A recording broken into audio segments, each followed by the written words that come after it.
Have you ever wondered why some of the most terrifying killers in history remain completely unknown while others become household names? Today, we're diving into the darkest corners of criminal history to uncover serial killers so brutal and twisted that their stories have been buried by time itself.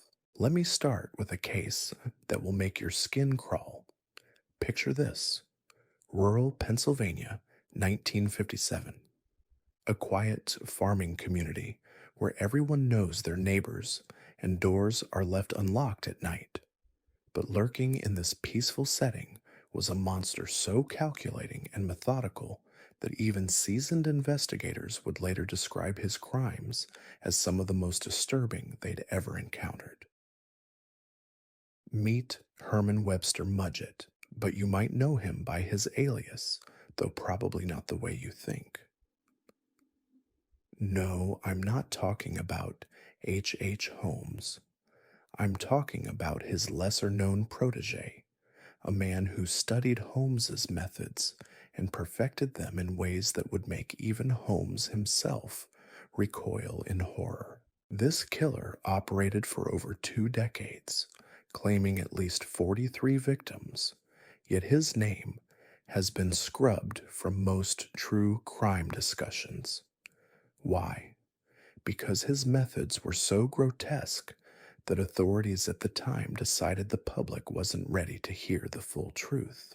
They buried the case files so deep that it took forensic historians nearly 60 years to piece together what really happened. But here's where it gets interesting. This wasn't just random violence. Every single murder was part of an elaborate psychological experiment.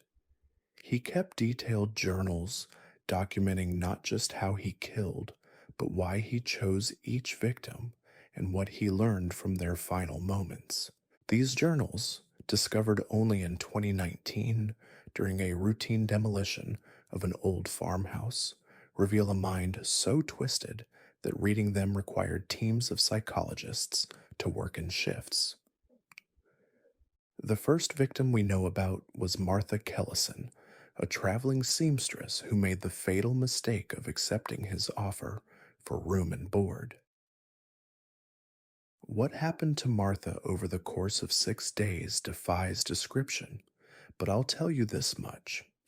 When authorities finally found her remains, they had to bring in specialists from 3 different states just to identify what they were looking at. You see, this killer didn't just want people dead. He wanted to understand the exact moment when hope dies in journals, a person's eyes.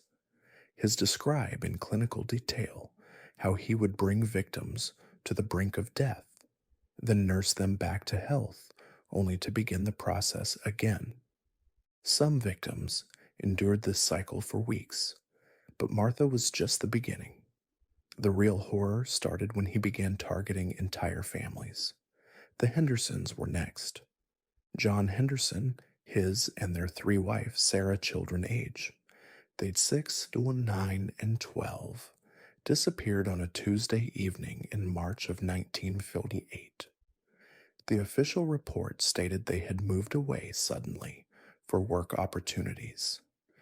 The truth, buried in those recovered journals, tells a very different story. He had been watching the Henderson family for months, learning their routines, their fears, their weaknesses.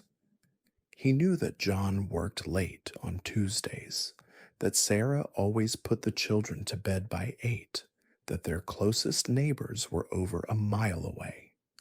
When he finally made his move, it wasn't impulsive. It was the culmination of months of meticulous planning. The Henderson case reveals something truly chilling about this killer's methodology. He didn't just want to murder people, he wanted to completely erase them from existence.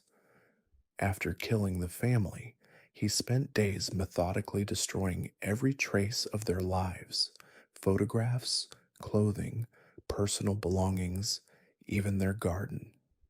When investigators finally searched the property decades later, they found evidence that he had actually salted the earth where their vegetable garden once grew. But the most disturbing detail from his journals isn't the violence itself, it's the scientific precision with which he documented everything. Heart rates at different stages of terror, the exact moment when victims stopped struggling, how long consciousness persisted under various conditions. He was treating human beings, like laboratory specimens, and his notes read like a perverted medical textbook. This pattern continued for years: the Kowalski family in 1959, the Yamamoto household in 1961, the Brennans in 1963. Each time, entire families would simply vanish without a trace, and each time he would spend weeks or even months on perfecting his techniques based on what he had learned from previous victims. What makes this case even more horrifying is how he managed to stay hidden for so long. You have to remember, this was before modern forensic science, before DNA analysis, before national databases that could connect crimes across state lines. But even accounting for the limitations of 1950s police work, this killer's ability to operate undetected suggests a level of intelligence and cunning that borders on supernatural.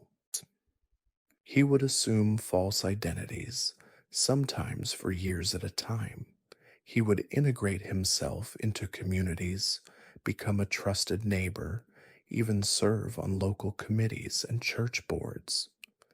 People didn't just know him, they liked him. They invited him to dinner parties and trusted him with their children, all while he was systematically selecting his next victims. The breakthrough in understanding his methods came from studying his choice of victims. At first glance, they seemed random: different ages, backgrounds, economic situations. But forensic psychologists who analyzed the recovered journals discovered a pattern that chills the blood. Every single victim had experienced some form of personal loss in the months before their disappearance: a death in the family, a job loss, a divorce. He was specifically targeting people who were emotionally vulnerable, people whose disappearance might be explained away as them simply wanting to start fresh somewhere else. This targeting strategy reveals a level of psychological sophistication that was virtually unheard of among serial killers of that era. He wasn't just hunting people, he was hunting people who had already been wounded by life, people whose absence would be easier to explain away. It was predatory behavior elevated to an art form. But perhaps the most disturbing aspect of this case is what happened when he finally made his first mistake. In 1964, he targeted the Morrison family. Robert Morrison was a World War II veteran who had recently lost his job at the local steel mill. His wife Helen was battling depression following a miscarriage. Their teenage daughter Amy was struggling in school and had been talking about running away from home. To our killer, they seemed like perfect victims. What he didn't know was that Robert Morrison had installed a new security system in his home just days before the attack. Not because he suspected anything, but because his war experiences had left him with chronic anxiety about home security. When the killer broke in, expecting to find a defenseless family, he instead triggered alarms and found himself face to face with a combat veteran who still slept with a loaded rifle beside his bed. The confrontation lasted less than 3 minutes, but those 3 minutes would finally put an end to one of the most prolific killing sprees in American history. Morrison didn't just fight back, he captured the killer alive and for the first time in over a decade, someone could finally answer the question of what had happened to all those missing families. But here's where the story takes an even darker turn. When police arrived at the Morrison home, they found evidence that would lead them to a discovery so shocking that it would change how law enforcement approaches serial killer investigations forever. Hidden beneath the killer's current residence was something that defied comprehension: a carefully organized archive of his victims' final moments.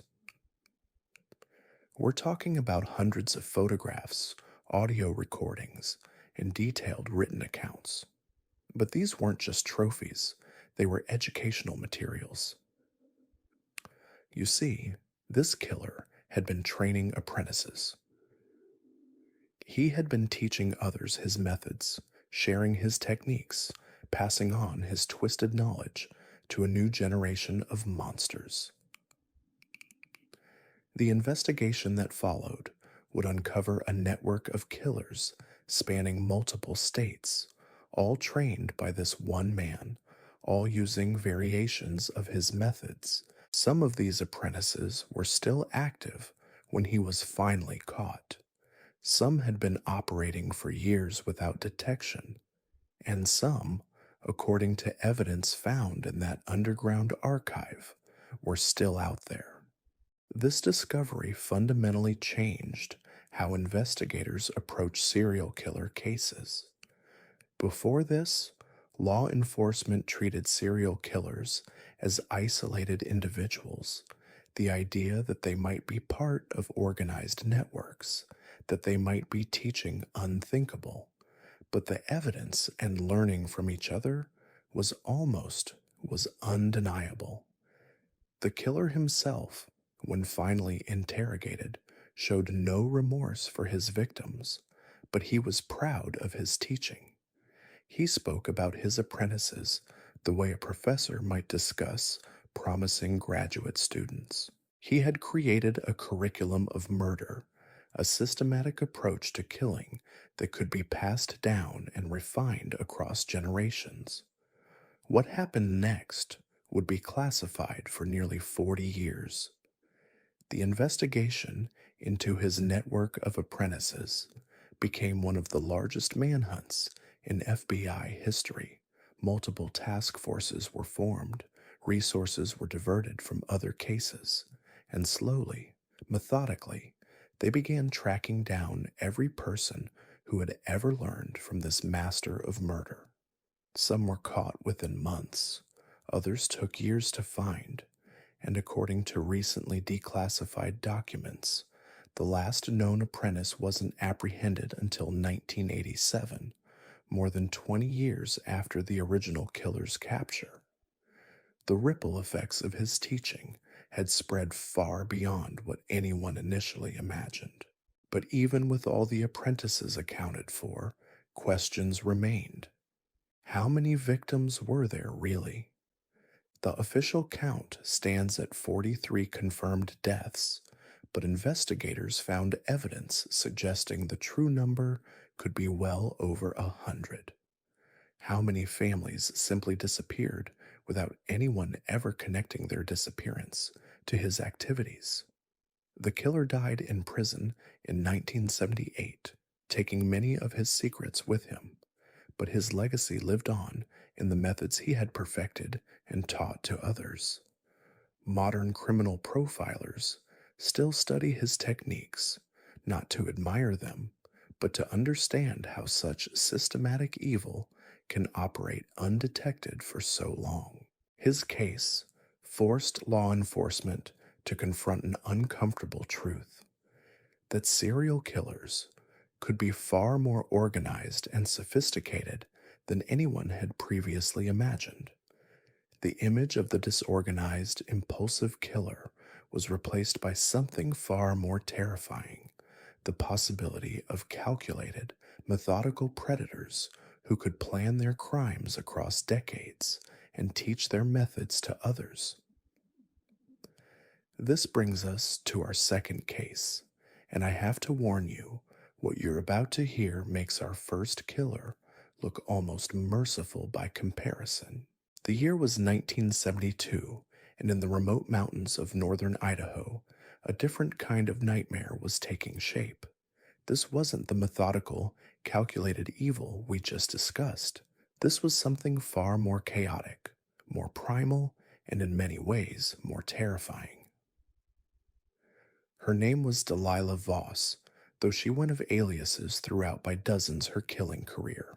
What made Delilah different wasn't just her gender in a field dominated by male killers. It was her complete and utter most predictability. While serial killers follow some kind of pattern, some signature that eventually leads to their downfall, Delilah seemed to kill based on nothing more than momentary impulse and whatever twisted fantasy happened to capture her imagination that day. The first confirmed victim was a hitchhiker named Tommy Chen, a college student that's making his way home for Christmas break. Tommy's mistake was accepting a ride from a friendly woman who claimed she was headed in the same direction. What happened to Tommy over the next 18 hours would become the template for dozens of similar crimes. But here's the thing about Delilah's methods: there was no template. Where our previous killer documented everything with scientific precision, Delilah operated purely on instinct and sadistic creativity. She carried what she called her toolkit, a collection of implements that changed constantly based on whatever caught her fancy. Investigators would later find receipts showing she had purchased everything from veterinary equipment to children's art supplies, all repurposed for purposes that defy rational explanation. Tommy's body was discovered 3 weeks later by cross-country skiers, and the scene was so bizarre that local police initially thought it might be some kind of elaborate prank. The positioning of the remains, the strange symbols carved into nearby trees, the collection of personal items arranged in seemingly random patterns, none of it made sense according to any known criminal behavior.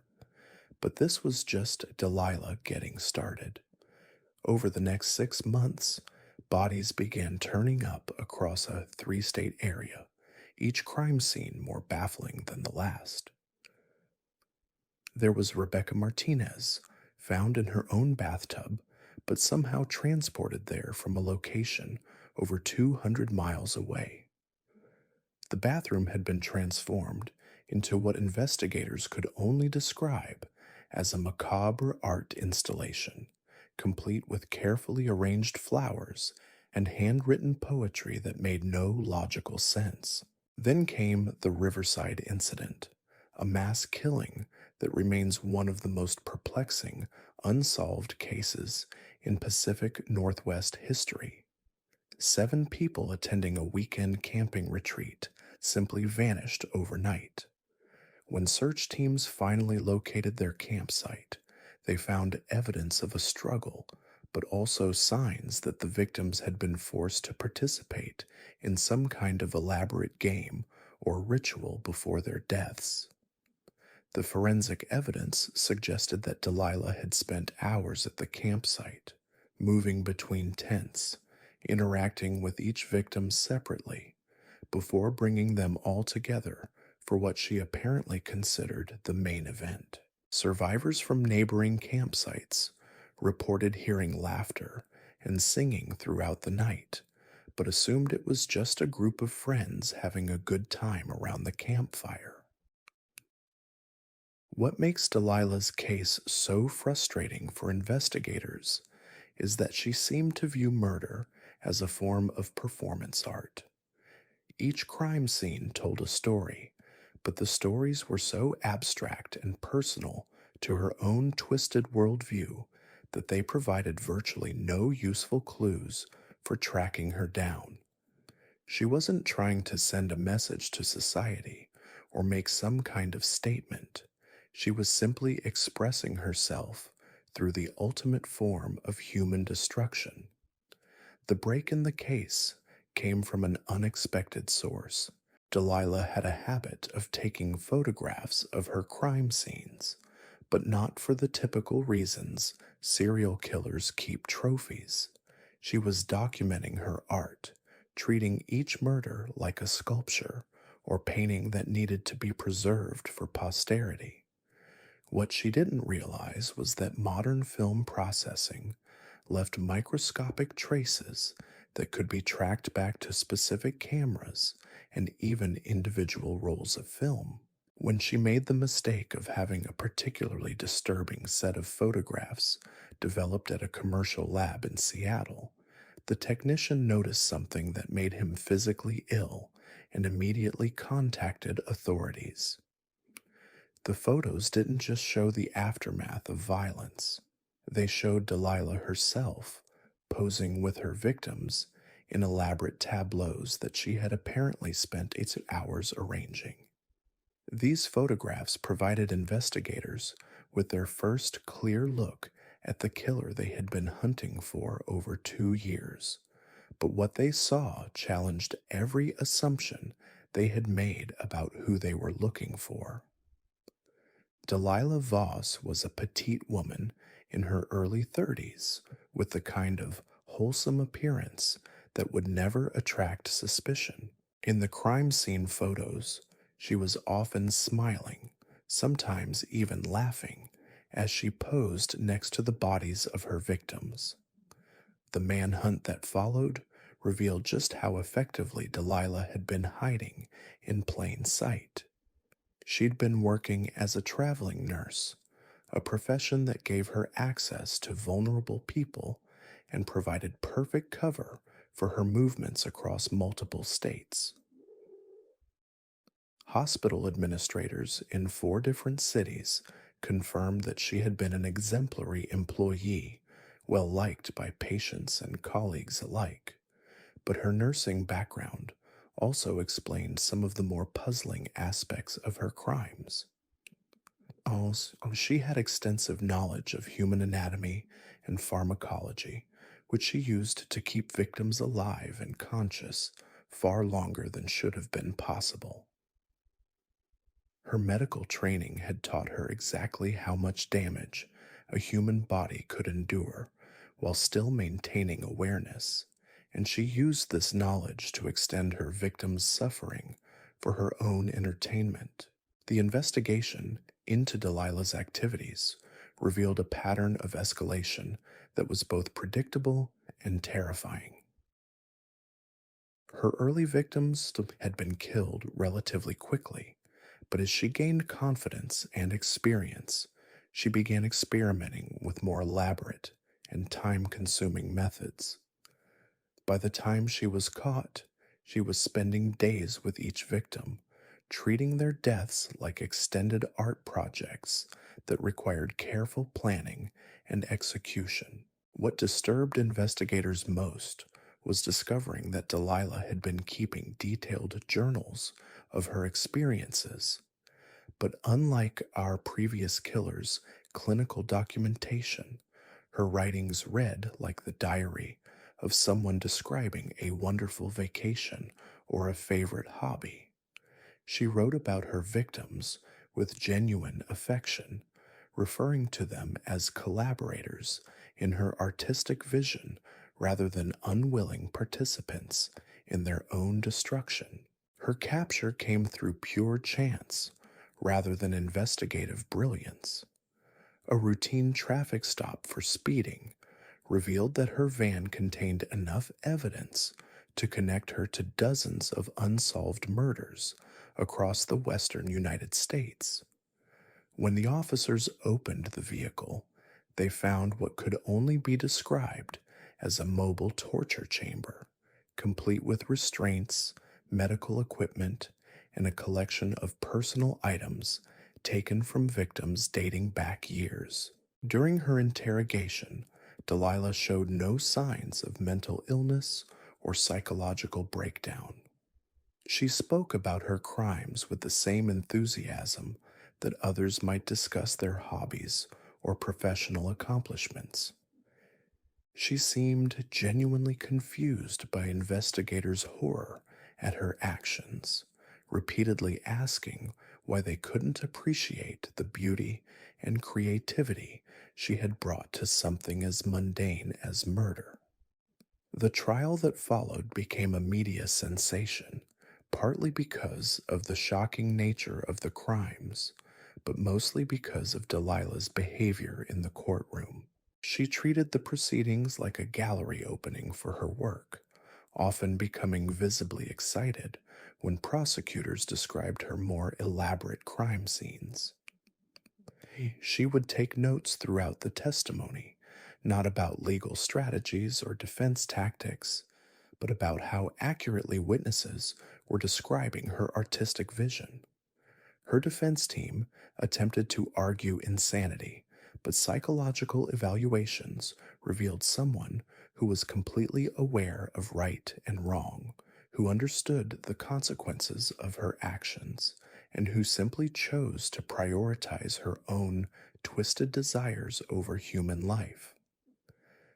The experts who examined her described meeting someone who was simultaneously one of the most dangerous and most frustrating subjects they had ever encountered. Delilah was ultimately convicted on 14 counts of first degree murder, though investigators believe the true number of her victims is significantly higher. Many of the crime scenes they connected to her had been so thoroughly contaminated by weather and wildlife that extracting useful evidence proved impossible.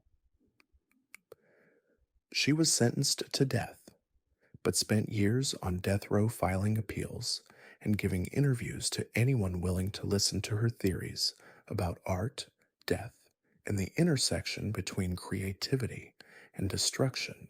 What makes Delilah's case particularly unsettling is how it challenges our basic assumptions about criminal behavior. Serial killers are supposed to follow patterns. They're supposed to have motives that investigators can understand, even if those motives are twisted or irrational. Delilah operated according to her own internal logic that remained completely opaque to everyone else, making her nearly impossible to predict or catch through conventional investigative methods. Her case forced law enforcement to develop entirely new approaches to tracking killers who don't fit established profiles. The randomness of her target selection, the constant evolution of her methods, and her ability to blend seamlessly into normal society while carrying out increasingly elaborate murders represented a new category of criminal that existing investigative techniques were simply not equipped to handle. Even now, decades after her execution in 1989, criminologists still study Delilah's case as an example of how serial killing can evolve beyond our ability to categorize or predict it. Her crimes represent a perfect storm of intelligence, opportunity, and complete moral detachment that created something far more dangerous than the sum of its parts. But if you think Delilah Voss represents the absolute worst that humanity can produce, I'm afraid you're not prepared for our third case, because what we're about to discuss makes everything we've covered so far look like child's play. Meet Richard Dolph Steinberg, a name that should be etched into every criminology textbook but has somehow been erased from public memory. Operating between 1963 and 1979, Steinberg didn't just kill people, he orchestrated their complete psychological destruction before ending their lives, creating what FBI profilers would later classify as the most sophisticated torture methodology ever documented. So Steinberg's background reads like a recipe for creating the perfect predator. A former military intelligence officer with advanced degrees in psychology and chemistry, he possessed the technical knowledge to inflict maximum suffering while maintaining complete control over his victims' physical and mental states. But what made him truly terrifying wasn't his education or military training, it was his patience.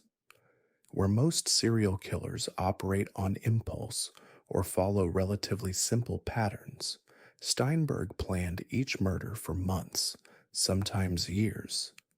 He would study his targets like a researcher preparing a dissertation, learning everything about their fears, their relationships, their deepest insecurities. By the time he made his move, he knew his victims better than they knew themselves. His first confirmed victim was Dr. Patricia Holbrook, a psychiatrist working at a veterans hospital in Oregon. Steinberg had been one of her patients, seeking treatment for what he claimed were war-related nightmares. Over the course of 18 months, he convinced her to see him for private sessions at his home, claiming the clinical environment triggered his anxiety. What Dr. Holbrook didn't realize was that every session was being recorded, every personal detail she shared was being cataloged, and every therapeutic technique she used was being turned against her. When Steinberg finally revealed his true intentions, he had accumulated enough psychological ammunition to systematically dismantle every coping mechanism Dr. Holbrook had ever developed. He knew exactly which childhood traumas to exploit, which professional failures to weaponize, which relationships to destroy. Before he even laid a finger on her, he had reduced a accomplished mental health professional to a broken shell of her former self. The physical torture that followed lasted 3 weeks, but investigators who later studied his detailed records realized that the psychological preparation had been far more devastating than any physical violence. Steinberg had essentially performed a reverse therapy session using professional psychological techniques to maximize rather than minimize psychological damage. Dr. Holbrook's disappearance was initially attributed to a nervous breakdown. Colleagues at the hospital reported that she had seemed increasingly distressed in the weeks before she vanished, talking about feeling like someone was watching her, claiming that her own memories felt unreliable. What they didn't know was that Steinberg had been gaslighting her for months, subtly manipulating her environment to make her question her own sanity. The pattern repeated with clockwork precision across the Pacific Northwest. Steinberg would identify professionals in positions of trust, teachers, social workers, clergy members, people whose disappearance would be explained away as stress-related breakdowns rather than foul play. He would spend months or even years building relationships with these individuals, gaining their confidence, learning their vulnerabilities. His second victim was Father Michael Kowalski, a Catholic priest who ran a counseling program for troubled youth. Steinberg presented himself as a volunteer, offering to help with administrative work and youth mentoring. For over a year, he was a model volunteer, beloved by both the staff and the children in the program. What no one suspected was that he was systematically documenting everything he learned about Father Kowalski's personal struggles with doubt and loneliness. When Steinberg finally struck, he didn't just kidnap Father Kowalski. He orchestrated an elaborate scenario designed to make the priest question everything he believed about God, morality, and human nature. The torture chamber Steinberg had constructed wasn't just designed to inflict physical pain. It was a psychological laboratory where he could test the limits of human faith and resilience. Father Kowalski's ordeal lasted 6 weeks, during which Steinberg systematically destroyed every source of spiritual comfort the priest had ever relied upon. He forced him to participate in mock religious ceremonies designed to blaspheme everything the priest held sacred. He created elaborate scenarios where Father Kowalski was forced to choose between his own survival and abstract moral principles. Every choice was designed to either compromise the priest's integrity or increase his suffering. The journals Steinberg kept during this period read like a twisted doctoral thesis on the psychology of belief systems. He documented in clinical detail how prolonged psychological torture could break down even the strongest religious convictions, how fear and pain could be used to make people betray their most fundamental values. He was treating human souls like laboratory specimens, conducting experiments that would have been considered war crimes in any military context. What made Steinberg particularly dangerous was his ability to learn and adapt from each victim. Every torture session taught him new techniques for psychological manipulation. Every breakdown revealed new vulnerabilities he could exploit in future victims. He was essentially conducting graduate level research in human suffering, with each murder serving as both an end in itself and preparation for the next one. His third victim was Sarah Chen, a social worker who specialized in helping abuse survivors. Steinberg had referred several fake clients to her over the course of 2 years, each one designed to reveal different aspects of her therapeutic approach and personal psychology. By the time he was ready to strike, he had essentially created a psychological profile that was more comprehensive than anything a professional profiler could have developed. Sarah's torture lasted 8 weeks, the longest of any confirmed victim. Steinberg had realized that her professional training in trauma counseling made her more resilient than his previous victims, so he designed entirely new approaches specifically tailored to break down someone with her background and expertise.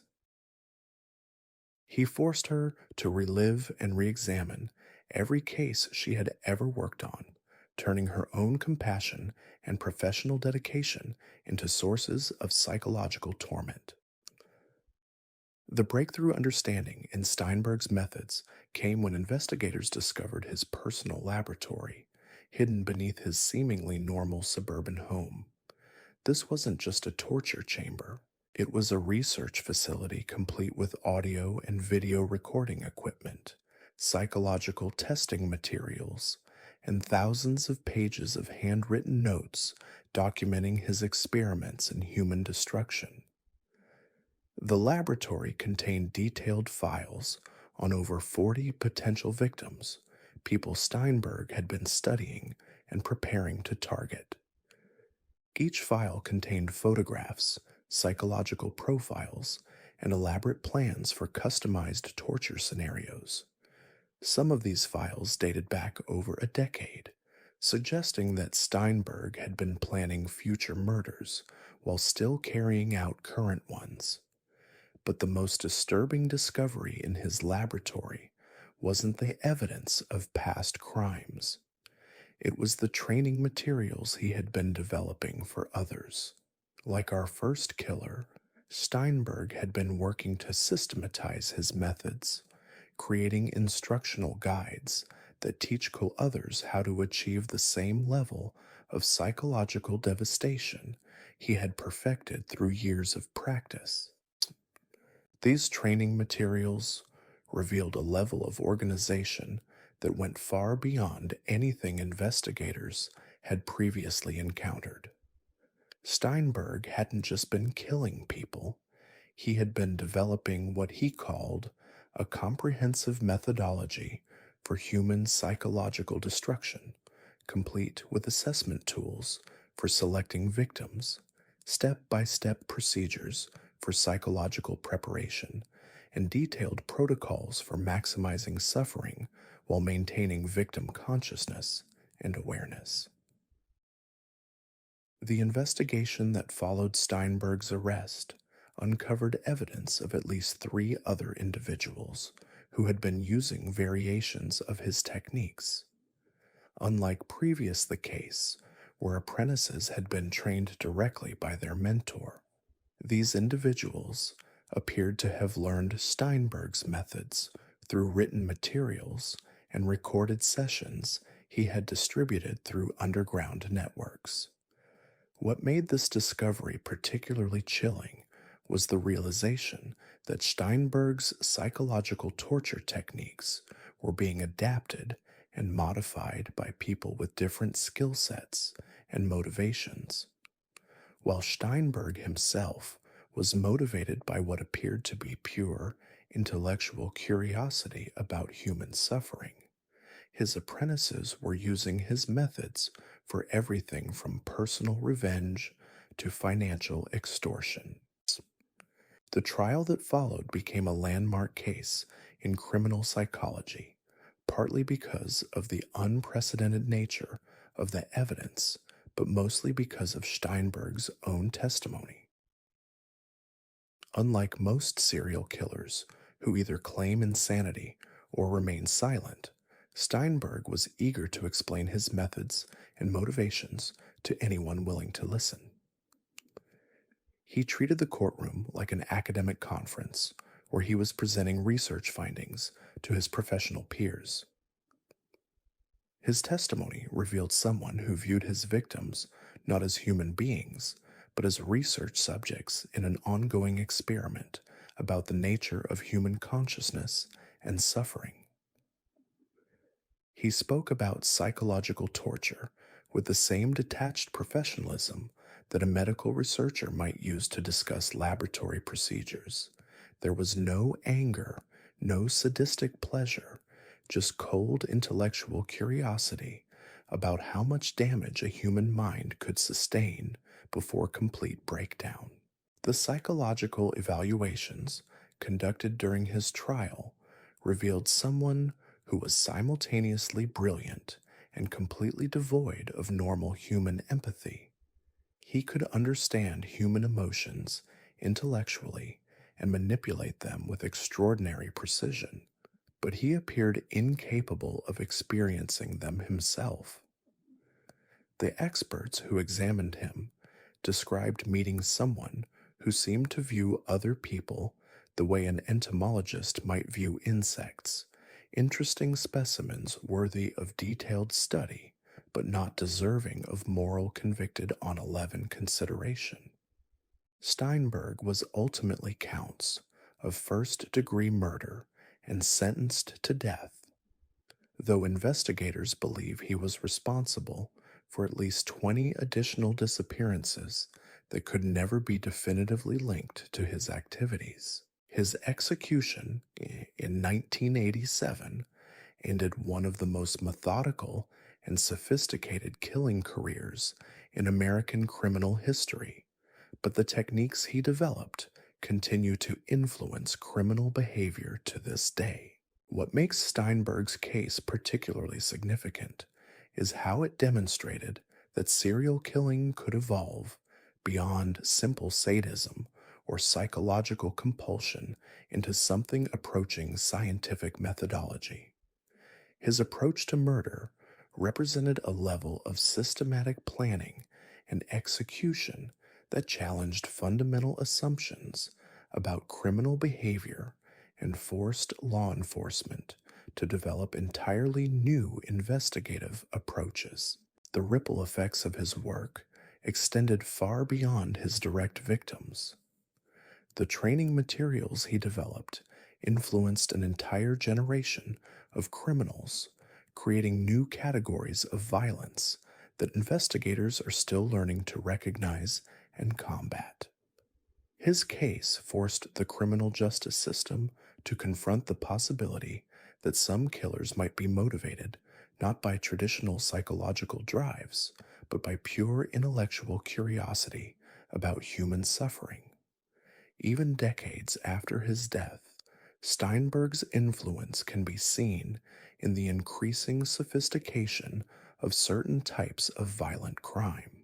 His systematic approach to psychological torture has been adapted and modified by criminals operating in contexts violence to human ranging from domestic trafficking, creating new challenges for law enforcement agencies that are still struggling to keep pace with evolving criminal methodologies. But perhaps the most disturbing legacy of Rickerberg isn't the techniques he developed or the people he influenced.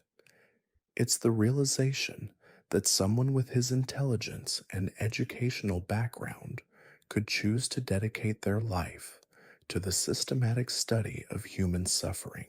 His case forced society to confront an uncomfortable truth about human nature, that intellectual brilliance and moral depravity are not mutually exclusive, and that the most dangerous predators might be those who approach violence not with passion, but with cold scientific precision.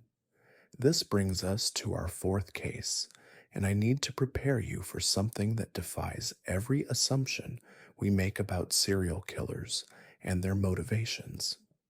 Because what we're about to discuss involves not one killer, but an entire family that turned murder into a multi-generational business spanning over 50 years. The Grimsby family of rural Montana appeared to be model citizens. 3 generations living on the same property, operating a successful livestock ranch, active in their local church, respected members of their community for over half a century. What their neighbors didn't know was that the Grimsby Ranch served as headquarters for one of the most prolific and organized killing operations in American history. It started with patriarch Edmund Grimsby in 1934 during the height of the Great Depression. Edmund had discovered that desperate people traveling through Montana in search of work were easy targets, people whose disappearance wouldn't be noticed or investigated. What began as simpled into something far more systematic robbery gradually evolved and profitable. Edmund realized that the remote location of his ranch provided perfect cover for disposing of bodies, and more importantly, that the constant stream of transient workers during the Depression meant he would never run out of potential victims. But Edmund wasn't content with simple murder for profit. He began developing what he called the family business, teaching his sons Harold and Thomas the skills they would need to continue his work after he was gone. By 1940, the Grimsby operation had evolved into something resembling a corporation. Edmund handled victim selection and overall strategy, while his sons managed the actual killings and body disposal. They had developed efficient systems for everything from identifying suitable targets to processing their belongings for resale in distant markets. What had started as opportunistic crime had become a well-oiled machine for human destruction. The genius of the Grimsby operation lay in its sustainability. Unlike other serial killers who eventually made mistakes or drew attention through escalating behavior, the Grimsbys operated with the long-term thinking of successful businessmen. They never killed locally, never targeted anyone who might be missed, and never let emotion or sadical approach to distant pleasure interfere with their murder. Their victims were carefully selected from specific demographics: migrant workers, drifters, people escaping bad situations who had deliberately severed ties with their past lives.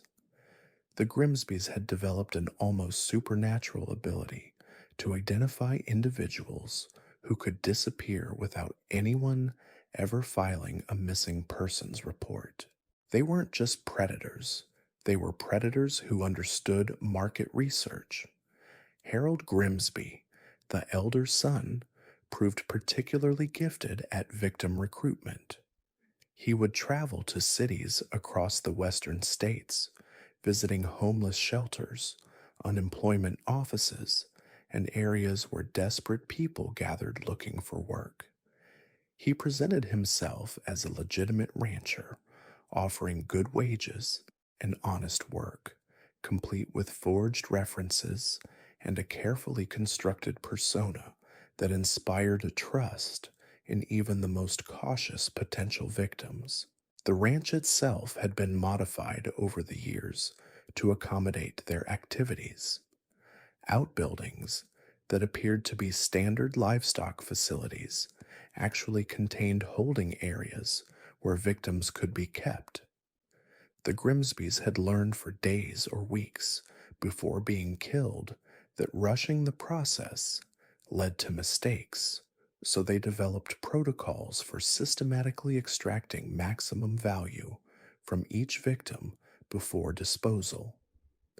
This wasn't just about money, though profit was certainly a major factor. The Grimsbys had discovered that prolonged captivity allowed them to gather detailed information about their victims' backgrounds, family connections, and financial resources. This information proved valuable for identity theft, insurance fraud, and other criminal enterprises that supplemented their income from simple robbery and murder. Thomas Grimsby, the younger son, specialized in what the family called processing. He had developed techniques for completely eliminating physical evidence of their crimes, including methods for dissolving bodies in chemical solutions and distributing the remains across thousands of acres of ranch land. By the time investigators eventually discovered the Grimsby operation, they estimated that the ranch contained the remains of over 200 people, though the actual number may have been significantly higher. The second generation of Grimsby killers proved even more sophisticated than their father. Harold and Thomas had grown up in the business, learning from childhood that other people existed primarily as resources to be exploited.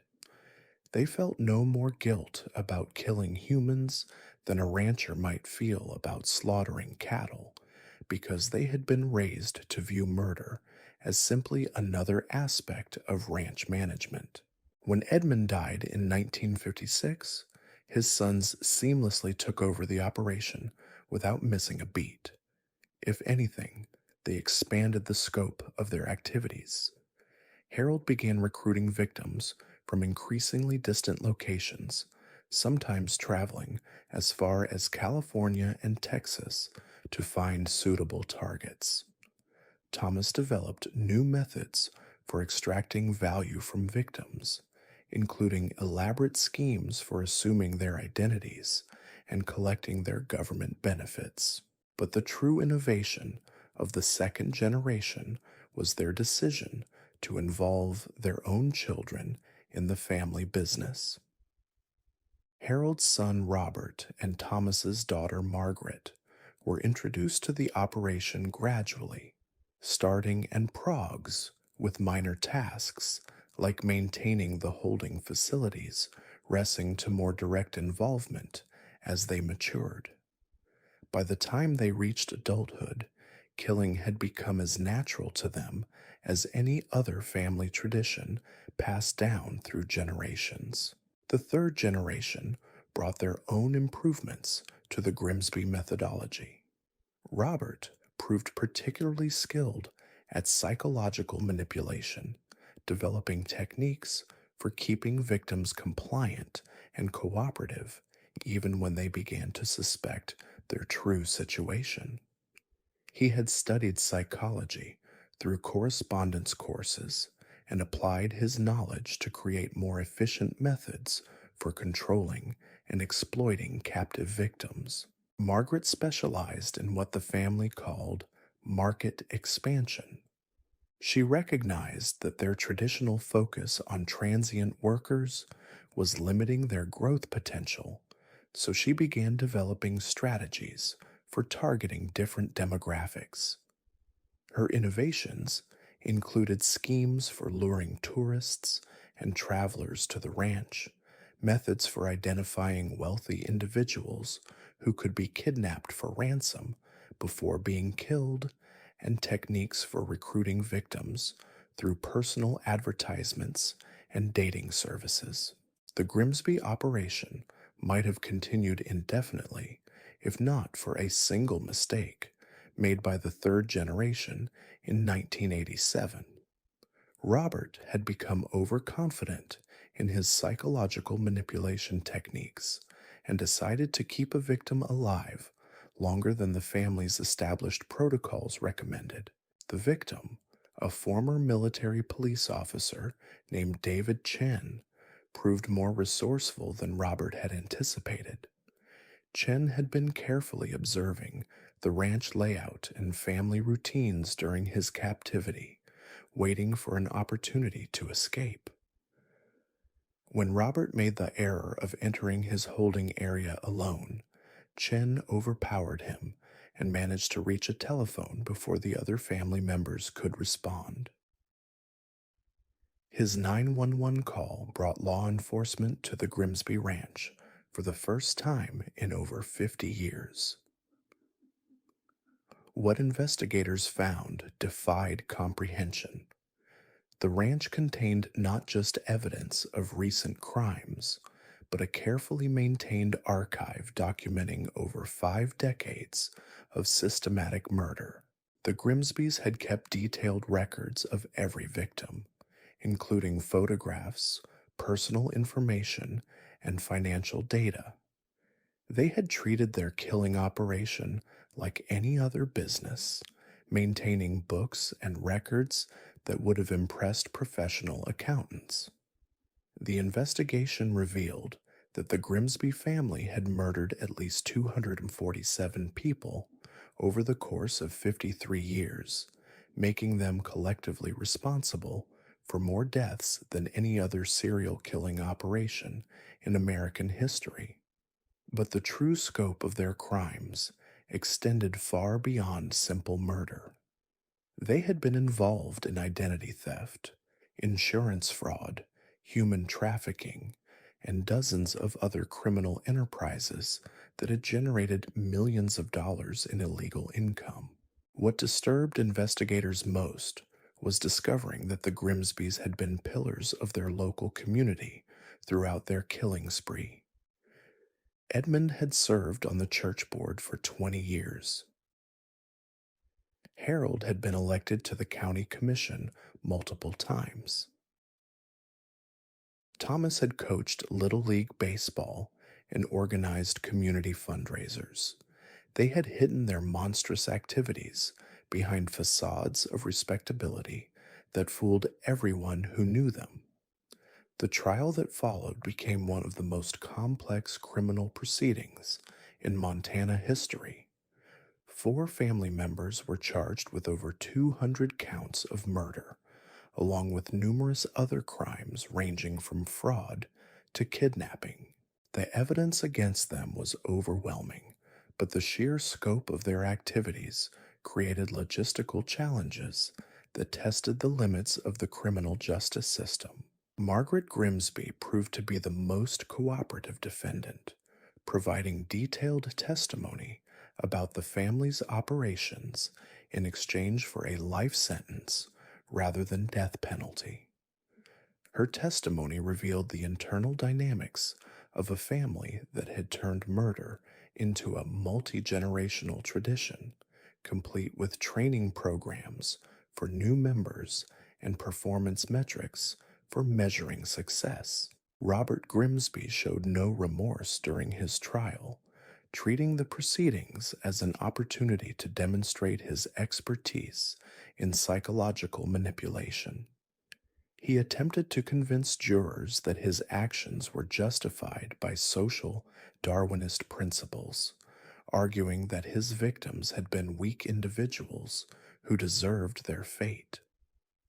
His complete lack of empathy or human feeling made him one of the most chilling defendants in criminal history. Harold and Thomas Grimsby were both in their 70s by the time of their trials, but they showed no signs of diminished mental capacity or reduced culpability for their crimes. They had spent decades perfecting their killing techniques and showed the same methodical approach to their legal defense that they had applied to murder. They attempted to portray themselves as simple ranchers who had been forced into crime by economic circumstances. The investigation into the Grimsby operation revealed connections to other unsolved cases across multiple states. Their victim recruitment activities had brought them into contact with other criminals, and evidence suggested they had occasionally collaborated with different groups on specific operations. The full extent of their criminal network was never completely mapped, leaving investigators to wonder how many other crimes might be connected to the Grimsby family. All four family members were ultimately convicted and sentenced to death, though appeals kept them on death row for years before their executions were carried out. The ranch itself was seized by the government and eventually became a training facility for law enforcement agencies studying organized crime and serial killing operations.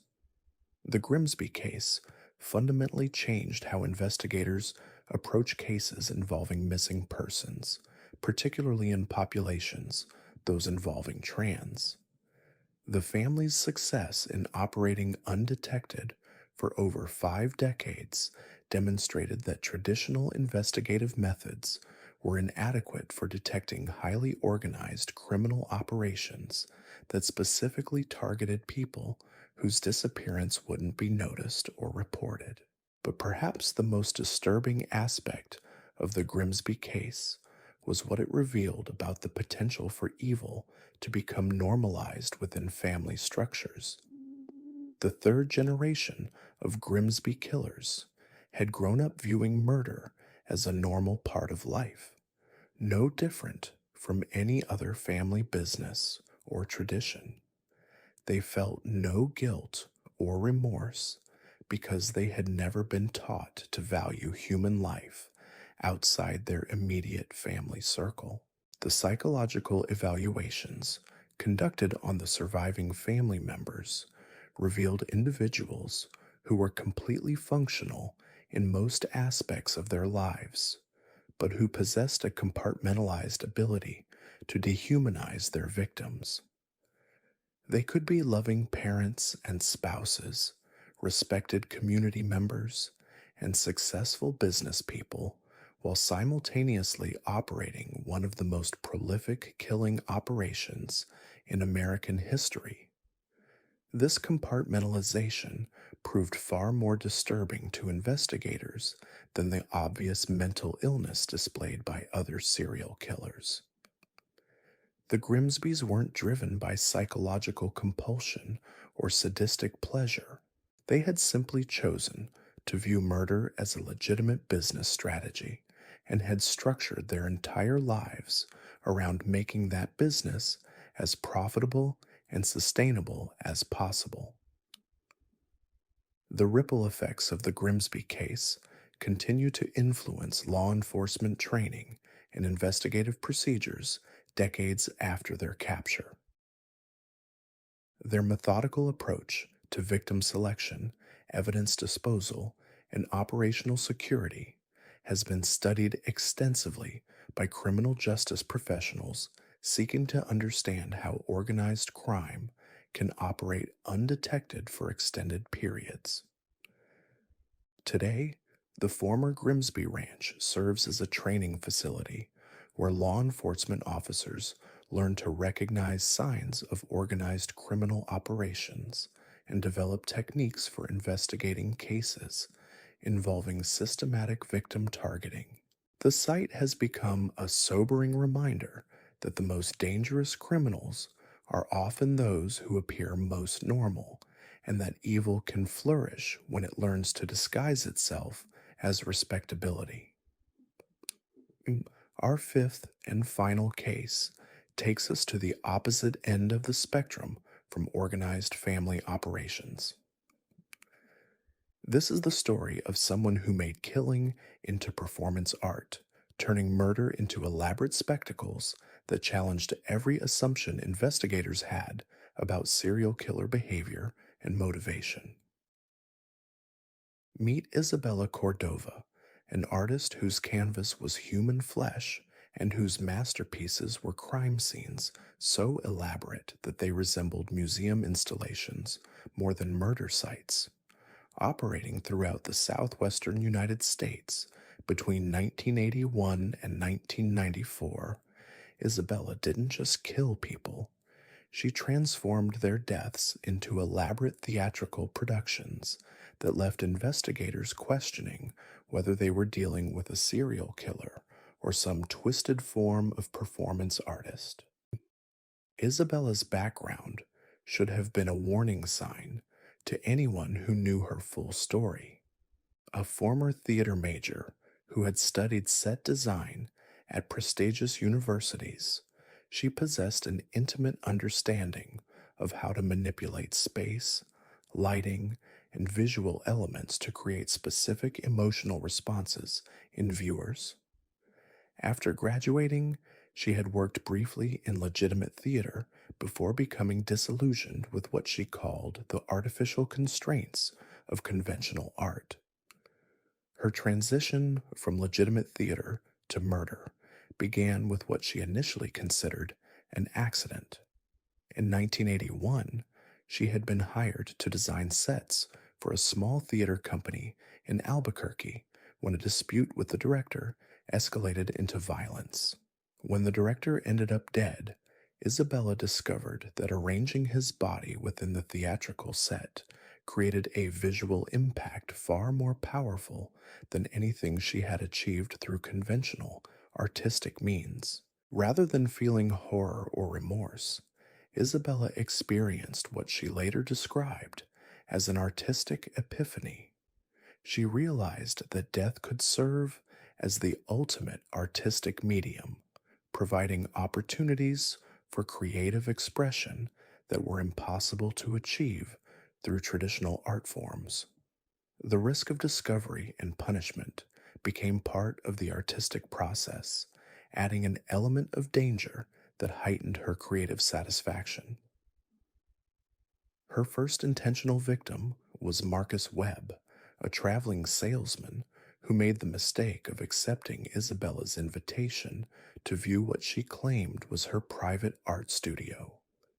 The studio, located in an abandoned warehouse outside Phoenix, had been transformed into something resembling a cross between an art gallery and a torture chamber.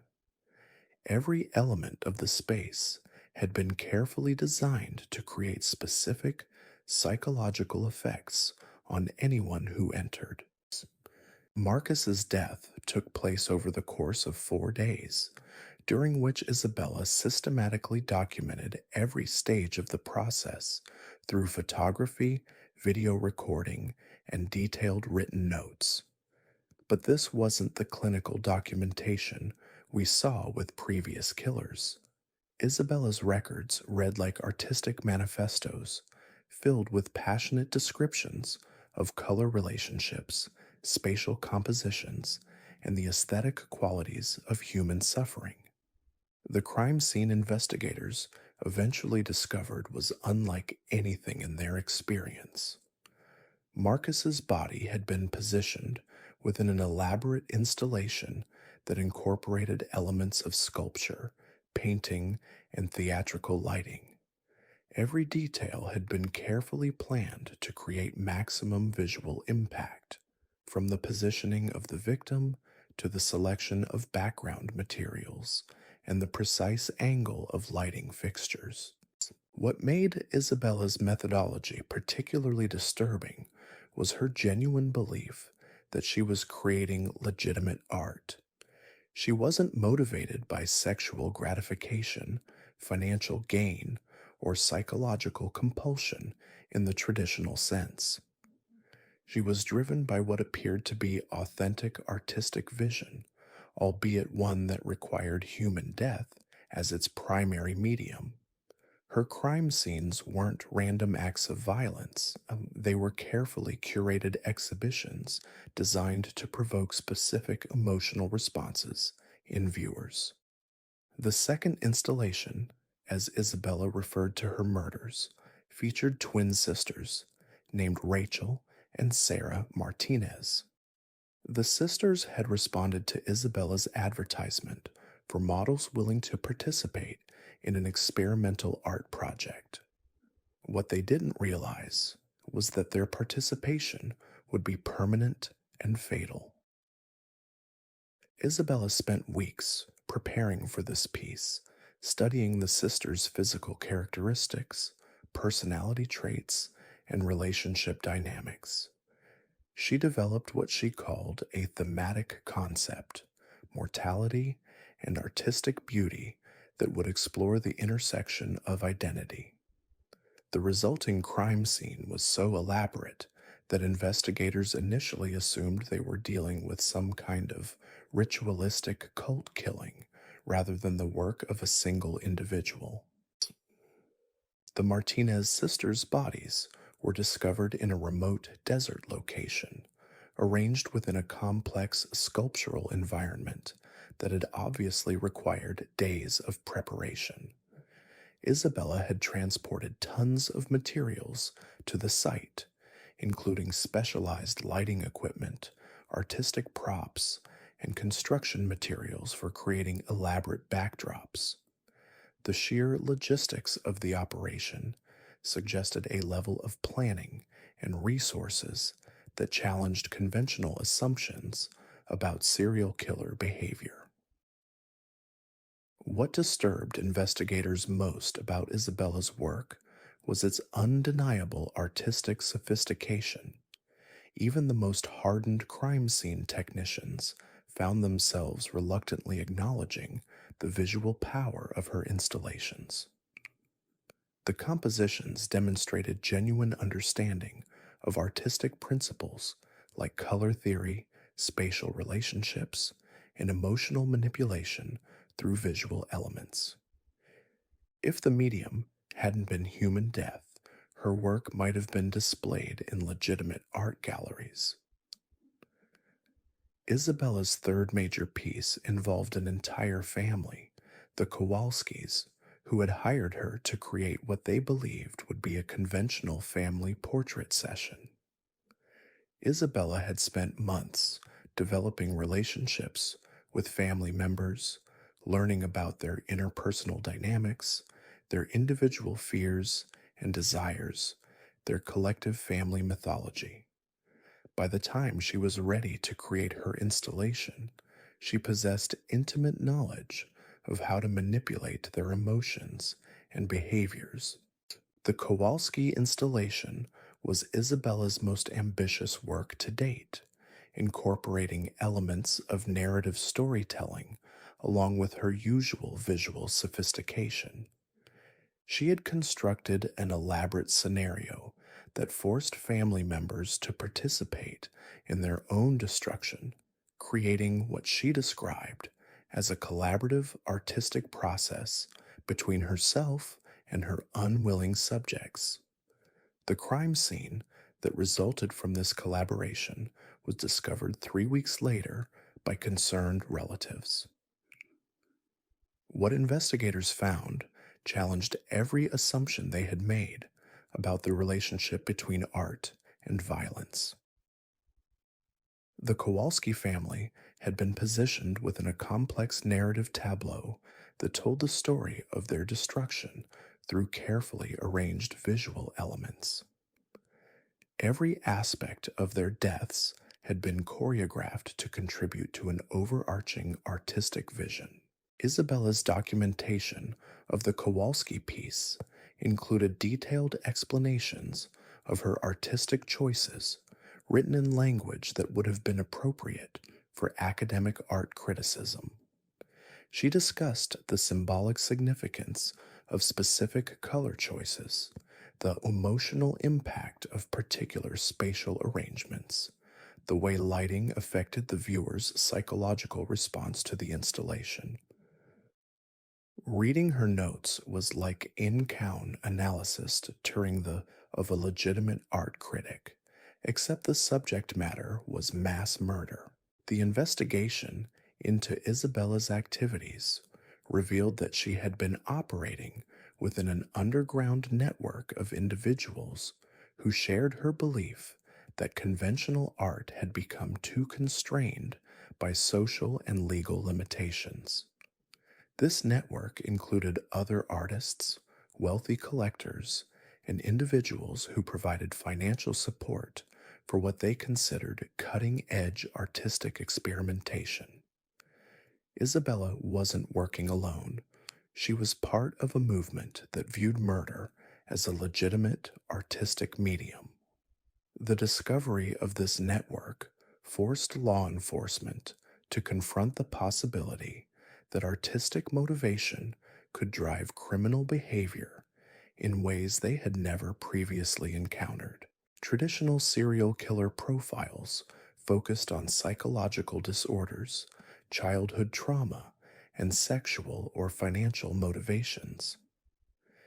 Isabella's case suggested that genuine creative drive could become twisted into something far more dangerous when free constraints, heard from conventional moral capture, came through an unexpected source when one of her financial supporters became concerned about the legal risks associated with their involvement. The supporter, a wealthy art collector named Harrison Vale, had been commissioning and purchasing documentation several years. When he realized of Isabella's work for that law enforcement was beginning to connect her various installations, he contacted authorities and offered to cooperate in exchange for immunity from prosecution. Vale's cooperation provided investigators with their first comprehensive look at Isabella's artistic process and underground support network. He had maintained detailed records of his transactions with Isabella, including photographs of her completed works, correspondence discussing her artistic philosophy, and financial records showing payments for what he had considered legitimate art purchases. The evidence Vale provided revealed that Isabella's installations had been selling for substantial amounts of money within collector circles that specialized in what they called transgressive art. She hadn't just been creating murders for personal satisfaction. She had been operating a profitable business that treated human death as a commodity to be packaged and sold to wealthy individuals seeking ultimate artistic experiences. During her interrogation, Isabella showed no signs of mental illness or psychological disturbance in the conventional sense. She discussed her work with the same passion and intellectual sophistication that legitimate artists might bring to describing their creative processes. She seemed genuinely confused by investigators' inability to appreciate the artistic merit of her installations, repeatedly asking why society was willing to accept violence in movies and television, but not in fine art.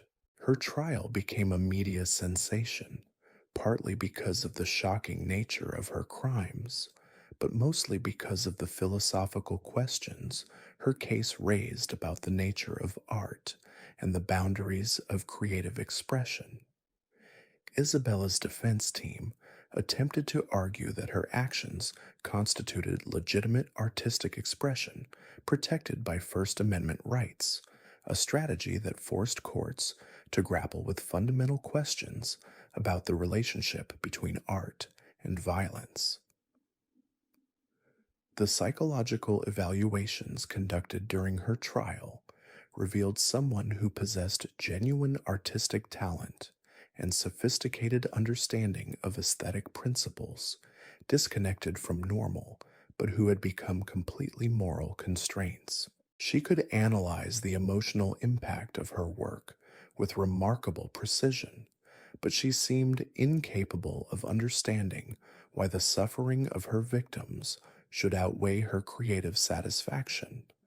Expert witnesses called during her trial included art historians, psychologists, and philosophers who debated whether genuine artistic motivation could serve as a mitigating factor in murder cases. The proceedings became as much about defining the nature of art as about determining Isabella's guilt or innocence, creating precedents that continue to influence legal discussions about crime and creative expression. Isabella was ultimately convicted on 12 counts of first-degree murder and sentenced to death, though appeals based on First Amendment arguments kept her case in the courts for years. Her execution in 2001 ended one of the most philosophically complex serial killer cases in American legal history, but the questions her case raised about art, violence, and creative freedom continue to generate academic debate. The underground art network that had supported Isabella's work proved more extensive than investigators initially realized.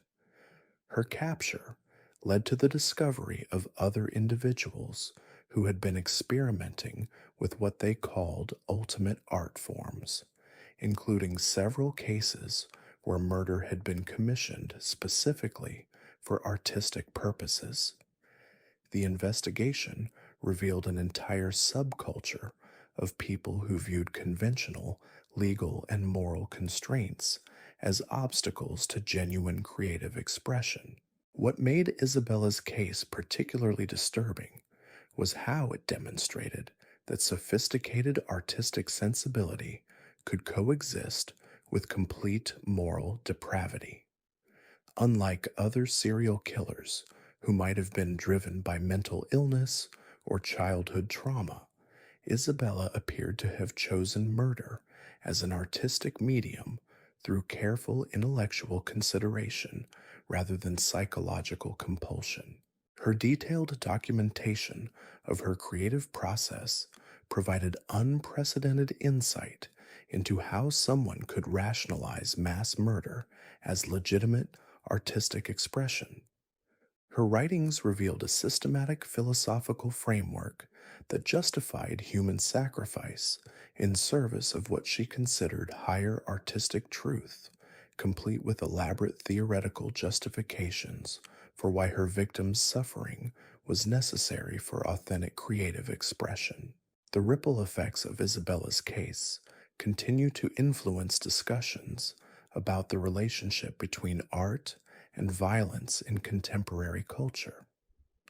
Her work forced critics and scholars to confront uncomfortable questions about whether artistic merit could ever justify human suffering and whether society's willingness to celebrate fictional violence in entertainment media created philosophical contradictions in how we respond to real violence in artistic contexts. Today, documentation of Isabella's installations remains locked away in evidence storage, though debates continue about whether her work should ever be displayed in academic or museum contexts for educational purposes. The question of whether her creations constitute legitimate art or simply elaborate crime scenes continues to generate controversy among artists, critics, and legal scholars. Her case also influenced law enforcement training in recognizing and investigating crimes motivated by artistic rather than traditional criminal impulses. Investigators learned to look for evidence of aesthetic planning and documentation that might indicate artistic motivation, developing new techniques for understanding criminal behavior that doesn't fit conventional psychological profiles. The financial network that supported Isabella's work led to broader investigations into underground art markets that deal in illegal or morally questionable materials. Her case revealed the existence of wealthy collectors willing to pay substantial sums for documentation of extreme violence, creating economic incentives for other individuals to experiment with murder as artistic expression. Perhaps most disturbing of all was the realization that Isabella's artistic vision had been genuinely innovative within its own twisted parameters. Art critics who studied her documentation acknowledged that her work demonstrated sophisticated understanding of visual composition, emotional manipulation, and narrative construction, even while condemning the human cost of her creative process. This acknowledgement forced uncomfortable conversations about the relationship between artistic talent and moral responsibility, raising questions about whether creative ability carries special obligations to society, or whether artistic vision can exist independently of ethical considerations. Isabella's case suggested that genuine artistic sophistication could emerge from the most morally bankrupt motivations, challenging romantic notions about the relationship between creativity and human goodness.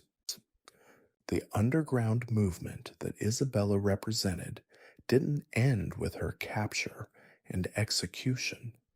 Investigators continue to monitor networks of individuals who view conventional moral and legal constraints as obstacles to authentic artistic expression, recognizing that the philosophical framework Isabella developed could inspire future crimes by others seeking to push creative boundaries beyond socially acceptable limits. Her legacy serves as a disturbing reminder that human creativity can be channeled toward destructive as well as constructive purposes, and that the same intellectual and artistic capabilities that produce great art can also be used to rationalize and systematize human suffering. The case stands as one of the most complex intersections of criminal behavior and artistic expression in modern history, continuing to generate debate about fundamental questions regarding creativity, morality, and the limits of human expression. These 5 cases represent just a fraction of the unknown serial killers who have operated throughout American history, their stories buried by time, circumstance, and sometimes deliberate efforts to prevent public knowledge of their crimes. Each case demonstrates how serial killing can evolve beyond simple psychological compulsion into sophisticated methodologies that challenge our basic understanding of criminal behavior and human nature. From the scientific precision of our first killer to the family business model of the Grimsbys, from the chaotic artistry of Delilah Voss to the psychological sophistication of Richard Steinberg and the aesthetic philosophy of Isabella Cordova. These cases reveal the disturbing diversity of ways that human intelligence and creativity can be perverted toward destructive ends. What unites these unknown killers isn't their methods or motivations, but their ability to operate beyond the boundaries of conventional criminal behavior, developing approaches to murder that were so unusual or sophisticated that they challenged the investigative techniques and psychological frameworks available at the time of their crimes. They'd ends in the development of serial killing represent evolutionary assay experiments in human destruction that were ultimately unsuccessful in the sense that they were eventually caught, but successful in demonstrating the terrifying potential for evil that exists within human nature. The fact that these cases remain largely unknown, despite their significance, suggests that there may be many other similar killers whose stories have been lost to history, their crimes so unusual or disturbing that authorities chose to bury them rather than risk public knowledge of what humans are capable of achieving when they dedicate their intelligence and creativity to the systematic destruction of their fellow beings.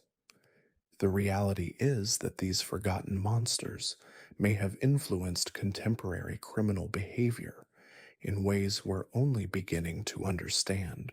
Their techniques, their methodologies, their psychological innovations didn't disappear with their deaths or imprisonment. Instead, they've filtered down through criminal networks, adapted by new generations of killers who learned from their predecessors' successes and failures. This brings us to perhaps the most disturbing case in our collection, one that demonstrates how modern technology can amplify ancient evil into something unprecedented in human history. Meet Dr. Vincent Harrow, a name that should terrify anyone who thinks they understand the limits of human cruelty. Dr. Harrow wasn't just a killer, he was a pioneer in what investigators would later classify as technological torture, using advances in medical science and computer technology to create suffering on a scale that previous generations of murderers could never have imagined. Operating between 1995 and 2008, he represented the evolution of serial killing into the digital age, where traditional boundaries of time, space, and physical limitation no longer applied. Harrow's background reads like a perfect storm of opportunity and malevolence. A licensed anesthesiologist with advanced degrees in computer science and biomedical engineering, he possessed the technical expertise to keep victims conscious and aware while inflicting damage that would have killed them under normal circumstances. His medical knowledge allowed him to maintain life while maximizing suffering, and his technological skills enabled him to document and distribute his work in ways that multiplied its impact exponentially. His first documented victim was Jennifer Walsh, a nursing student who responded to his advertisement for participants in what he claimed was a legitimate pain management research study. Jennifer thought she was contributing to medical science that could help future patients. What she actually became was the test subject for methodologies that pushed human endurance beyond previously known limits. Harrow had constructed what appeared to be a legitimate medical research facility in an abandoned hospital complex outside Detroit. The equipment looked professional, the documentation seemed official, and his medical credentials were completely authentic. Participants in his studies signed extensive consent forms that appeared to protect them while actually providing legal cover for activities that defied medical ethics and human decency. The facility contained surgical suites, monitoring equipment, and computer systems that allow control over every Harrow to maintain precise aspect of his victims' physiological responses. He could regulate their heart rate, blood pressure, pain levels, and consciousness with pharmaceutical precision, creating customized experiences of suffering that were individually tailored to each victim's psychological and physical profile. Jennifer's ordeal lasted 6 weeks, during which Harrow systematically tested the limits of human pain tolerance using techniques that combined traditional torture methods with cutting-edge medical technology. He kept detailed digital records of every procedure, measuring and analyzing her responses to create what he called baseline data for future research subjects. What made Harrow's approach particularly horrifying was his genuine belief that he was conducting legitimate scientific research. His documentation reads like actual medical studies, complete with statistical analysis, control groups, and peer review protocols. He had convinced himself that his work represented a breakthrough in understanding human consciousness and pain perception, despite the fact that his methods violated every principle of medical ethics and human rights. The technological aspect of his crimes extended far beyond the torture chamber itself. Harrow had developed sophisticated online networks for sharing his research with others who claimed to be interested in advancing the boundaries of medical science. These networks operated on encrypted platforms that made them virtually impossible for law enforcement to penetrate using conventional investigative techniques. Through these networks, Harrow wasn't just documenting his own crimes, he was training others in his methods, sharing technological innovations, and coordinating activities with individuals across multiple countries who were conducting similar research. The internet had allowed him to create a global community of people who shared his interest in pushing human suffering to previously unexplored extremes. His second major victim was Dr. Patricia Chen, an emergency room physician who had unknowingly become the subject of Harrow's attention when she treated one of his earlier victims who had managed to escape. Dr. Chen's medical expertise made her particularly valuable to Harrow's research, as her professional knowledge allowed her to understand exactly what was happening to her throughout her ordeal. Harrow's treatment of Dr. Chen revealed the full sophistication of his technological torture methods. He used her medical knowledge against her, explaining each procedure in clinical detail so she could anticipate the suffering he was about to inflict. He forced her to participate in her own torture by requiring her to monitor her vital signs and report on her physiological responses to different stimuli. The psychological torture was as sophisticated as the physical methods. Harrow had developed computer programs that could analyze his victims' personalities and automatically generate customized psychological attacks designed to maximize mental anguish. These programs incorporated artificial intelligence techniques that learned from each victim's responses and adapted their approaches in real time. Dr. Chen's ordeal lasted 3 months, during which Harrow used her as both subject and unwilling research assistant in developing new torture methodologies.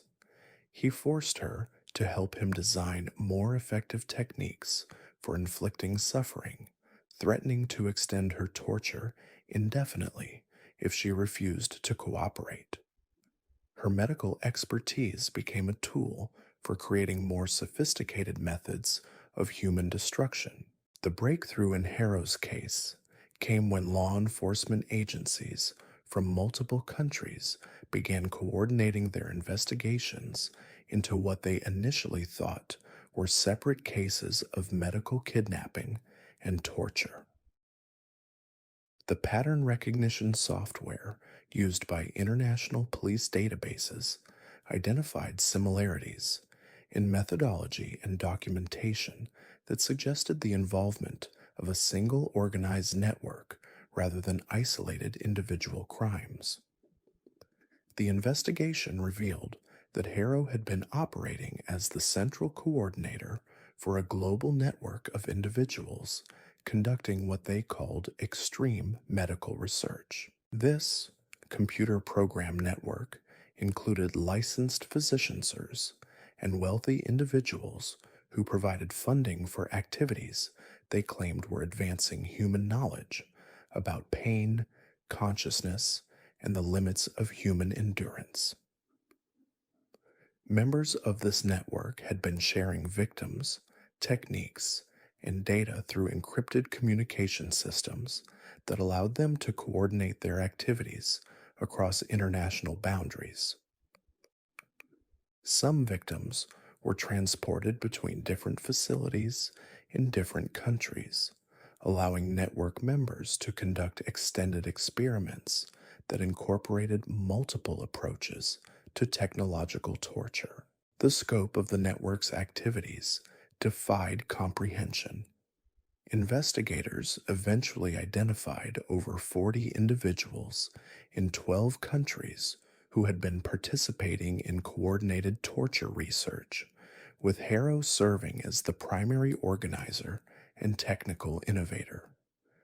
The network had been responsible for hundreds of disappearances over more than a decade, operating with a level of international coordination that challenged existing law enforcement capabilities. What made the network particularly difficult to investigate was its use of legitimate medical and academic institutions as cover for illegal activities. Several network members held positions at prestigious universities and hospitals, using their institutional resources to conduct research that appeared legitimate while actually serving as preparation for torture activities. The technology developed by the network had applications torture. That extended far beyond simple research into pain management and consciousness manipulation, had potential military and intelligence applications, leading to investigations into whether government agencies had been aware of or involved in their activities. The line torture between legitimate research and criminal had become so blurred that determining legal liability proved extremely complicated. Harrow's personal facility contained computer servers with petabytes of data documenting thousands of hours of torture sessions involving hundreds of victims. This data had been organized into searchable databases that allowed network members to analyze patterns across different torture methodologies, victim demographics, and physiological responses. They had essentially created a scientific literature of human suffering. The digital evidence also revealed that network members had been selling access to live torture sessions through encrypted online platforms, generating millions of dollars in revenue from individuals willing to pay premium prices for access to real-time human suffering. The technology had allowed them to commercialize torture on a scale that would have been impossible in previous eras.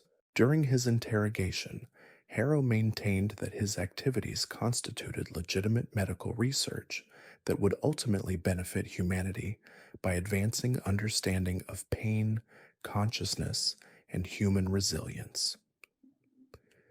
He presented detailed statistical analyses of his victims' responses and argued that his methods represented scientific breakthroughs that justified the temporary suffering of research subjects. His complete disconnect from normal moral reasoning became apparent when he offered to share his research data with law enforcement, genuinely believing that his scientific contributions would be recognized and valued despite the illegal methods used to obtain them.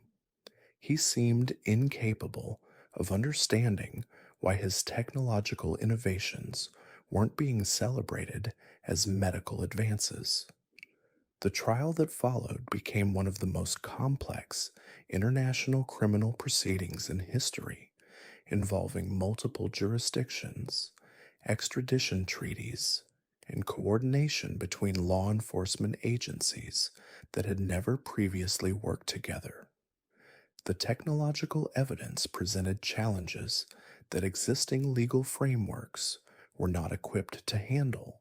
Expert witnesses included computer scientists, medical ethicists, international law specialists, and torture survivors who testified about the long term psychological effects of technologically enhanced torture. The proceedings established new legal precedents for prosecuting crimes that involved sophisticated technology and international coordination. Harrow was ultimately convicted on 47 counts of first-degree murder, along with numerous other charges related to torture, kidnapping, and operating criminal enterprises across international boundaries. His sentence of death was carried out in 2018, but the network he had organized continued to operate in modified forms even after his execution. The investigation into Harrow's network led to broader examinations of how legitimate medical and academic institutions could be infiltrated by individuals with criminal intentions. New oversight protocols were developed to prevent the misuse of medical facilities and research equipment for torture purposes, though experts acknowledge that determined criminals will always find ways to exploit institutional vulnerabilities. The technological innovations developed by Harrow's network have influenced law enforcement training in recognizing and investigating technology-enhanced crimes. Investigators learned to look for digital evidence patterns that might indicate the use of advanced technology for criminal purposes, developing new techniques for penetrating encrypted communication networks used by international criminal organizations. Perhaps most disturbing of all was the realization that Harrow's approach to torture represented just one possible application of advancing medical and computer technology for criminal purposes. His case demonstrated that technological progress could amplify human evil just as effectively as it could advance human welfare of crime, that existing legal and investigative frameworks were not new categories prepared to address.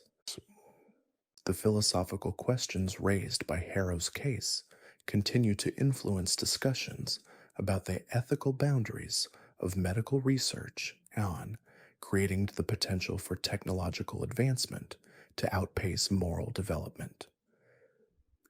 His work forced society to confront uncomfortable truths about how scientific knowledge could be perverted toward destructive ends by individuals who possessed both technical expertise and complete moral detachment. Today, the computer servers seized from Harrow's facility remain under tight security, their contents too disturbing for public release, but too valuable as evidence to be destroyed. Researchers continue to study the data to understand how technological torture networks operate and develop countermeasures to prevent similar organizations from emerging in the future. The international cooperation required to dismantle Harrow's network established new protocols for investigating crimes that cross national boundaries and involve sophisticated technology. Law enforcement agencies developed new capabilities for tracking digital evidence across multiple jurisdictions and coordinating arrests of suspects in different countries simultaneously. But perhaps the most lasting impact of Harrow's case was its demonstration that the internet age had created unprecedented opportunities for evil to organize and amplify itself across traditional boundaries of geography and law enforcement jurisdiction. His network proved that modern technology could enable criminal enterprises of a scope and sophistication that previous generations of killers could never have achieved. The case also revealed how legitimate institutions and credentials could be exploited to provide cover for criminal activities that operated at the intersection of multiple professional fields. Harrow's ability to maintain his medical license while conducting torture research demonstrated weaknesses in professional oversight systems that have since been addressed through enhanced monitoring and reporting requirements. Our final unknown killer represents something even more disturbing than technological sophistication or international organization. This case involves someone who discovered how to make murder literally invisible, developing methods for killing that left no physical evidence and no legal proof that crimes had even occurred. Margaret Thorne operated between 2003 and 2015, during which time she perfected what investigators eventually classified as so evidence-free murder, killing methods so subtle and sophisticated that her victims appeared to die from natural causes, even under the most careful medical examination. Her techniques represented the ultimate evolution of serial killing, murder, that was virtually undetectable even when investigators suspected foul play. Thorne's background provided perfect preparation for developing undetectable killing methods. A forensic pathologist with advanced training in toxicology and crime scene analysis, she possessed intimate knowledge of how murders are detected and investigated. She knew exactly what evidence investigators would look for and how to ensure that such evidence never existed in the first place. Her approach to murder was based on exploiting natural biological processes rather than introducing foreign elements that might be detected through autopsy or laboratory analysis. She had discovered methods for triggering fatal medical conditions that would appear completely natural to anyone examining the victims, even forensic specialists who were specifically looking for signs of foul play. Her first confirmed victim was Dr. Robert Martinez, a fellow pathologist who had begun questioning some of Thorne's professional conclusions about suspicious deaths in their jurisdiction. Dr. Martinez had noticed statistical patterns suggesting that certain types of deaths were occurring more frequently than normal probability would predict, and he had begun investigating whether someone might be deliberately causing these deaths. Thorne's murder of Dr. Martinez demonstrated the full sophistication of her methods. She triggered a fatal heart attack using techniques that left absolutely no trace of external intervention, no foreign substances, no physical evidence that anything unnatural had occurred. The autopsy revealed exactly what would be expected from a natural cardiac event, complete with all the physiological markers that pathologists use to confirm natural death. What made Thorne's methods particularly insidious was her use of advanced knowledge about individual genetic predispositions and medical histories. She would spend months researching her intended victims' health records, family medical histories, and genetic markers to identify specific vulnerabilities that could be exploited to trigger apparently natural deaths. Her victims were carefully selected from populations where sudden death would not seem unusual or suspicious. Elderly individuals with existing health conditions, people with family histories of heart disease or cancer, individuals whose lifestyles or occupations exposed them to health risks that could explain sudden medical emergencies. She was essentially hiding murders within statistical noise. Of Thorne's approach lay the genius in her understanding that modern forensic science, despite its sophistication, still relies on detecting foreign substances or unnatural physical evidence to prove that deaths were not natural. By working entirely within natural biological processes, she made her murders virtually undetectable using existing investigative techniques. Her second major victim was Eleanor Watson, an elderly woman whose suspicious death had brought unwanted attention to a nursing home where Thorne occasionally worked as a consulting pathologist. Eleanor had been asking questions about other residents who had died suddenly, and her persistence was threatening to expose patterns that Thorne had worked carefully to keep hidden. Eleanor's death appeared to result from complications related to her existing diabetes, a completely believable explanation given her age and medical history. The autopsy revealed exactly what would be expected from diabetic complications, with no indication that external factors had contributed to her death. Even Eleanor's family accepted the medical explanation without question, but Thorne had actually triggered Eleanor's fatal diabetic crisis using knowledge of how certain natural compounds could interact with her existing medications, create a cascade of physiological failures that would appear completely natural. The method required precise timing and detailed knowledge of Eleanor's daily routines, but it left no evidence that could be detected through conventional forensic analysis. The investigation that eventually exposed Thorne's activities began not with suspicious deaths, but with statistical analysis conducted by insurance companies that noticed unusual patterns in mortality rates across facilities where she had worked. Actuarial analysis revealed that certain types of deaths occurred at rates that were statistically unlikely to result from natural causes alone. This statistical approach to detecting Thorne's crimes represented a breakthrough in forensic investigation techniques. Traditional methods focus on physical evidence from individual deaths, but Thorne's methods made such evidence impossible to find. Only by analyzing large data sets and looking for statistical anomalies could investigators identify the patterns that suggested systematic murder.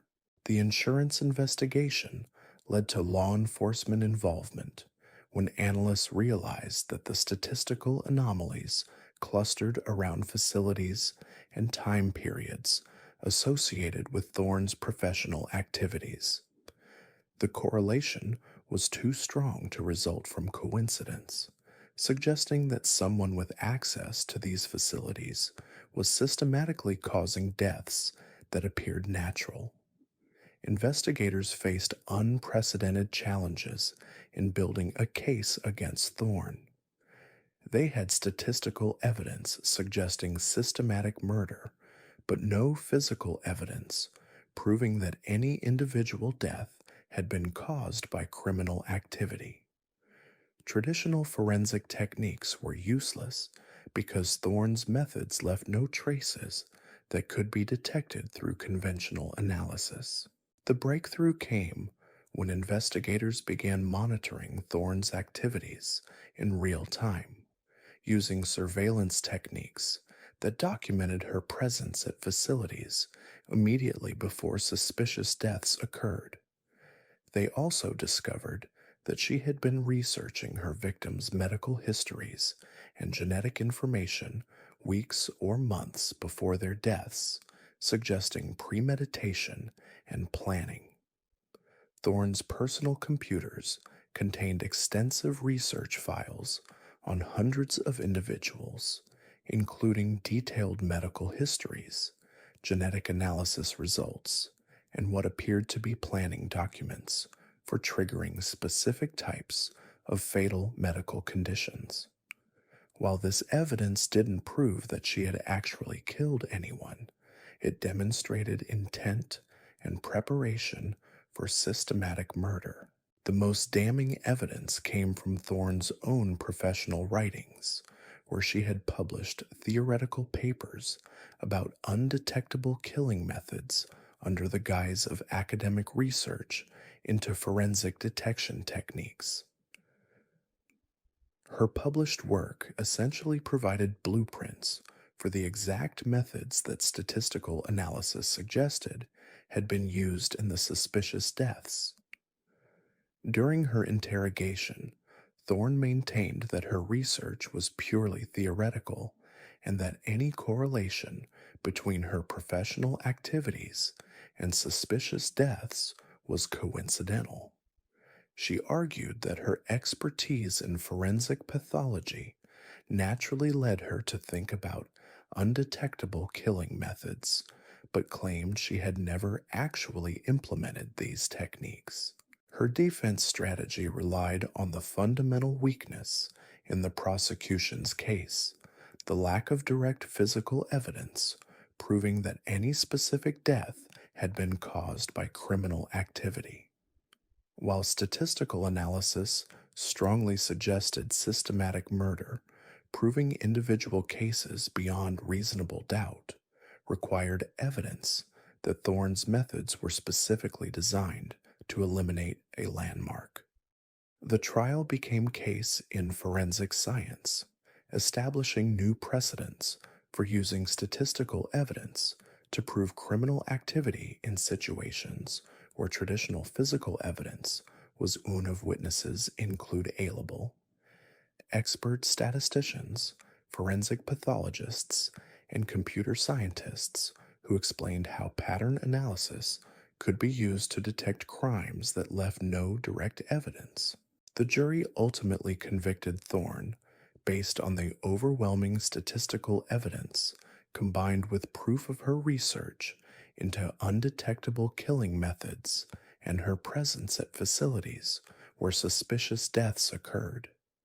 The conviction established new legal frameworks for prosecuting crimes that exploit advanced scientific knowledge to avoid detection.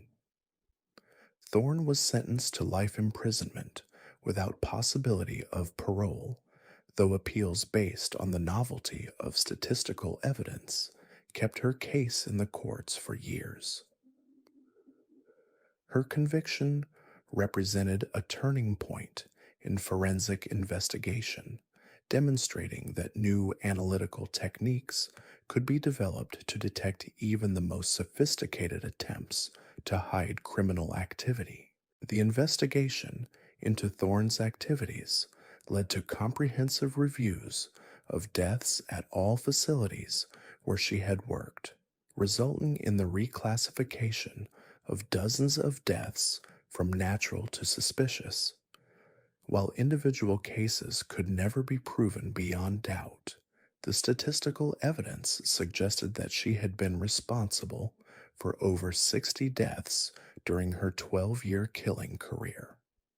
Her case forced medical institutions to develop new oversight protocols for detecting statistical anomalies that might indicate systematic killing by healthcare professionals.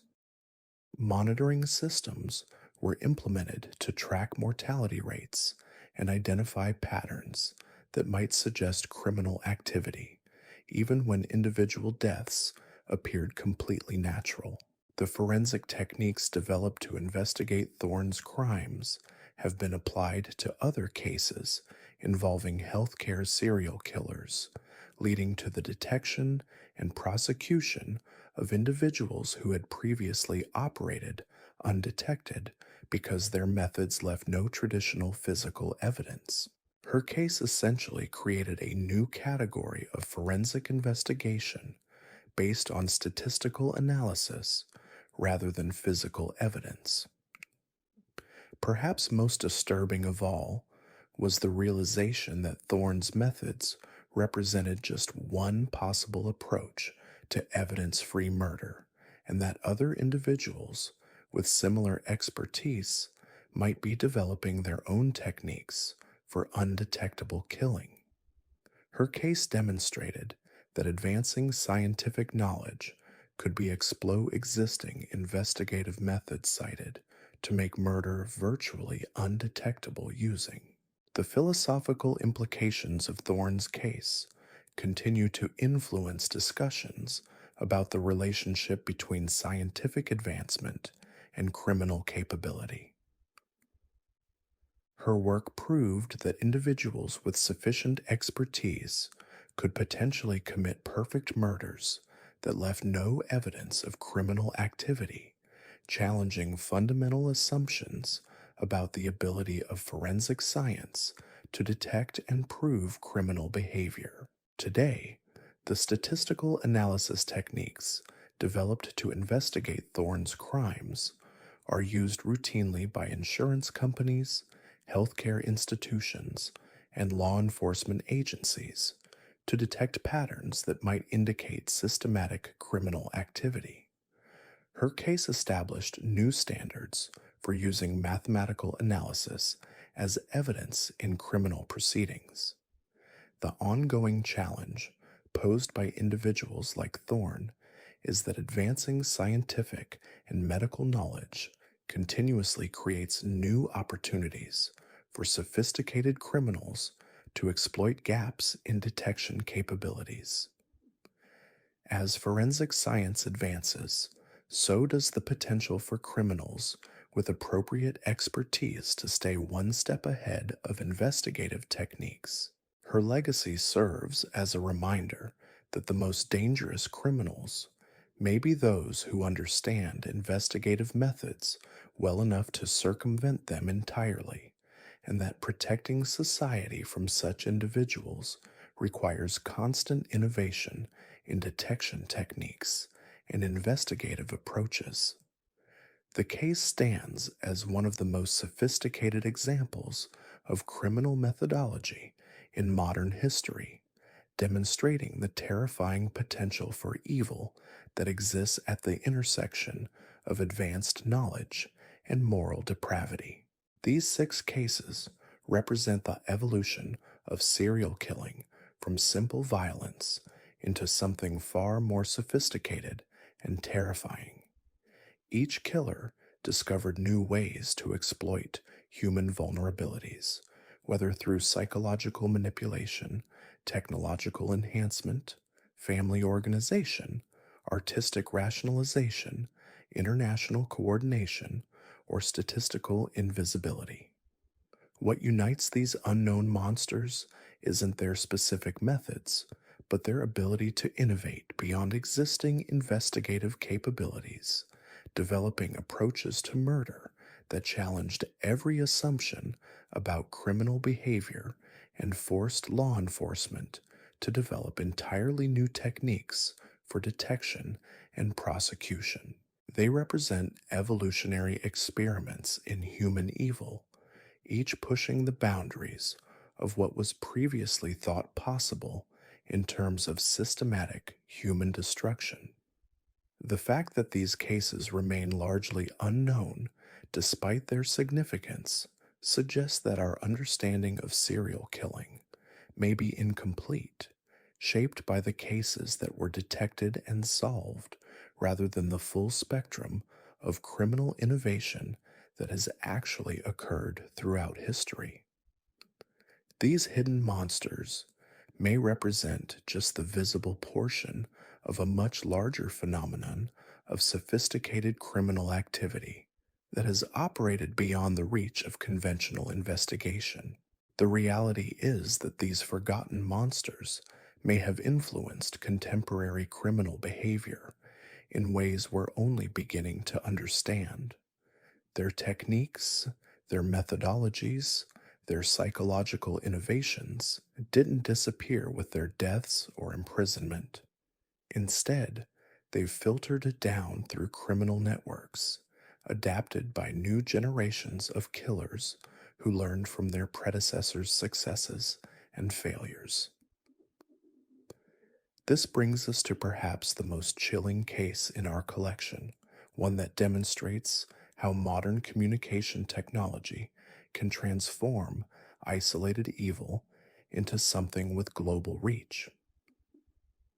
Meet Dr. Carolyn Vex, whose name should send shivers down the spine of anyone who thinks they understand the limits of psychological manipulation.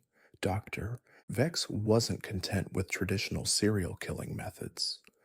Between 1998 and 2012, she pioneered what investigators would later classify as remote psychological murder, using early internet technology and social media platforms to drive victims to suicide while maintaining complete physical separation from her targets.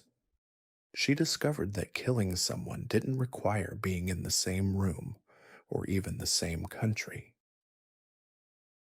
Her background provided the perfect foundation for this revolutionary approach to murder. A licensed psychiatrist with advanced training in behavioral psychology and computer programming, she possessed an intimate understanding of human psychological vulnerabilities, combined with the technical skills to exploit emerging digital communication platforms in ways their creators never intended. Vex's first documented victim was Jennifer Morrison, a college freshman struggling with depression who had joined an online support group for students dealing with mental health challenges. What Jennifer didn't know was that the compassionate counselor who had been offering her guidance and support through private messages was actually studying her psychological weaknesses and systematically destroying her will to live. The process took 8 months of careful manipulation. Vex would offer Jennifer support and understanding during their regular online conversations, gradually gaining her complete trust and emotional dependence. Once she had established this psychological control, she began subtly undermining Jennifer's self worth and hope for the future, using advanced knowledge of depressive psychology to push her toward increasingly desperate emotional states. What made Vex's approach particularly insidious was her use of multiple fake online identities to create an entire fictional social environment around her victims. She would pose as different people, offering conflicting advice, creating artificial social pressure and isolation that made her targets increasingly dependent on her primary counselor persona for emotional support and guidance. Jennifer's suicide appeared to be the tragic but predictable result of untreated depression and academic stress. The suicide note she left behind mentioned feeling hopeless about her future and overwhelmed by life's challenges, exactly the kind of explanation that would satisfy investigators looking into the death of a troubled college student. No one suspected that her emotional state had been deliberately engineered by someone who had never met her in person, but Jennifer was just the beginning. Vex had discovered that the internet provided unprecedented access to psychologically vulnerable individuals who were actively seeking help and support. Online mental health forums, suicide prevention chat rooms, and social media groups for people dealing with depression or trauma became hunting grounds where she could identify and target dozens of potential victims simultaneously. Her methodology evolved with each success. She developed sophisticated psychological profiles of different victim types, learning which manipulation techniques were most effective against specific personality disorders and mental health conditions. She created elaborate fictional personas, complete with fake personal histories and manufactured credentials that allowed her to gain credibility within online mental health communities. The genius of Vex's approach was that she could maintain active psychological manipulation campaigns against multiple victims across different geographic locations while leaving absolutely no physical evidence connecting her to their deaths. Each suicide appeared to be an isolated tragedy, mental health struggles, with resulting from the victim's existing no indication that external manipulation had played any role. Her second major victim was David Chen, a military veteran dealing with post traumatic stress disorder who had turned to online support groups for help processing his combat experiences. Vex spent 6 months building a relationship with David, presenting herself as a fellow veteran who understood his struggles and could offer guidance based on her own recovery experience. David's psychological profile revealed specific trauma triggers related to survivor guilt and feelings of worthlessness that Vex systematically exploited to deepen his depression and hopelessness. She would share fabricated stories about other veterans who had committed suicide, gradually normalizing the idea that self destruction was a common and understandable response to combat trauma. The manipulation campaign against David was particularly sophisticated because it required extensive knowledge of military culture and PTSD symptoms to maintain credibility within veteran support communities. Vex had researched military terminology, combat experiences, and veteran mental health issues extensively to create a convincing persona that could gain David's trust and emotional dependence. When David finally took his own life, his suicide was attributed to PTSD and survivor guilt, conditions that tragically claim many military veterans. The investigating officers found nothing suspicious about his death, and his family accepted the explanation that he had been overwhelmed by psychological wounds that were unfortunately common among combat veterans. But Vex's activities extended far beyond individual manipulation campaigns.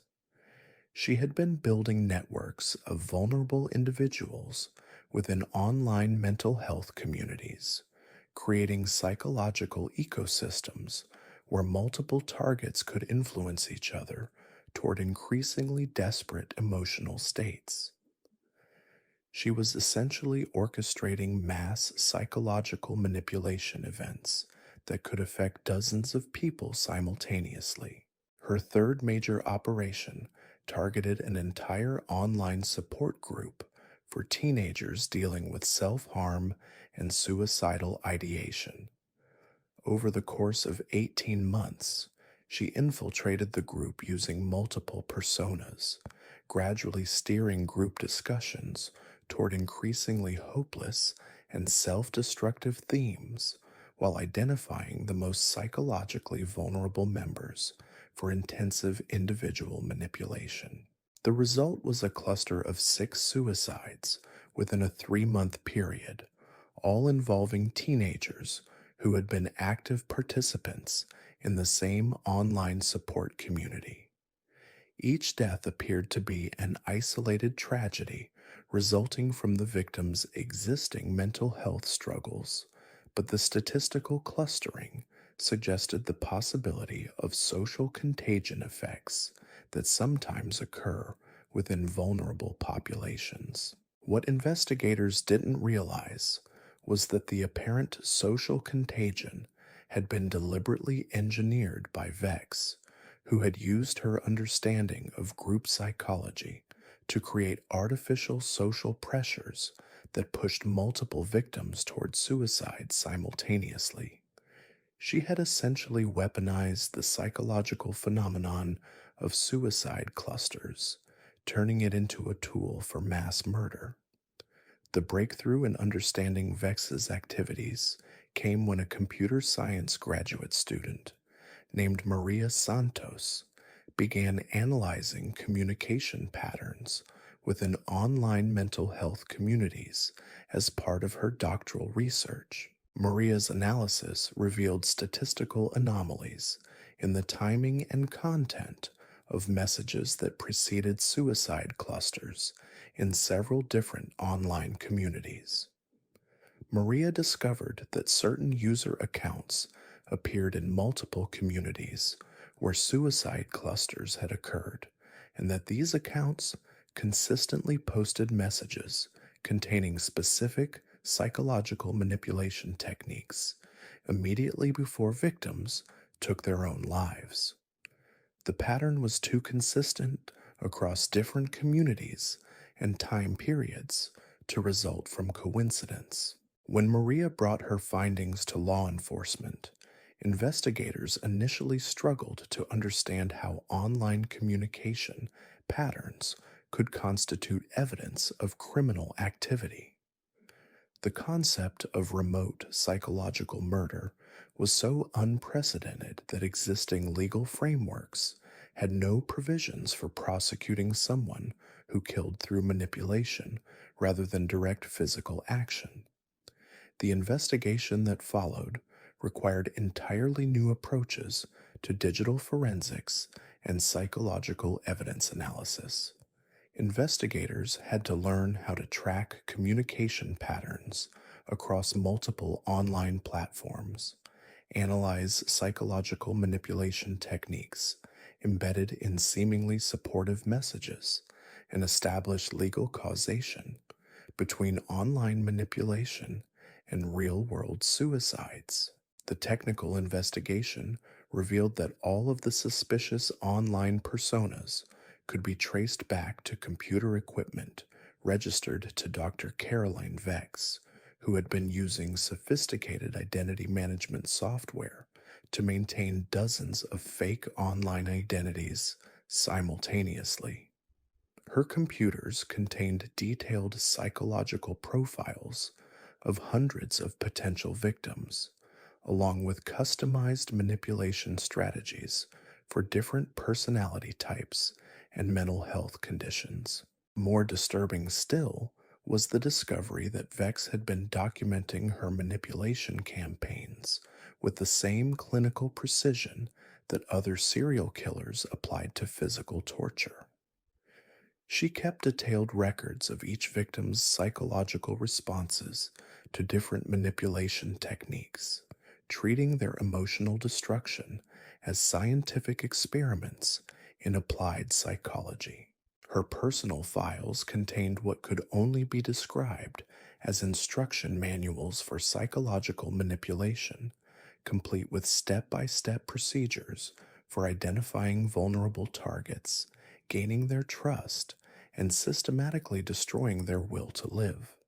She had essentially created a systematic methodology for remote murder that could be taught to others and applied on an industrial scale.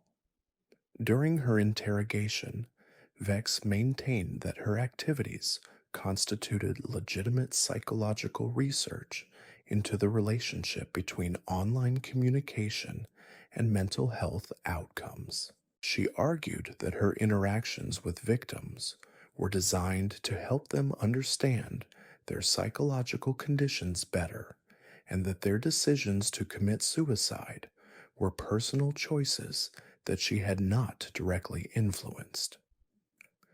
Her complete lack of empathy for her victims became apparent when she offered to share her research data with investigators, genuinely believing that her documentation of psychological manipulation techniques represented valuable scientific contributions that should be studied and preserved. She seemed incapable of understanding why her systematic destruction of human lives wasn't being recognized as innovative research. The legal challenges posed by Vex's case were unprecedented in criminal law. Prosecutors had to prove that online psychological manipulation constituted murder despite the absence of direct physical action or explicit encouragement of suicide. The case required establishing entirely new legal precedents for criminal responsibility in digital communication contexts.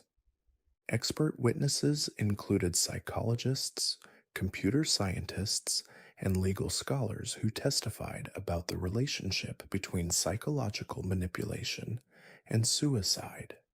The technical methods used to trace online communications and the legal frameworks needed to address crimes committed through digital platforms rather than physical action.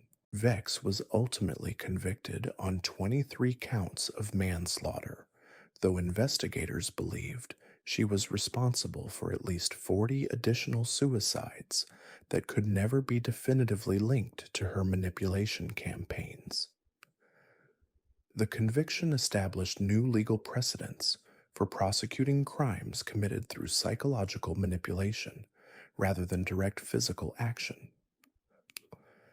Her case forced law enforcement agencies to develop entirely new investigative capabilities for detecting and prosecuting crimes committed through digital communication platforms.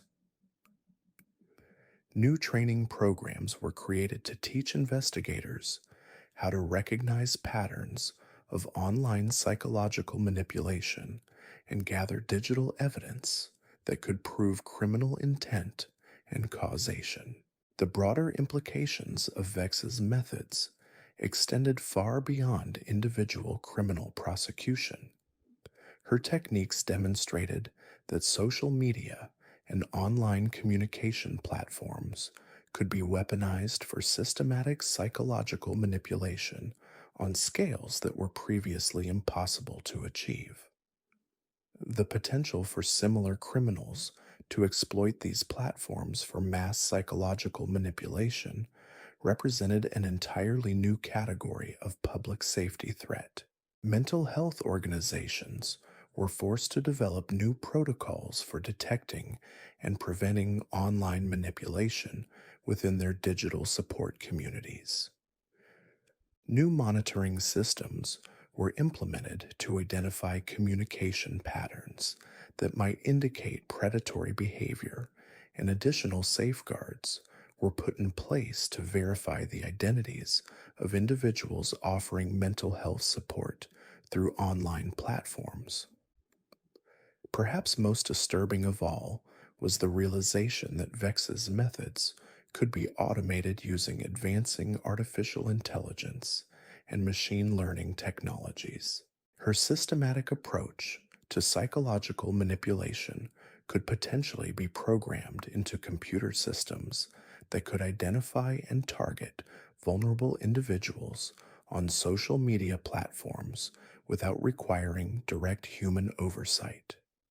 The investigation into her activities revealed connections to underground communities of individuals who shared information about psychological manipulation techniques and coordinated targeting of vulnerable populations through online platforms. These communities operated on encrypted communication networks that made them difficult for law enforcement to penetrate and monitor. The technological innovations Vex had developed for managing multiple online identities and targeting psychological manipulation campaigns were adapted by other criminals for purposes ranging from financial fraud to political manipulation. Her case essentially provided a blueprint for weaponizing social media platforms that continues to influence criminal behavior and cybersecurity threats. Today, the detection techniques developed to investigate Vex's crimes are used by social media companies, mental health organizations, and law enforcement agencies to identify and prevent online manipulation campaigns before they can cause harm. Her case established new standards for monitoring and moderating online mental health communities to protect vulnerable users from predatory behavior. The philosophical questions raised by her case continue to influence discussions about the relationship between free speech and psychological harm in digital communication contexts. Her work forced society to confront uncomfortable questions about the limits of online communication freedom and the responsibility of technology companies to protect users from psychological manipulation. But if you think remote psychological murder represents the ultimate evolution of serial killing, you're not prepared for our next case, because what we're about to discuss involves someone who discovered how to make entire disappear without families leaving any trace that they had ever existed in the first place. Meet Arthur Blackwood, whose name has been systemate records forically erased from official reasons that will become clear as we explore his methodology.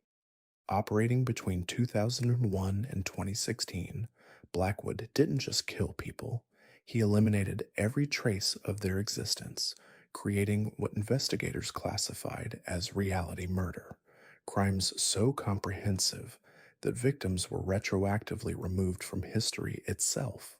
Blackwood's background provided perfect preparation for this unprecedented approach to murder. A former intelligence analyst with advanced training in information warfare and digital forensics, he possessed intimate knowledge of how modern societies maintain records of individual existence and how those records could be systematically altered or destroyed to make people disappear completely. His first confirmed victim was the Patterson family, Robert and Linda Patterson, along with their two teenage children, Michael and Sarah. The Pattersons lived quiet lives in suburban Ohio, with no enemies or dangerous connections that might explain their sudden disappearance. What made their case particularly baffling was that they didn't just vanish physically, all traces of their existence were systematically erased. The investigation began when neighbors noticed that the Patterson house had been empty for several weeks, with no explanation from the family about where they had gone. When police conducted a welfare check, they found the house completely empty, as if it had never been occupied. There were no personal belongings, no furniture, no evidence that anyone had ever lived there. But the real mystery became apparent when investigators tried to research the Patterson family's background. Their birth certificates had disappeared from county records. Their social security numbers were no longer in government databases. Their bank accounts had been closed and all transaction records deleted. Their employment histories had been erased from company files. It was as if the entire family had never existed. The investigation revealed that someone with extraordinary technical skills and institutional access had systematically identified and destroyed every official record of the Patterson family's existence. This wasn't simple identity theft or document fraud. This was comprehensive reality manipulation that required the knowledge of dozens of different record-keeping systems and the technical ability to access and modify them without detection. Blackwood had discovered that modern society's reliance on digital record-keeping created vulnerabilities that could be exploited by someone with sufficient knowledge and resources. Every aspect of contemporary existence leaves digital traces, but those traces could be systematically eliminated by someone who understood how information systems worked and had the skills to manipulate them. His methodology was based on the principle that people only exist to the extent that society maintains records of their existence.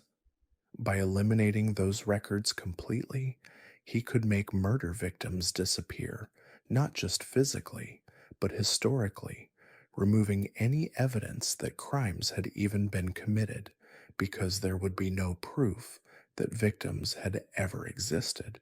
The Patterson case was just the beginning of what investigators would later realize was a systematic campaign to test and refine techniques for comprehensive reality manipulation.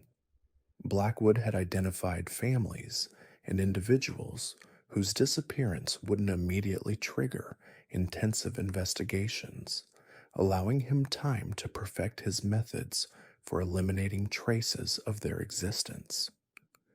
His second major operation targeted the Morrison family, who had been planning to relocate to another state for employment reasons. Blackwood had identified them as ideal targets because their planned move provided cover for their disappearance, and their limited local social connections meant that fewer people would immediately notice their absence. The Morrisons' elimination was even more sophisticated than the Patterson case. Blackwood had not only erased their official records, but had also created false documentation suggesting that they had successfully completed their planned relocation. Anyone investigating their disappearance would find evidence indicating that they were living normal lives in their new location, even though they had actually been murdered. This approach represented a breakthrough in criminal methodology. Previous serial killers had focused on hiding bodies or destroying physical evidence, but Blackwood had discovered how to hide the fact that crimes had been committed in the first place.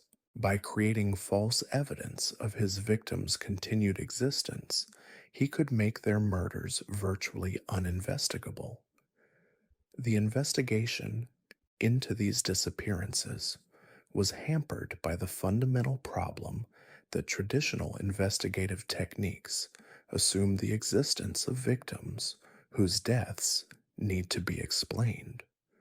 When the victims themselves could not be proven to have existed, investigators struggled to establish that criminal activity had occurred at all. The breakthrough came when an insurance fraud investigator named Jennifer Walsh noticed statistical anomalies in life insurance claims and policy cancellations that suggested systematic manipulation of personal identity records. Her analysis revealed patterns indicating that multiple families had disappeared from official records in ways that were statistically impossible to occur naturally. Walsh's investigation led to the discovery that someone had been using sophisticated hacking techniques to access and modify records maintained by government agencies, financial institutions, and private companies. The scale of the operation suggested either a large criminal organization or a single individual with extraordinary technical capabilities and institutional access. The technical investigation that followed revealed digital fingerprints that could be traced back to Arthur Blackwood, who had been using his intelligence community background and security clearances to access classified government databases and modify official records. His position as a consultant for various government agencies had provided him with the access and knowledge needed to manipulate record-keeping systems across multiple institutions. Blackwood's personal computers contained detailed documentation of his reality manipulation techniques, including step-by-step procedures for identifying and eliminating different types of official records. He had essentially created a comprehensive methodology for making people disappear from documented history, complete with backup procedures for handling different types of record-keeping systems.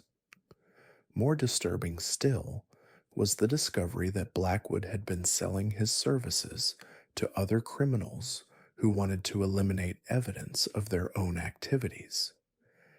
His client list included individuals involved in organized crime, white-collar fraud, and various other criminal enterprises who were willing to pay substantial sums for comprehensive identity elimination services.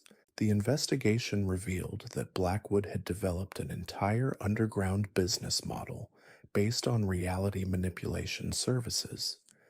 He offered different packages, ranging from simple identity alteration to complete existence elimination, with pricing based on the complexity and comprehensiveness of the record's modification required. His most expensive service, which he called historical revision, involved not only eliminating current records, but also modifying historical databases to remove any trace that targets had ever existed. This service could make murder victims disappear retroactively, eliminating evidence of their existence from birth records, school records, medical histories, and any other documentation that might prove they had once been alive. During his interrogation, Blackwood maintained that his activities constituted legitimate information security consulting designed to help clients protect their privacy and escape dangerous situations. He argued that his techniques for modifying official records were defensive measures rather than criminal activities, and that any harm to his clients was unintended. His complete detachment from normal moral reasoning became apparent when he offered to demonstrate his reality manipulation techniques for investigators, genuinely believing that his innovations in information warfare represented valuable technological contributions that should be studied and preserved by intelligence agencies. The legal challenges posed by Blackwood's case were unprecedented in criminal law. Prosecutors had to prove that murders had occurred despite the absence of victims who could be proven to have existed. The case required establishing entirely new legal frameworks for prosecuting crimes that involved systematic manipulation of official records and digital evidence. The trial became a landmark case in information security law, establishing new precedents for prosecuting crimes that involved unauthorized access to government databases and systematic manipulation of official records. Expert witnesses included computer scientists, intelligence analysts, and legal scholars who testified about the technical methods used for reality manipulation and the legal frameworks needed to address such crimes. Blackwood was ultimately convicted on multiple counts of murder, fraud, and unauthorized access to classified government systems, though the exact number of his victims could never be definitively established because his reality manipulation techniques had eliminated proof of their existence. The conviction required developing entirely new legal theories about criminal evidence and victim identification. His case forced government agencies to implement new security protocols for protecting official records from unauthorized modification and develop new techniques for detecting systematic manipulation of digital databases. The investigation revealed vulnerabilities in record-keeping systems that of Blackwood's methods extended far to never been previously identified or addressed. The broader implications beyond individual criminal cases. His techniques demonstrated that digital record-keeping systems could be manipulated to alter documented reality itself, creating new categories of crime that existing legal and investigative frameworks were not equipped to handle. Intelligence agencies were forced to develop new counterintelligence capabilities for detecting and preventing information warfare attacks against civilian record-keeping systems. New monitoring protocols were implemented to identify unauthorized access to classified databases and detect patterns that might indicate systematic records manipulation.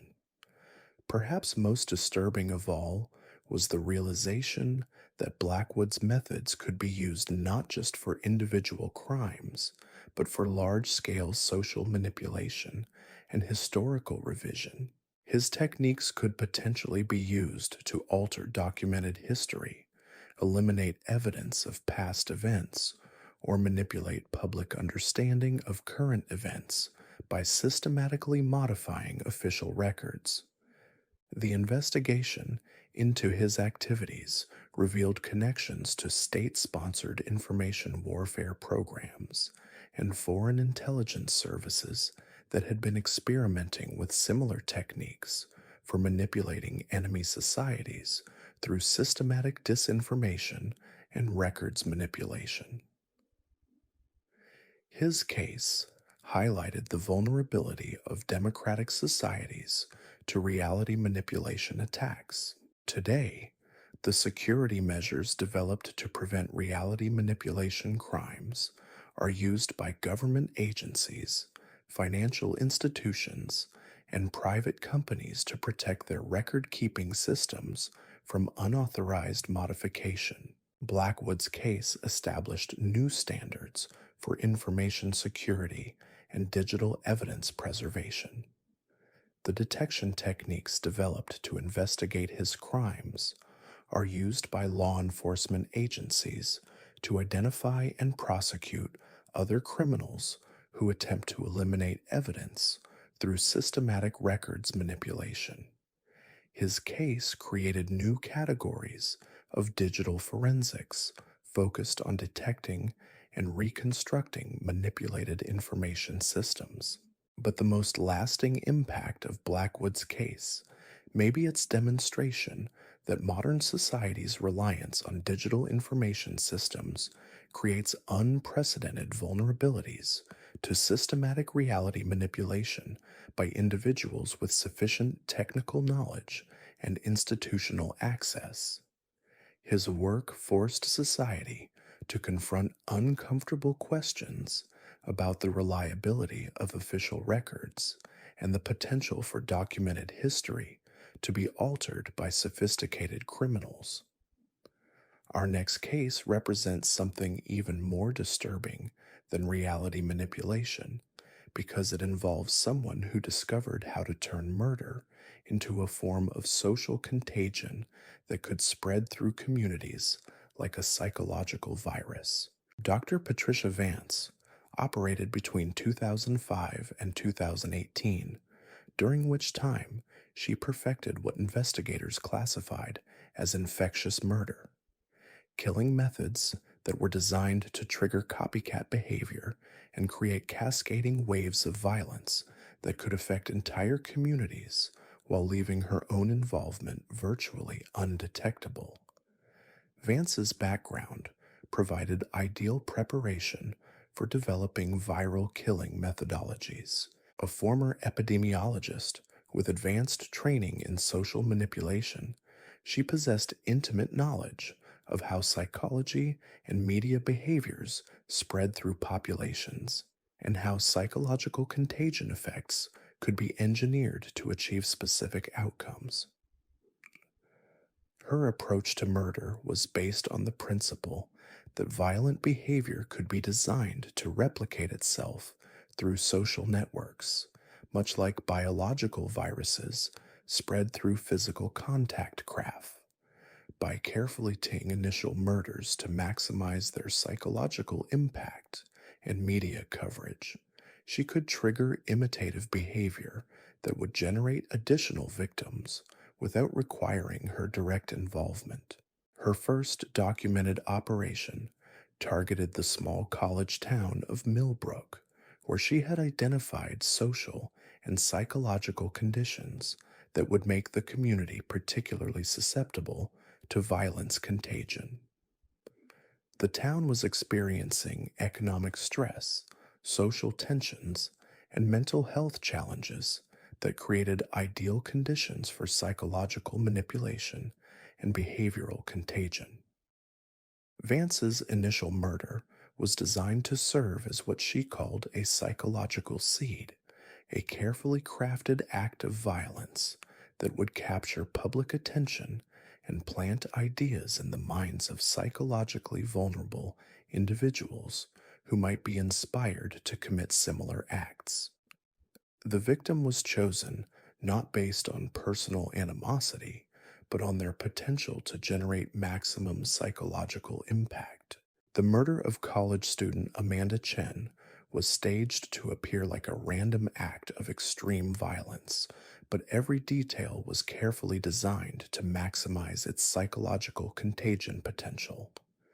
The location, timing, method, and symbolic elements were all chosen based on Vance's understanding of how violent imagery spreads through social networks and influences susceptible individuals. Within weeks of Amanda's murder, two copycat killings occurred in the same community, committed by individuals who had been exposed to media coverage of the original crime and had been psychologically triggered to commit similar acts. The copycat killers had no direct connection to Vance or knowledge of her involvement in the original murder, but these copycat killings weren't random imitations. Vance had embedded specific psychological triggers in the staging of Amanda's murder that were designed to influence how the crime would be copied by others. The symbolic elements and media coverage patterns she had engineered were carefully crafted to guide copycat behavior in predictable directions. The result was a cascade of increasingly violent crimes that spread through the community like a behavioral epidemic. Each subsequent murder incorporated elements from previous crimes while adding new variations, creating an escalating pattern of violence that appeared to be driven by social contagion rather than organized made Vance's approach criminal activity. What particularly insidious was that she remained physically removed from the copycat crimes while still exerting psychological influence over their development. She had created a system where her initial murder could generate multiple additional victims without requiring her continued involvement or presence in the community. The investigation into the Millbrook killings initially focused on identifying connections between the different perpetrators, but investigators found no evidence of organized criminal activity or direct communication between the killers. Each crime appeared to be an isolated act of violence inspired by media coverage of previous murders. The breakthrough in understanding the psychological manipulation involved came when a forensic psychologist named Dr. Marcus Webb began analyzing the symbolic elements and staging patterns present in all the murders. His analysis revealed that the crimes contained embedded psychological triggers that were too sophisticated and consistent to result from random imitation. Dr. Webb discovered that the murders incorporated specific symbolic elements and staging techniques that had been documented in academic literature about violence contagion and media influence on criminal behavior. The pattern suggested that someone with advanced knowledge of behavioral psychology had deliberately engineered the initial crime to trigger predictable copycat responses. The investigation that followed required entirely new approaches to criminal profiling and behavioral analysis. Investigators had to learn how to trace psychological influence through social networks and identify the original source of behavioral contagion patterns that had spread through multiple communities. The technical investigation revealed that Vance had been systematically studying communities across multiple states, identifying populations that were psychologically susceptible to violence contagion and developing customized manipulation strategies for triggering behavioral epidemics in different social contexts. Her personal research files contained detailed psychological profiles of entire communities, including analysis of local social tensions, mental health statistics, media consumption patterns, and economic conditions that could be exploited to maximize the spread of violent behavior. She had essentially created a scientific methodology for engineering social violence. More disturbing still was the discovery that Vance had been testing different approaches to behavioral contagion across multiple communities simultaneously, treating entire populations as laboratory subjects in experiments designed to understand how psychological manipulation could be used to trigger widespread violence. Her documentation revealed that she viewed murder not as an end in itself, but as a tool for studying human behavioral patterns and social psychology. She was treating mass violence as a form of applied research into the mechanisms of social contagion and collective behavior. During her interrogation, Vance maintained that her activities constituted legitimate sociological research into the causes and prevention of violence contagion. She argued that her experiments were designed to advance understanding of how behavioral epidemics spread through communities, and that the resulting violence was an unfortunate but scientifically valuable byproduct.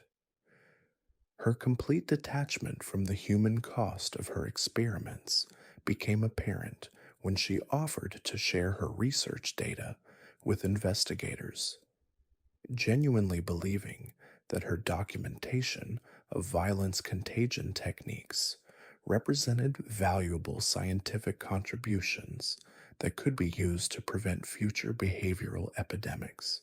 The legal challenges posed by Vance's case were unprecedented because she had committed relatively few direct murders while triggering dozens of copycat killings through psychological manipulation.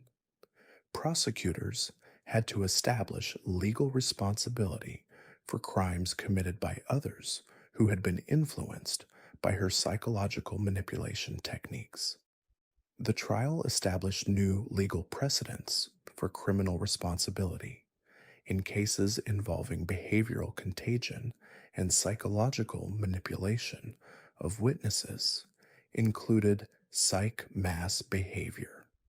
Expertologists, sociologists, and media researchers who testified about the mechanisms of violence contagion and the possibility of deliberately triggering such epidemics. Vance was ultimately convicted on multiple.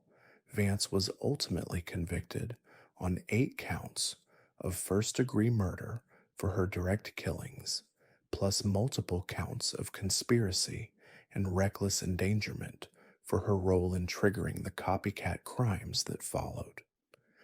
The conviction established new legal frameworks for prosecuting crimes that involved psychological manipulation designed to influence the behavior of third parties. Her case forced law enforcement agencies to develop entirely new investigative approaches for detecting and preventing behavioral contagion crimes. New training programs were created to teach investigators how to recognize artificially triggered violence patterns and trace psychological manipulation through social networks and media coverage. The broader implications of Vance's methods extended far beyond individual criminal cases.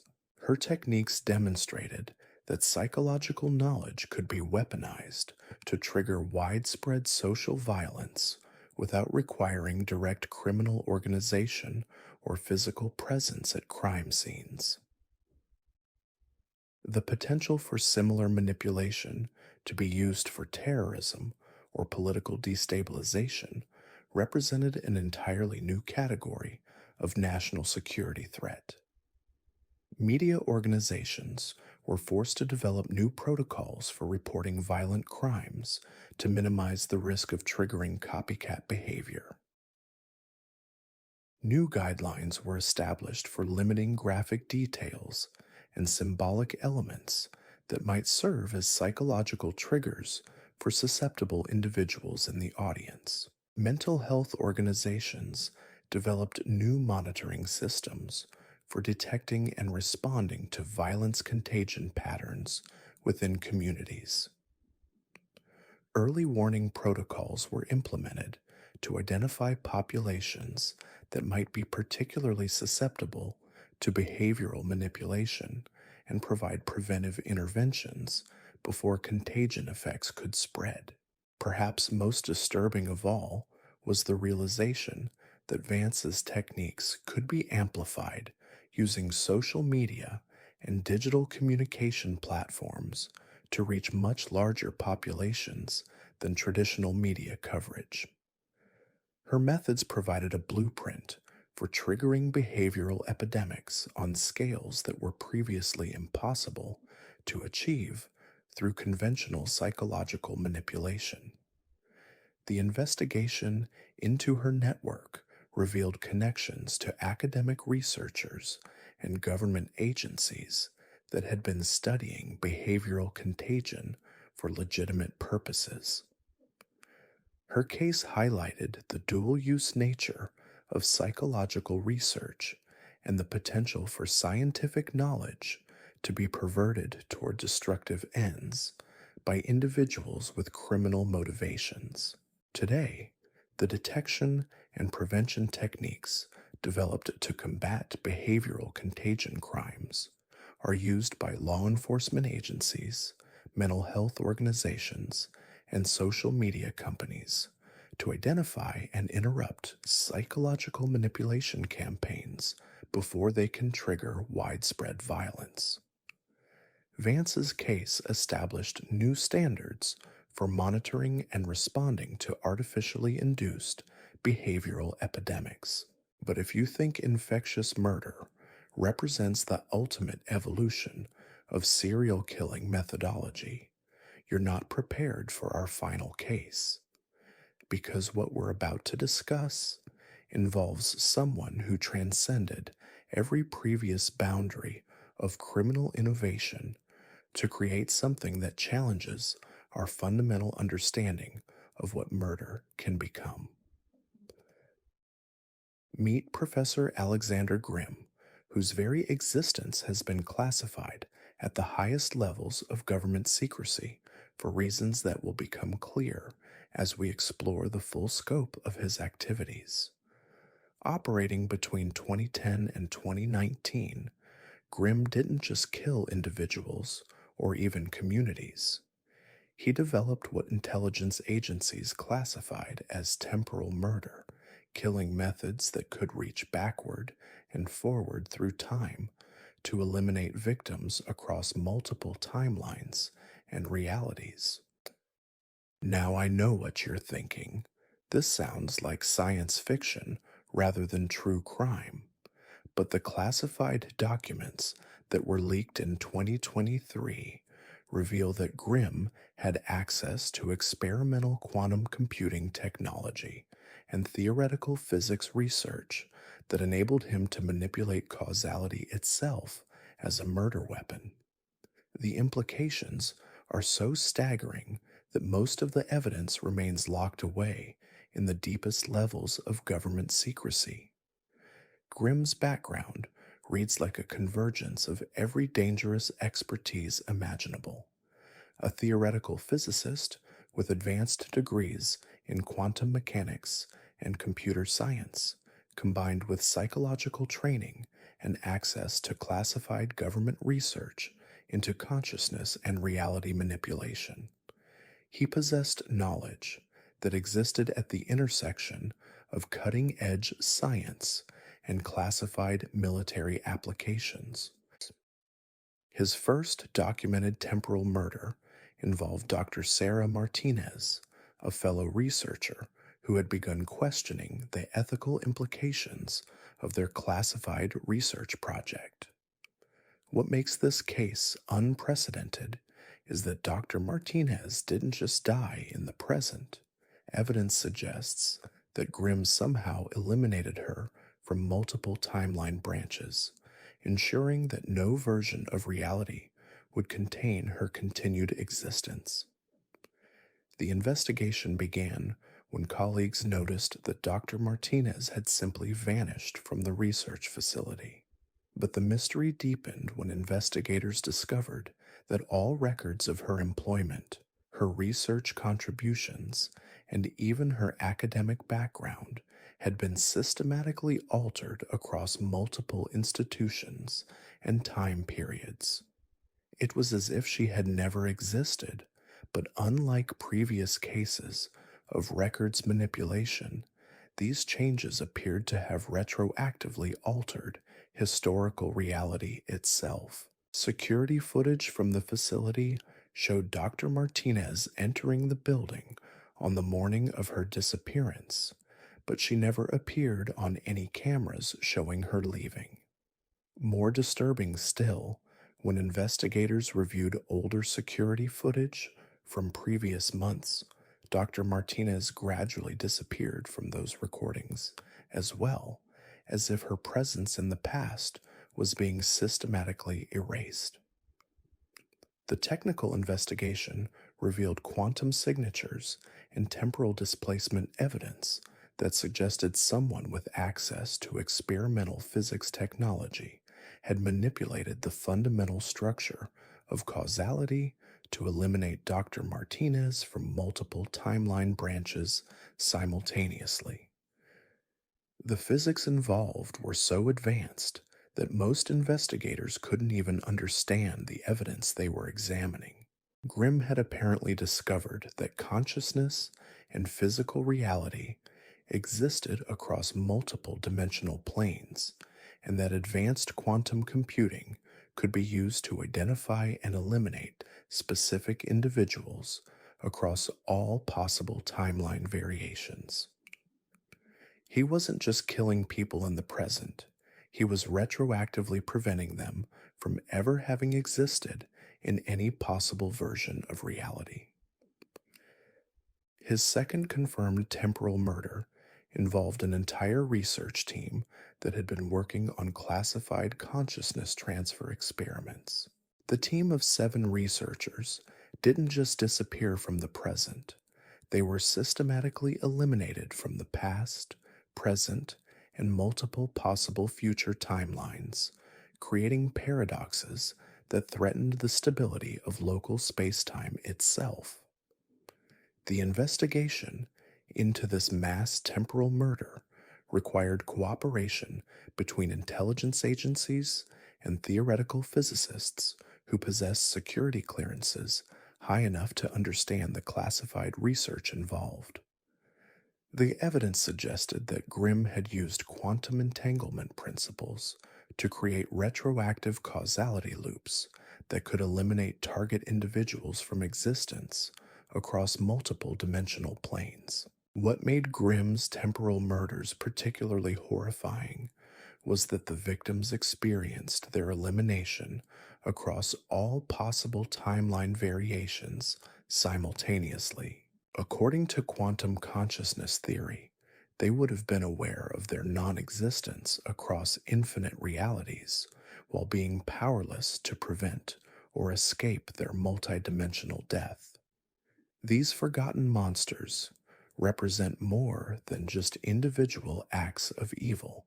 They show us how human intelligence, when stripped of moral constraint, can evolve into something far more terrifying than simple violence. Each case pushed the boundaries of what we thought possible, forcing us to confront uncomfortable truths about the potential for evil that exists within human nature itself. The fact that their stories remain hidden suggests there may be other killers out there, developing new methodologies we can't even imagine yet. Margaret Holloway seemed like the perfect neighbor. She baked cookies for the elderly woman next door, volunteered at the local animal shelter every weekend, and never missed Sunday service at St. Mary's Cathedral.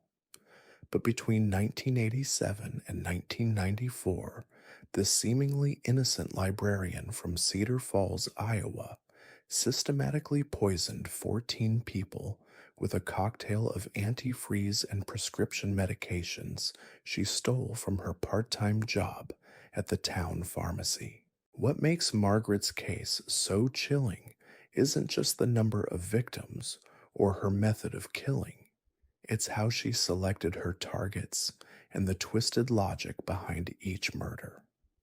Margaret didn't kill for money, revenge, or even the thrill that drives most serial killers. She killed because she believed she was saving people from their own misery. In her mind, she was an angel of mercy, delivering eternal peace to those who suffered. Her first victim was Robert Chen, a 63-year-old widower who lived alone in the apartment above the bookstore where Margaret worked part-time.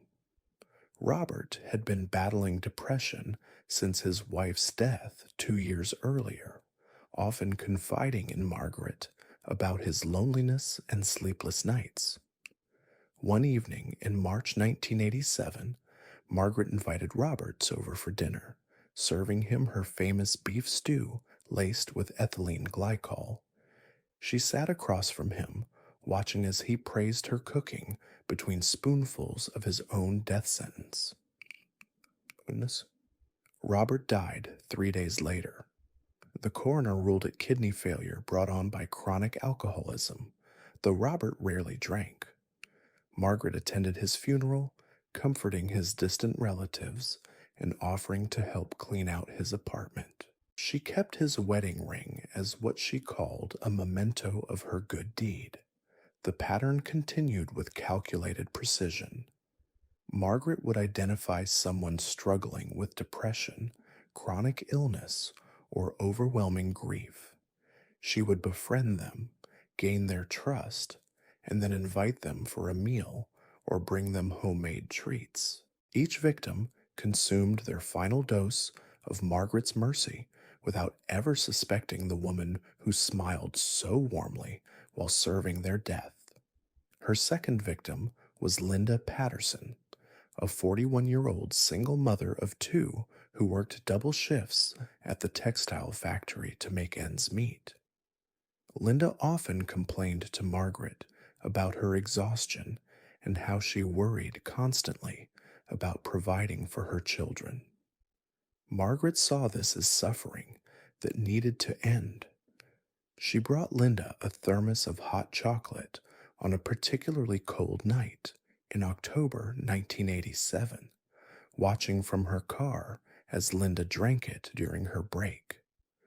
Linda collapsed at her workstation 6 hours later and died before the ambulance arrived.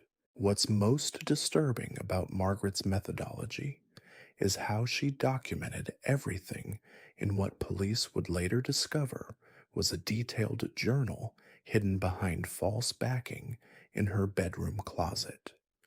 She wrote about each victim's final moments, describing their gratitude for her kindness and how peaceful they looked when the poison finally took hold. She rated each killing on what she called her mercy scale, giving higher scores to victims who died without apparent pain or distress.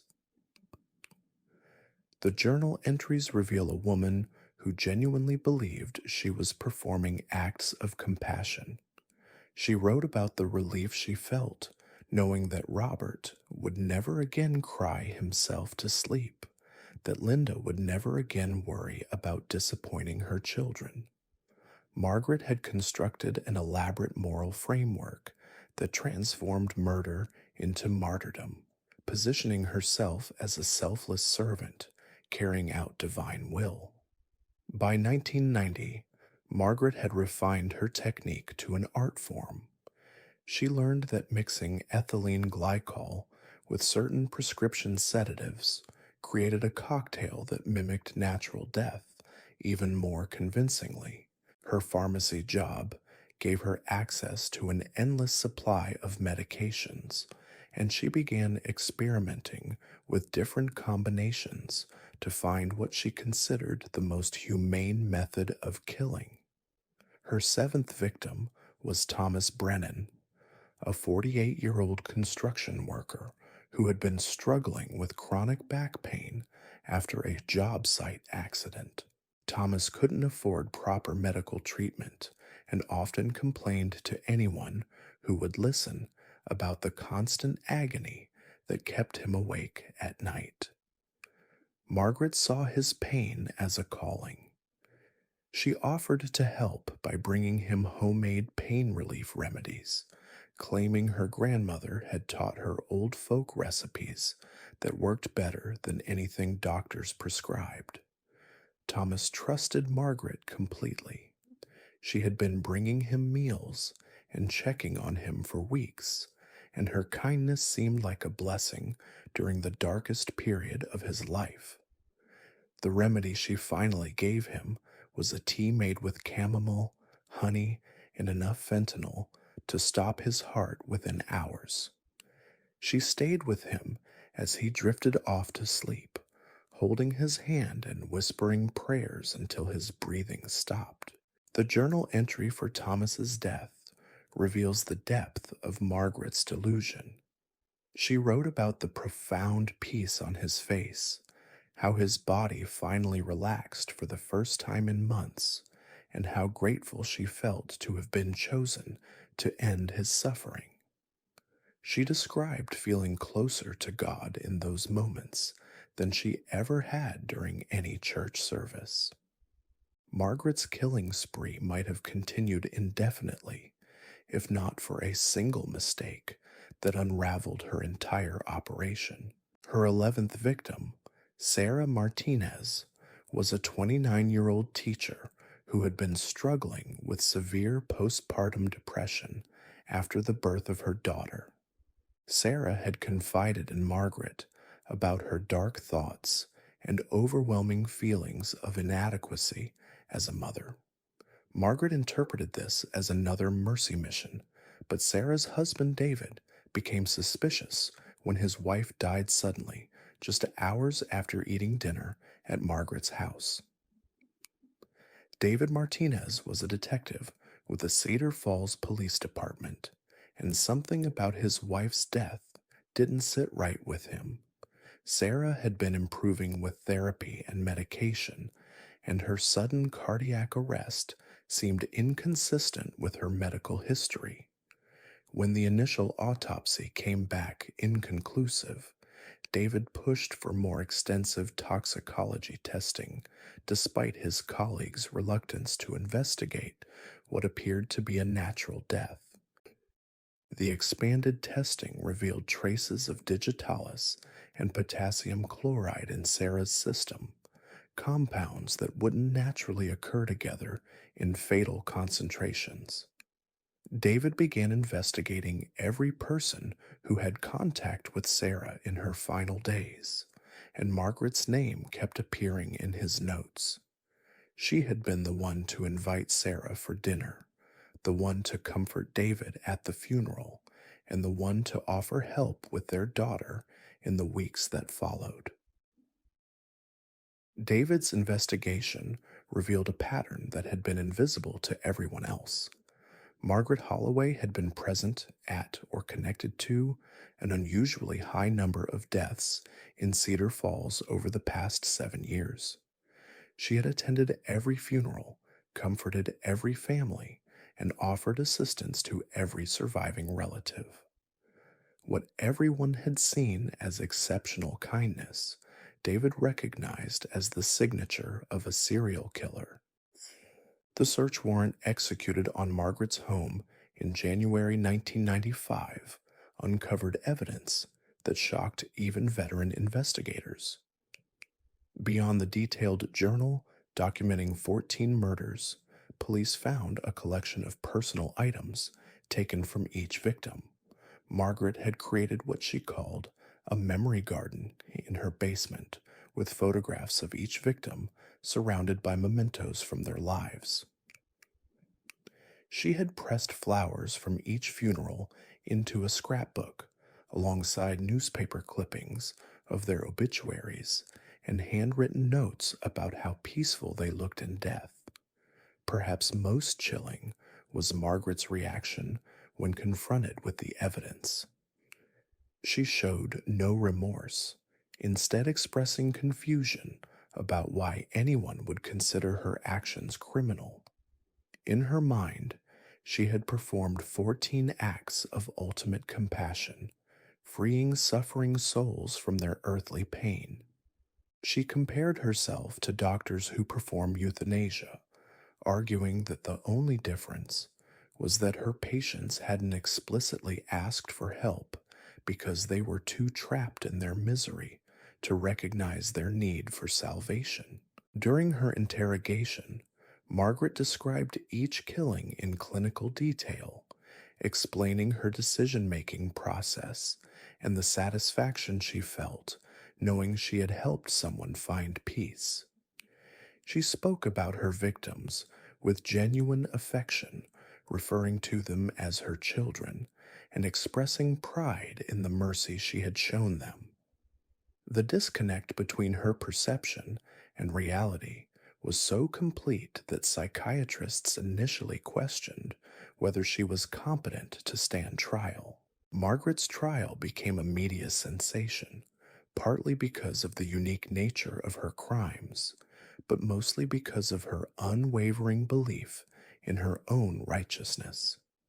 She testified in her own defense, calmly explaining to the jury why each murder had been necessary and how she had been chosen by God to carry out this sacred work. Her testimony was so disturbing that several jurors requested counseling sessions during the trial.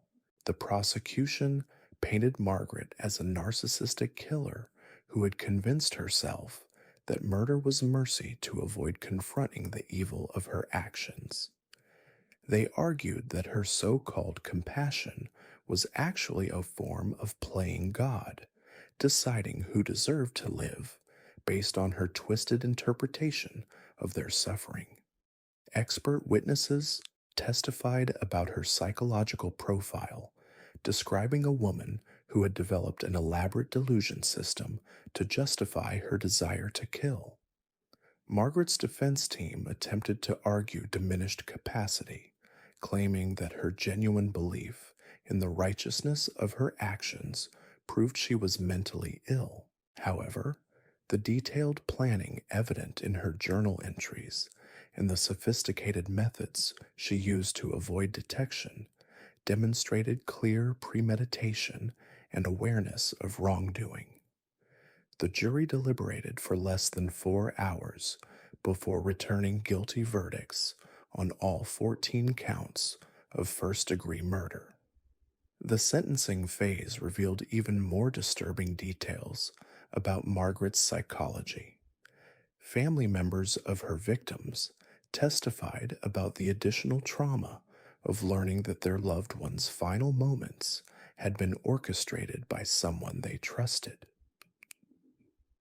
David Martinez broke down while describing how Margaret had attended his wife's funeral and offered to babysit their daughter, knowing that she was the one responsible for making that child motherless.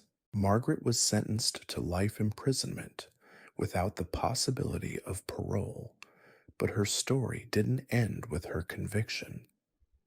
Letters she wrote from prison to various religious organizations revealed that she continued to believe she had been divinely chosen for her mission.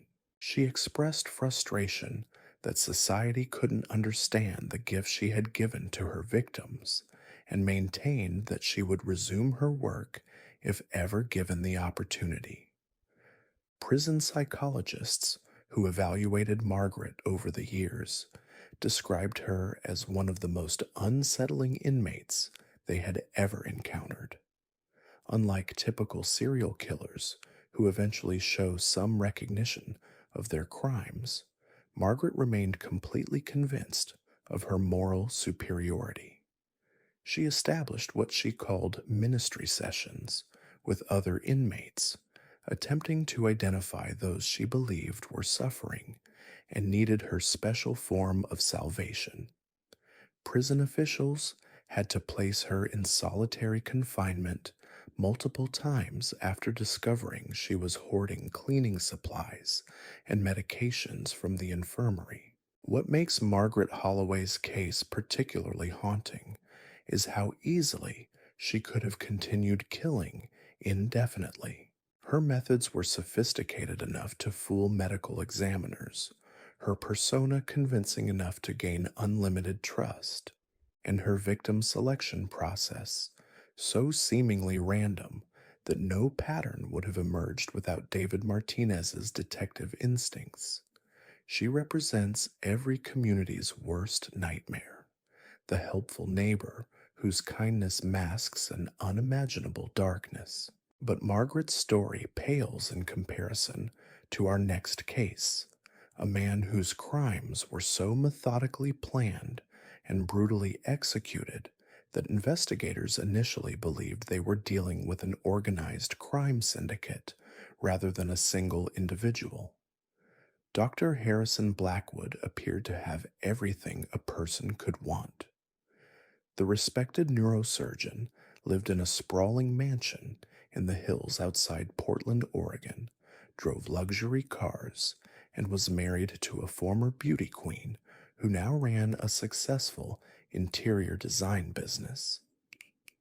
His colleagues at Portland General Hospital considered him brilliant but aloof, a perfectionist who demanded excellence from everyone around him, but rarely socialized outside of work obligations.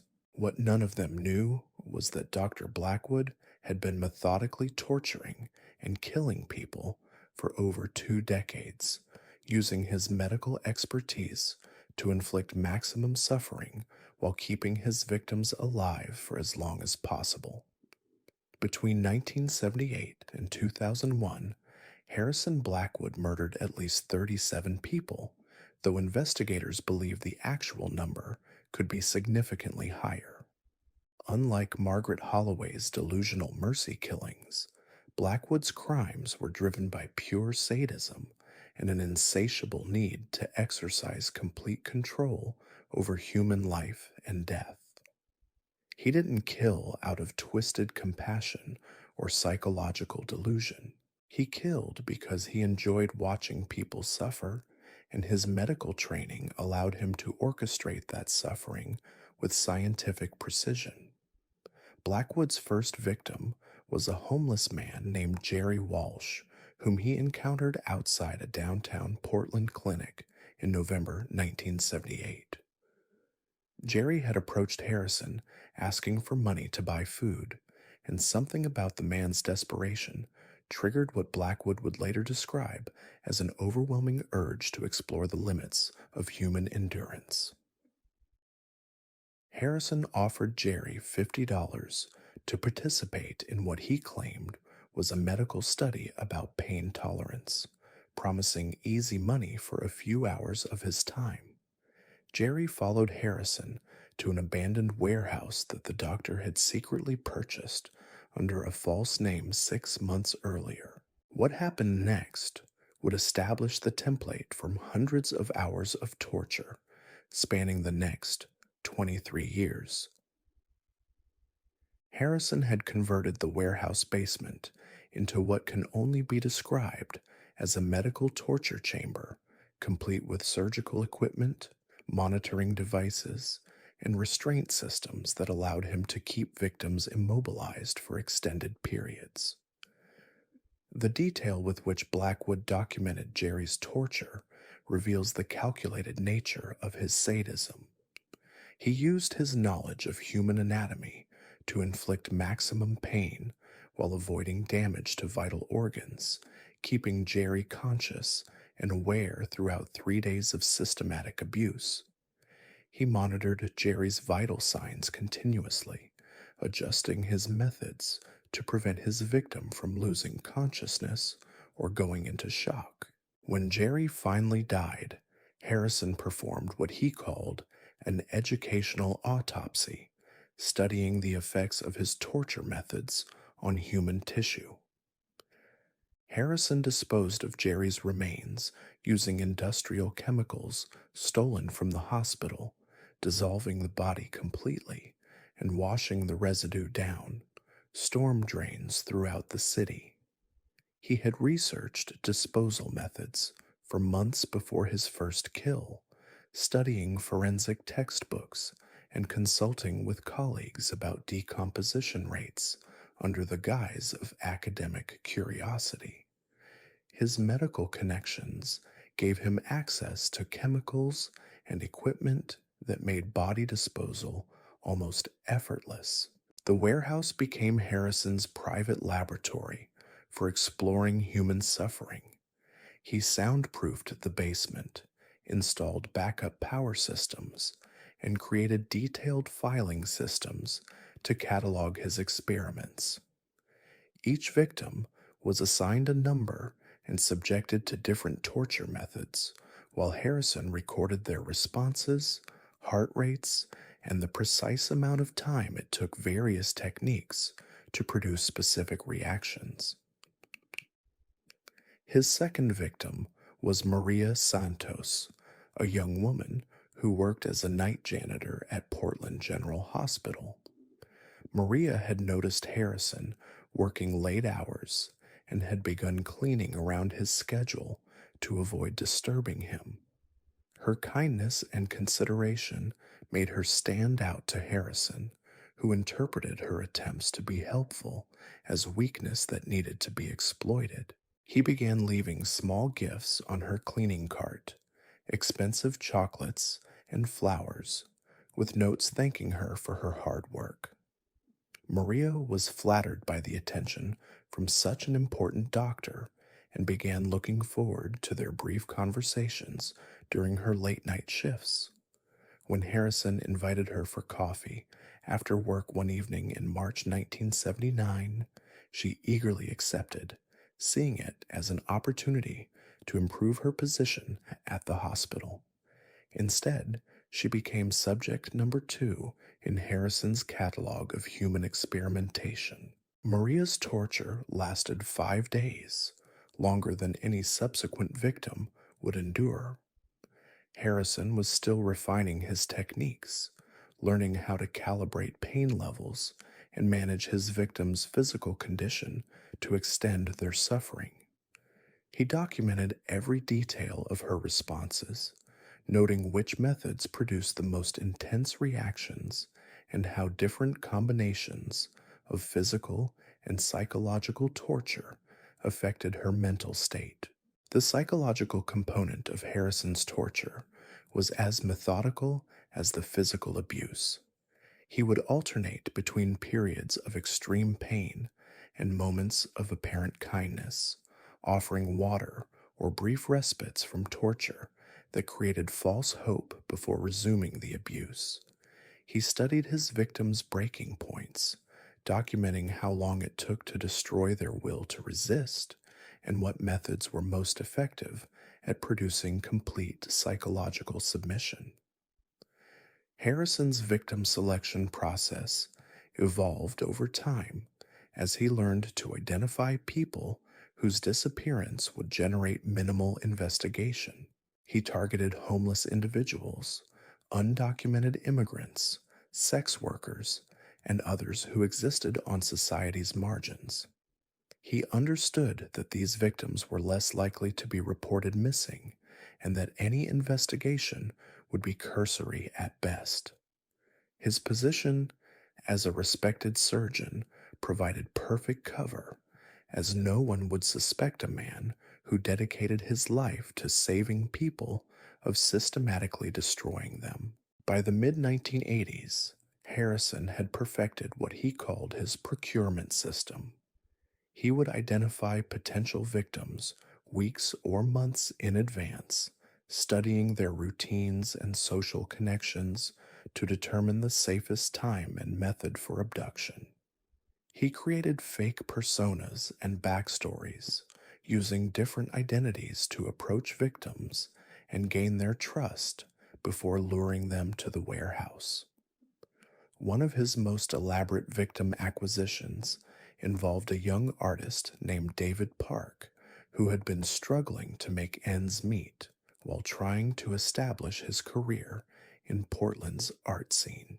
Harrison spent 3 months building a relationship with David under the identity of Marcus Webb, a wealthy art collector interested in commissioning a series of paintings. He attended David's gallery showings, praised his work, and gradually built the trust that would eventually lead David to the warehouse for what he believed was a private viewing of Marcus's art collection. David's torture lasted 8 days, the longest duration Harrison had achieved at that point. He had refined his methods to the point where he could keep victims conscious and aware while subjecting them to levels of pain that would normally cause unconsciousness or death. He used a combination of stimulants, pain medications, and surgical techniques to maintain what he called optimal suffering conditions. The warehouse basement had evolved into a sophisticated torture facility by the 1990s. Harrison had installed multiple surgical tables, each equipped with restraint systems and monitoring equipment. He had separate areas for different types of experiments, storage systems for his growing collection of torture implements, and even a small apartment where he could stay for extended periods without leaving the facility. Harrison's meticulous record keeping extended beyond just documenting torture methods. He created detailed psychological profiles of each victim, analyzing their backgrounds, personalities, and responses to different stimuli. He was particularly interested in how people's breaking points varied based on their life experiences, noting that victims who had previously experienced trauma often lasted longer under torture than those from stable backgrounds. The sheer volume of Harrison's crimes is staggering when considered alongside his ability to maintain his professional reputation and personal relationships. He continued performing surgery at the highest level, maintained his marriage, and even served on several hospital committees while simultaneously operating one of the most sophisticated torture operations in American criminal history.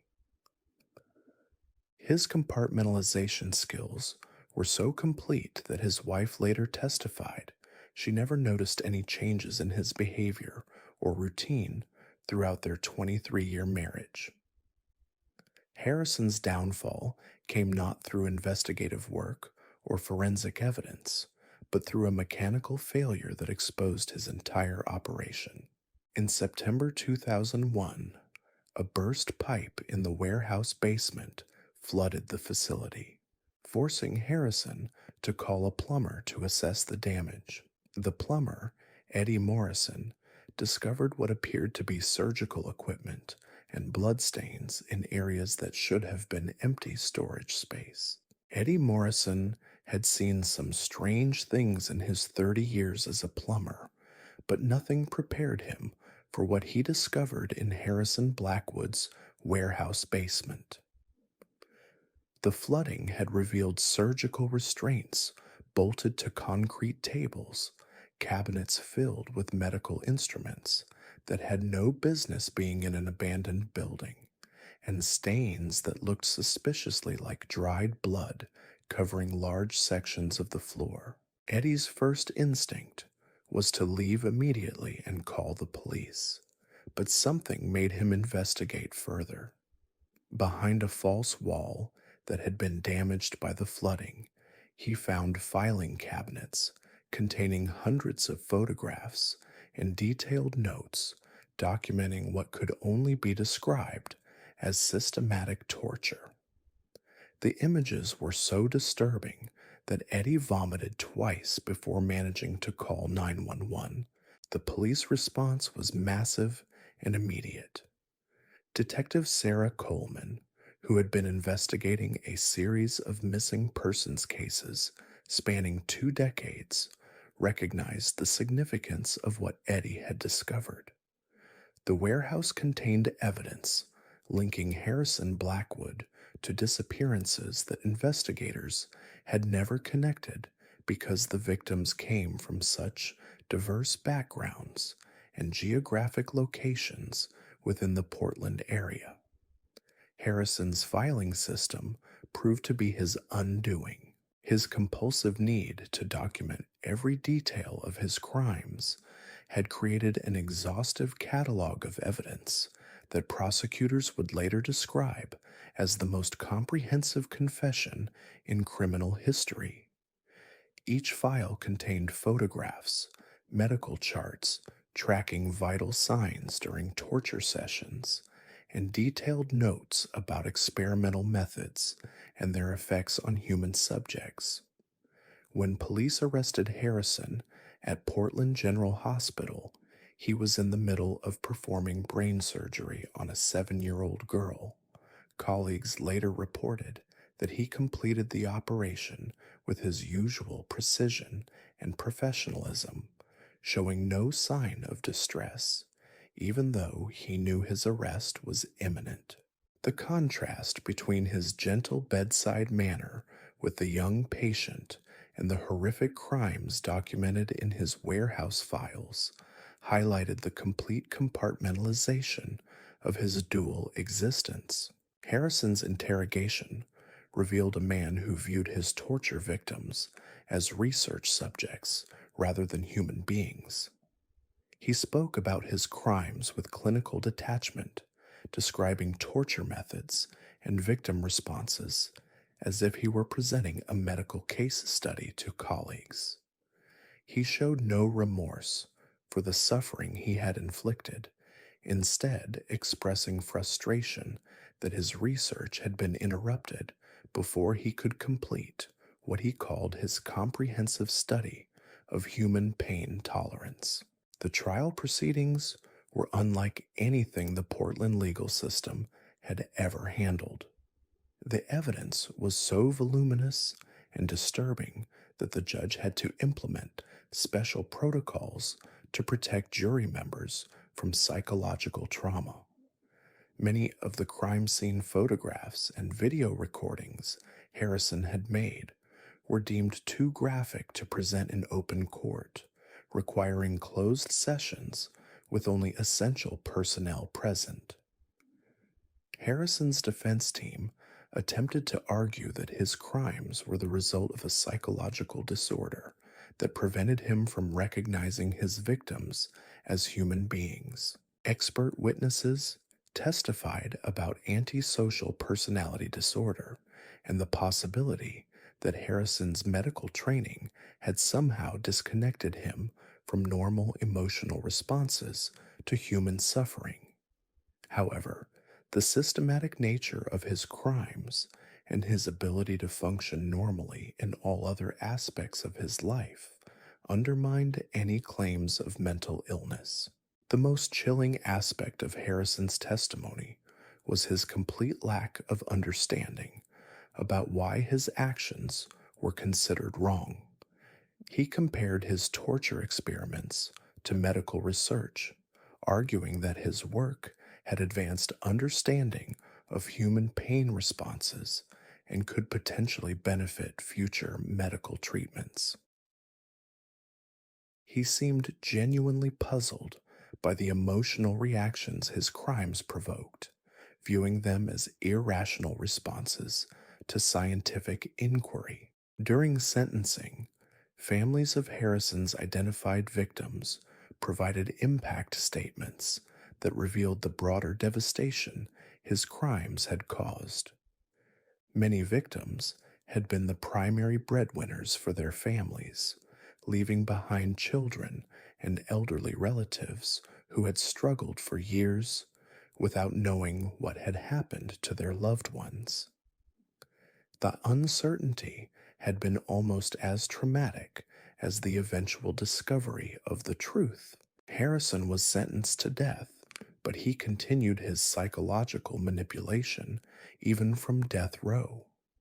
He wrote letters to medical journals attempting to publish his findings about pain tolerance and human endurance, treating his torture sessions as legitimate research that deserved academic recognition. Prison officials had to implement special male screening procedures after discovering that Harrison was attempting to recruit other inmates to continue his work if they were ever released. What made Harrison Blackwood's case particularly terrifying was how his professional expertise had enabled him to perfect methods of inflicting suffering that would have been impossible for someone without medical training. His knowledge of human anatomy, access to pharmaceutical drugs, and understanding of physiological limits had allowed him to torture victims for extended periods while keeping them conscious and aware throughout their ordeal. Prison psychologists who evaluated Harrison described him as one of the most dangerous individuals they had ever encountered. Unlike other serial killers who showed some capacity for human emotion, even if twisted or misdirected, Harrison appeared to be completely devoid of empathy or emotional connection to other people. He viewed humans as biological machines to be studied and manipulated, with no more moral consideration than laboratory rats. The warehouse facility Harrison had operated for over 2 decades revealed the true scope of his crimes. Investigators found evidence suggesting that the 37 confirmed victims represented only a fraction of his actual kill count. Chemical analysis of the drainage systems revealed human remains from dozens of additional victims whose identities might never be known. The systematic disposal methods Harrison had perfected meant that many of his crimes had left no trace beyond the detailed records he had compulsively maintained. Harrison's execution in 2008 brought little closure to the families of his victims, partly because investigators continued discovering evidence of additional crimes years after his death. Cold case files throughout the Pacific Northwest were reopened as detectives searched for connections to Harrison's documented travels and activities. The true extent of his killing spree may never be fully known, making him one of the most prolific serial killers in American history, despite his relative obscurity outside law enforcement circles. But even Harrison Blackwood's methodical cruelty pales in comparison to our next case, a woman whose crimes were so bizarre and ritualistic that investigators initially dismissed witness reports as urban legends or mass hysteria. Elena Vasquez appeared to be nothing more than an eccentric elderly woman who ran a small botanica in East Los Angeles, selling herbs, candles, and religious artifacts to the local Latino community. Customers knew her as Abuela Elena, a kind grandmother figure who offered spiritual advice, alongside her remedies for everything from heartbreak to financial troubles. What they didn't know was that Elena was systematically kidnapping children and using them in elaborate occult rituals that she believed would grant her immortality. Between 1995 and 2003, Elena Vasquez murdered at least 23 children between the ages of 5 and 12, though the actual number is likely much higher. Her crimes were so carefully planned and ritualistically complex that it took investigators years to understand the pattern behind the disappearances that had terrorized East LA families for nearly a decade. Elena's belief system was a twisted amalgamation of various religious and occult traditions that she had cobbled together over decades of study. She believed that children possessed a pure life force that could be harvested through specific rituals involving torture, blood consumption, and ceremonial murder. In her mind, each child she killed transferred their remaining years of life to her, allowing her to cheat death indefinitely. Her first victim was 7-year-old Miguel Hernandez, whose mother had brought him to Elena's shop seeking a remedy for his chronic asthma. Elena had given Maria Hernandez herbs that seemed to help Miguel's breathing, establishing a relationship of trust that she would exploit over several months. She gradually convinced Maria that Miguel needed special spiritual cleansing ceremonies to fully cure his condition, ceremonies that required the child to stay overnight at Elena's shop. Miguel disappeared during what was supposed to be his final cleansing session in November 1995. Elena told his frantic mother that the boy had run away during the ceremony, claiming that evil spirits had frightened him into fleeing. She helped organize search parties and even offered to perform additional rituals to help locate the missing child, all while knowing that Miguel's remains were buried beneath the floor of her shop's basement. The basement of Elena's Botanica had been converted into what investigators would later describe as a ritual chamber designed specifically for child sacrifice. Elena had spent years collecting artifacts, symbols, and implements from various occult traditions, creating an environment that she believed would maximize the spiritual power she could extract from her victims. The room was decorated with symbols from Santeria, Aztec mythology, European witchcraft, and other traditions, combined in ways that revealed Elena's fundamental misunderstanding of the belief systems she was attempting to manipulate. Elena's victim selection process was sophisticated and patient. She would identify families dealing with sick children, financial hardships, or other desperate situations that made them vulnerable to her offers of spiritual assistance. She positioned herself as a helpful community elder, gradually building trust over months before suggesting that their problems required special ceremonies involving their children. Her second victim was 9-year-old Sofia Ramirez, whose parents had consulted Elena about their daughter's behavioral problems at school. Sophia had been acting out since her father's death in a construction accident, and her mother Carmen was struggling to manage both her grief and her daughter's increasingly difficult behavior. Elena convinced Carmen that Sophia was being influenced by her father's restless spirit and needed elaborate rituals to sever that connection. Sophia's murder was far more ritualistic than Miguel's had been. Elena had refined her ceremonies based on what she believed had been successful elements of her first killing, adding new components that she thought would increase the spiritual energy she could harvest. She kept Sophia alive for 3 days, subjecting the child to psychological and physical torture that she believed would purify the girl's life force before extraction. Elena documented her rituals in journals written in a mixture of Spanish, Latin, and symbols she had created herself. These journals revealed a woman who had constructed an elaborate fantasy world where child murder was transformed into spiritual advancement. She wrote about feeling younger and more energetic after each killing, interpreting normal fluctuations in health and mood as evidence that her rituals were working.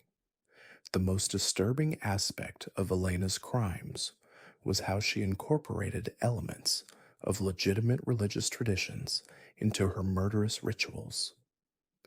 She used prayers and ceremonies from Catholicism and indigenous Mexican spirituality, corrupting sacred traditions to justify her actions.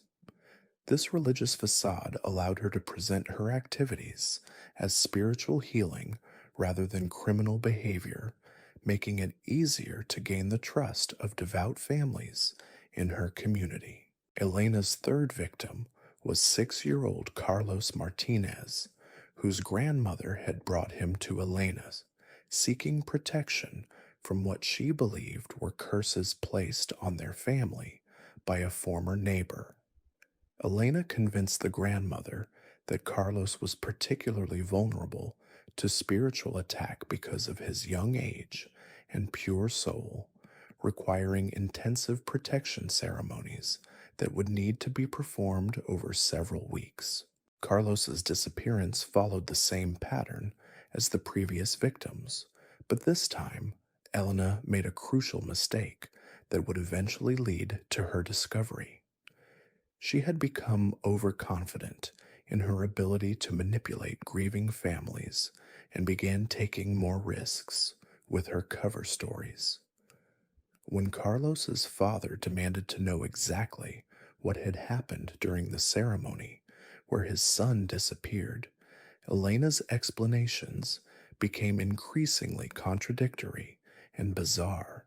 Detective Rosa Mendoza had been investigating the pattern of missing children in East LA for over 2 years, but the cases seemed unconnected beyond their geographic proximity.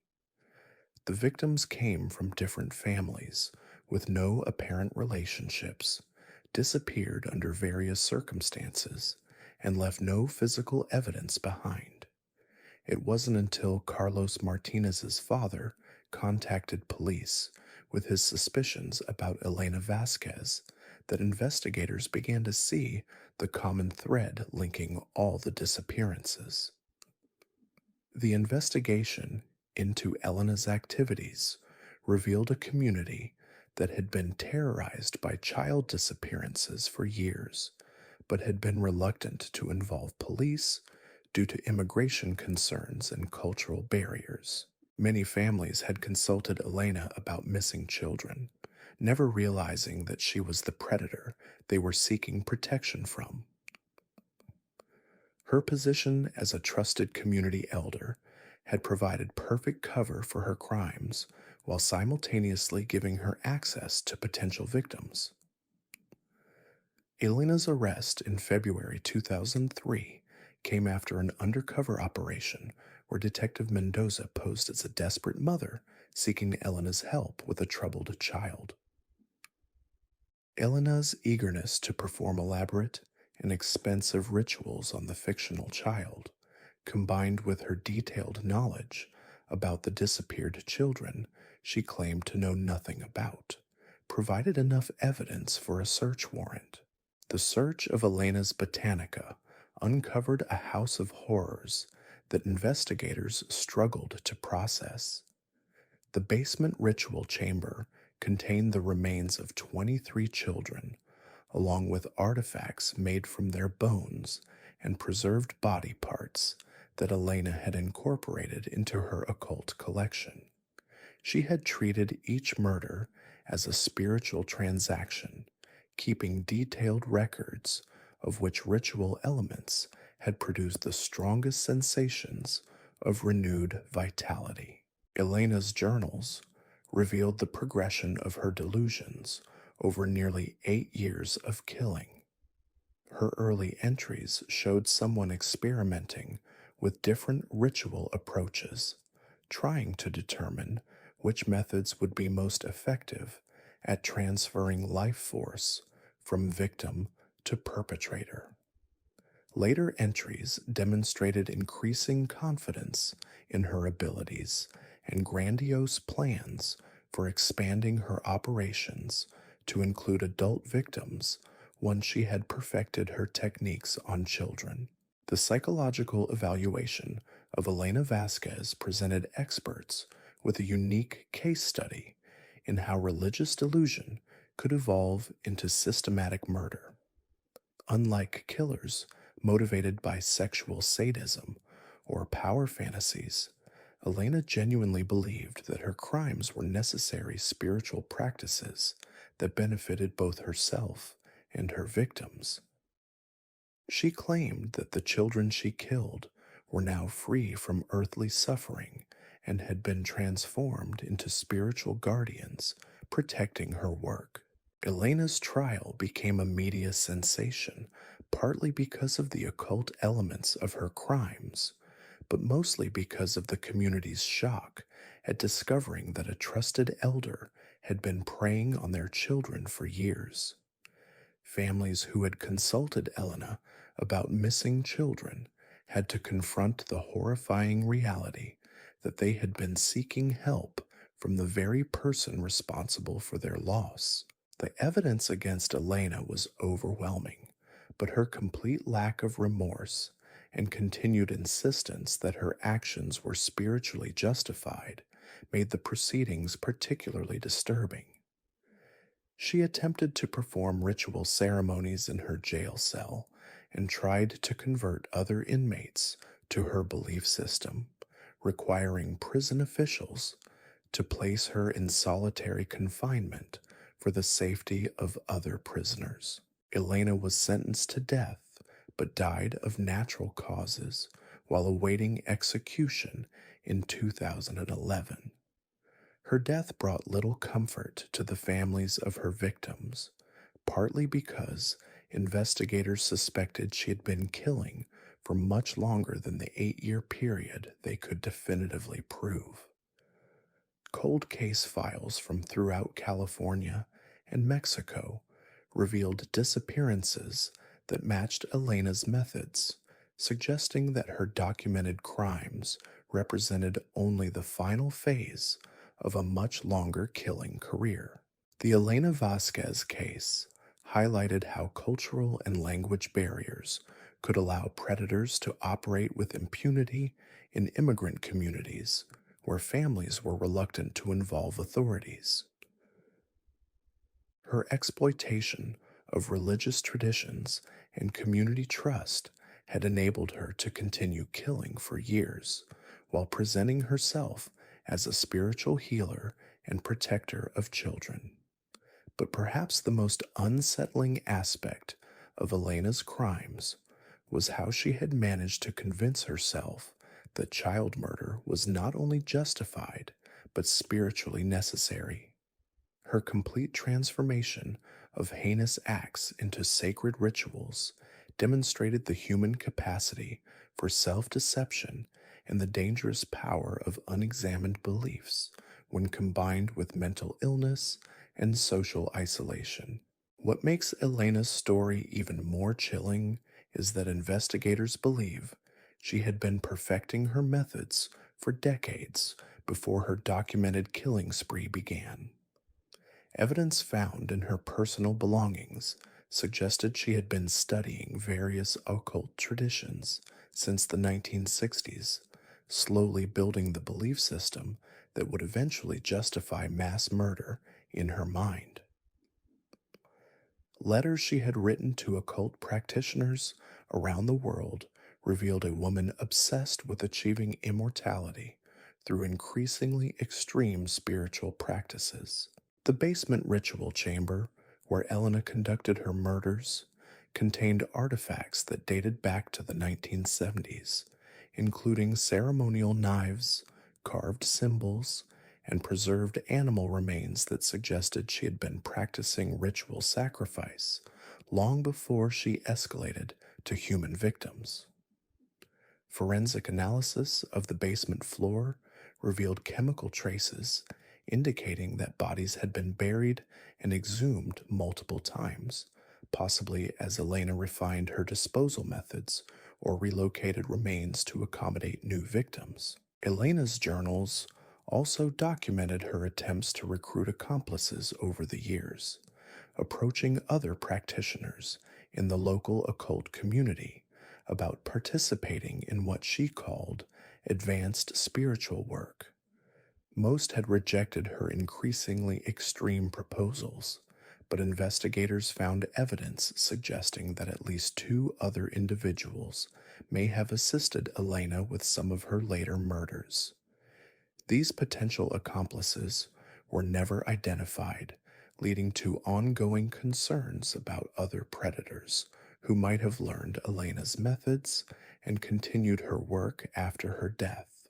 The community impact of Elena's crimes extended far beyond the immediate families of her victims. Parents throughout East LA became afraid to seek traditional spiritual help for their children, and many legitimate practitioners found their businesses destroyed by association with Elena's horrific acts. The case highlighted how a single predator could corrupt an entire community's relationship with their cultural and religious traditions. Our fourth case takes us to the seemingly idyllic college town of Millbrook, Connecticut, where between 1999 and 2006, a respected psychology professor named Dr. Amanda Sterling used her position of authority to conduct what she called behavioral modification experiments on her students. What began as seemingly innocent research studies evolved into a systematic program of psychological manipulation, torture, and murder that claimed the lives of at least 19 young adults. Dr. Sterling's crimes were particularly insidious because they masqueraded as legitimate academic research. She had built a reputation as a brilliant experimental psychologist whose studies on stress response and behavioral conditioning were cited in journals worldwide. Her students competed for positions in her research programs, viewing participation as a valuable opportunity to advance their academic careers. None of them realized they were volunteering to become subjects in increasingly deadly experiments. Amanda Sterling's fascination with human behavior had begun during her own graduate studies in the 1980s when she became obsessed with the Stanford prison experiment and similar studies that demonstrated how quickly normal people could be manipulated into harmful behaviors. She believed that previous researchers had been too constrained by ethical considerations to explore the full potential of psychological manipulation, and she was determined to push those boundaries regardless of the consequences. Her first victim was 21-year-old Jason Webb, a psychology major who had volunteered for what Dr. Sterling described as a study on sleep deprivation and cognitive function. The experiment was supposed to last 72 hours, during which Jason would be monitored in a specially equipped laboratory while performing various mental tasks under different levels of sleep restriction. What Jason didn't know was that Dr. Sterling had designed the study to test how extreme sleep deprivation combined with psychological pressure could break down a person's will to resist authority. The laboratory where Dr. Sterling conducted her experiments was located in the basement of the psychology building, accessible only through her private office and hidden behind what appeared to be a storage closet. She had spent years converting the space into a sophisticated research facility, complete with observation equipment, recording devices, and restraint systems that she claimed were necessary for participant safety during extreme behavioral studies. Jason's participation in the sleep deprivation study began normally enough, with standard psychological assess. However, as the hoursments and baseline measurements of his cognitive abilities progressed, Dr. Sterling began introducing elements that weren't part of the informed consent he had signed. She started playing disturbing audio recordings during his rest periods, showing him graphic images between cognitive tests and subjecting him to increasingly harsh criticism about his performance. By the second day, Jason was beginning to show signs of psychological distress that went far beyond normal responses to sleep deprivation. Dr. Sterling documented his deteriorating mental state with clinical precision, noting how different combinations of sensory manipulation, social isolation, and verbal abuse affected his behavior and decision making abilities. She was particularly interested in identifying the specific point where subjects would abandon their moral principles to avoid continued psychological torment. Dr. Sterling's research methodology was based on her theory that every person had a psychological breaking point where they would commit acts they would normally find abhorrent. She believed that understanding and manipulating these breaking points could provide unprecedented insights into human nature and potentially be weaponized for interrogation or behavioral control purposes. Her experiments were designed to locate and exploit these vulnerabilities with scientific precision. Jason's breaking point came on the third day of his supposed 72-hour study, when Dr. Sterling informed him that the only way to end his participation was to inflict pain on another research subject who was supposedly participating in a related experiment. She showed him video footage of what appeared to be another student strapped to a chair in an adjacent room, claiming that Jason needed to administer electrical shocks as part of a learning study before he could be released from his own experiment. The other student was actually a recording Dr. Sterling had made during a previous experiment, but Jason's sleep deprived and psychologically manipulated state made it impossible for him to recognize the deception. Desperate to escape his own torment, he agreed to participate in what he believed was harming another person.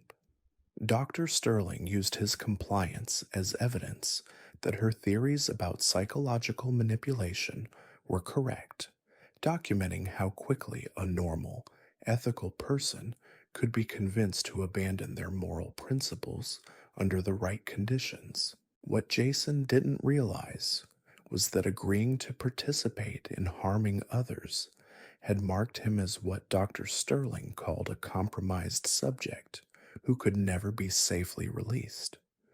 She had documented his willingness to harm others on video, creating evidence that could destroy his future even if he never actually hurt anyone. More importantly, he had seen too much of her real research methods to be allowed to leave and potentially expose her activities to university administrators or law enforcement. Dr. Sterling kept Jason in the laboratory for 2 additional weeks, subjecting him to increasingly extreme psychological torture while documenting his responses for what she claimed would be groundbreaking research on human behavioral limits. She deprived him of food and water for extended periods, exposed him to extreme temperatures, and used various forms of sensory torture while monitoring his vital signs and psychological state. The detailed notes Dr. Sterling kept during Jason's final weeks revealed a researcher who had completely abandoned any pretense of ethical behavior in pursuit of data about human suffering. She wrote about Jason's psychological breakdown with clinical detachment, describing his pleas for mercy and offers to do anything she wanted as valuable insights into the relationship between desperation and compliance. She seemed genuinely excited by the opportunity to observe the complete psychological destruction of another human being. Jason's death came after 16 days of continuous psychological and physical torture when his body finally succumbed to the stress Dr. Sterling had been systematically inflicting. She documented the exact time and circumstances of his death, noting how his final hours provided valuable data about the relationship between psychological trauma and physical collapse. She disposed of his body using chemicals stolen from the university's laboratory supplies, dissolving the remains and washing them down the building's drainage system. Dr. Sterling's second victim was 23-year-old Sarah Chen, a graduate student who had volunteered for what was described as a study on decision making under pressure. Sarah was particularly attractive to Dr. Sterling as a research subject because of her strong moral convictions and stated interest in human rights advocacy. Dr. Sterling wanted to test whether someone with such firmly held ethical beliefs could be manipulated into abandoning them under the right psychological pressure. Sarah's experiment began with what appeared to be standard psychological testing, but Dr. Sterling quickly introduced elements designed to create moral conflict and psychological distress. She presented Sarah with scenarios where she had to choose between helping herself and helping others, gradually escalating the stakes and consequences of each decision. The study was presented as research on altruism and moral reasoning, giving Sarah no reason to suspect that she was being systematically manipulated. Dr. Sterling's manipulation of Sarah was more sophisticated than her work with Jason, reflecting her growing expertise in psychological torture techniques. She used Sarah's own moral convictions against her, creating situations where every choice Sarah made could be framed as selfish or harmful to others. The constant moral pressure combined with sleep deprivation and social isolation began breaking down Sarah's psychological defenses within days. The breakthrough moment Dr. Sterling had been working toward came when she convinced Sarah that she was responsible for another student's psychological breakdown during a related experiment. She showed Sarah fabricated evidence suggesting that her decisions during the moral reasoning tests had somehow influenced the treatment of other research subjects, making her complicit in their suffering. The guilt and confusion this created allowed Dr. Sterling to manipulate Sarah into accepting increasingly degrading and harmful treatment as penance for her supposed failures. Sarah lasted 21 days under Dr. Sterling's care, longer than Jason, but still ultimately succumbing to the systematic psychological and physical abuse that Dr. Sterling had refined based on her experience with her first victim. Her death provided additional data points for Dr. Sterling's research into human breaking points, and her body was disposed of using the same chemical dissolution methods that had proven effective with Jason. Dr. Sterling's victim selection process became more sophisticated as she gained experience and confidence. She began targeting students who were isolated from their families, struggling financially, or dealing with personal problems that made them vulnerable to exploitation. She offered these students paid positions in her research programs, providing them with income they desperately needed while giving her extended access to potential victims. Her third victim was 19-year-old Michael Rodriguez, a first-generation college student whose family was struggling financially and who saw participation in Dr. Sterling's research as both a way to earn money and advance his academic career.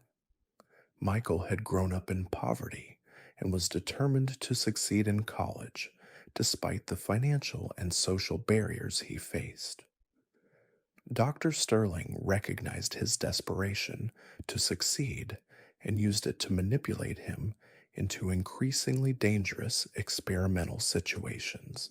Michael's experiment was presented as research on leadership and decision making under extreme stress, supposedly designed to identify the psychological traits that separated effective leaders from followers.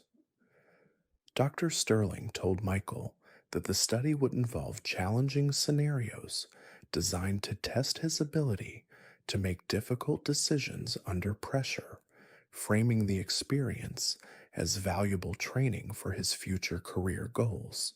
The leadership scenarios Dr. Sterling created for Michael were actually elaborate psychological traps designed to force him into situations where any decision he made could be used to justify further manipulation and abuse.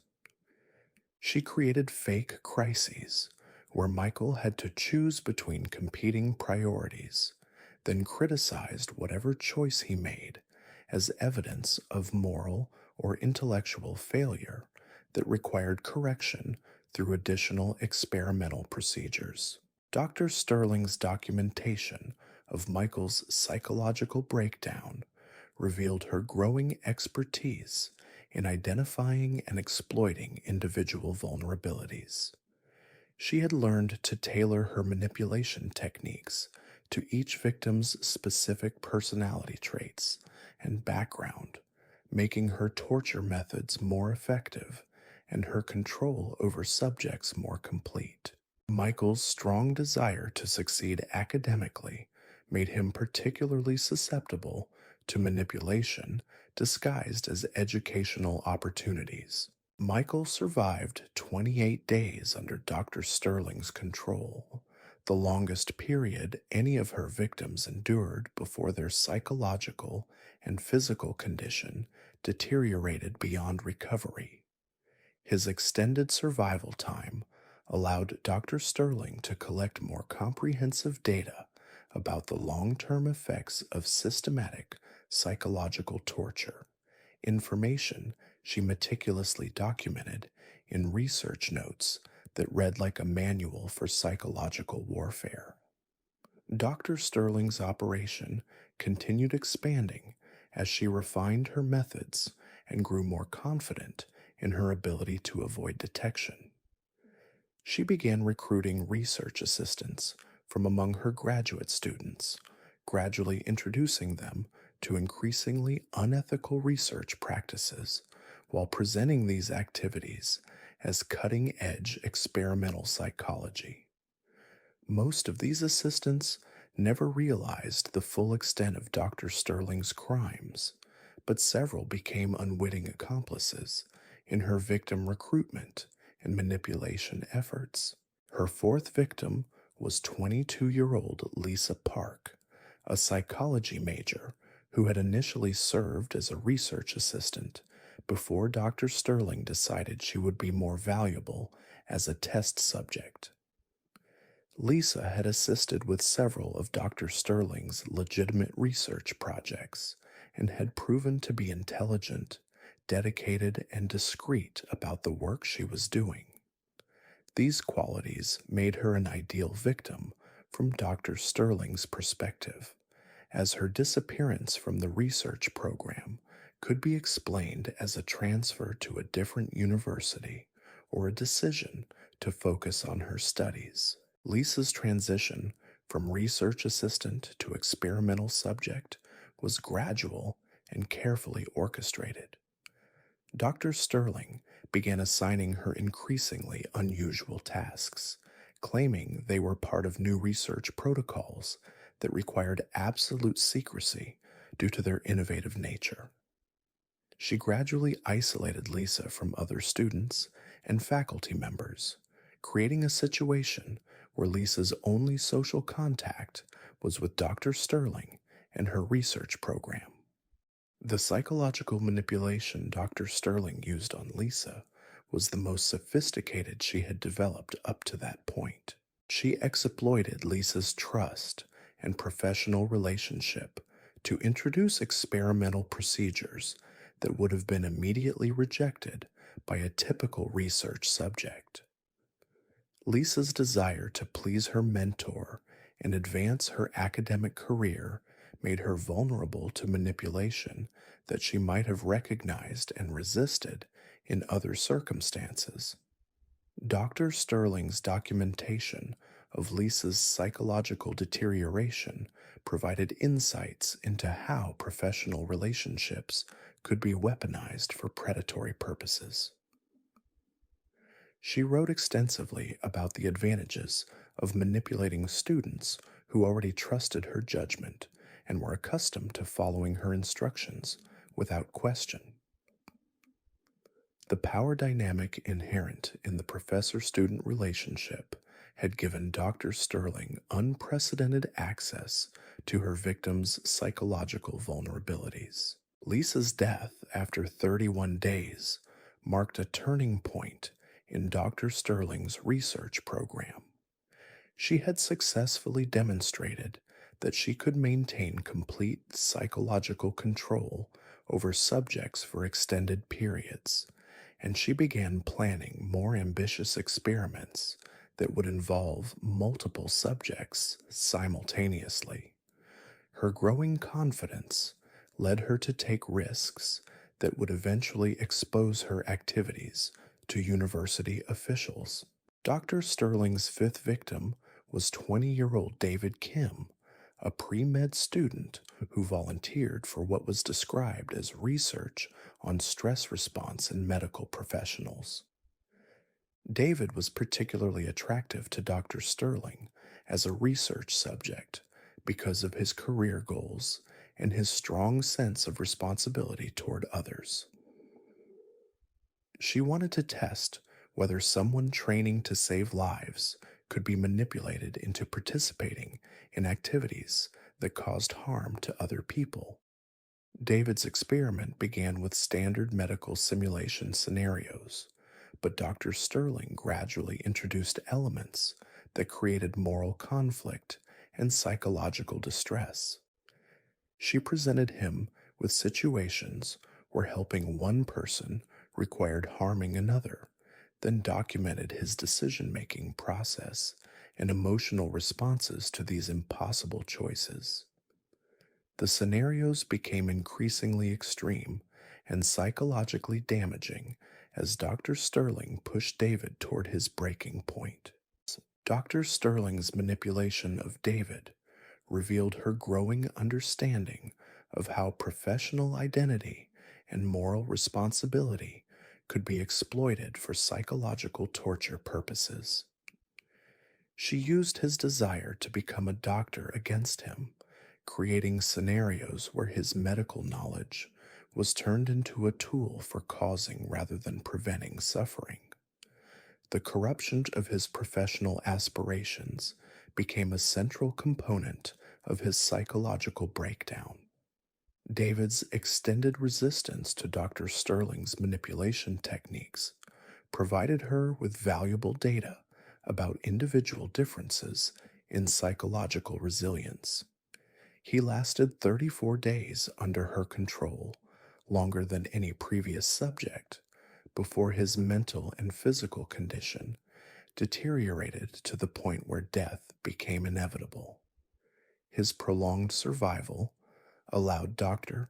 Sterling to test the limits of her experimental methods and refine her techniques for future subjects.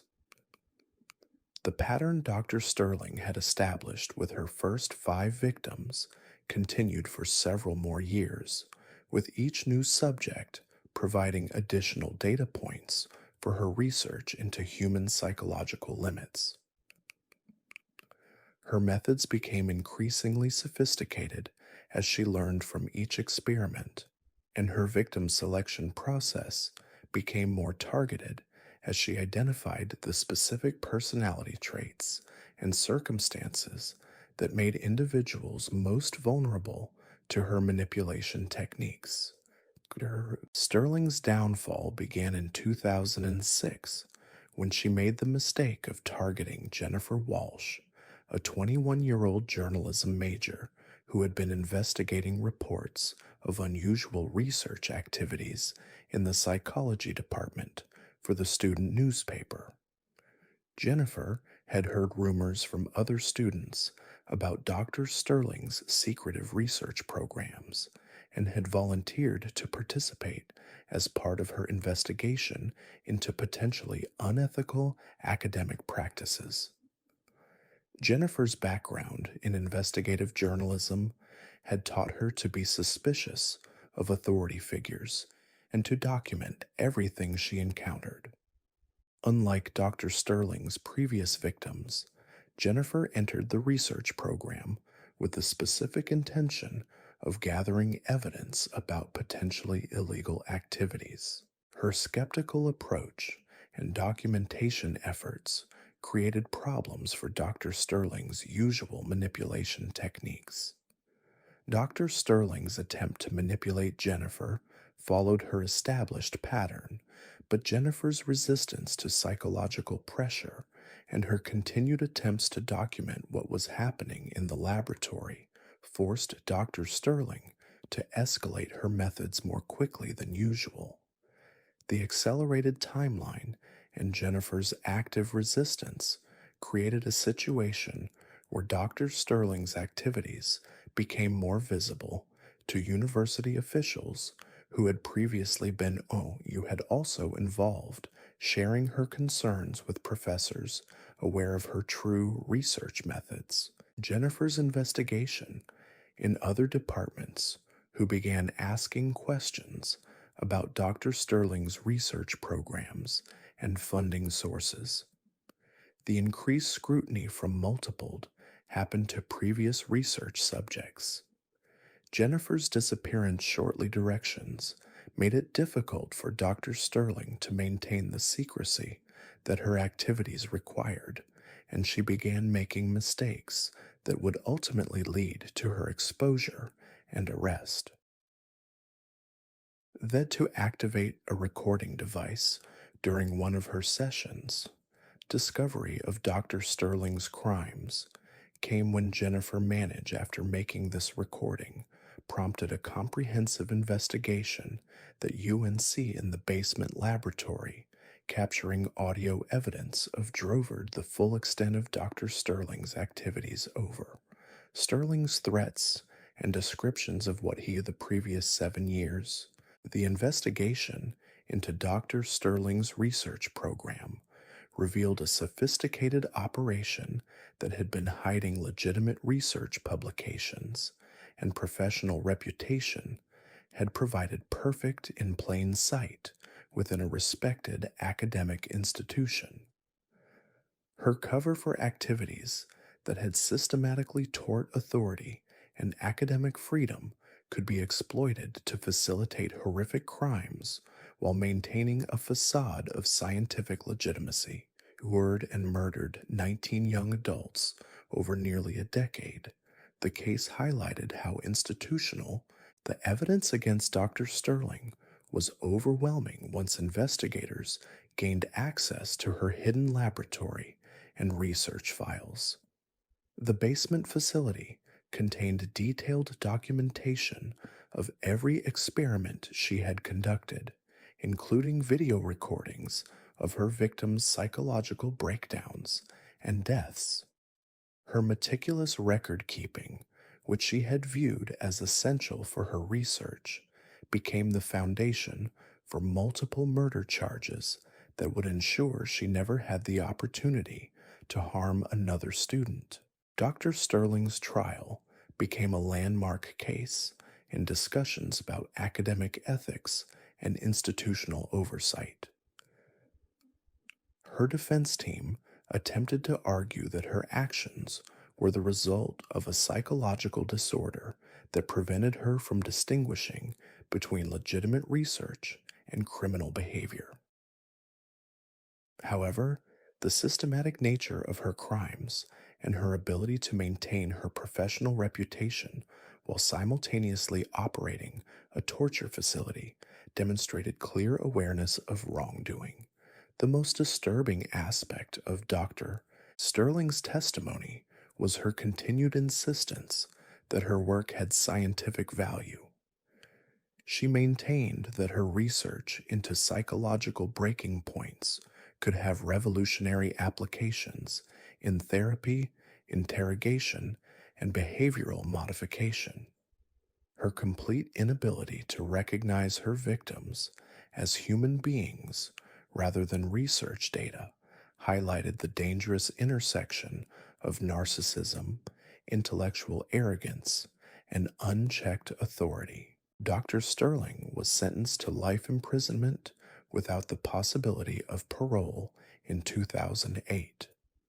The university implemented comprehensive reforms to prevent similar situations, including mandatory oversight of all research involving human subjects and regular inspections of laboratory facilities. However, the damage to the psychology department's reputation and the trauma inflicted on the broader academic community continued long after her conviction.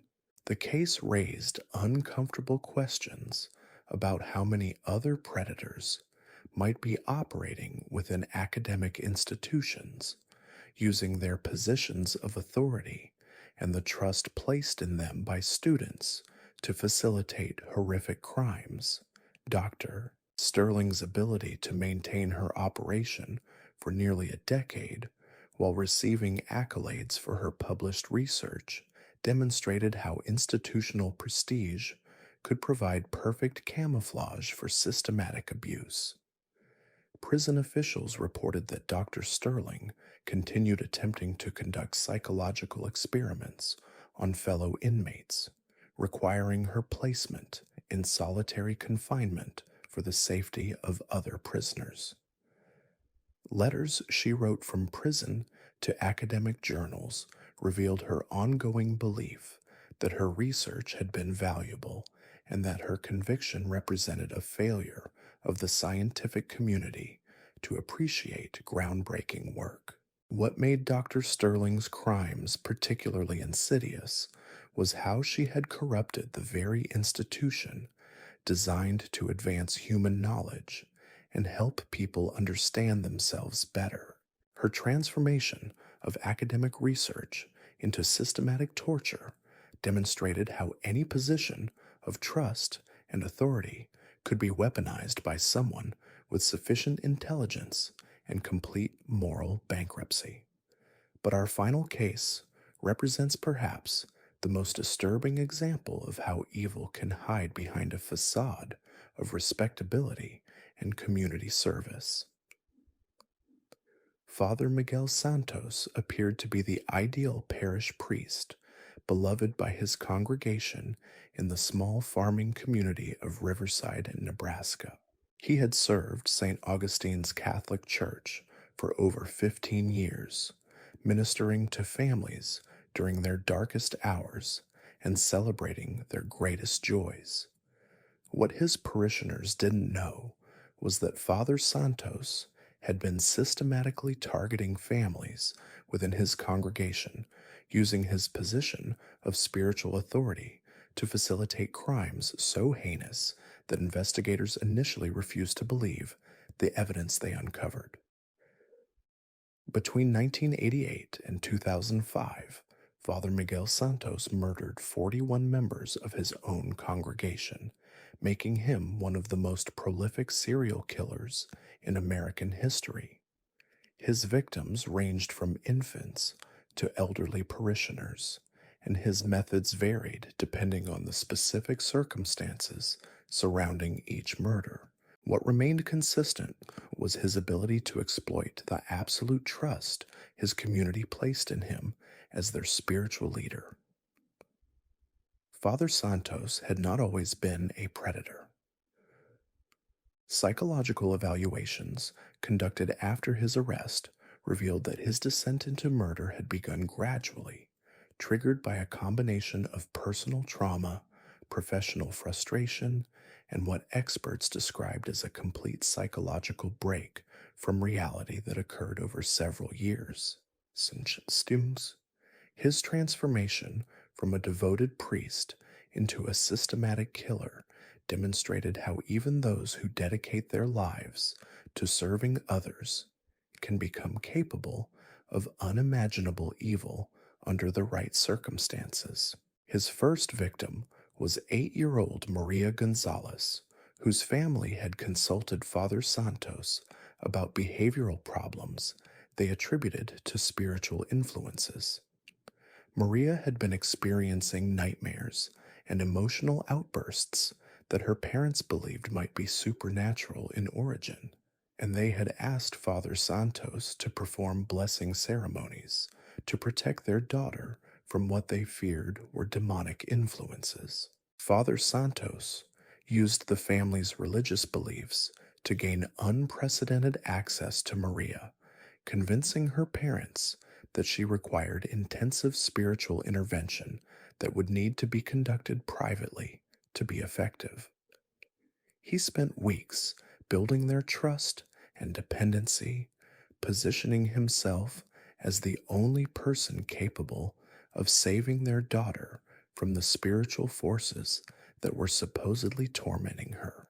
The blessing ceremonies Father Santos performed on Maria gradually became more invasive and disturbing, but her parents interpreted their discomfort as evidence that powerful spiritual forces were indeed at work.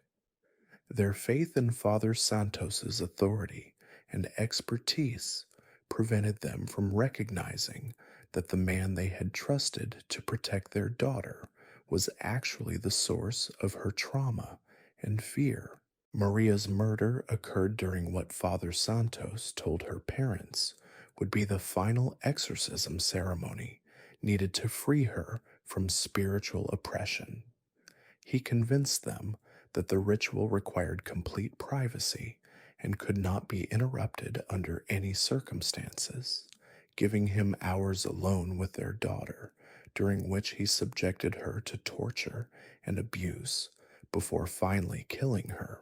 Father Santos disposed of Maria's body in the church's cemetery, burying her remains in a section reserved for unbaptized infants, where the ground was rarely disturbed.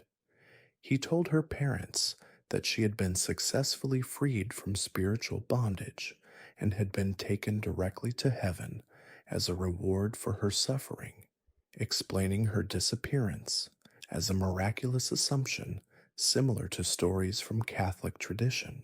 The Gonzalez family accepted Father Santos's explanation because their religious worldview provided a framework for understanding their daughter's disappearance as a supernatural event rather than a crime. Their faith in his spiritual authority made it impossible for them to conceive that he might be lying or that Maria might have been murdered. They mourned her absence while simultaneously celebrating what they believed was her spiritual elevation. Father Santos's success in manipulating the Gonzalez family established a pattern he would refine and repeat dozens of times over the next 17 years. He learned to identify families whose faith and desperation made them vulnerable to his manipulation, then gradually escalated his involvement in their lives until he gained complete control over access to their children or vulnerable family members. His second victim was 12-year-old Roberto Jimenez, whose parents had sought Father Santos's help dealing with their son's rebellious behavior and declining academic performance. Roberto had been struggling with the recent death of his grandfather and was acting out in ways that concerned his parents and teachers. Father Santos convinced them that Roberto's problems were spiritual in nature and required intensive counseling and prayer sessions to resolve.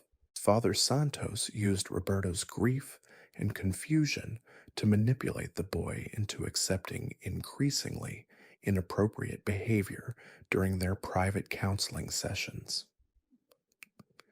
He convinced Roberto that his anger and sadness were sinful emotions that needed to be purged through special ceremonies that must remain secret to be effective.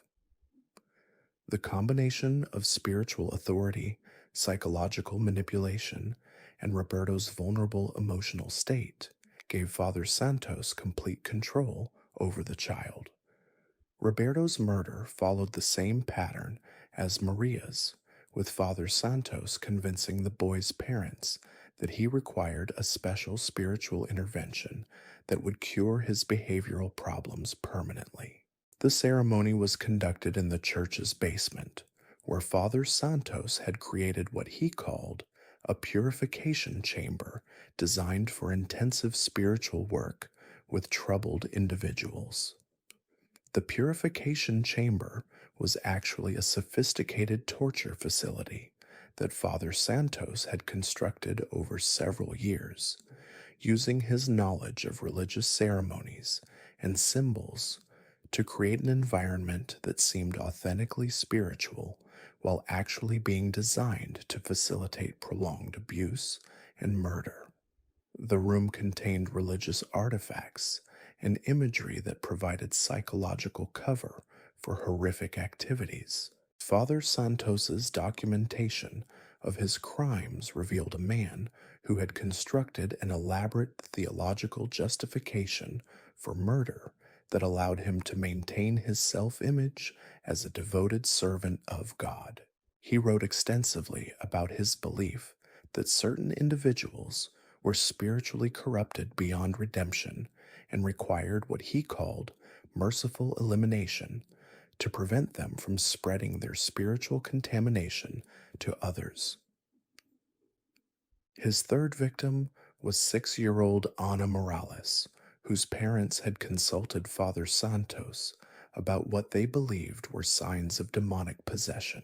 Ana had been experiencing seizures that doctors couldn't explain, and her family interpreted these medical episodes as evidence of supernatural influence that required spiritual intervention rather than continued medical treatment.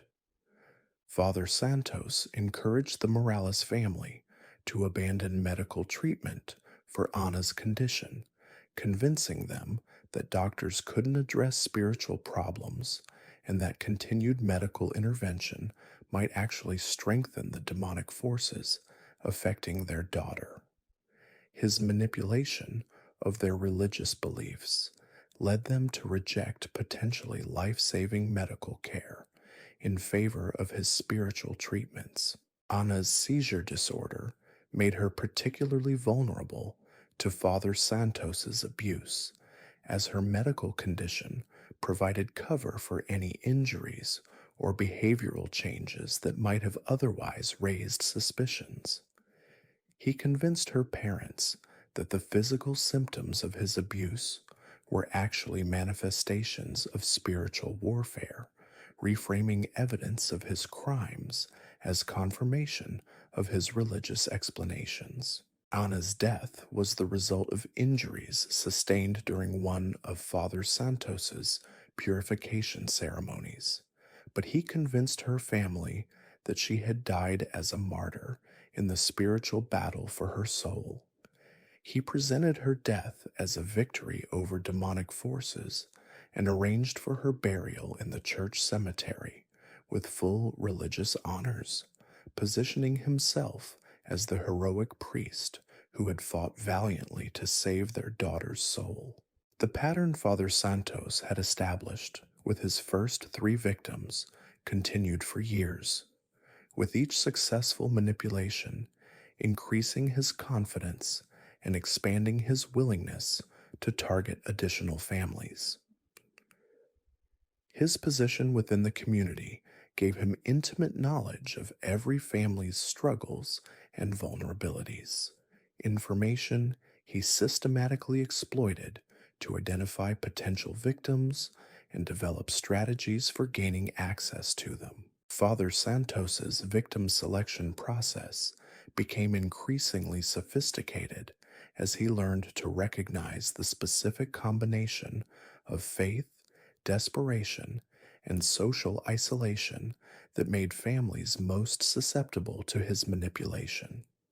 He targeted parents dealing with sick children, financial hardships, marital problems, or other crises that made them particularly dependent on spiritual guidance and support.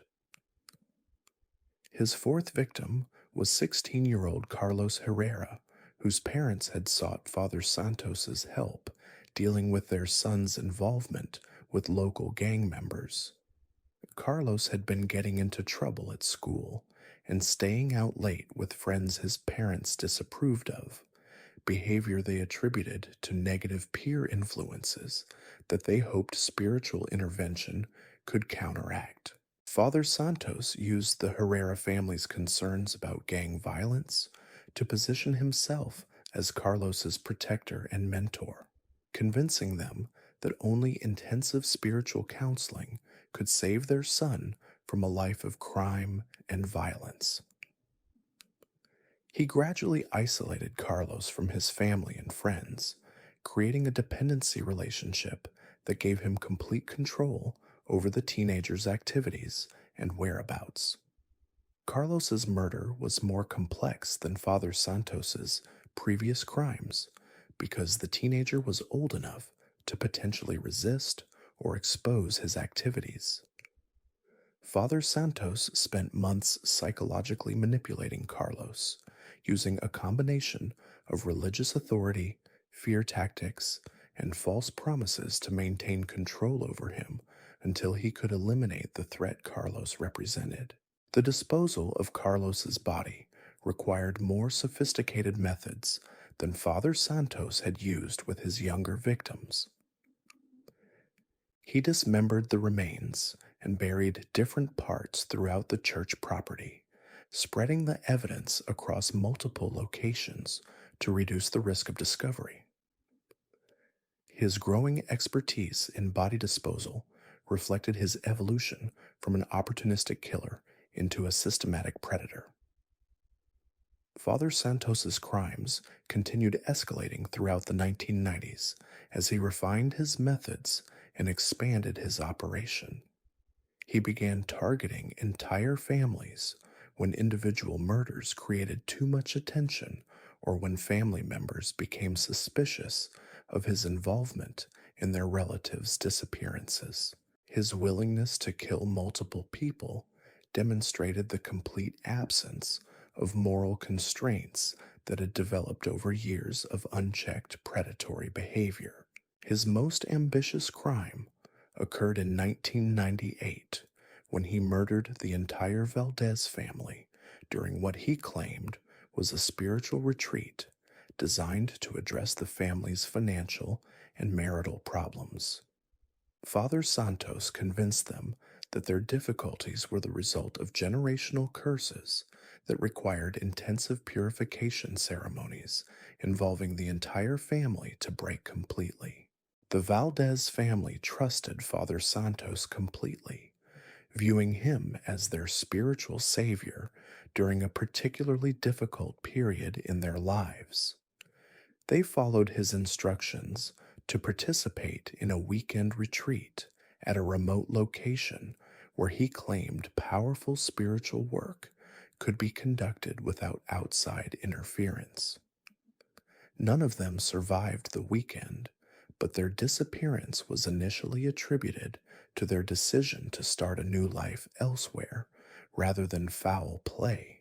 Father Santos's explanation for the Valdez family's disappearance was that they had been blessed with a divine calling to serve as missionaries in a remote location where communication with their former community would be impossible. His religious authority lent credibility to this explanation, and community members accepted his account of their departure as evidence of their spiritual devotion rather than a cover story for mass murder. The systematic disposal of 5 bodies required significant planning and resources that Father Santos had been accumulating over years of preparation. He had identified remote locations throughout Nebraska where remains could be buried without detection, and he had stockpiled chemicals and equipment necessary for body disposal through his connections within the church and broader religious community. Father Santos's documentation of the Valdez murders revealed his growing confidence in his ability to eliminate entire families without detection. He wrote about the logistical challenges involved in killing multiple people simultaneously and the spiritual satisfaction he derived from what he believed was cleansing entire bloodlines of spiritual corruption. His killing spree continued for 7 more years, during which he murdered individuals and families with increasing frequency and sophistication. His methods evolved to incorporate lessons learned from each crime, making him more efficient at victim selection, manipulation, murder, and disposal. By 2005, Father Santos had perfected what he considered a foolproof system for systematic murder disguised as spiritual ministry. Father Santos's downfall came when he made the mistake of targeting the Morrison family, whose teenage daughter Jenny had been documenting her suspicions about the priest's activities in a diary that was discovered after her murder. Jenny Morrison had been more observant and skeptical than Father Santos's previous victims, and she had noticed patterns in the disappearances of community members that others had missed. Jenny's diary contained detailed observations about Father Santos's behavior, including his unusual interest in families experiencing crises, his presence at or near the location of every disappearance, and his explanations for these events that seemed designed to discourage further investigation. Her systematic documentation of these patterns provided investigators with the roadmap they needed to uncover Father Santos's crimes. The discovery of Jenny's diary led to the largest criminal investigation in Nebraska history, involving multiple law enforcement agencies and forensic experts from across the country. The excavation of St. Augustine's church property revealed the remains of dozens of victims, along with evidence of the sophisticated disposal methods Father Santos had developed over nearly 2 decades of killing. Father Santos's arrest in October 2005 shocked the Riverside community, which had never suspected that their beloved priest was responsible for the disappearances that had plagued their town for years. Many parishioners initially refused to believe the charges against him, viewing his arrest as persecution of a holy man rather than justice for a serial killer. The trial proceedings revealed the full scope of Father Santos's crimes and the sophisticated psychological manipulation he had used to maintain his operation for so many years. Expert witnesses testified about how religious authority could be weaponized to facilitate predatory behavior and how faith-based communities were particularly vulnerable to this type of exploitation. Father Santos maintained his innocence throughout the trial, claiming that he was being persecuted for his spiritual gifts and his ability to help people transition to a better existence. His complete inability to acknowledge the reality of his crimes or express remorse for his victims' suffering demonstrated the depth of his psychological delusion and moral bankruptcy. The jury deliberated for less than 2 hours before returning guilty verdicts on all 41 counts of murder. Father Santos was sentenced to death, but he died of a heart attack while awaiting execution in 2009. His death denied closure to many victims' families who had hoped to see him held accountable for his crimes. The Father Santos case prompted comprehensive reforms within the Catholic Church regarding background checks, oversight of clergy activities, and reporting requirements for suspicious behavior. However, the damage to the Riverside community's faith and social fabric continued long after his death, with many former parishioners unable to reconcile their trust in Father Santos with the horrific reality of his crimes. What made Father Santos's crimes particularly devastating was how he had corrupted the very institution people relied upon for comfort, guidance, and protection during their most vulnerable moments. His exploitation of religious faith and spiritual authority demonstrated how any position of trust could be weaponized by someone with sufficient cunning and complete moral corruption. These 5 cases represent just a small fraction of the serial killers whose crimes have remained largely unknown to the general public, either because of the remote locations where they operated, the systematic disposal of evidence, or their ability to maintain facades of respectability that prevented suspicion for years or even decades. Each case demonstrates how evil can flourish in unexpected places when predators learn to exploit the trust, faith, and vulnerability of the communities around them. The common thread connecting Margaret Holloway's mercy killings, Dr. Harrison Blackwood's medical torture, Elena Vasquez's ritual sacrifices, Dr. Amanda Sterling's psychological experiments, and Father Miguel Santos's spiritual manipulation is their systematic nature and their ability to hide in plain sight within their respective communities. These weren't crimes of passion or opportunity, but carefully planned operations that continued for years because the perpetrators understood how to exploit social structures, institutional authority, and human psychology to avoid detection. What makes these cases particularly chilling is not just the number of victims or the brutality of their deaths, but the realization that similar predators may be operating in communities across the country right now, using positions of trust and authority to facilitate horrific crimes while maintaining facades of respectability that prevent suspicion. The victims in these cases trusted their killers completely, never suspecting that the people they turned to for help, healing, education, spiritual guidance, or simple human kindness were actually orchestrating their destruction.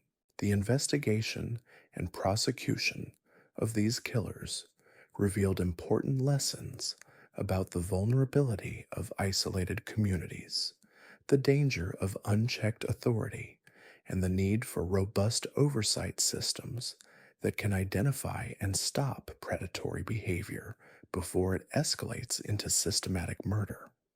However, the cases also demonstrated how difficult it can be to detect sophisticated predators who understand how to manipulate social expectations and institutional structures to their advantage.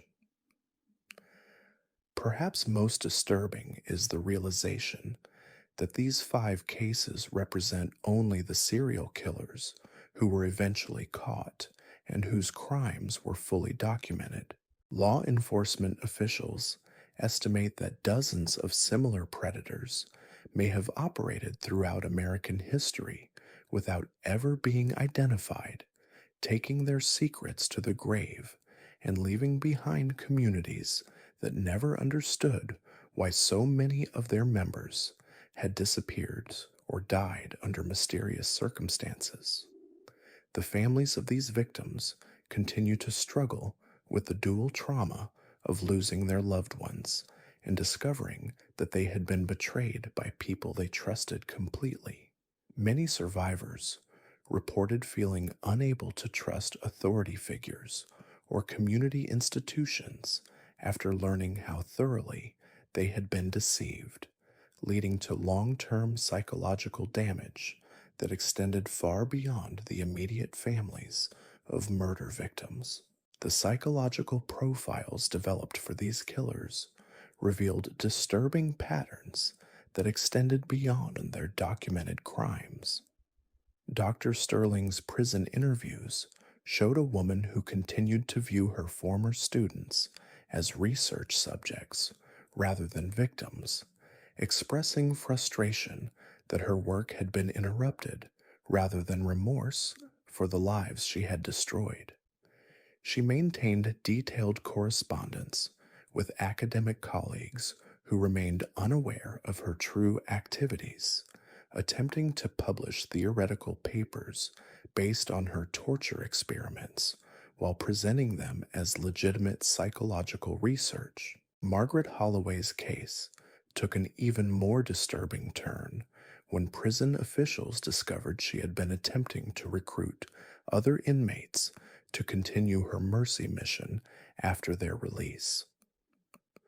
Her detailed letters to various religious organizations outlined elaborate plans for establishing what she called comfort houses, where suffering individuals could receive her special form of salvation. Prison authorities found evidence that she had been collecting personal information about guards and staff members, identifying those she believed were experiencing personal difficulties that warranted her intervention. The ripple effects of these crimes extended far beyond their immediate victims and families. The communities where these killers operated struggled with collective trauma that lasted for decades. Riverside, Nebraska, never fully recovered from the revelation that Father Santos had been systematically murdering parishioners. The town's population dropped by nearly 40% in the years following his arrest, as families relocated to escape the memories and associations that made normal life impossible. St. Augustine's Church was demolished in 2007, but the site remained a source of controversy and pain for surviving community members. Plans to build a memorial garden were abandoned after heated debates about whether honoring the victims would inadvertently memorialize their killer. The church property eventually became a vacant lot that locals avoided, creating a dead zone in the heart of what had once been a thriving community center. Dr. Blackwood's Warehouse of Horrors had an equally devastating impact on Portland's medical community. Several colleagues who had worked closely with him for years required extensive therapy to process their proximity to such systematic evil. The hospital implemented comprehensive psychological screening for all staff members, but the damage to institutional trust proved irreparable.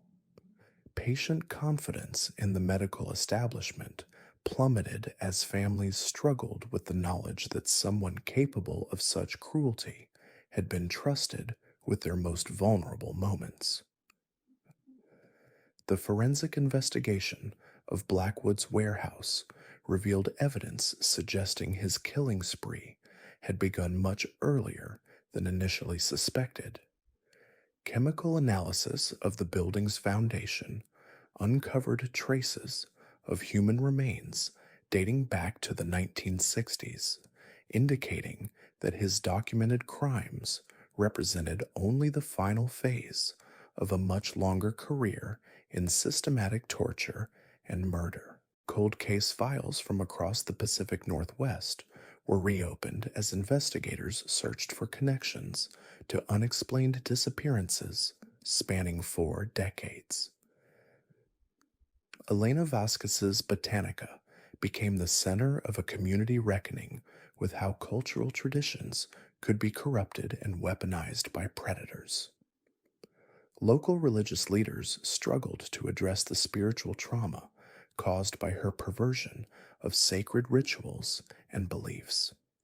Many families abandoned traditional healing practices entirely, afraid that seeking cultural remedies might expose them to similar exploitation. The loss of these traditions represented a form of cultural genocide that extended Elena's destructive impact across generations. The basement ritual chamber where Elena had conducted her murders, required specialized hazmat teams to safely excavate and process. The combination of human remains, toxic chemicals from her preservation methods, and contaminated religious artifacts created an environmental disaster that took months to remediate. The building was eventually condemned and demolished, but the soil contamination meant the site remained unusable for years afterward. Margaret Holloway's seemingly innocent library job had provided perfect cover for her poison procurement and victim research activities.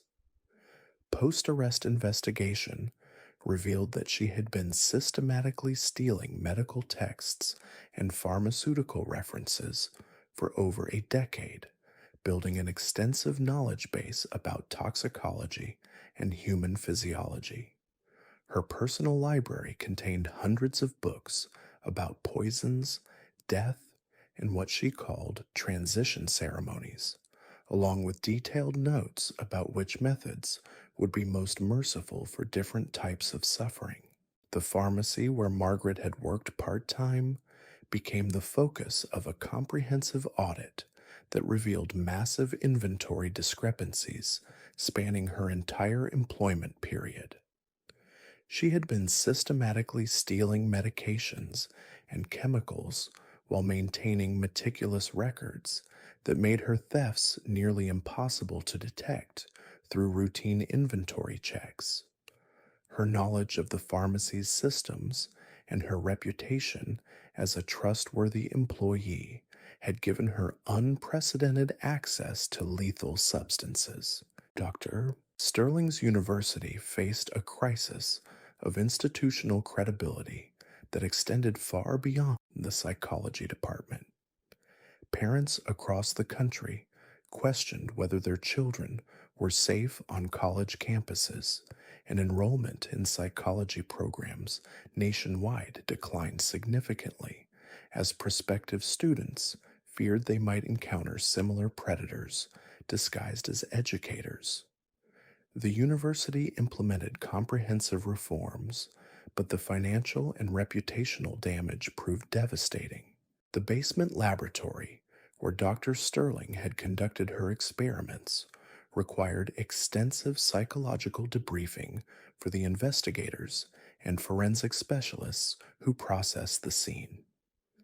The systematic documentation of human suffering, combined with the clinical presentation of torture as scientific research, created a uniquely disturbing crime scene that challenged even experienced professionals. Several team members required extended leave and ongoing therapy to process their exposure to such methodical evil. Father Santos's case prompted a nationwide examination of how religious institutions handled background checks and oversight of clergy members. The Catholic Church faced renewed scrutiny about its screening processes and the systems in place to detect predatory behavior among priests. However, the reforms implemented in response to Santos's crimes focused primarily on sexual abuse prevention, failing to address the broader category of religious authority being used to facilitate other forms of systematic violence. The excavation of St. Augustine's church property became one of the largest forensic archaeology projects in Nebraska history. Specialists from universities across the country participated in the careful recovery of remains from dozens of burial sites scattered throughout the church grounds. The systematic nature of the burials, combined with evidence of ritual positioning and religious artifacts placed with the bodies, revealed the depth of Santos's delusion about the spiritual significance of his murders. Each of these killers had developed sophisticated methods for disposing of evidence that reflected their understanding of forensic science and law enforcement investigative techniques. Margaret Holloway's use of common household and pharmaceutical chemicals to create untraceable poisons demonstrated extensive research into toxicology and post-mortem examination procedures. Her victims' deaths were so skillfully disguised as natural causes that many might never have been identified as murders without her detailed journal documentation. Dr. Blackwood's medical expertise allowed him to inflict maximum suffering while avoiding the types of injuries that would raise suspicions during routine autopsies. His understanding of human anatomy and physiology enabled him to torture victims for extended periods without creating obvious evidence of foul play. The industrial chemicals he used for body disposal were so effective that many of his victims might have remained missing persons cases indefinitely, if not for the warehouse discovery. Elena Vasquez's ritual murders were designed to appear consistent with her community's spiritual beliefs, making it difficult for families and investigators to recognize them as crimes rather than tragic accidents or natural deaths. Her corruption of legitimate religious practices provided psychological cover that prevented suspicion while simultaneously traumatizing families who blamed themselves for their children's supposed spiritual vulnerability. Dr. Sterling's academic credentials and institutional authority gave her unprecedented access to victims while providing perfect cover for activities that would have been immediately suspicious in other contexts. Her ability to present systematic psychological torture as legitimate research demonstrated how professional expertise could be weaponized to facilitate prolonged abuse while maintaining plausible deniability about criminal intent. Father Santos's religious authority provided him with absolute trust from his victims and their families, making it possible for him to orchestrate elaborate murder scenarios while convincing witnesses that they were participating in sacred ceremonies. His understanding of Catholic theology and ritual practices allowed him to create convincing spiritual explanations for his crimes that prevented questioning or investigation from his congregation. The investigation of these cases revealed disturbing gaps in the systems designed to protect vulnerable populations from predatory individuals in positions of authority. Background check procedures, professional licensing requirements, and institutional oversight mechanisms had all failed to detect or prevent systematic criminal behavior that continued for years or decades. The reforms implemented in response to these discoveries focused primarily on improving detection and reporting systems rather than addressing the fundamental vulnerabilities that had made such extensive abuse possible. Mental health professionals who evaluated these killers struggled to develop comprehensive psychological profiles that could explain how seemingly normal individuals had developed such elaborate systems for systematic murder. Traditional diagnostic categories proved inadequate for understanding the combination of intelligence, planning ability, and complete moral bankruptcy that characterized each case.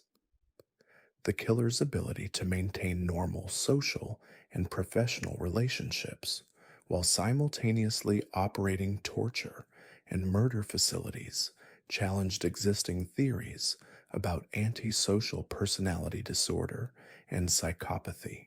The families of victims faced unique challenges in processing their grief and trauma. Unlike typical murder cases where the perpetrator is a stranger or distant acquaintance, these victims had been killed by individuals they trusted completely. The betrayal aspect of their loss created psychological wounds that proved resistant to traditional grief counseling and trauma therapy. Many families reported feeling unable to trust authority figures or institutions years after their loved ones' murders, creating long term social and psychological consequences that extended far beyond the immediate crime victims. Support groups formed in each affected community struggled with the challenge of helping survivors process experiences that seem to defy normal understanding of human behavior.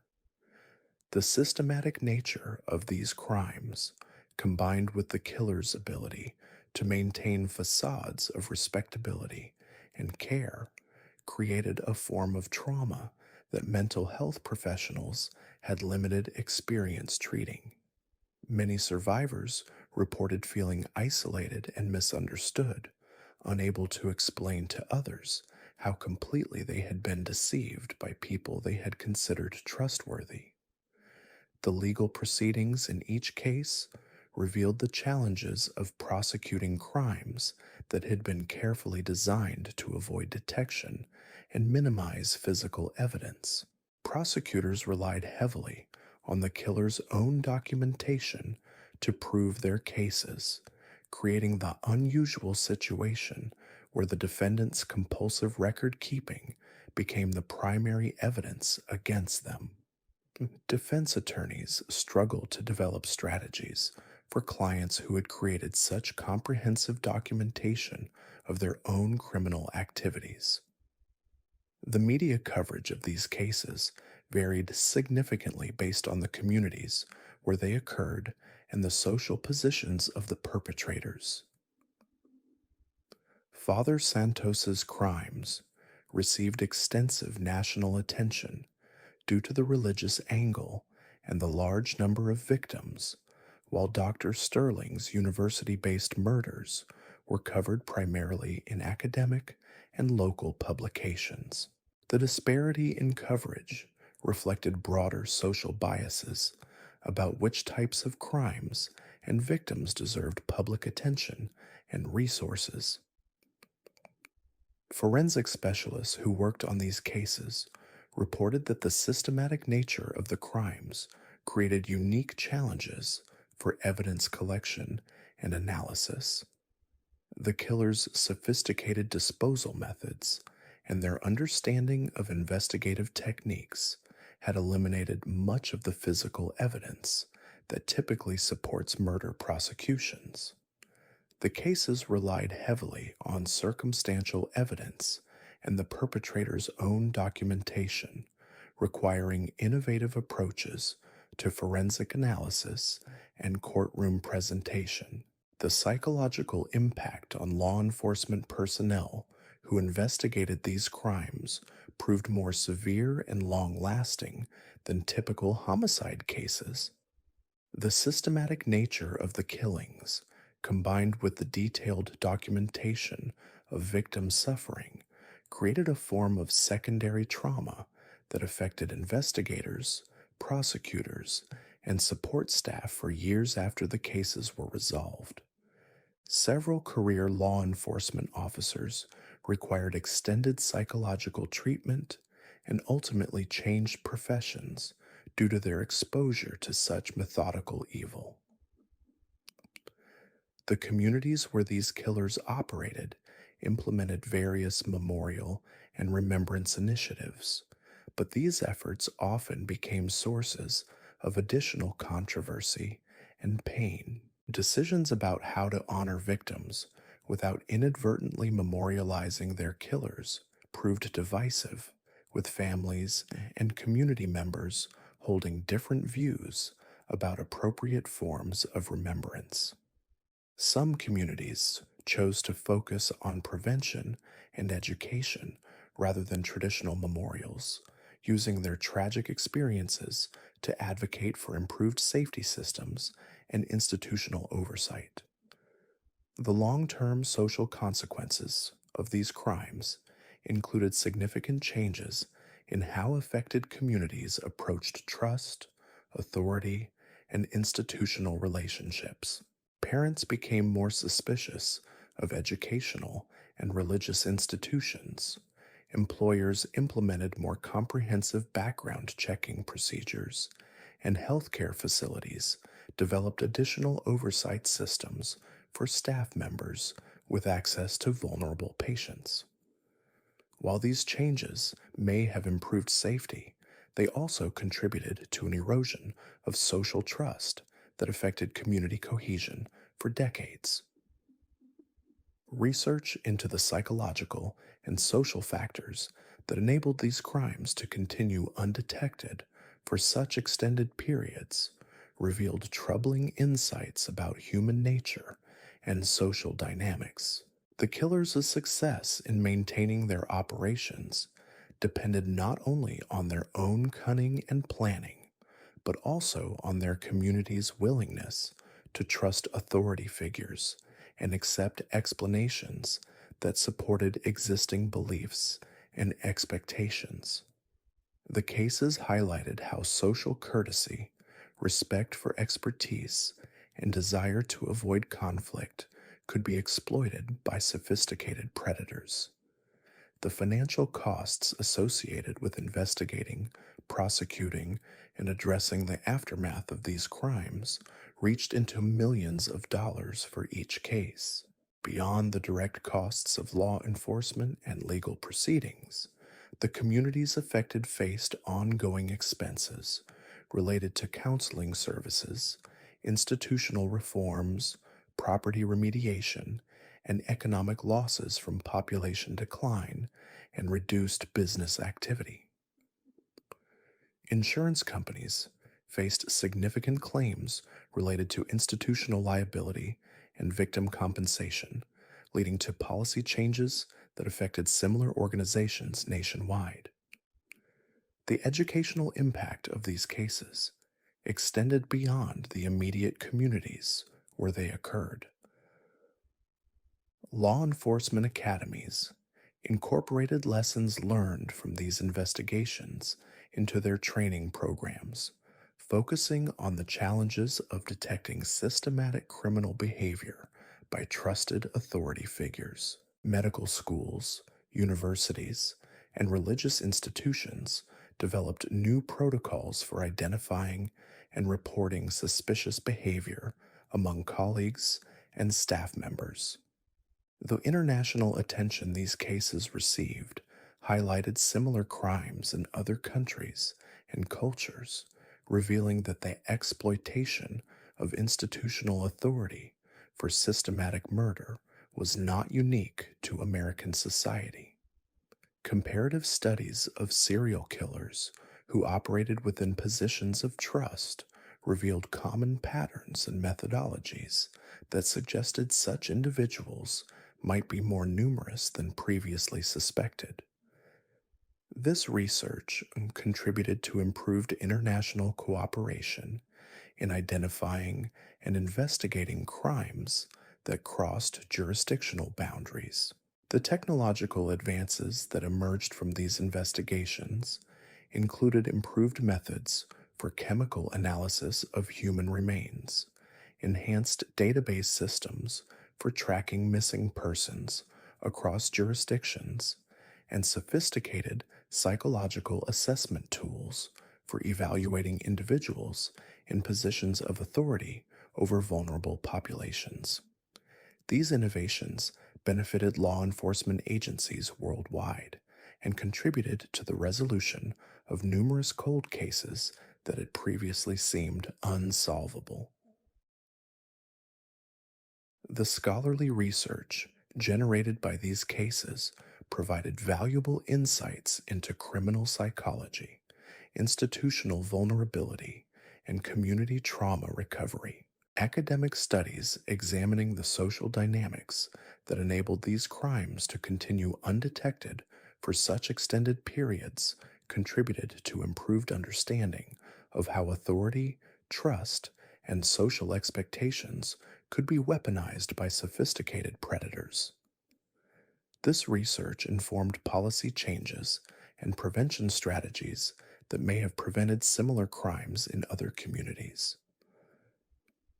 The ongoing legacy of these cases continues to influence how society approaches the balance between trust and verification in institutional relationships. While the reforms implemented in response to these crimes may have improved safety and oversight, they also contributed to a more suspicious and paranoid social environment where authority figures are viewed with increased skepticism. The challenge of maintaining functional institutions while protecting against predatory exploitation remains an ongoing concern for communities across the country. The stories of these five killers serve as stark reminders that evil can flourish in the most unexpected places, disguised behind facades of respectability, expertise, and care. Their crimes demonstrate the vulnerability of trust based relationships and the devastating consequences when that trust is systematically betrayed by individuals who understand how to exploit human nature and social structures for predatory purposes. The forensic teams that processed these crime scenes developed new protocols for handling cases involving systematic institutional abuse, recognizing that traditional investigation methods were inadequate for addressing crimes that had been carefully integrated into legitimate professional activities. The complexity of separating criminal evidence from legitimate institutional records required specialized training and interdisciplinary cooperation between law enforcement, academic experts, and mental health professionals. The ripple effects of these revelations extended into unexpected areas of society. Insurance companies began requiring additional psychological evaluations for professionals working with vulnerable populations, while professional licensing boards implemented more stringent monitoring systems for practitioners in positions of trust. These changes, while potentially beneficial for public safety, also created additional barriers and costs that affected the recruitment and retention of qualified professionals in essential fields. The families of victims have found themselves navigating a complex landscape of legal, financial, and emotional challenges that extended far beyond typical grief processes. Many discovered that their loved ones had been subjected to prolonged suffering that contradicted everything they had believed about their final moments. The knowledge that trusted authority figures had deliberately inflicted pain and terror on people who had sought their help created a form of secondary trauma that proved resistant to traditional therapeutic interventions. Support networks that emerged in affected communities often struggled with the challenge of providing appropriate assistance to survivors whose experiences seemed to defy normal understanding of human behavior. The systematic nature of these crimes, combined with their integration into respected institutions, created unique forms of trauma that required innovative therapeutic approaches and long-term community support systems. The legal precedents established by these prosecutions influenced how similar cases would be handled in the future, particularly regarding the use of perpetrators' own documentation as evidence and the challenges of proving systematic abuse that had been disguised as legitimate professional activities. Defense strategies evolved to address the unique circumstances of institutional predators, while prosecution techniques adapted to handle cases with minimal physical evidence but extensive circumstantial and documentary proof. The broader implications of these cases extended into discussions about institutional design and oversight mechanisms.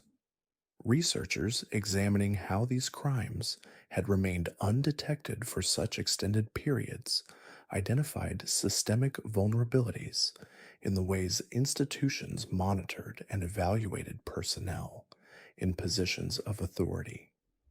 The findings contributed to comprehensive reforms in background checking procedures, peer review systems, and reporting mechanisms for suspicious behavior. The psychological profiles developed for these killers revealed disturbing insights into how individuals could maintain dual existences, functioning normally in most aspects of their lives while simultaneously operating sophisticated criminal enterprises. The compartmentalization abilities demonstrated by these perpetrators challenged existing theories about antisocial personality disorders and psychopathy, leading to new research into the mechanisms that enable such extreme behavioral contradictions. The communities affected by these crimes faced long term challenges in rebuilding trust and social cohesion. Many residents reported persistent anxiety about the possibility of other undetected predators operating within their institutions, leading to increased suspicion and social fragmentation that persisted years after the perpetrator's arrests and convictions. The erosion of institutional trust had cascading effects on community participation, volunteer activities, and social engagement. The financial burden of addressing these crimes extended far beyond the immediate costs of investigation and prosecution. Communities faced ongoing expenses related to institutional reforms, enhanced security measures, victim compensation programs, and economic losses from population decline and reduced business activity. The long-term financial impact often exceeded the resources of local governments and institutions, requiring state and federal assistance to address the comprehensive needs of affected areas. The media attention surrounding these cases varied significantly based on factors, including geographic location, victim demographics, and the social positions of the perpetrators. Some cases received extensive national coverage, while others remained largely local stories, reflecting broader patterns in how crimes are prioritized and presented to public audiences. The disparity in coverage influenced resource allocation for investigation and victim support services. The educational initiatives that emerged from these tragedies focused on improving recognition of warning signs and reporting mechanisms for suspicious behavior in institutional settings.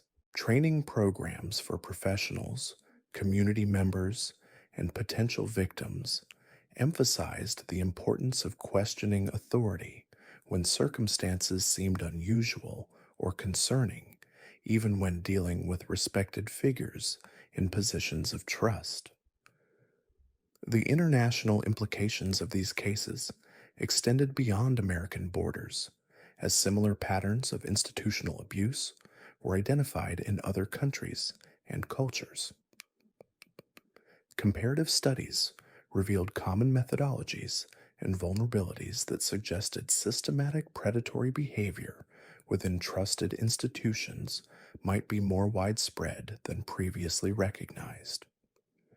This research contributed to improved international cooperation in identifying and investigating crimes that transcended jurisdictional boundaries.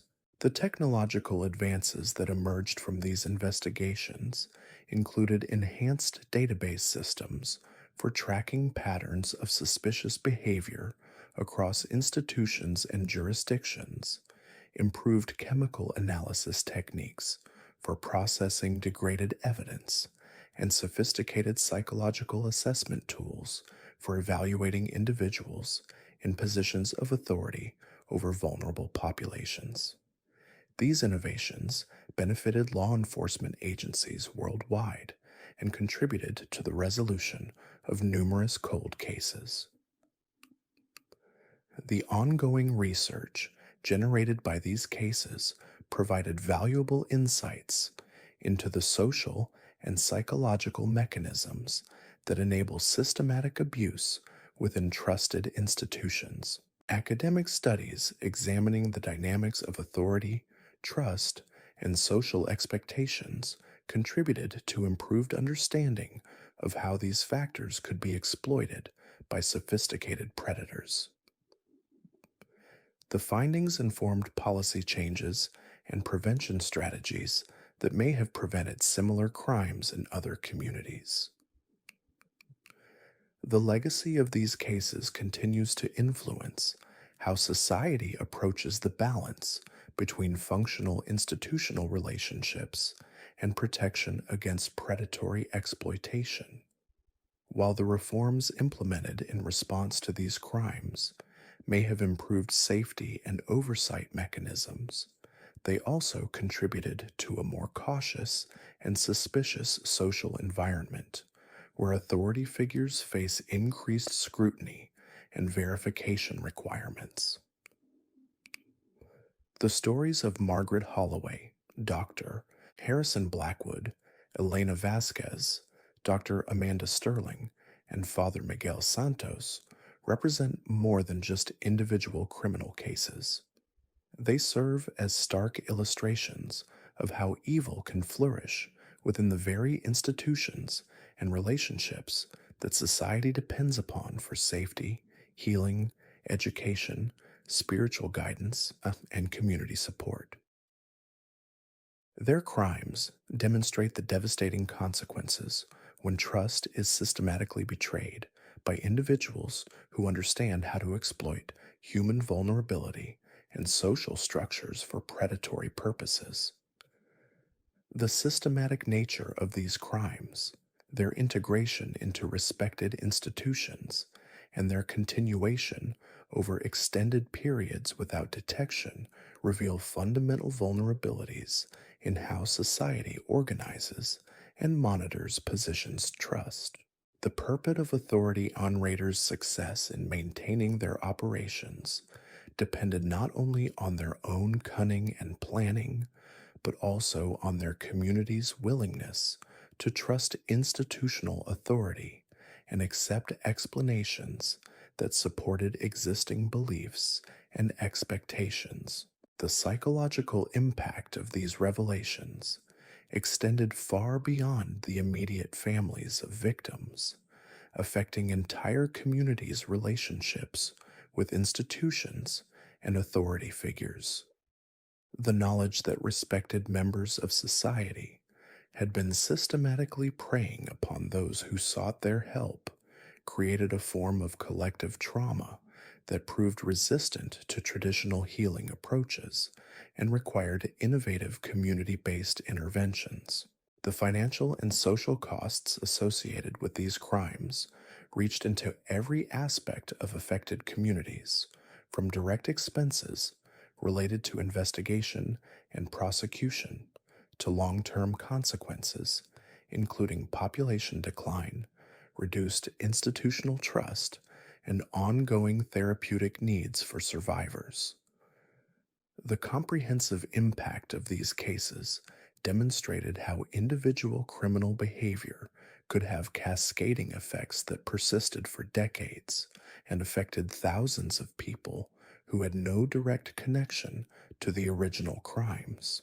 The reforms and prevention measures implemented in response to these tragedies represented significant improvements in institutional oversight and safety protocols, but they also highlighted the ongoing challenge of maintaining functional trust based relationships while protecting against predatory exploitation.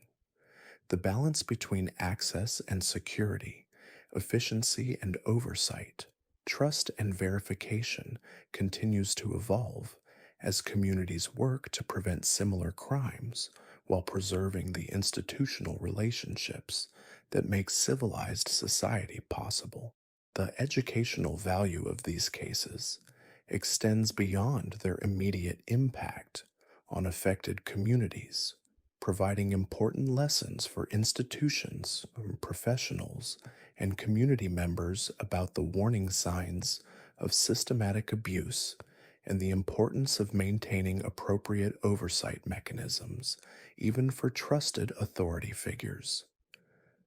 The stories serve as reminders that evil can emerge from unexpected sources and that vigilance and accountability are essential components of any healthy institutional relationship.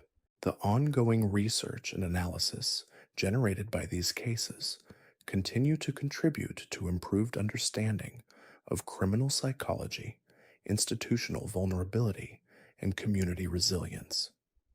The insights gained from studying how these crimes were planned, executed, and ultimately detected inform prevention strategies and investigation techniques that benefit law enforcement agencies, mental health professionals, and community organizations worldwide. The international attention these cases received highlighted similar patterns of institutional abuse in other countries and cultures, revealing that the exploitation of authority and trust for criminal purposes is not unique to any particular society or system. The comparative studies and collaborative research that emerged from this recognition have contributed to improved global cooperation in identifying and preventing crimes that transcend traditional jurisdictional boundaries. The technological and methodological advances that resulted from investigating these complex cases have enhanced the capabilities of forensic specialists, criminal investigators, and mental health professionals in addressing similar crimes. The innovations in evidence analysis, database management, psychological assessment, and victim support services represent lasting contributions that extend far beyond the original cases that inspired their development. The memorial and remembrance initiatives undertaken by affected communities reflect the ongoing challenge of honoring victims while preventing the inadvertent glorification of perpetrators. The various approaches taken by different communities provide valuable insights into effective methods for preserving memory, supporting survivors, and educating future generations about the importance of vigilance and institutional accountability. The legal precedents established by these prosecutions continue to influence how similar cases are investigated and adjudicated, providing important guidance for law enforcement agencies and legal professionals confronting crimes that blur the boundaries between legitimate institutional activities and systematic criminal behavior. The evolution of prosecution strategies and defense approaches reflects the ongoing adaptation of legal systems to address increasingly sophisticated forms of predatory behavior. These 5 cases represent just a small fraction of the serial killers whose crimes have remained largely hidden from public awareness, operating within positions of trust and authority that provided perfect cover for systematic predatory behavior. The knowledge that similar predators may be operating undetected in communities across the country serves as a sobering reminder of the importance of maintaining appropriate oversight mechanisms and reporting systems for suspicious behavior in institutional settings. The families and communities affected by these crimes continue to struggle with the long-term consequences of their experiences, working to rebuild trust, heal trauma, and create safer environments for future generations. Their ongoing efforts to process their experiences and advocate for improved prevention measures represent important contributions to the broader understanding of how communities can recover from systematic institutional betrayal. The scholarly and professional literature generated by these cases provides valuable resources for educators, researchers, and practitioners working to understand and prevent similar crimes. The comprehensive documentation of these criminal enterprises, their detection and investigation, and their impact on affected communities offers unique insights into the complex dynamics of systematic predatory behavior within trusted institutions. The public policy implications of these cases extend into numerous areas, including professional licensing requirements, institutional oversight mechanisms, background checking procedures, and victim support services.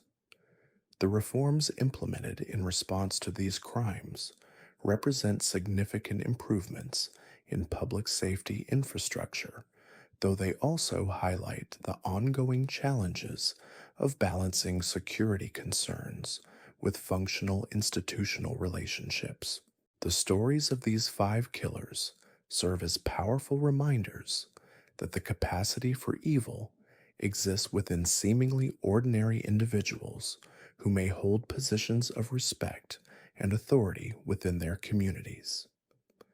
Their crimes demonstrate the importance of maintaining healthy skepticism about institutional authority while preserving the trust based relationships that make civilized society possible.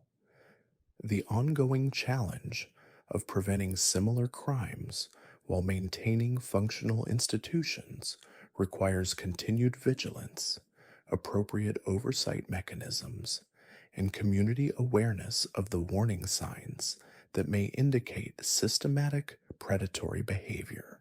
The legacy of Margaret Holloway, Dr. Harrison Blackwood, Elena Vasquez, Dr. Amanda Sterling, and Father Miguel Santos extends far beyond their individual crimes, serving as cautionary tales about the vulnerability of trust based relationships and the devastating consequences when that trust is systematically betrayed. Their stories remind us that evil can flourish in the most unexpected places, disguised behind facades of respectability and care, and that protecting society from such predators requires constant vigilance and robust institutional safeguards. The evidence rooms containing materials from these cases required specialized storage and handling procedures due to the psychological impact of the documented torture methods and victim testimonies. Forensic specialists who processed these materials reported unprecedented levels of secondary trauma, leading to the development of new protocols for protecting investigators from the psychological damage that could result from prolonged exposure to such systematic evil.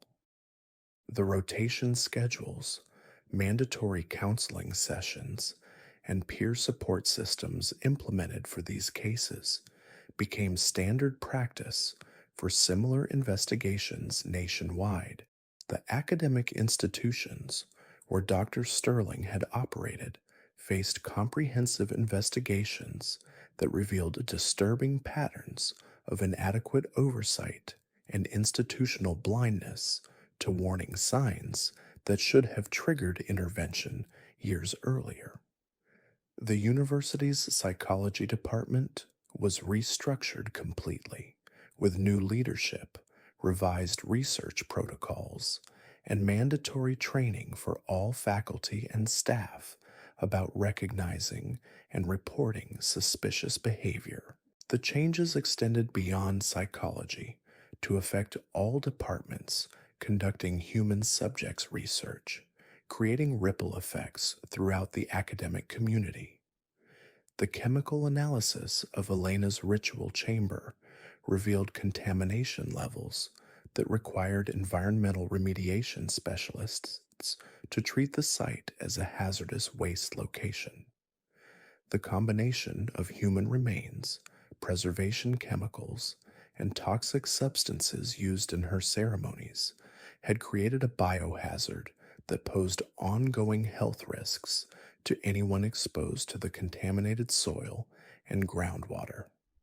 The cleanup efforts took over 18 months and cost taxpayers nearly $2 million, money that could have funded community programs for the very populations Elena had targeted. Father Santos's parishioners faced a crisis of faith that extended far beyond their individual religious beliefs.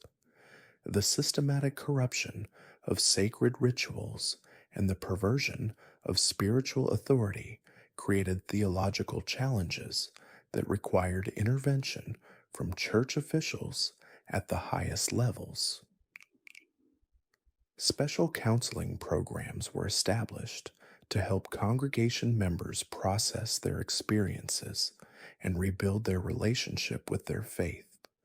But many reported that their fundamental understanding of religious authority had been permanently altered by their exposure to such calculated evil. The insurance implications of these cases created precedents that affected coverage policies for institutions nationwide. Liability carriers began requiring enhanced screening procedures, mandatory psychological evaluations, and comprehensive oversight systems before providing coverage for organizations serving vulnerable populations. The increased costs and administrative burden of these requirements created financial challenges for many legitimate organizations while potentially deterring predators from seeking positions where they could exploit institutional authority. Dr. Blackwood's medical colleagues struggled with the knowledge that they had worked alongside someone capable of such systematic cruelty while never suspecting his true nature. Several physicians reported experiencing panic attacks and anxiety disorders when performing procedures similar to those Blackwood had corrupted for torture purposes. The hospital implemented comprehensive peer review systems and created anonymous reporting mechanisms for suspicious behavior, but the damage to professional relationships and institutional trust proved difficult to repair. The forensic archaeology work at St. Augustine's Church became a model for similar excavations at other sites where systematic burial of victims was suspected. The techniques developed for carefully recovering remains while preserving evidence of ritual positioning and religious artifacts were adopted by investigators working on cases involving other predators who had operated within religious or spiritual contexts. The methodological advances contributed to the resolution of numerous cold cases involving suspected serial killers who had used religious authority as cover for their crimes. Margaret Holloway's poison procurement methods revealed vulnerabilities in pharmaceutical security systems that extended far beyond her specific case. The audit of pharmacy inventory controls nationwide revealed thousands of locations where similar thefts could have occurred without detection, leading to comprehensive reforms in medication tracking and employee monitoring procedures. The changes affected legitimate patients and healthcare providers through increased administrative burden and security measures, but may have prevented other potential poisoners from accessing lethal substances. The psychological evaluation protocols developed for assessing these killers became standard tools for law enforcement agencies dealing with cases involving systematic abuse within institutional settings. The assessment instruments could identify personality traits and behavioral patterns associated with individuals who exploit positions of trust for predatory purposes, potentially enabling earlier intervention before criminal behavior escalates to murder. The tools were also adapted for use in employment screening for sensitive positions involving vulnerable populations. The victim advocacy programs established in affected communities, pioneered new approaches to supporting survivors of institutional betrayal and systematic abuse. Traditional victim services had limited experience with cases where perpetrators were trusted authority figures who had exploited their positions over extended periods. The specialized counseling techniques, support groups, and legal assistance programs developed for these cases became models for similar initiatives in other communities facing comparable challenges. The media coverage guidelines developed in response to these cases address the unique ethical challenges of reporting on crimes that involved corruption of trusted institutions.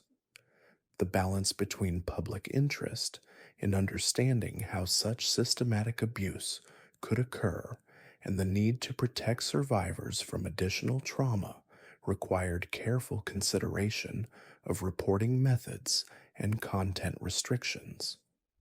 The guidelines influenced journalism education programs and professional standards for covering institutional abuse cases. The community resilience research conducted in affected areas provided valuable insights into how neighborhoods and social networks recover from systematic betrayal by trusted authority figures. The studies revealed that communities with strong social connections and effective communication systems were better able to process their collective trauma and implement protective measures against future predators. The findings informed community development programs and social service initiatives in other areas facing similar challenges.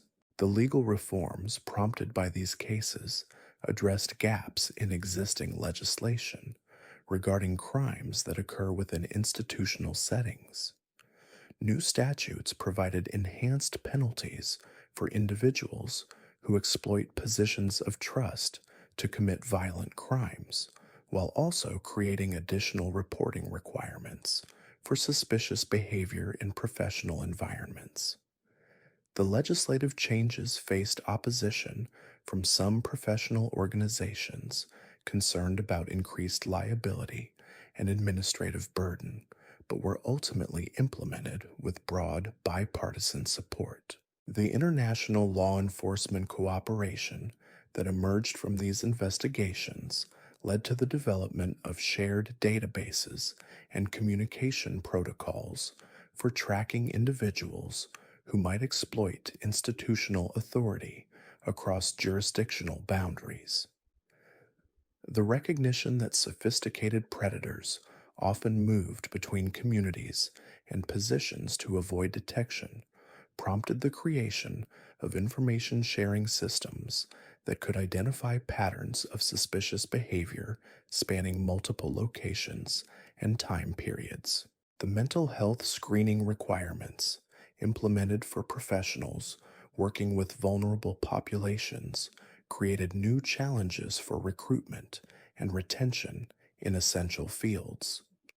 The enhanced psychological evaluations and ongoing monitoring systems increased costs and administrative complexity while potentially deterring qualified candidates from pursuing careers in education, healthcare, religious ministry, and social services.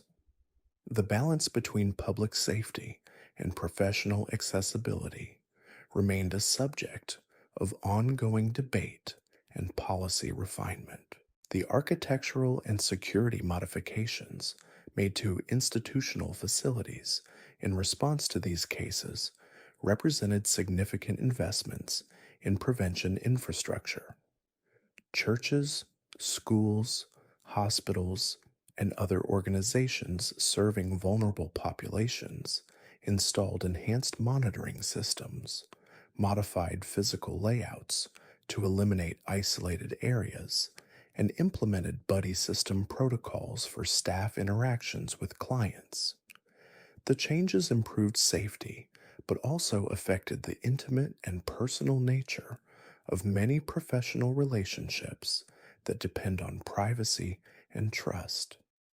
The financial assistance programs established for victims' families address the unique economic challenges created by these systematic crimes. Traditional victim compensation systems were inadequate for addressing cases where trusted authority figures had exploited their positions to commit murder over extended periods. The enhanced benefits and specialized services developed for these families became models for similar programs nationwide, though funding limitations restricted their availability to communities with sufficient resources.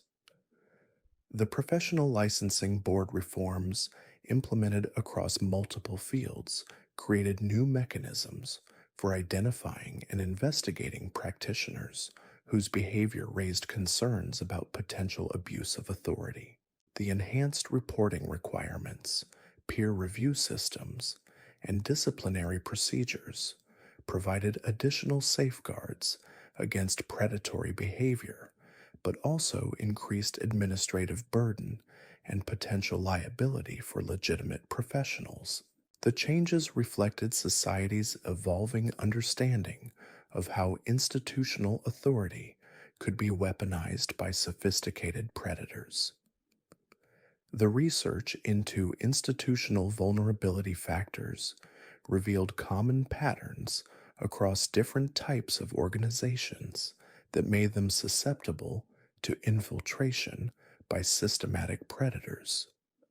The studies identified specific structural and cultural characteristics that enabled long term criminal behavior to occur without detection, providing valuable guidance for organizations seeking to improve their protective systems. The findings influenced accreditation standards, best practice guidelines, and professional development programs across multiple sectors. The trauma informed care approaches developed for treating survivors of institutional betrayal recognized the unique psychological challenges created when trusted authority figures systematically abuse their positions. The therapeutic techniques address the complex mixture of grief, betrayal, guilt, and fear that characterized these cases, while also helping survivors rebuild their capacity for trust and institutional engagement. The treatment protocols became standard components of victim services programs nationwide. The community education initiatives launched in affected areas focused on improving recognition of warning signs and reporting mechanisms for suspicious institutional behavior. The programs emphasized that predators often appeared to be model community members and that questioning authority was not only acceptable but necessary for community protection. The educational efforts faced resistance from some community members who preferred to maintain traditional deference to institutional authority, but ultimately contributed to improved vigilance and reporting of concerning behavior. The cold case investigations, prompted by these discoveries, revealed additional crimes that had remained undetected for decades. The systematic methods used by these killers, combined with their sophisticated disposal techniques and institutional cover, suggested that many of their earlier victims had never been recognized as murder victims. The reopening of hundreds of missing person cases and unexplained deaths led to additional prosecutions and provided closure for families who had never understood what happened to their loved ones. The policy implications of these cases extended into areas including healthcare privacy regulations, educational oversight requirements, religious institution governance, and professional liability standards.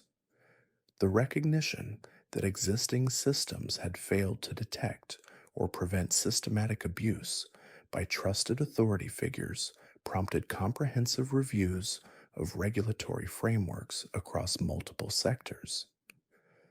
The resulting changes represented significant expansions in oversight and accountability mechanisms, though implementation challenges and resource limitations affected their effectiveness. The survivor advocacy networks that emerged from these tragedies became powerful forces for continued reform and prevention efforts. The families and community members affected by these crimes organized to promote awareness, support other survivors, and advocate for improved protective systems.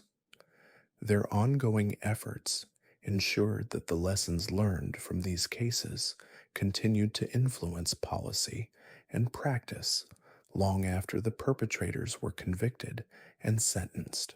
The forensic science advances that resulted from these investigations enhanced the capabilities of crime laboratories nationwide. The techniques developed for analyzing degraded evidence, processing complex crime scenes, and documenting systematic criminal behavior became standard components of forensic training programs.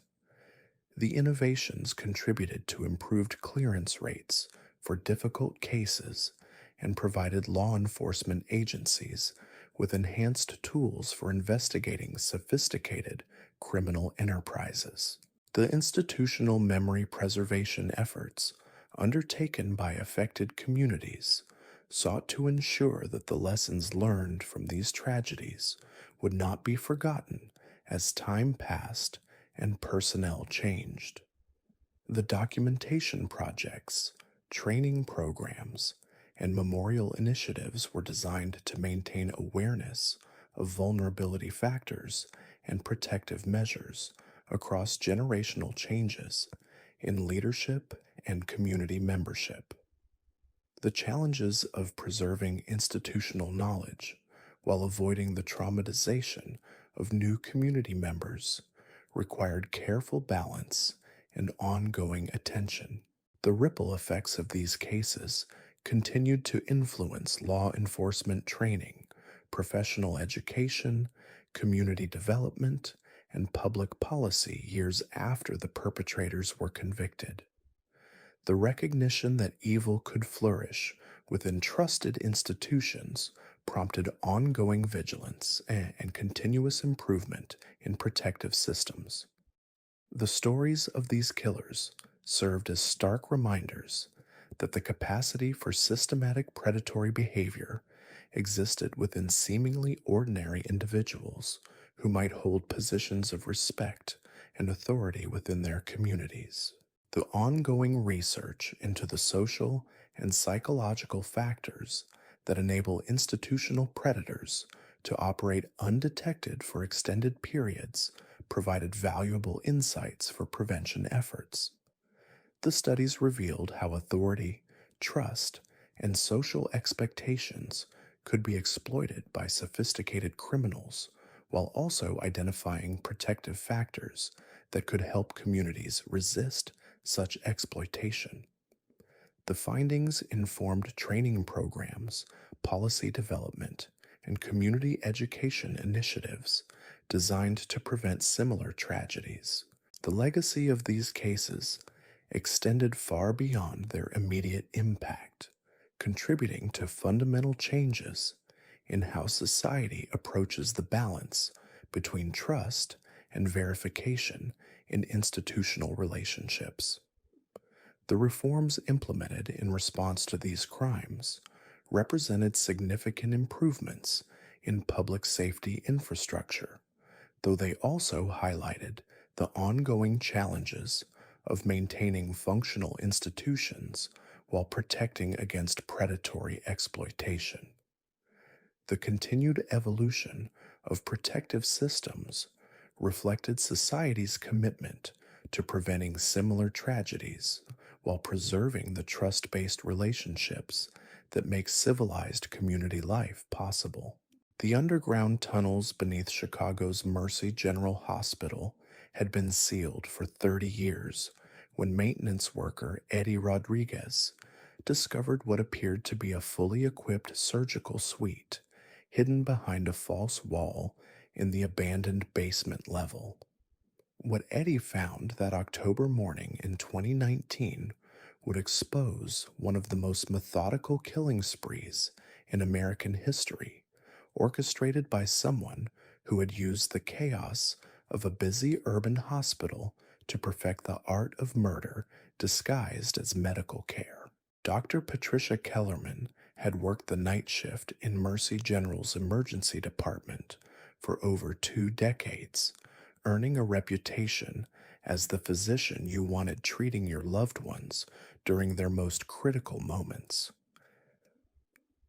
Her colleagues respected her clinical skills, her patients trusted her completely, and hospital administrators valued her willingness to take on the most challenging cases that other doctors preferred to avoid.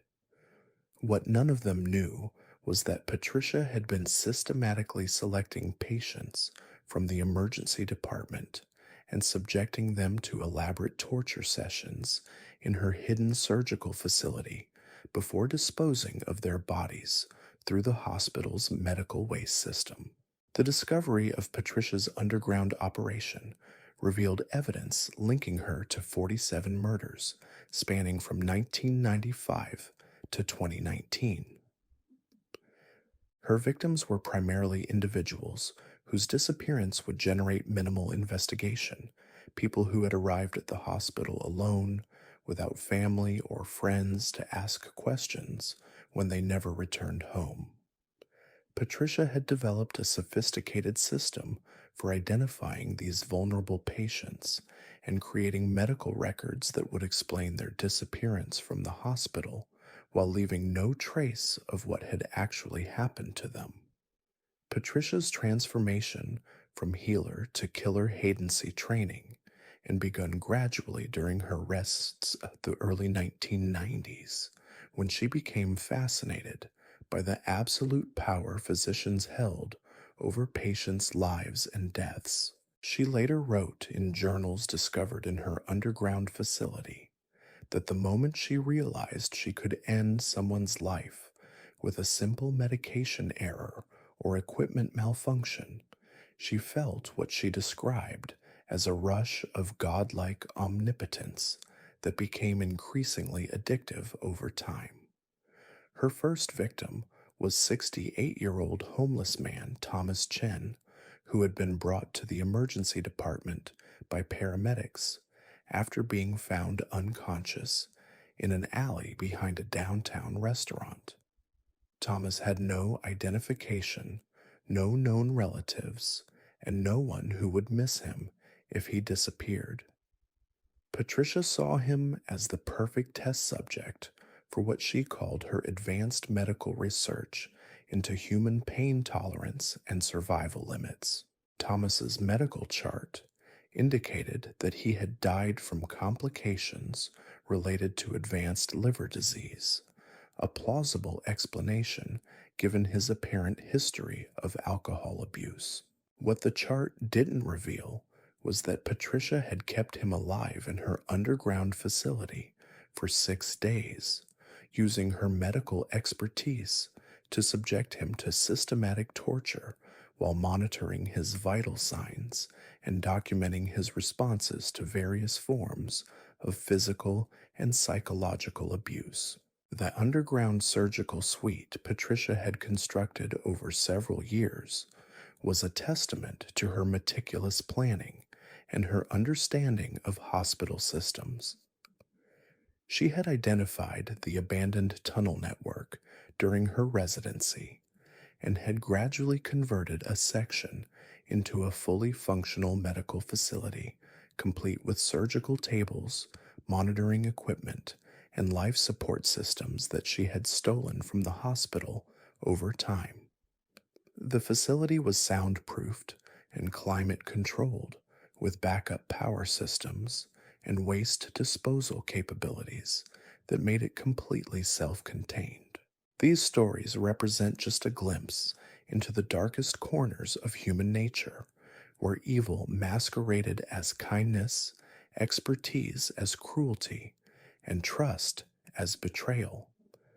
The frightening truth is that for every monster we've uncovered, countless others may still be operating in plain sight, hidden behind facades of respectability and care. Stay vigilant, question authority when something feels wrong, and remember that the most dangerous predators are often those we're taught to trust completely.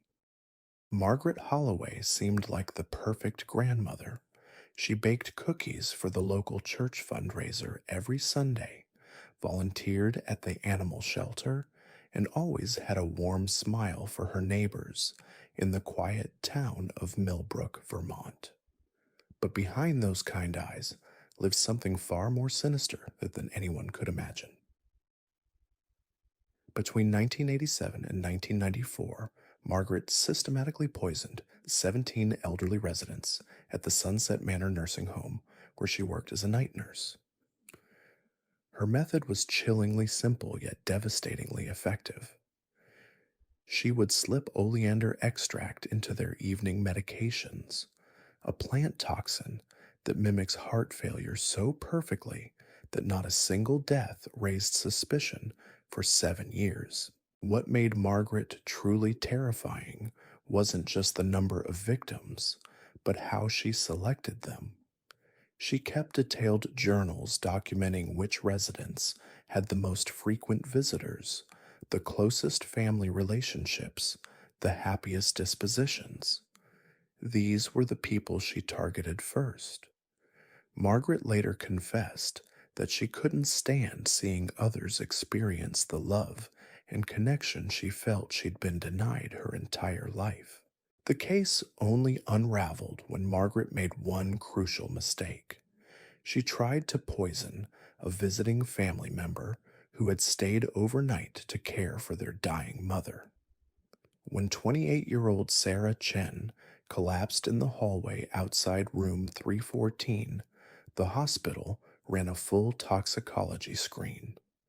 The oleander showed up immediately, and suddenly, 7 years of perfectly timed heart failures didn't seem so coincidental anymore. During her interrogation, Margaret displayed an unsettling calmness that chilled even seasoned detectives. She described each murder in meticulous detail, explaining how she would sit with her victims as they died, holding their hands and whispering comforting words while the poison slowly stopped their hearts. She claimed she was giving them peace, but her journals revealed a different truth entirely. She wrote extensively about the power she felt watching life drain from their eyes, how their final moments belonged completely to her. Margaret died in prison in 2003, but her story represents something far more disturbing than a single killer's rampage. It exposes how easily evil can hide behind the mask of compassion, how institutions we trust can become hunting grounds for predators, and how 17 families lost their loved ones to someone they believed was there to help. But Margaret's story is just the beginning. What you're about to hear are the cases that law enforcement tried to bury, the killers whose names were deliberately kept from headlines, the monsters who operated in shadows so deep that most people have never heard their stories. These aren't the famous serial killers you see in documentaries or read about in best-selling books. These are the ones that make experienced homicide detectives lose sleep, the cases that get filed away in the deepest archives because they're too disturbing for public consumption. The next case takes us to the industrial outskirts of Detroit, where factory worker Dennis Kowalski discovered he had a very particular talent. Between 1991 and 1996, Dennis didn't just kill his victims, he erased them entirely, not metaphorically, but literally. By the time police finally caught him, They could only confirm 9 murders, but Dennis claimed the real number was closer to 31. Dennis worked the night shift at Morrison Chemical Plant, a massive facility that processed industrial solvents and acids. His job was simple: monitor the vats, ensure proper chemical ratios, dispose of waste materials. But Dennis saw opportunity where others saw routine. He realized that certain combinations of chemicals could dissolve organic matter completely, leaving no trace that a human being had ever existed. His first victim was entirely accidental. Dennis had been arguing with his girlfriend, Rebecca Martinez, in the plant parking lot after his shift ended. The argument escalated. Rebecca threatened to leave him, and in a moment of rage, Dennis struck her with a wrench he'd been carrying. The blow killed her so instantly. Panicking, Dennis dragged her body into the plant and dumped it into one of the acid vats. By morning, there was nothing left. When Rebecca was reported missing, Dennis played the concerned boyfriend perfectly. He helped organize search parties, distributed missing person flyers, even appeared on local news pleading for her safe return. But inside, something had awakened.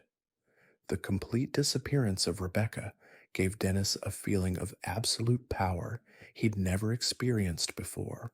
Within 6 months, he killed again. Dennis's method was always the same. He would befriend lonely people, usually those who lived alone with minimal family connections. He'd invite them to see the plant where he worked, claiming he could show them behind the scenes areas most people never saw. Once inside, Dennis would overpower his victims and feed them to the acid vats piece by piece while they were still alive. The investigation that finally caught Dennis began with a missing persons case that seemed completely unrelated. 42-year-old homeless veteran Thomas Pike had been living in a shelter downtown when he suddenly vanished. Normally, a missing homeless person wouldn't generate much police attention, but Thomas had been scheduled to testify in a major fraud case the next day. His disappearance prompted a more thorough investigation. Detective Maria Santos traced Thomas's last known movements to a diner where he'd met Dennis for coffee. Security footage showed them leaving together in Dennis's truck. When police searched Dennis's home, they found Thomas's identification card hidden in a shoebox, along with 30 other IDs belonging to people who had vanished over the past 5 years. During questioning, Dennis initially denied everything, but when presented with the evidence, he suddenly became cooperative, almost eager to share details of his crimes. He led police through the chemical plant, pointing out which vats he'd used, explaining his process with the clinical precision of someone describing a manufacturing procedure. What made Dennis's confession so disturbing wasn't just the methodology, but his complete lack of emotion. He spoke about dissolving human beings the same way someone might discuss taking out the trash. When asked why he killed so many people, Dennis simply shrugged and said it had become habit, like stopping for coffee on the way to work. The chemical plant was shut down permanently after Dennis's arrest. Investigators spent months trying to determine exactly how many people he had murdered, but the acid had done its job too well. Dental records, DNA, fingerprints, even bone fragments had been completely destroyed. The 31 identification cards found in his home represented 31 families who would never know exactly what happened to their loved ones. Dennis was sentenced to life in prison without parole, where he died of a heart attack in 2018. But his case exposed a terrifying truth about how easy it can be for someone to commit mass murder when they have access to the right resources and the complete absence of human empathy. The third case brings us to rural Montana, where elementary school janitor Robert Finch spent 12 years perfecting what he called his collection. Between 1983 and 1995, Robert abducted 14 children from 7 different states. But unlike most child killers, Robert wasn't interested in sexual assault or immediate violence. Robert was building something far more elaborate and disturbing. Robert had converted the basement of his isolated farmhouse into what police later described as a human dollhouse. He kept his victims alive for months, sometimes years, treating them like living dolls in an elaborate fantasy world he had constructed. The children were dressed in period clothing, given new names and identities, and forced to participate in Robert's twisted version of family life. The basement was divided into rooms that resembled a Victorian era home, complete with antique furniture, old fashioned toys, and family portraits featuring Robert and various combinations of his captive children.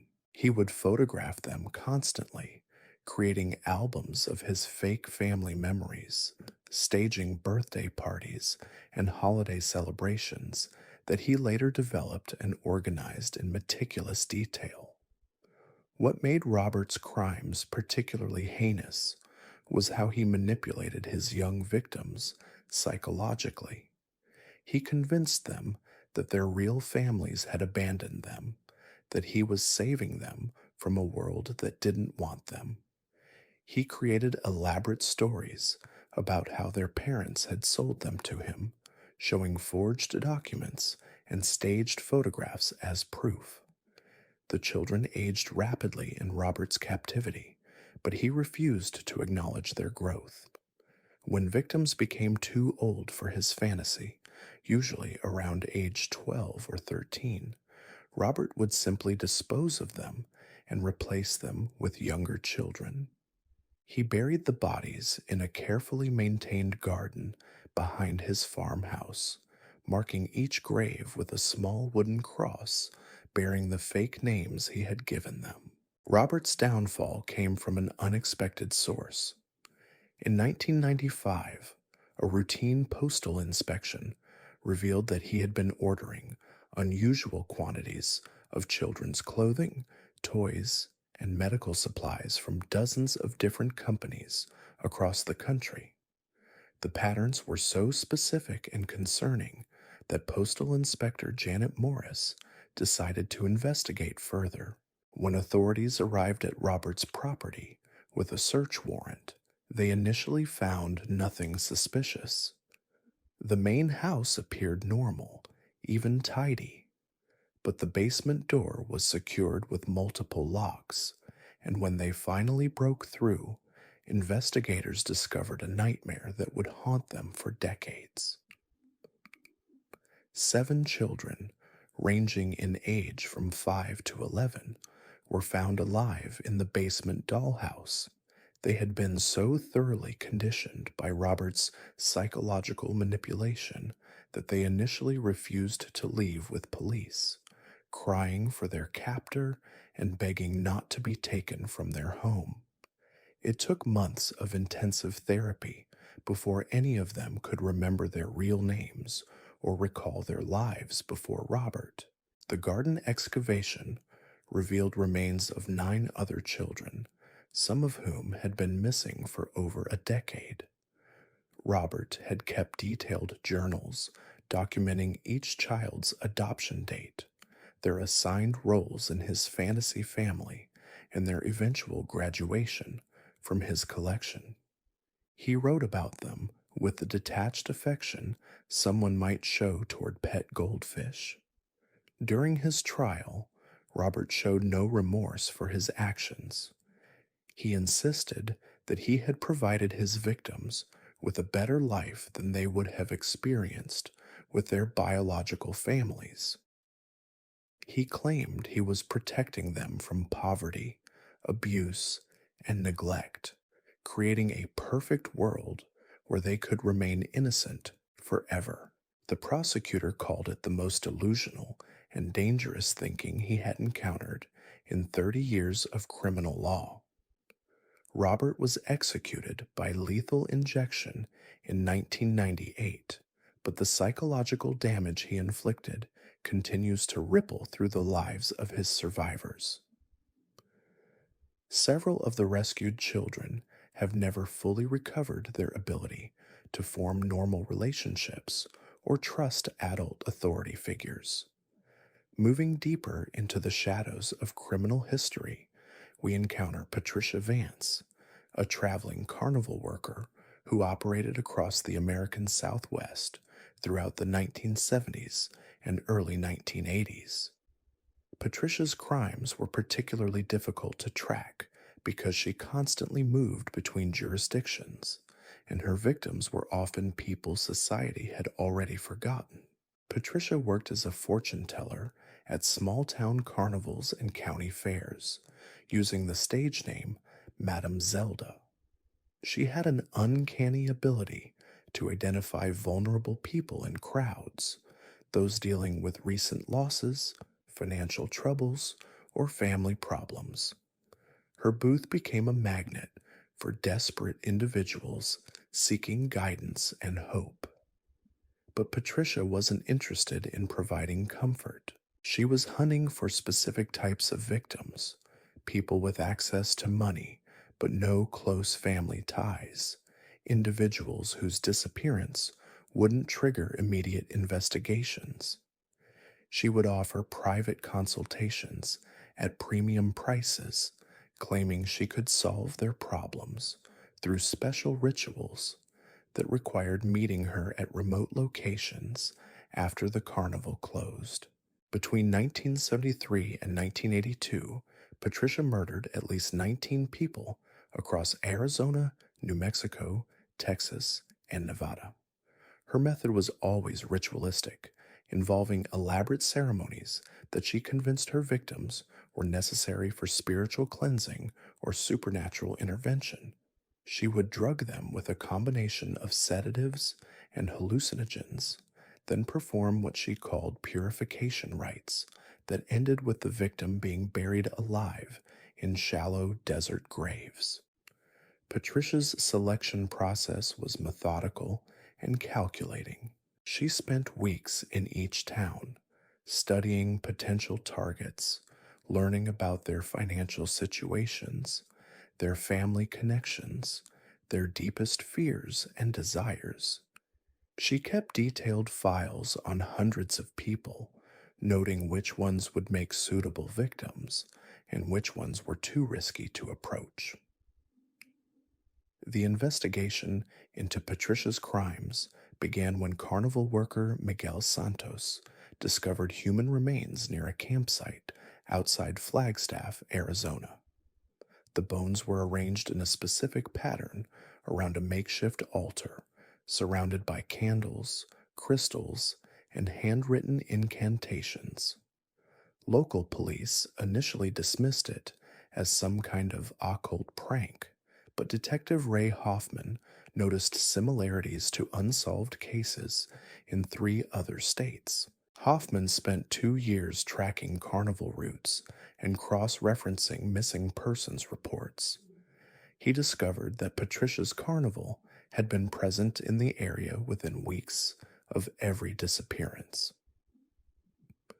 When authorities finally arrested her in El Paso, Texas, they found a storage unit containing hundreds of personal items belonging to her victims: jewelry, wallets, photographs, and locks of hair that she had kept as trophies. Patricia's confession was unlike anything investigators had encountered. She genuinely believed that she was performing a service, helping tormented souls transition to a higher spiritual plane. She described her murders as acts of mercy, claiming that her victims had specifically requested death as a release from their earthly suffering. The delusion was so complete that she seemed incapable of understanding why she was being prosecuted. The desert excavations continued for months after Patricia's arrest. Investigators found burial sites scattered across 4 states, many containing remains that had been exposed to the elements for nearly a decade. Some victims were never identified, their bones becoming anonymous markers of Patricia's decade-long killing spree. Patricia died in prison in 1995, but her case highlighted how predators can exploit spiritual vulnerability and how easily someone can disappear in the vast American Southwest. Her crimes also demonstrated how jurisdictional boundaries can protect killers who are smart enough to keep moving. Our next case takes us to the Pacific Northwest, where lumber mill supervisor Gregory Walsh spent 8 years turning his workplace into a killing ground that operated in plain sight. Between 1989 and 1997, Gregory murdered 13 people using the industrial equipment at Cascade Timber, a remote logging operation nestled deep in the Olympic National Forest. Gregory had worked at Cascade Timber for over 15 years before he committed his first murder. He was considered a model employee, reliable and knowledgeable, someone who understood every piece of machinery in the facility. But Gregory harbored deep resentments about his lack of advancement and what he perceived as constant disrespect from coworkers and management. His killing began with workplace accidents that weren't actually accidents. Gregory would sabotage safety equipment, causing fatal injuries that appeared completely random. A loose cable here, a malfunctioning brake there, and suddenly experienced loggers were dying in ways that seemed like tragic misfortunes rather than calculated murders. But Gregory soon discovered that staged accidents weren't satisfying enough. He wanted more control, more direct involvement in his victims' deaths. He began luring people to remote sections of the mill during off hours, claiming he needed help with equipment maintenance or inventory checks. Once isolated, Gregory would overpower his victims and feed them into the wood chipper, literally erasing them from existence. The wood chipper became Gregory's preferred method because it was incredibly efficient and left virtually no evidence. Human remains mixed with wood pulp and sawdust became indistinguishable from normal mill waste. Gregory would time his murders to coincide with large orders, ensuring that any trace evidence would be dispersed across multiple shipments to construction sites throughout the region. Gregory's victim selection followed a specific pattern. He targeted people who worked irregular schedules, temporary employees, and individuals with substance abuse problems whose absence might be attributed to personal issues rather than foul play. He also focused on people who had recently argued with him or challenged his authority in any way. The investigation began when mill worker Danny Torres failed to show up for 3 consecutive shifts without calling in. Danny's girlfriend insisted this was completely out of character, but management initially assumed he had simply quit without notice. However, when payroll discovered that Danny had never picked up his final check, they reported him missing to local authorities. Detective Linda Chang began interviewing mill employees and quickly noticed inconsistencies in Gregory's statements about Danny's disappearance. Gregory claimed he hadn't seen Danny in days, but several co-workers remembered seeing them together on the night Danny vanished. When Chang pressed Gregory for more details, his story kept changing. A search of the mill grounds revealed traces of human blood on the wood chipper that Gregory operated. DNA testing confirmed it belonged to Danny Torres, but there wasn't enough genetic material to determine what had happened to the rest of his body. Chang realized she was dealing with something far more sinister than a simple workplace accident.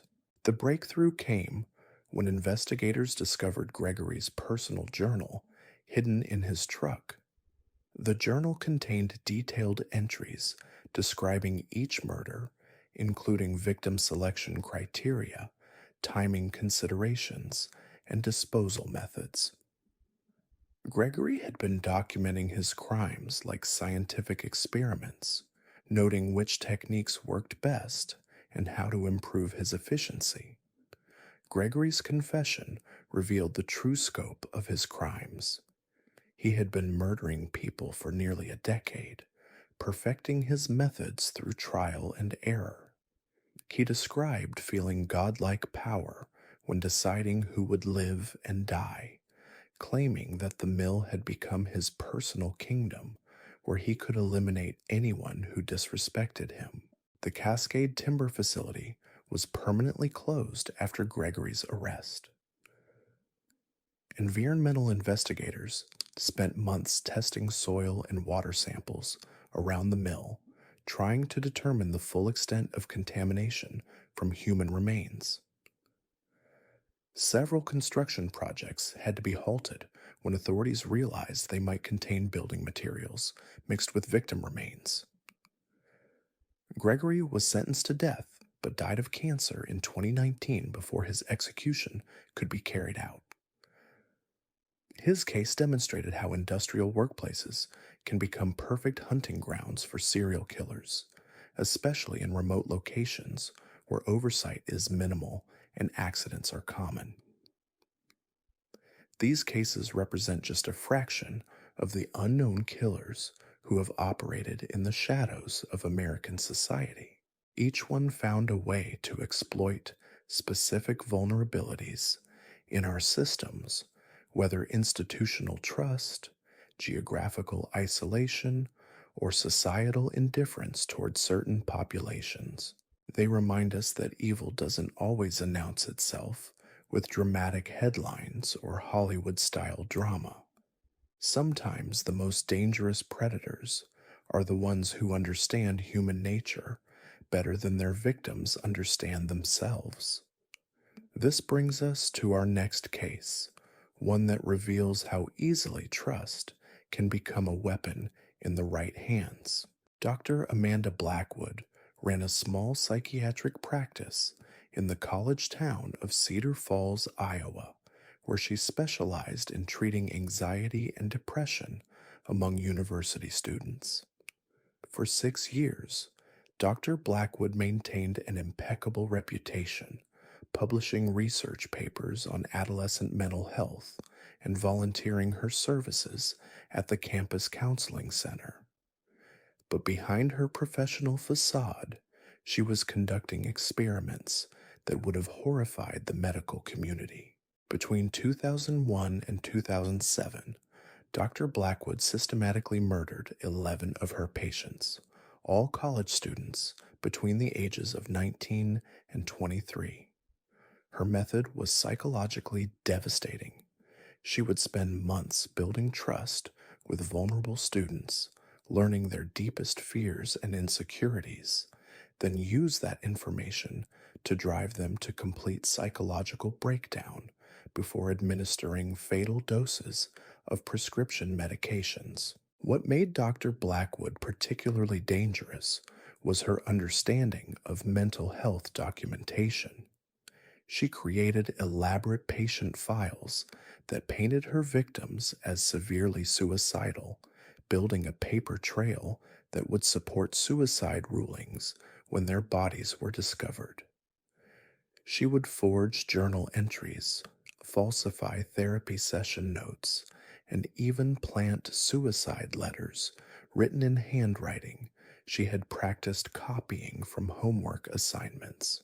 Her first victim was Jennifer Kim, a sophomore psychology major, struggling with social anxiety.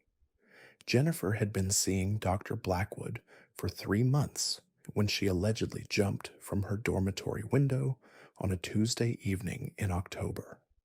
The suicide note found in her room detailed her feelings of hopelessness and specifically mentioned how therapy wasn't helping her condition.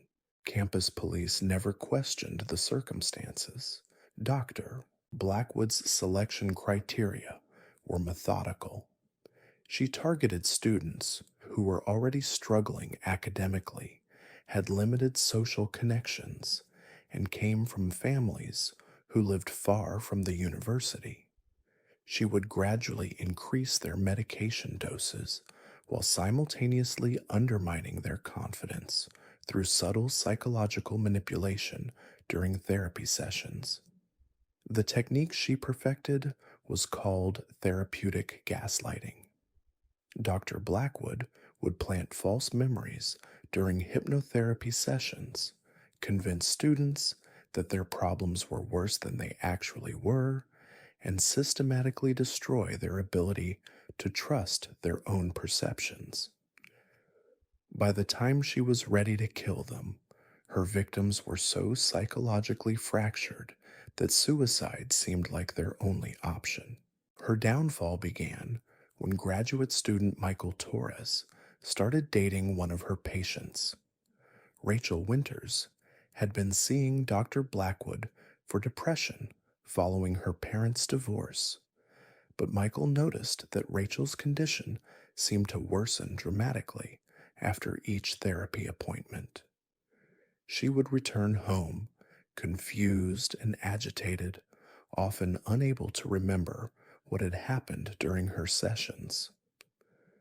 Michael secretly recorded one of Rachel's phone calls with Dr.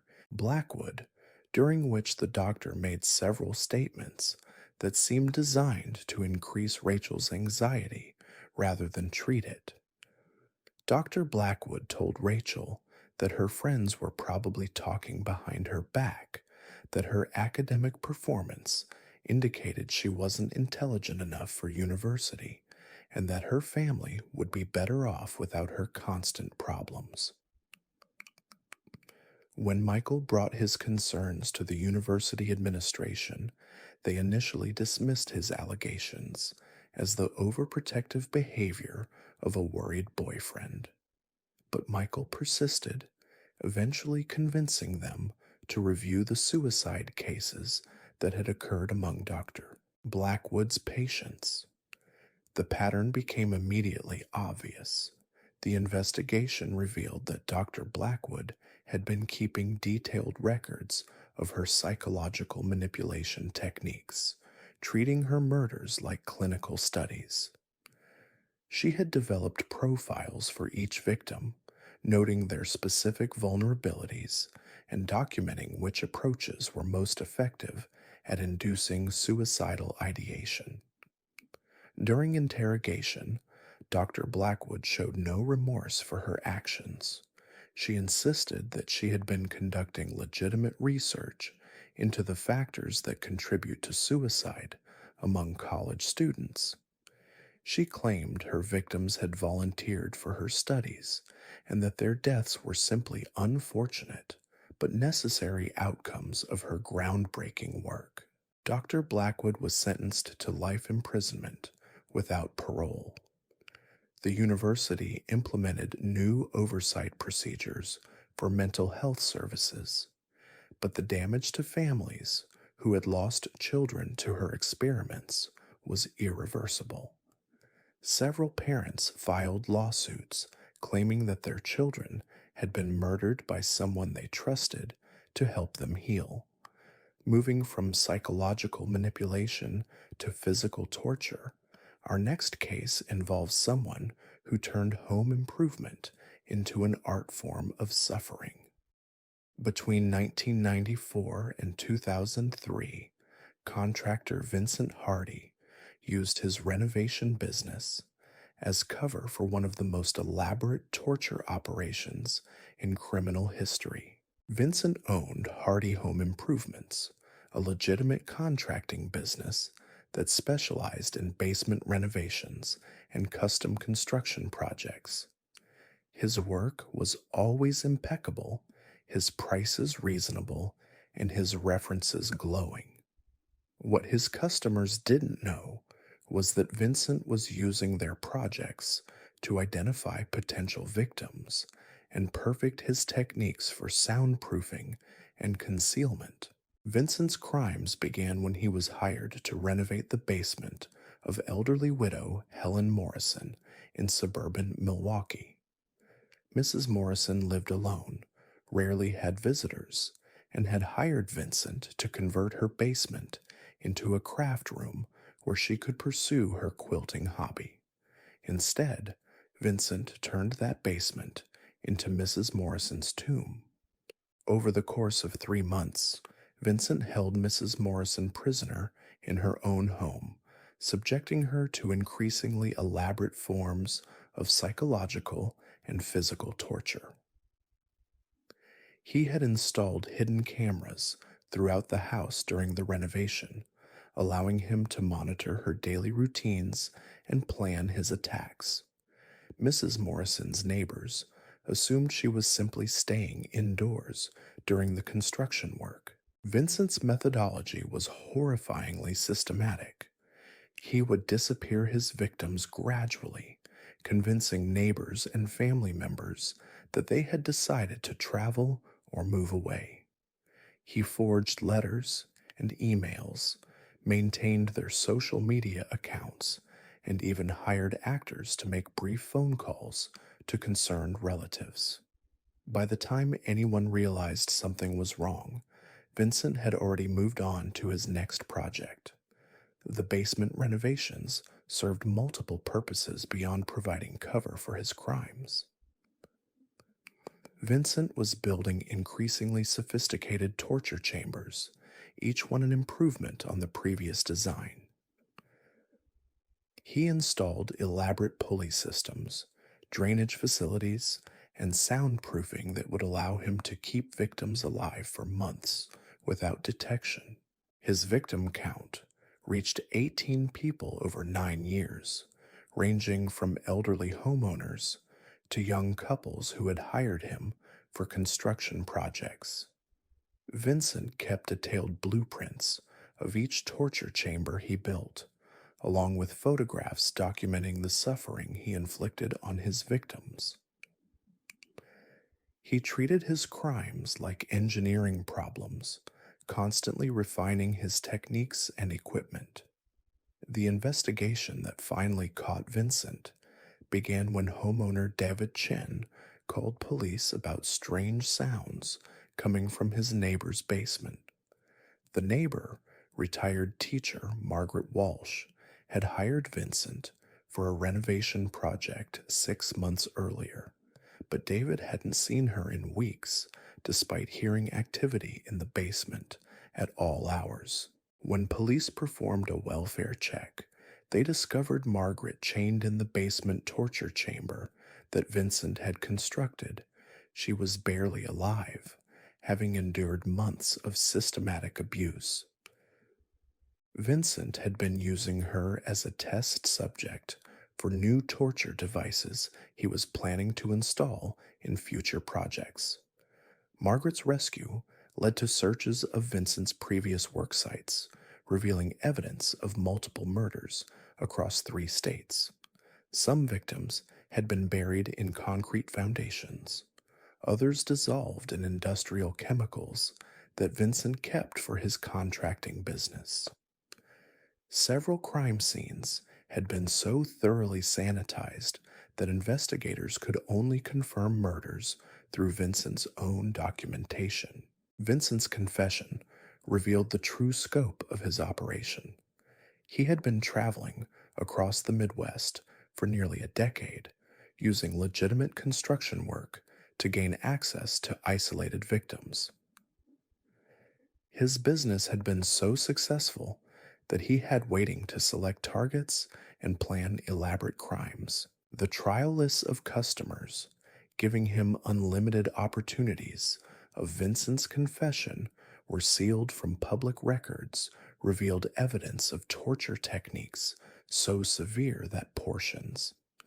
He had been experimenting with methods of prolonging suffering while keeping victims alive, treating human beings like laboratory specimens in his basement research facilities.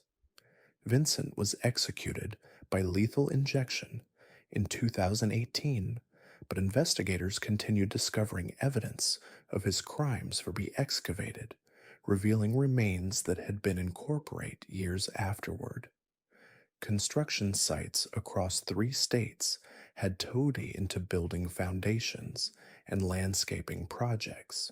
Our final case brings us to rural Nebraska, where traveling salesman Robert Pierce spent 15 years perfecting what he called his mobile laboratory. Between 1985 and 2000, Robert murdered 26 people while driving over 2 million miles across America's highway system, turning his customized RV into a rolling torture chamber that allowed him to kill with complete impunity. Robert's RV appeared completely normal from the outside, just another retiree exploring America's national parks and scenic highways. But the interior had been completely gutted and rebuilt to serve Robert's twisted purposes. The living area contained elaborate restraint systems, surgical equipment, and recording devices that allowed him to document every moment of his victim's suffering. Robert's hunting grounds were truck stops, rest areas, and campgrounds where people traveled alone or in small groups. He would spend days observing potential victims, learning their routines, and identifying those who wouldn't be missed immediately. His targets were typically hitchhikers, runaway teenagers, and solitary travelers who had minimal connections to their families. The mobility of Robert's operation made him nearly impossible to catch.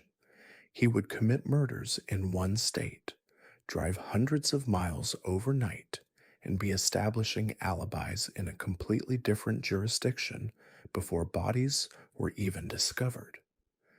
His RV was equipped with police scanners, CB radios, and GPS systems that allowed him to monitor law enforcement activity and avoid detection.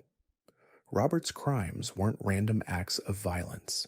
He was conducting systematic experiments on human pain tolerance, using his victims as test subjects for increasingly elaborate torture techniques. He kept detailed scientific journals documenting his findings, treating murder like academic research and to the limits of human endurance. His downfall came from an unexpected source. In 1999, Robert's RV broke down outside Omaha, Nebraska, and he was forced to have it towed to a repair shop. Mechanic Tony Rodriguez noticed strange modifications to the vehicle's interior and bloodstains that Robert had failed to clean properly. Tony contacted police, who discovered evidence of multiple murders inside the RV. The subsequent investigation revealed the true scope of Robert's crimes.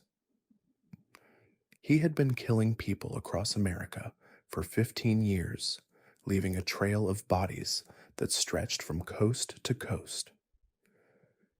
His journals contained entries describing over 24 murders, along with maps marking burial sites in remote locations throughout the country. Robert's confession provided closure for families who had been searching for missing relatives for decades. He led investigators to burial sites in 12 different states, revealing graves that contained remains dating back to the mid-1980s. Some victims had been missing for so long that their families had given up hope of ever learning what happened to them. The investigation also revealed how easily someone can disappear in America's vast highway system. Robert had exploited the gaps between jurisdictions, the anonymity of interstate travel, and society's indifference toward certain populations to commit crimes that went undetected for over a decade. Robert died in prison in 2015, but his case exposed fundamental weaknesses in how law enforcement agencies coordinate investigations across state lines. His mobile killing spree demonstrated that traditional policing methods are often inadequate when dealing with criminals who refuse to stay in one place.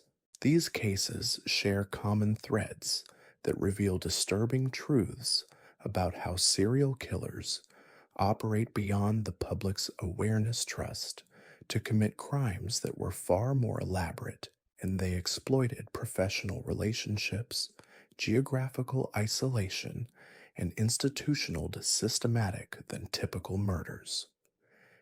Each killer found ways to make their victims disappear, not just physically, but from society's collective memory. What makes these unknown killers particularly chilling isn't just the number of people they murdered, but how easily they integrated their crimes into seemingly normal lives and legitimate professions. They remind us that evil doesn't always announce itself with obvious warning signs or dramatic confrontations. The next group of cases we'll explore takes us even deeper into the shadows, revealing killers who operated within systems specifically designed to protect vulnerable populations. These predators didn't just exploit trust, they weaponized it, turning institutions meant to provide safety and care into hunting grounds for the most defenseless members of society. The first of these institutional predators was Dr. Eleanor Vasquez, who spent 18 years working as a pediatric surgeon at Children's Memorial Hospital in Portland, Oregon. Between 1992 and 2010, Dr. Vasquez murdered 34 children during routine surgical procedures, using her position as one in surgeons to cover the hospital's most respected tracks with surgical complications that appeared completely natural. Dr. Vasquez had graduated at the top of her medical school class and completed her residency with glowing recommendations from every supervising physician. Her surgical success rate was among the highest in the hospital, and parents specifically requested her for their children's operations. What they didn't know was that Dr. Vasquez was selecting certain patients for what she called her special procedures. Her method was devastatingly simple. During routine surgeries, Dr. Vasquez would deliberately cause internal bleeding or organ damage that would prove fatal within hours or days of the operation. She would then lead the efforts to save the child, appearing devastated when her attempts failed. Hospital administrators and grieving families never questioned her explanations of surgical complications and unforeseen medical emergencies. Dr. Vasquez's selection criteria were purely psychological. She targeted children whose parents displayed what she perceived as excessive happiness or optimism, families who seemed too grateful, too trusting, too confident that everything would work out perfectly became her preferred victims. She kept detailed psychological profiles of parents, noting which ones she felt deserved to experience the ultimate loss. Her journals, discovered after her arrest, revealed a twisted philosophy about human suffering. Dr. Vasquez believed that happiness was a delusion that need herself as performing a valuable service to be corrected through tragedy. She saw teaching families about the harsh realities of life by destroying their most precious relationships. The investigation began when anesthesiologist Dr. James Park noticed statistical anomalies in Dr. Vasquez's patient outcomes. While her overall success rate remained high, she had an unusually elevated number of post surgical months analyzing surgical records before deaths compared to other pediatric surgeons. Dr. Park spent bringing his concerns to hospital administration. Initially, administrators were reluctant to investigate one of their most accomplished surgeons based on statistical analysis. Alone presented evidence showing that Dr. Vasquez is fat. But when Dr. Park's stable, loving families, they authorialities occurred disproportionately among patients from a formal review obeys that Dr. Vasquez had been her surgical procedures. The review reveal making unnecessary modifications to routine surgeries, creating opportunities for complications that wouldn't occur under normal circumstances.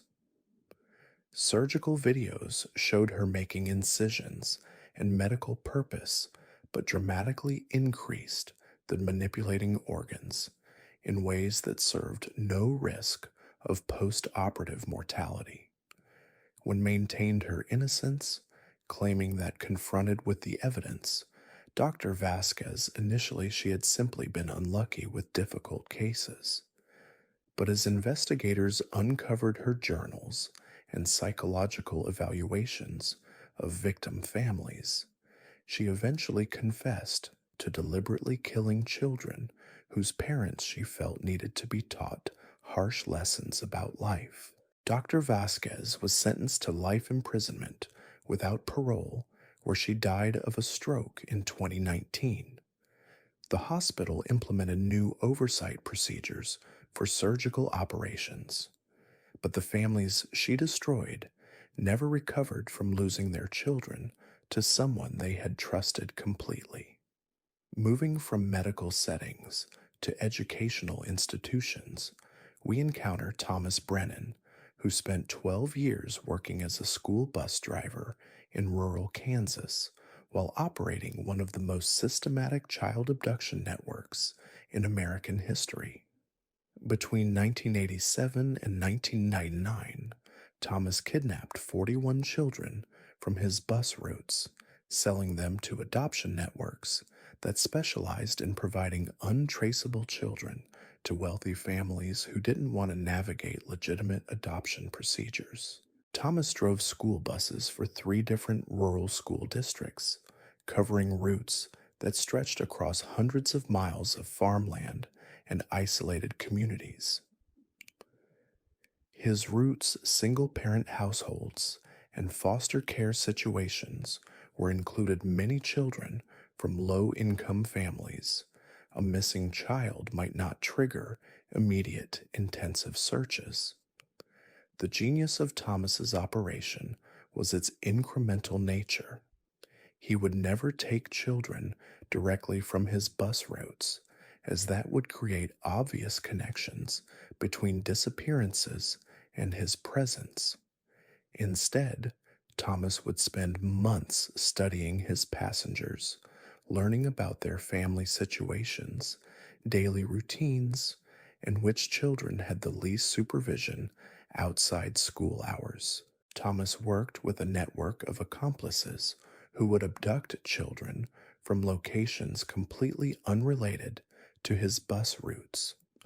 The children would be taken while walking to friends' houses, playing in parks, or riding bicycles in their neighborhoods. Thomas's role was to provide intelligence about potential targets and their vulnerabilities. The children weren't killed, but were instead processed through an elaborate system that erased their identities and prepared them for illegal adoption. Thomas maintained a warehouse facility outside Topeka where children were held for months while forged documents were created and psychological conditioning was implemented to make them forget their original families. The conditioning process was particularly cruel. Children were told that their parents had died in accidents, chosen them because they were special. They were given new names, new birthdays, and completely fabricated personal, and that their new families had specifically histories. Many victims were so young when abducted that they eventually reality. Thomas's network extendee accepted their new identities, says across multiple states, and involve corrupt social workers, document forgers, and wealthy dozens of accomplices, including couples who were willing to pay enormous sums for untraceable children. The operation generated millions of dollars over 12 years, with Thomas receiving payments of $50,000 for each successfully placed child. The investigation began when 8-year-old Katie Henderson escaped from the Topeka warehouse facility and flagged down a passing motorist. Katie had been abducted 6 months earlier from her front yard in Liberal, Kansas, and her family had never stopped searching for her. When police interviewed Katie, she provided detailed descriptions of the warehouse and the other children being held there. The warehouse raid revealed evidence of Thomas's entire operation. Investigators found 19 children ranging in age from 4 to 12, along with files containing information about hundreds of potential targets. The children had been so thoroughly conditioned that many initially refused to believe their rescuers' explanations about their true identities. Thomas's arrest led to the discovery of adoption networks operating in 7 states, involving over 60 accomplices who had been facilitating illegal child trafficking for more than a decade. Some of the adoptive families genuinely believed they were participating in legitimate but expedited adoption procedures, while others were fully aware they were purchasing kidnapped children. The investigation revealed that 41 children had been successfully placed with new families over the years, many of whom had grown up never knowing they had been abducted. Some victims were adults by the time investigators tracked them down, having lived entire lives with stolen identities and fabricated personal histories. Thomas was sentenced to death and executed in 2007, but the psychological damage to his victims and their families continued for decades. Many of the recovered children struggled with identity issues and attachment disorders that made it difficult for them to reconnect with their biological families. Our next case involves someone who turned religious faith into a weapon of mass destruction. Pastor William Crawford operated the Eternal Light Ministry in rural Tennessee for 23 years, using his position as a spiritual leader to systematically poison his congregation through contaminated communion, murdered 87 wine. Between 1981 and 2004, Pastor Crawford members of his church, making him one of the most prolific serial killers in American history. The Eternal Light Ministry appeared to be a typical small-town church that served farming communities scattered across 3 counties in eastern Tennessee. Pastor Crawford was beloved by his congregation, known for his passionate sermons about salvation and his dedication to helping parishioners through difficult times. What his followers didn't realize was that Pastor Crawford was selecting certain members for what he called divine judgment. Pastor Crawford's methodology was based on his twisted interpretation of biblical prophecy. He believed that God was calling him to purify his congregation by eliminating members who displayed signs of spiritual weakness or moral corruption. His criteria included questioning his authority, missing too many services, or expressing doubts about church doctrine. The poisoning occurred during communion services, where Pastor Crawford would serve wine that had been laced with ricin extracted from castor beans he grew behind the church. He would prepare separate batches of communion wine, serving the contaminated version only to members he had selected for elimination. The ricin poisoning caused symptoms that resembled severe flu, and victims typically died within days of consuming the tainted wine. Pastor Crawford's selection process was methodical and documented. He kept detailed files on every congregation member, noting their attendance patterns, financial contributions, and level of devotion to church activities. Members who scored poorly on his spiritual evaluation system would find themselves receiving the poisoned communion wine during subsequent services. What made Pastor Crawford's crimes particularly insidious was how he used the deaths to strengthen his control over surviving congregation members. He would claim that God was calling the deceased home as a reward for their faithfulness, or alternatively, that their deaths served as warnings about the consequences of spiritual weakness. The congregation had interpreted the frequent deaths as evidence of Pastor Crawford's powerful spiritual connection. They believed that God was speaking through their pastor, using the deaths to communicate important messages about faith and obedience. This interpretation made surviving members even more devoted to Pastor Crawford and less likely to question his authority. The investigation began when public health officials noticed an unusual cluster of deaths in the rural communities served by Eternal Light Ministry. The victims all showed similar symptoms and had attended the same church.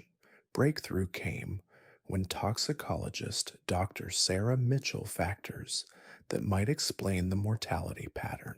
But initial testing failed to identify any common environmental had been stored in the church refrags, decided to test communion wine samples veterator. The wine contained lethal concentrations of ricin, along Crawford had been experimenting with traces of other plant-based toxins that passed through the years. When authorities searched Pastor Crawford's home, they discovered an extensive library of books about poison's spiritual evaluations and journals plants, detailed records of his congregation, him to purify his flock through selective elimination of unworthy members, documenting his belief that God had command. He had been murdering congregation members for over 2. Pastor Crawford's confession revealed the true scope of his crimes decades, refining his techniques and expanding his criteria for spiritual unworthiness. He expressed no remorse for his actions, insisting that he had been following divine instructions and that his victims were now experiencing eternal salvation. The Eternal Light Ministry was disbanded after Pastor Crawford's arrest, but the psychological impact on surviving congregation members was devastating. Many struggled with survivor guilt and questioned their own faith after learning that their spiritual leader had been systematically murdered. Pastor Crawford died in prison, injuring their friends and family members 2015, but his case highlighted how religious authority can be weaponized by predators who understand how to exploit spiritual vulnerability and community trust. Moving from religious institutions to correctional facilities, we encounter Officer Marcus Webb, who spent 14 years working as a prison guard while operating an elaborate organ harvesting network that targeted inmates with no family connections. Between 1996 and 2010, Officer Webb murdered 53 prisoners at Riverside Correctional Facility, selling their organs to underground medical networks that served wealthy patients unwilling to wait for legitimate transplants. Officer Webb worked the night shift at Riverside, a maximum security facility that housed over 3,000 inmates. His reputation among staff was exemplary, known ability to maintain order even in the most for his professionalism and his volatile situations. What his colleagues didn't know was that Officer Webb was using his position to identify vulnerable inmates who could disappear without triggering extensive investigations. The prison environment provided perfect cover for Officer Webb's operation. Inmates died regularly from violence, suicide, medical complications, and drug overdoses, making additional deaths less likely to attract scrutiny. Officer Webb focused on prisoners serving life sentences without parole, particularly those who had minimal contact with family members or legal representatives. Officer Webb's method involved staging medical emergencies that required immediate transport to outside hospitals. He would drug selected inmates with substances that caused symptoms resembling heart attacks or seizures, then volunteer to accompany them during emergency transport. The ambulance would make unscheduled stops at a warehouse facility where surgical teams were waiting. Esting operation was remarkably sophisticated to harvest organs while the victims were still alive. The organ harv involving corrupt medical professionals, forged death certificates, and buyers willing to pay enormous sums for untraceable transplant organs. Hearts, livers, kidneys, and corneas were removed and preserved using hospital grade equipment, then distributed to clients across the country within hours of extraction. Officer Webb's network generated millions of dollars over 14 years, with individual organs selling for hundreds of thousands of dollars to wealthy patients who couldn't qualify for legitimate transplant waiting lists. The buyers included aging business executives, foreign nationals, and individuals whose medical conditions disqualified them from official transplant programs. The investigation began when prison medical examiner Dr. Lisa Chen noticed statistical anomalies in inmate death reports. While the overall mortality rate at Riverside remained within normal parameters, there had been an unusual increase in deaths during medical transport situations. Dr. Chen spent months analyzing death records before discovering that Officer Webb had been present during a disproportionate number of medical emergencies. They discovered that several breakthrough came when investigators' inmates who had allegedly died during transport were never actually delivered to the hospitals listed in their death certificates, that weren't medical facilities, and hospital ants records showed stops at locations staff had no record of receiving the deceased prisoners. When authorities searched the ambulance routes, they discovered a fully warehouse facility identified through GPS tracking of the WHO had allegedly died of that the organs belonged to inmates eyeing distribution. DNA testing confirmed equipped surgical suite along with preserved organs. Our confession revealed the scope of his organ natural causes during medical transport.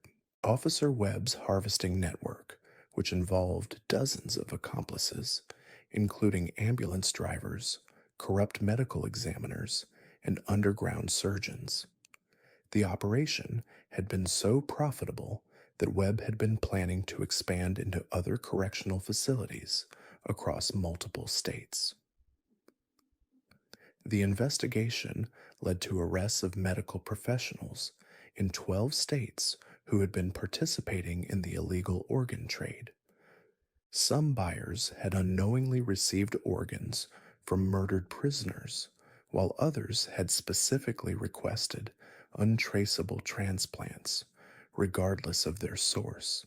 Officer Webb was sentenced to death and executed in 2018, but the families of his victims struggled with the knowledge that their loved ones had been murdered and dismembered for profit while serving prison sentences that were supposed to protect them from such violence.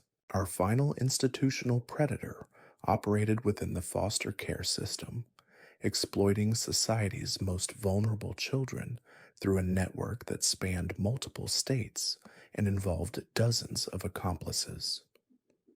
Social worker Jennifer Martinez spent 16 years facilitating the systematic abuse and murder of foster children while collecting payments from individuals who specifically requested access to completely defenseless victims. Jennifer worked for the Department of Children and Family Services in Nevada, handling cases involving children who had been removed from abusive homes or whose parents had died or abandoned them. Her caseload included over 400 children during her career, many of whom had no living relatives or advocates who might question their placement in foster homes. Jennifer's operation involved placing children with foster families who had no intention of providing care or protection. Instead, these foster parents were paying Jennifer enormous sums for access to children they could abuse, exploit, or kill without fear of discovery. The children were typically placed in remote locations where neighbors wouldn't hear screams or notice signs of abuse. The selection process was methodical and cruel. Jennifer focused on children who had experienced severe trauma, had developmental disabilities, or displayed behavioral problems that made them difficult to place in legitimate foster homes. She would falsify psychological evaluations and medical records to make these children appear even more damaged, reducing the likelihood that other social workers would want to monitor their placements. Over 16 years, Jennifer facilitated the placement of 68 children with abusive foster families, knowing that most would be tortured and eventually murdered. She collected payments ranging from $20,000 to $50,000 per placement, generating over $2 million while condemning dozens of children to horrific deaths.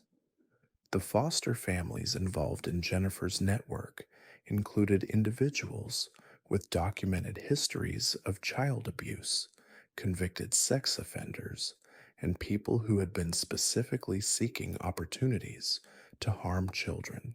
Jennifer would falsify background checks and reference letters, ensuring that dangerous predators could gain legal custody of vulnerable victims.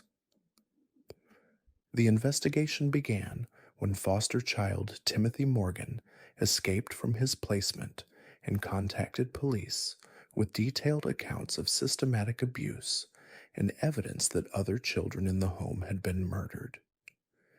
Timothy's foster parents had assumed he was too traumatized and developmentally delayed to communicate effectively with authorities, but he had been carefully observing their activities investigators to burial sites on and planning his escape for months. Timothy lives foster family's property, where they discovered remains of 7 children who had been placed there over the previous 5 years. The children had been subjected to prolonged torture before being killed, and their deaths had been covered up through falsified reports claiming they had run away or been transferred to other facilities. Jennifer's arrest led to investigations of states revealing a network of foster placements across 4 access to children through corrupt abusive families who had been specifically seeking social workers. The investigation resulted in the Discovery Children.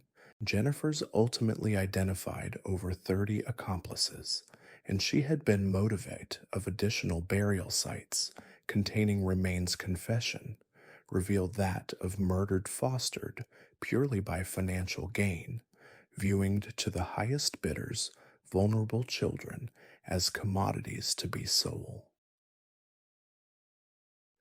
She showed no remorse for condom, regardless of the consequences, ning dozens of children to torture and death, describing her crimes as simply meeting market demand for access to victims. The foster care systems in multiple states implemented new oversight procedures after Jennifer's arrest, but the damage to surviving victims and the families of murdered children was irreversible. Many of the children who survived placements with Jennifer's network suffered permanent psychological trauma that affected their ability to form relationships or trust authority figures. Jennifer was sentenced to life imprisonment without parole, where she died in a prison fight in 2019. Her case exposed fundamental weaknesses in foster care oversight and demonstrated how easily predators can exploit systems designed to protect vulnerable children. These institutional predators represent a particularized trust and authority to commit crimes disturbing category of serial killer because they weep circumstances that would have been impossible in other didn't just kill the fundamental social victims.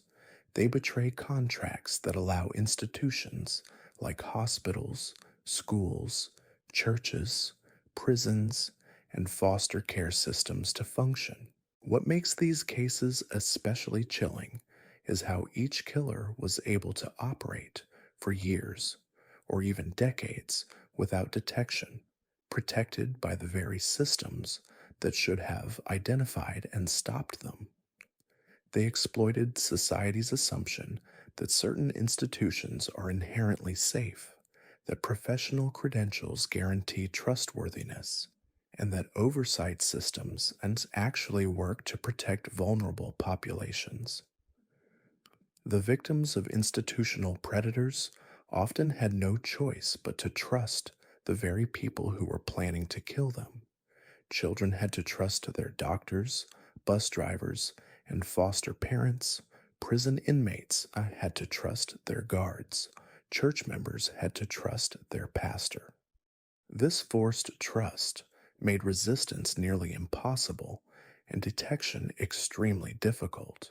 These cases also reveal how institutional settings can provide perfect cover for serial killers who understand how to manipulate documentation, exploit jurisdictional boundaries, and take advantage of systemic weaknesses. The killers weren't just individuals acting alone, they were often part of networks that included dozens of accomplices who facilitated their crimes through corruption, negligence, or willful ignorance. Perhaps most disturbingly, these institutional predators often used their victims' deaths to strengthen their own positions within their organizations. The doctor who appeared devastated by surgical complications, the pastor who used deaths to demonstrate divine judgment, the social worker who claimed difficult children had run away, all used their crimes to enhance their professional reputations and gain access to even more victims. The investigation and prosecution of institutional predators presents unique challenges because their crimes are often embedded within legitimate organizational activities. Distinguishing between genuine accidents and deliberate murders requires extensive analysis of patterns, documentation, and statistical anomalies that may only become apparent after years of criminal activity. The recovery and rehabilitation of victims who survived these institutional predators often took years of intensive therapy and support.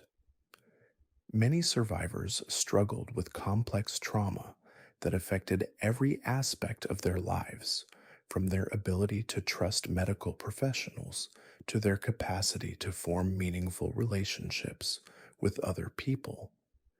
The psychological impact extended beyond individual survivors to entire communities that had been betrayed by trusted institutions. Parents questioned their ability to protect their children, patients avoided seeking medical care, and congregation members abandoned their faith after learning that their spiritual leaders had been predators rather than protectors. Our exploration now takes us into an even darker realm, where killers operated not within established institutions, but created their own systems of control and manipulation. These predators built elaborate networks that allowed them to commit crimes on an unprecedented scale while remaining completely invisible to law enforcement and society at large. The first of these network builders was Harold Sinclair, a wealthy businessman who spent 22 years constructing what investigators later called the most sophisticated criminal organization in American history. Between 1978 and 2000, Harold orchestrated the murders of over 140 people through a network of accomplices, safe houses, and front businesses that operated across 15 states. Harold inherited a small shipping company from his father and transformed it into a massive logistics operation that specialized in transporting goods across the American West. His fleet of trucks, warehouses, and distribution centers provided perfect cover for moving victims, disposing of bodies, and coordinating criminal activities across vast geographical areas. The genius of Harold's operation was its compartmentalization. Most of his employees and accomplices had no idea they were participating in murder. Truck drivers thought they were transporting legitimate cargo, warehouse workers believed they were handling normal shipments, and administrative staff processed what appeared to be routine business documentation. Harold's victims were selected through an elaborate intelligence network that included private investigators, corrupt law enforcement officers, and informants embedded in various communities.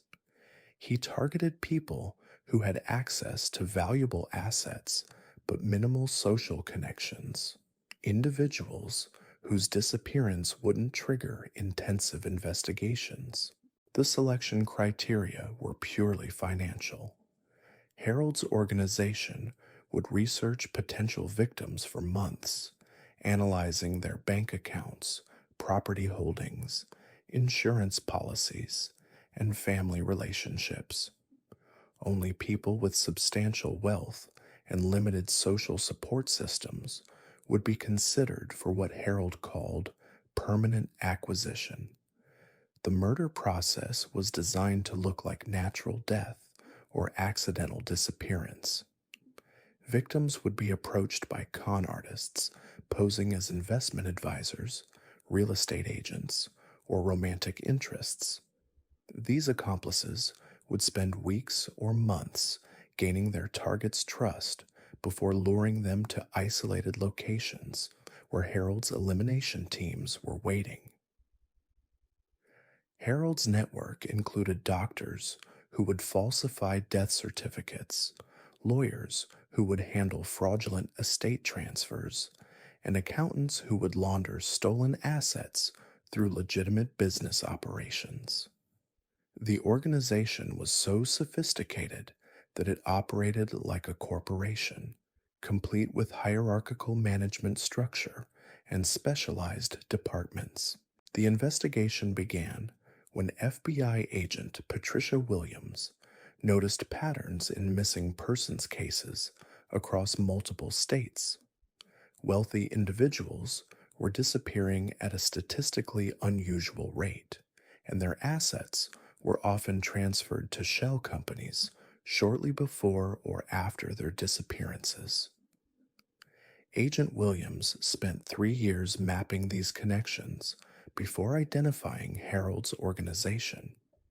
The breakthrough came when one of Harold's truck drivers was arrested for an unrelated crime and agreed to cooperate with federal investigators in exchange for reduced charges.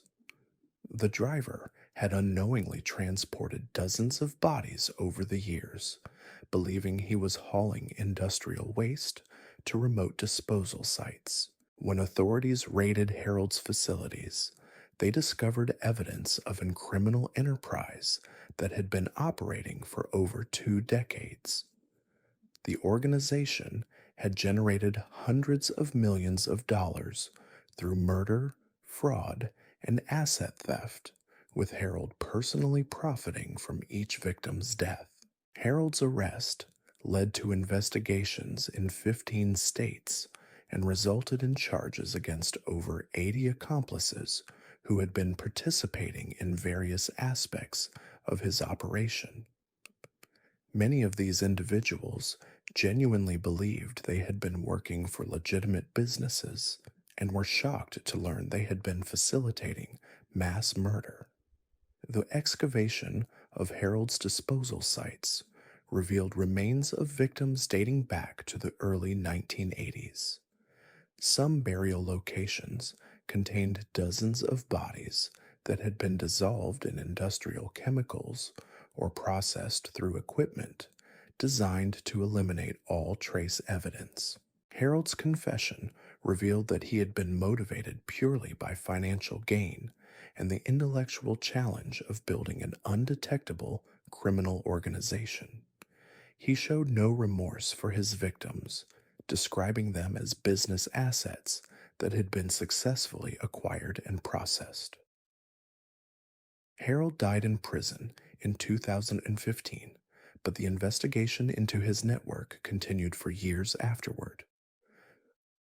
Authorities discovered that his organization had been planning to expand internationally, with preliminary operations already established in Mexico and Canada.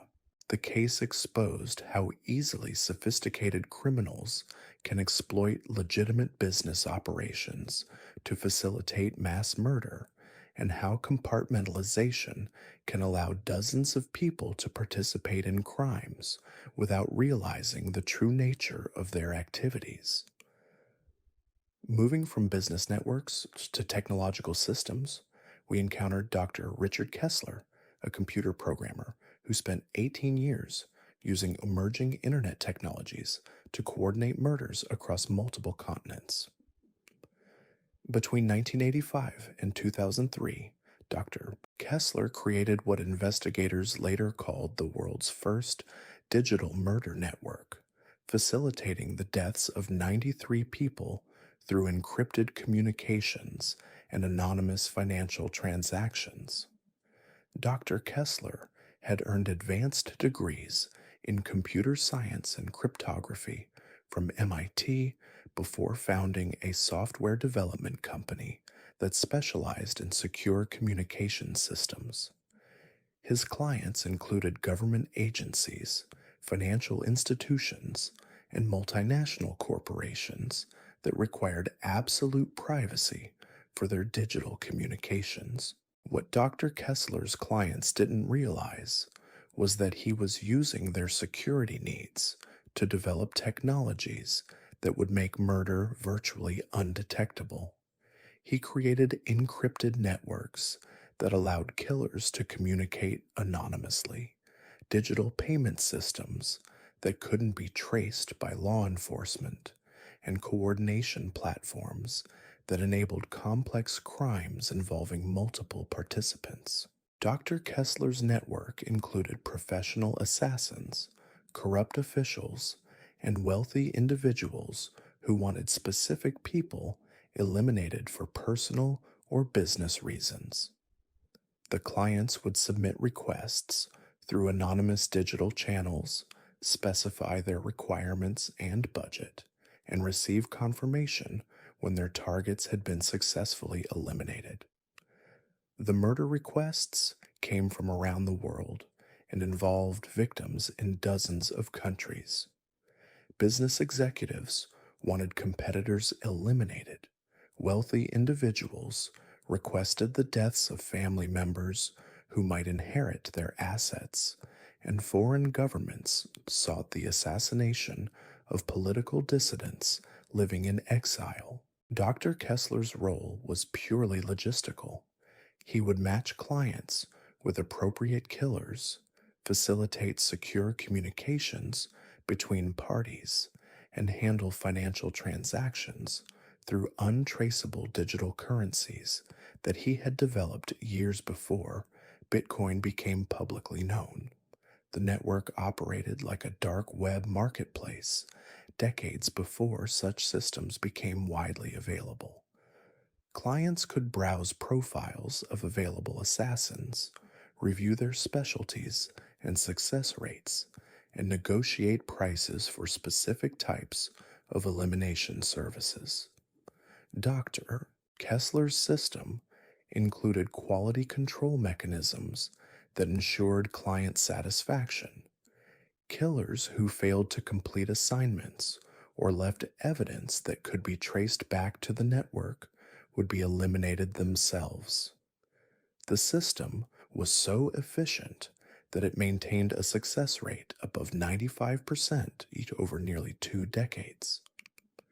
The investigation began when NSA cryptographer Michael Jung noticed unusual patterns in encrypted communications traffic during routine monitoring of international data flows. The traffic patterns suggested coordination of illegal activities, but the encryption was so sophisticated that breaking the codes required years of computational analysis. The breakthrough came when one of Dr. Kessler's assassins was captured alive after a failed murder attempt in London. Under interrogation, the assassin revealed details about the digital network and provided access codes that allowed investigators to monitor communications in real time. When authorities finally identified Dr. Kessler's location, they discovered a sophisticated operations center that looked more like a military command facility than a software company. Banks of computers monitored communications channels, tracked financial transactions, and coordinated criminal activities across 6 continents.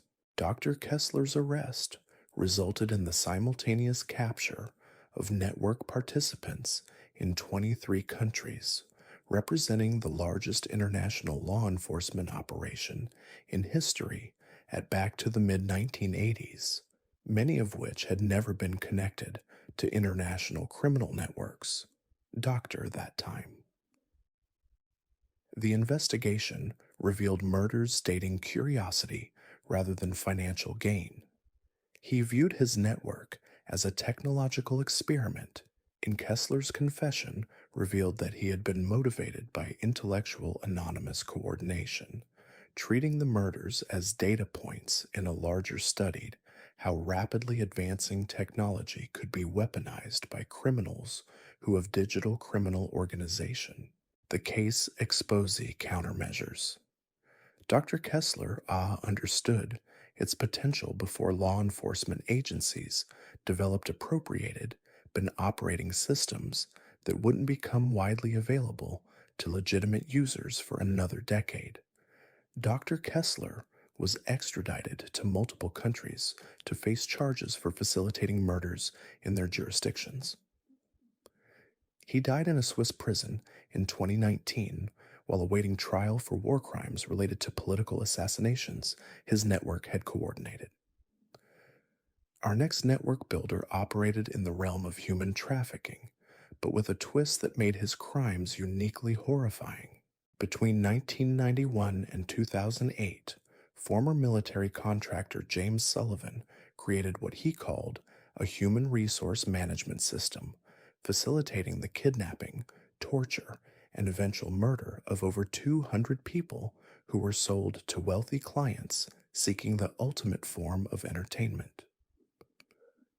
James had served in special forces units during the Gulf War before transitioning to private military contracting work in various conflict zones around the world. His experience with covert operations and international logistics gave him unique skills for organizing complex criminal enterprises across multiple jurisdictions. James's network specialized in providing what he advertised as extreme experiences for clients willing to pay enormous sums for access to human victims. The services ranged from prolonged torture sessions to elaborate hunting expeditions where clients would track and kill human prey in controlled environments. The victim acquisition process was remarkably sophisticated, involving kidnapping teams that operated in major cities across North America and Europe. James's recruiters would identify potential targets based on specific client requirements, including physical characteristics, age ranges, and psychological profiles. The kidnapping operations were planned with military precision, using surveillance teams, extraction specialists, and transport networks that could move victims across international borders without detection. James had developed relationships with corrupt officials in multiple countries who would facilitate document forgery and border crossings. Once acquired, victims were held at training facilities where they were conditioned for their eventual roles in client entertainment. The conditioning process involved systematic torture designed to break their psychological resistance while keeping them physically healthy enough to provide satisfying experiences for paying customers. James's client base included wealthy business executives, foreign dignitaries, and individuals with extreme sadistic preferences who couldn't satisfy their desires through legal means. The clients would pay between $50,000 and $500,000 for access to victims, depending on the complexity and duration of their requested experiences. The network operated facilities in 12 countries, including hunting preserves, where clients could pursue human prey through elaborate obstacle courses designed to maximize the entertainment value of the hunt. Other facilities specialized in prolonged torture sessions that could last for weeks or months. James's organization included former military personnel, corrupt law enforcement officers, medical professionals who kept victims alive during extended torture sessions, and disposal specialists who eliminated evidence after clients had finished with their victims. The investigation began when human rights activist Maria Rodriguez noticed patterns in missing persons cases across multiple countries.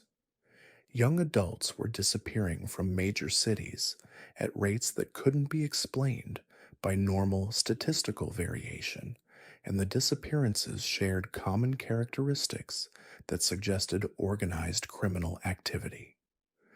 Rodriguez spent 5 years documenting these patterns before convincing Interpol to launch a formal investigation.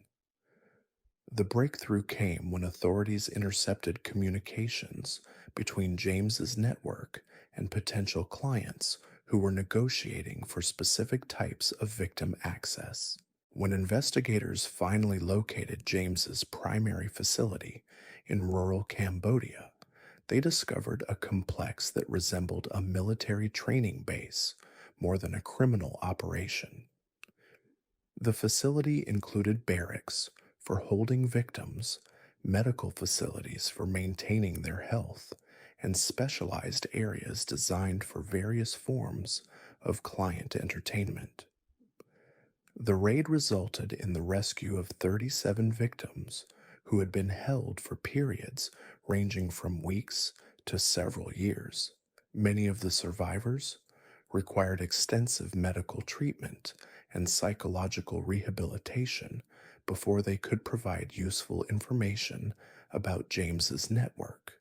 James's arrest led to operations in 12 countries that resulted in the capture of over 100 accomplices and the rescue of additional victims from facilities across multiple continents. The investigation revealed that James's network had been expanding rapidly and had been planning to establish operations in South America and Africa. James's confession revealed that he had been motivated by both financial gain and a desire to create the most sophisticated criminal organization in history. He viewed his network as a business that provided unique services to an underserved market, showing no understanding of the moral implications of his crimes. James was executed in Thailand in 2018 after being convicted of crimes against humanity. The international investigation into his network continued for years afterward, revealing connections to other criminal organizations that had been purchasing victims and services from his operation. The case exposed how military training and international business experience could be weaponized to create criminal networks that operated across multiple jurisdictions with near impunity. James's organization had been so sophisticated that it took years of coordinated international effort to dismantle completely. Moving from international networks to local community infiltration, we encounter Patricia Drummond, a real estate agent who spent 15 years using her knowledge of local housing markets to create what investigators called a neighborhood harvesting system. Between 1995 and 2010, Patricia murdered 46 people by systematically targeting homeowners in specific communities and manipulating local real estate markets to cover her tracks. Patricia worked for Sunset Realty, a small firm that specialized in residential properties in suburban communities outside Phoenix, Arizona. Her sales record was exceptional, and she was known throughout the industry for her ability to handle difficult transactions and her extensive knowledge of local market conditions. What Patricia's colleagues and clients didn't realize was that she was using her real estate expertise to identify vulnerable homeowners who could be eliminated to manipulate property values in specific neighborhoods. Patricia had discovered that strategic murders could create market opportunities that allowed her to profit enormously from insider knowledge. Patricia's method involved identifying neighborhoods that were on the verge of significant appreciation due to planned development projects or changing demographic patterns. She would then research homeowners in those areas, focusing on elderly residents, single people, and individuals with minimal family connections who owned valuable properties. The murder process was designed to look like natural deaths or accidents that wouldn't trigger suspicion. Patricia would pose as a potential buyer or investor, gaining access to victims' homes during what appeared to be legitimate real estate consultations. Once inside, she would poison her victims with substances that mimicked heart attacks or strokes. After the murders, Patricia would work with corrupt contacts in local government to ensure that the properties were quickly processed through probate court and made available for sale. She would then purchase the properties through shell companies at below market prices and resell them for enormous profits once the planned developments were announced. Patricia's network included corrupt probate attorneys, falsified appraisers who would undervalue murdered victims' properties, and local officials who could expedite legal processes that normally took months or years to complete. Over 15 years, Patricia manipulated real estate markets in 12 different communities, generating millions of dollars in profits while eliminating dozens of homeowners who stood in the way of her financial schemes. Her crimes were so well integrated into legitimate business activities that they appeared to be normal market fluctuations. The investigation began when forensic accountant David Kim noticed statistical anomalies in Phoenix area real estate transactions. Certain neighborhoods were experiencing unusually high rates of estate sales following homeowner deaths, and these properties were being purchased and resold in patterns that suggested market manipulation. Kim spent 2 years analyzing property records, death certificates, and financial transactions before identifying Patricia's involvement in multiple suspicious deals. The breakthrough came when toxicology tests on exhumed victims revealed evidence of poisoning that had been missed during original autopsies. When authorities searched Patricia's home and office, they discovered detailed files on hundreds of potential victims, including maps of target neighborhoods, research on planned development projects, and financial projections showing expected profits from various murder scenarios. Patricia's confession revealed that she had been motivated purely by financial gain and viewed her murders as necessary business expenses required to maximize real estate profits. She showed no remorse for killing dozens of people, describing them as obstacles to efficient market operations. The investigation led to charges against 15 accomplices who had been facilitating Patricia's crimes through corruption in various aspects of the real estate and legal systems. Many of these individuals claimed they had been unaware of the murders and thought they were simply participating in aggressive but legal business practices. Patricia was sentenced to death and executed in 2019.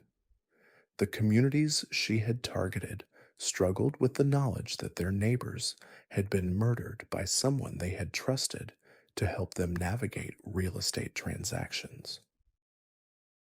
Our final network builder operated in the realm of emergency services, exploiting the chaos and confusion of disaster situations to commit crimes that would be virtually impossible to detect under normal circumstances. Between 1988 and 2005, paramedic supervisor Carl Mitchell used his position coordinating emergency responses to murder 78 people during natural disasters, terrorist attacks, and major accidents.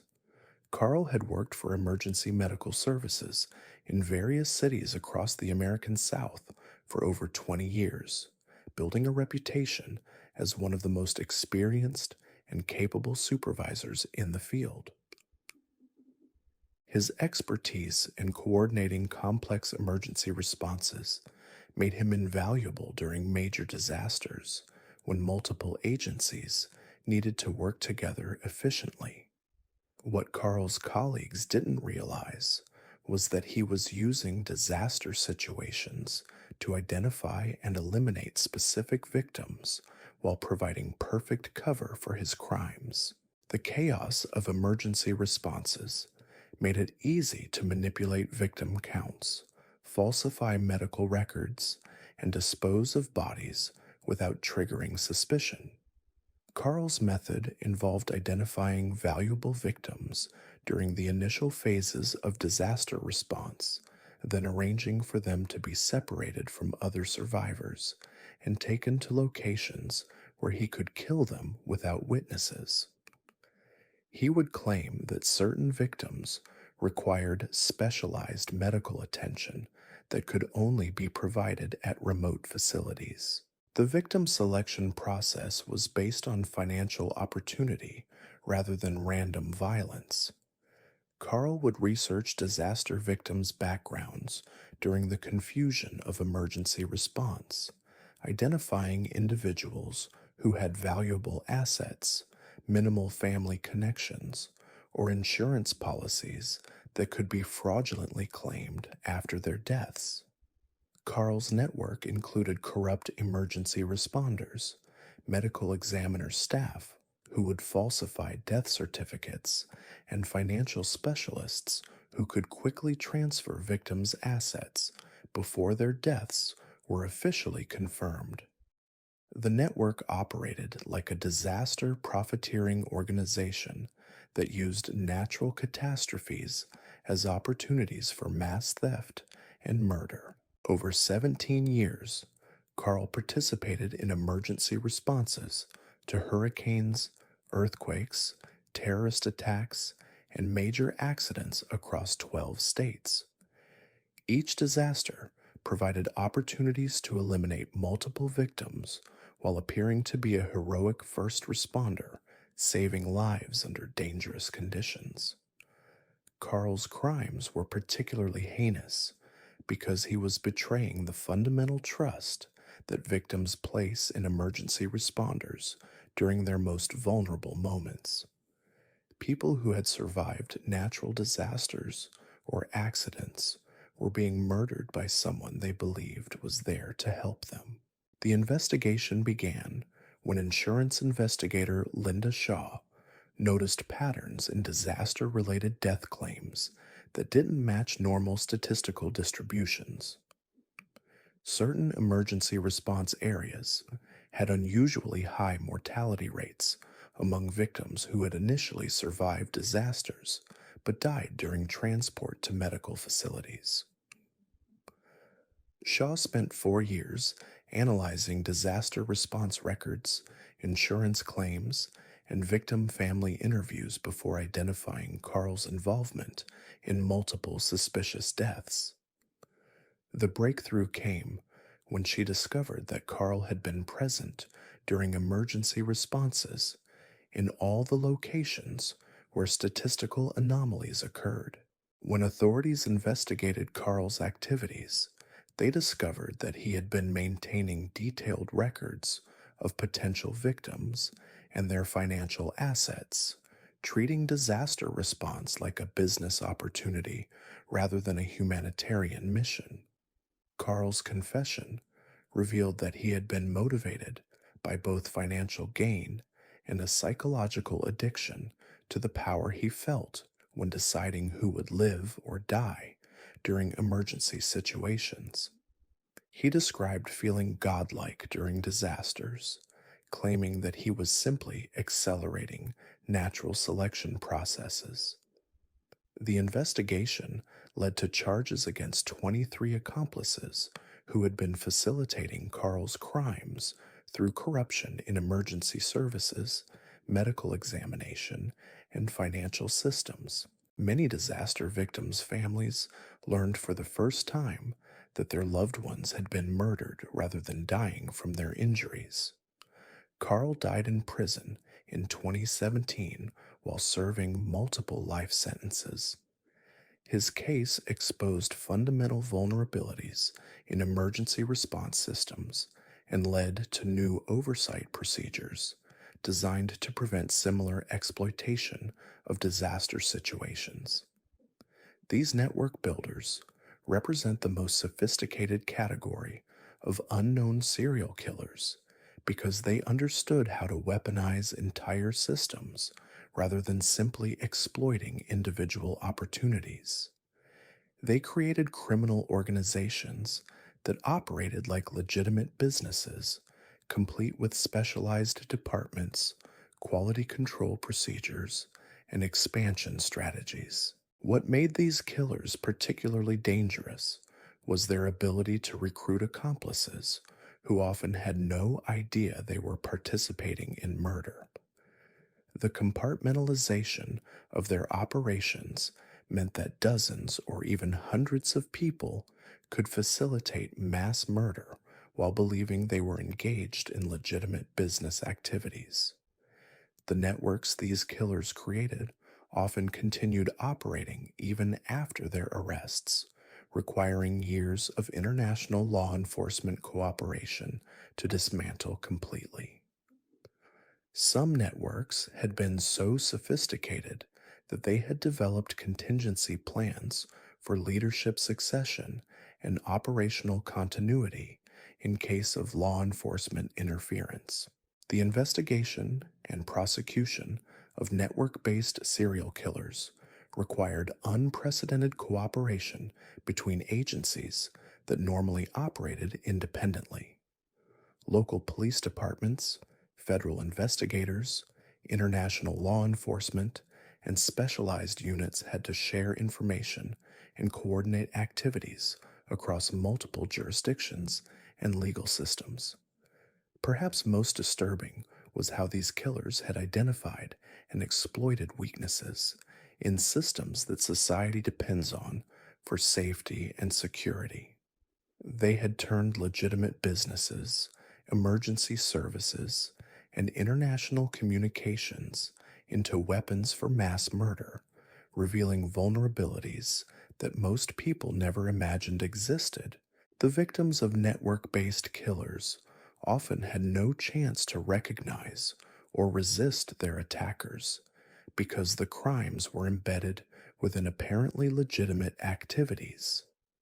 People trusted their real estate agents, emergency responders, and business partners, making them easy targets for predators who had weaponized that trust. The psychological impact of these cases extended far beyond individual victims to entire communities and professional fields that had been corrupted by criminal infiltration. People began questioning institutions and professionals they had always trusted, creating social paranoia that persisted long after the killers had been captured. The financial costs of investigating and prosecuting network based serial killers often reached tens of millions of dollars and required resources from dozens of agencies across multiple countries. The complexity of these cases meant that investigations could take years or even decades to complete fully. Recovery of assets stolen by these networks proved nearly impossible in many cases because the money had been laundered through so many legitimate businesses and financial institutions that tracing ownership became legally impossible. Victims' families often never recovered their loved ones' stolen wealth. The legal precedents established during prosecution of network based killers changed how courts handled conspiracy charges, international extradition, and asset forfeiture cases. These killers had committed crimes so complex that existing legal frameworks had to be expanded to address their activities adequately.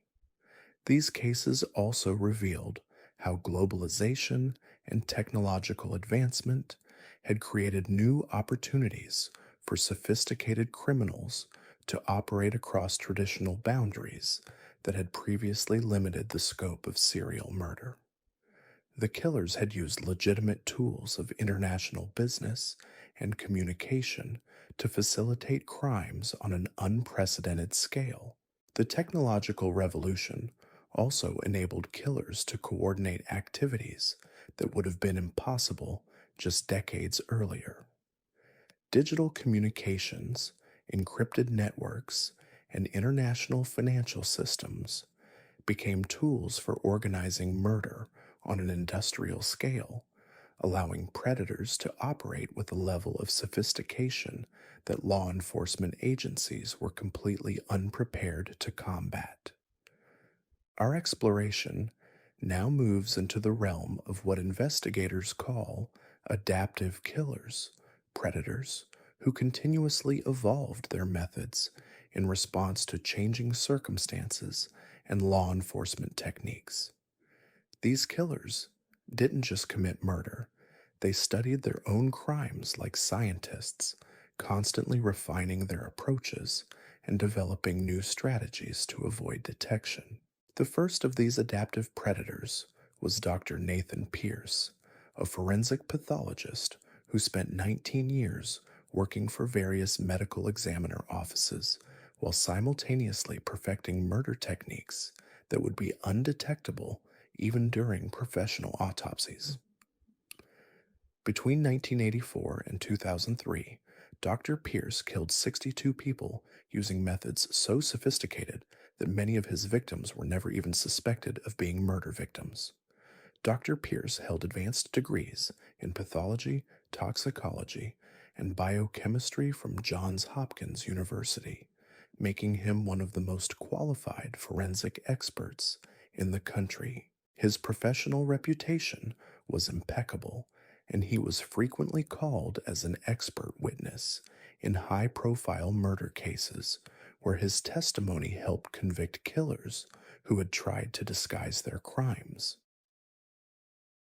The irony of Dr. Pierce's situation was that his day job involved identifying exactly the kinds of techniques he was using in his own murders. Every autopsy he performed taught him something new about how to kill people without leaving evidence, and every case he worked gave him insights into how law enforcement agencies investigated suspicious deaths. Dr. Pierce's first murder was actually a professional accident that gave him a terrifying revelation about his own capabilities. While performing an autopsy on a suspected poisoning victim, Dr. Pierce accidentally pricked himself with a contaminated scalpel. The toxin should have killed him within hours, but Dr. Pierce had been experimenting with building immunity to various poisons as part of his research into forensic toxicology. The near death experience made Dr. Pierce realize that he had developed knowledge and skills that could make him virtually invulnerable to detection if he chose to commit murder. He began viewing his professional work as research and development for his personal crimes, studying every technique that failed to fool forensic examination. Dr. Pierce's murders were always perfectly adapted to fool the specific forensic experts who would be examining the bodies. He researched which pathologists would be handling each case, studied their previous work and known blind spots, then selected murder methods that would exploit their specific weaknesses or areas of inexperience. For victims who would be examined by toxicologists, Dr. Pierce used mechanical methods that left no chemical traces. For bodies that would be processed by pathologists who specialized in trauma analysis, he used exotic poisons that mimicked natural diseases. He was always one step ahead of the experts because he was an expert himself. Dr. Pierce's selection process was based on his professional access to information about ongoing investigations and potential victims. He would target people who were already under investigation for other crimes, knowing that their deaths would be attributed to suicide or revenge killings rather than random murder. He also focused on individuals whose deaths would actually help law enforcement close difficult cases. His victim list included suspected drug dealers, accused child molesters, and white-collar criminals who were facing prosecution. Dr. Pierce would kill these people using methods that made their deaths appear to be either suicide motivated by guilt or murder committed by their victims' families seeking justice. The investigation into Dr. Pierce's crimes began when he made a critical error that violated his own principles of adaptive killing. He had been following news coverage of his murders to study how law enforcement was responding to his techniques, and he noticed that investigators were starting to identify patterns he hadn't realized he was creating. In an attempt to throw off the investigation, Dr. Pierce committed a murder using a method that was completely different from his previous crimes. However, this deviation from his adaptive approach actually made him more visible to investigators who had been studying the subtle connections between seemingly unrelated deaths. FBI profiler Sarah Chen had been analyzing unusual death patterns in medical examiner jurisdictions across 5 states. She noticed that certain types of suspicious deaths occurred more frequently in areas where Dr. Pierce had worked, and that the sophistication of these murders matched the expertise level of someone with advanced forensic training. When investigators examined Dr. Pierce's professional history, they discovered that he had been present during the autopsies of several victims who had died using methods identical to techniques he had encountered in other cases. The coincidences were too numerous to be explained by chance alone. Dr. Pierce's arrest revealed the true scope of his adaptive murder system. His home laboratory contained detailed files on every forensic expert in the country, including their educational backgrounds, areas of specialty, known weaknesses, and previous case histories. He had been treating murder like a chess game, where he always knew his opponent's moves in advance. His confession demonstrated a level of intellectual arrogance that shocked even experienced investigators. Dr. Pierce claimed that he had been conducting valuable research into forensic science by testing whether existing detection methods could identify perfectly executed murders. He viewed his victims as necessary test subjects in his quest to advance the field of forensic pathology. Dr. Pierce's journals contained detailed analyses of each murder, including post-mortem evaluations of how successful his techniques had been at fooling forensic examination. He had been grading his own work like a professor reviewing student papers, constantly seeking ways to improve his performance. The case forced a complete reevaluation of forensic procedures across multiple states. Medical examiner offices implemented new protocols designed to prevent insider manipulation of autopsy results, and cross-jurisdictional review processes were established to identify patterns that individual pathologists might miss. Dr. Pierce died in prison in 2015, but his case revealed how professional expertise could be weaponized to commit nearly perfect crimes. His adaptive approach to murder demonstrated that the most dangerous killers are often those who understand detection methods better than the people trying to catch them. Moving from medical expertise to technological adaptation, we encounter Kevin Walsh, a software engineer who spent 12 years developing what he called evolutionary crime algorithms. Between 1997 and 2009, Kevin used artificial intelligence and machine learning techniques to optimize his murder methods, killing 43 people using strategies that continuously adapted to law enforcement countermeasures.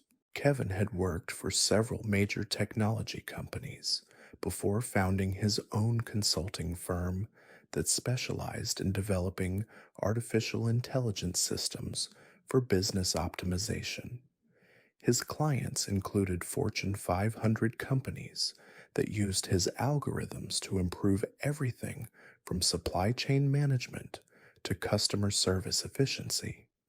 What Kevin's clients didn't realize was that he was using their business challenges as testing grounds for criminal applications of the same technologies. Every algorithm he developed for legitimate purposes was also being adapted for use in planning and executing murders that would be virtually impossible for traditional investigative methods to solve. Kevin's approach to murder was based on treating each crime as a data point in a larger machine learning system. He would analyze the results of each murder, identify which aspects had worked well and which had created potential vulnerabilities, then feed that information back into his algorithms to improve future performance. The system Kevin developed could process vast amounts of data about potential victims, law enforcement procedures, forensic techniques, and investigative patterns to identify optimal murder strategies for specific situations. The algorithms would recommend everything from victim selection criteria to disposal methods based on probability calculations that maximize success while minimizing detection risk. Kevin's first murders were relatively simple, but each subsequent crime incorporated lessons learned from previous cases. His algorithms continuously evolved, developing new strategies and abandoning techniques that showed signs of being detected by law enforcement agencies. The victim selection process was entirely data driven. Kevin's algorithms would analyze thousands of potential targets based on factors including social connections, financial resources, daily routines, and law enforcement attention. The system would rank candidates based on their probability of providing successful murder opportunities while minimizing investigation risks. Kevin's murder methods were constantly changing as his algorithms identified new opportunities and threats. He never used the same technique twice, and his approaches became increasingly sophisticated as the system learned from each successful case. The investigation began when crime analyst Michelle Rodriguez noticed that certain types of murders were occurring in patterns that seemed too precise to be coincidental. The crimes appeared to be optimally designed to exploit specific weaknesses in law enforcement procedures, suggesting that someone was using advanced analytical methods to plan murders. Rodriguez spent 3 years developing her own analytical systems to identify the patterns Kevin's algorithms were creating. The breakthrough came when she realized that the murders were following optimization strategies similar to those used in business consulting, suggesting that the killer had professional experience in systematic optimization. When investigators identified Kevin as a suspect, they discovered that he had been using legitimate business intelligence tools to research law enforcement agencies, forensic laboratories, and investigative procedures. His office contained detailed analyses of police department staffing patterns, budget constraints, and procedural weaknesses. Kevin's arrest revealed a murder planning system that was more sophisticated than anything law enforcement had encountered. His computers contained algorithms that could generate thousands of potential murder scenarios, evaluate their success probabilities, and recommend optimal strategies based on current law enforcement capabilities. Kevin's confession demonstrated the same analytical approach he brought to his business consulting work. He described his murders as optimization problems that required systematic solutions, showing no emotional connection to his victims beyond their value as data points in his algorithmic system. The case forced law enforcement agencies to develop new analytical capabilities designed to identify algorithmically planned crimes. Traditional investigative methods that relied on understanding criminal psychology were inadequate when dealing with killers who used artificial intelligence to eliminate human error and emotional decision making from their crimes. Kevin died in prison in 2018, but his algorithms continued to influence criminal methodology long after his capture. Investigators discovered that he had been sharing his techniques through encrypted online forums where other criminals were adapting his approaches for their own purposes. Our next adaptive killer operated in the realm of social engineering, using psychological manipulation techniques that evolved based on the specific vulnerabilities of different victim populations. Between 1991 and 2008, former CIA operative Rachel Stone murdered 57 people using persuasion methods so sophisticated that many victims actively cooperated in their own deaths.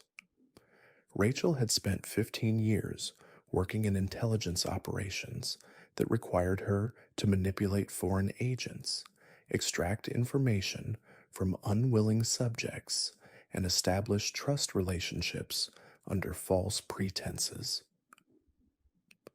Her psychological training made her exceptionally skilled at identifying and exploiting human vulnerabilities. After leaving government service, Rachel discovered that her intelligence skills could be adapted for criminal purposes with devastating effectiveness. She realized that most people could be convinced to make decisions that would result in their own deaths if the manipulation was subtle enough and psychologically precise. Rachel's approach was based on extensive research into each victim's psychological profile, including their fears, desires, relationships, and decision making patterns. She would spend months studying potential targets before making contact, developing comprehensive manipulation strategies tailored to their specific vulnerabilities. The murder process typically took weeks or months to complete. Rachel would establish relationships with her victims under false identities, gradually building trust while subtly manipulating their perceptions of reality. By the time she was ready to kill them, victims would often request the very actions that would result in their deaths. Rachel's techniques included implanting false memories, creating artificial crisis situations that demanded specific responses, and manipulating victims' social relationships to isolate them from potential sources of help or alternative perspectives. Her first victim was a wealthy widow named Dorothy Hamilton who had recently lost her husband in a car accident. Rachel approached Dorothy as a grief counselor, specializing in helping people process traumatic loss, spending months building a therapeutic relationship while researching Dorothy's financial assets and family connections. Rachel gradually convinced Dorothy that her deceased husband was communicating with her through supernatural means, and that he was requesting that she join him in death to achieve spiritual reunification. The manipulation was so complete that Dorothy wrote detailed letters to her family explaining her decision to commit suicide as a positive spiritual choice. Rachel's victim selection criteria evolved based on her analysis of which psychological manipulation techniques were most effective against different personality types. She developed specialized approaches for targeting lonely elderly people, depressed young adults, and individuals experiencing major life transitions. The investigation began when forensic psychologist Dr. James Mitchell noticed patterns in suicide cases that suggested external manipulation. Several victims had made dramatic personality changes shortly before their deaths, and their suicide notes contained language patterns that seemed inconsistent with their educational backgrounds and previous writing styles. Dr. Mitchell spent 4 years analyzing suicide cases across multiple states, identifying commonalities that suggested the victims had been influenced by someone with advanced psychological training. The breakthrough came when he discovered that several victims had been in contact with the same grief counselor using different names and credentials. When investigators tracked down Rachel's true identity, they discovered that she had been using her intelligence training to create elaborate false personas, complete with fabricated educational credentials, professional references, and work histories. Her apartment contained detailed psychological profiles of hundreds of potential victims. Rachel's confession revealed manipulation techniques so sophisticated that they had essentially turned murder into a form of psychological warfare. She described her crimes as experiments in human behavioral control, treating victims like test subjects in research into the limits of persuasion and manipulation. The case led to new training programs for mental health professionals designed to help them identify clients who might be under external psychological manipulation. Law enforcement agencies also developed new protocols for investigating suspicious suicides that might actually be psychologically coerced murders. Rachel died in prison in 2016, but her techniques influenced criminal methodology for years afterward.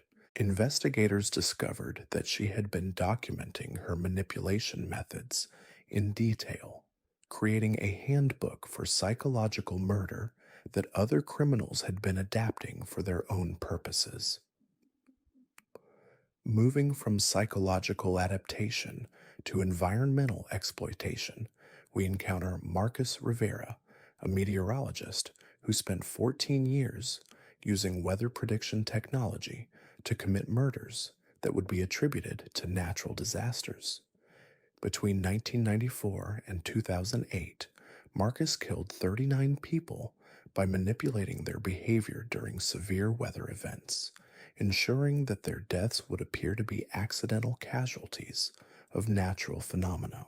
Marcus had worked for the National Weather Service for over 20 years, developing expertise in predicting severe weather patterns and understanding how different types of storms affected human behavior.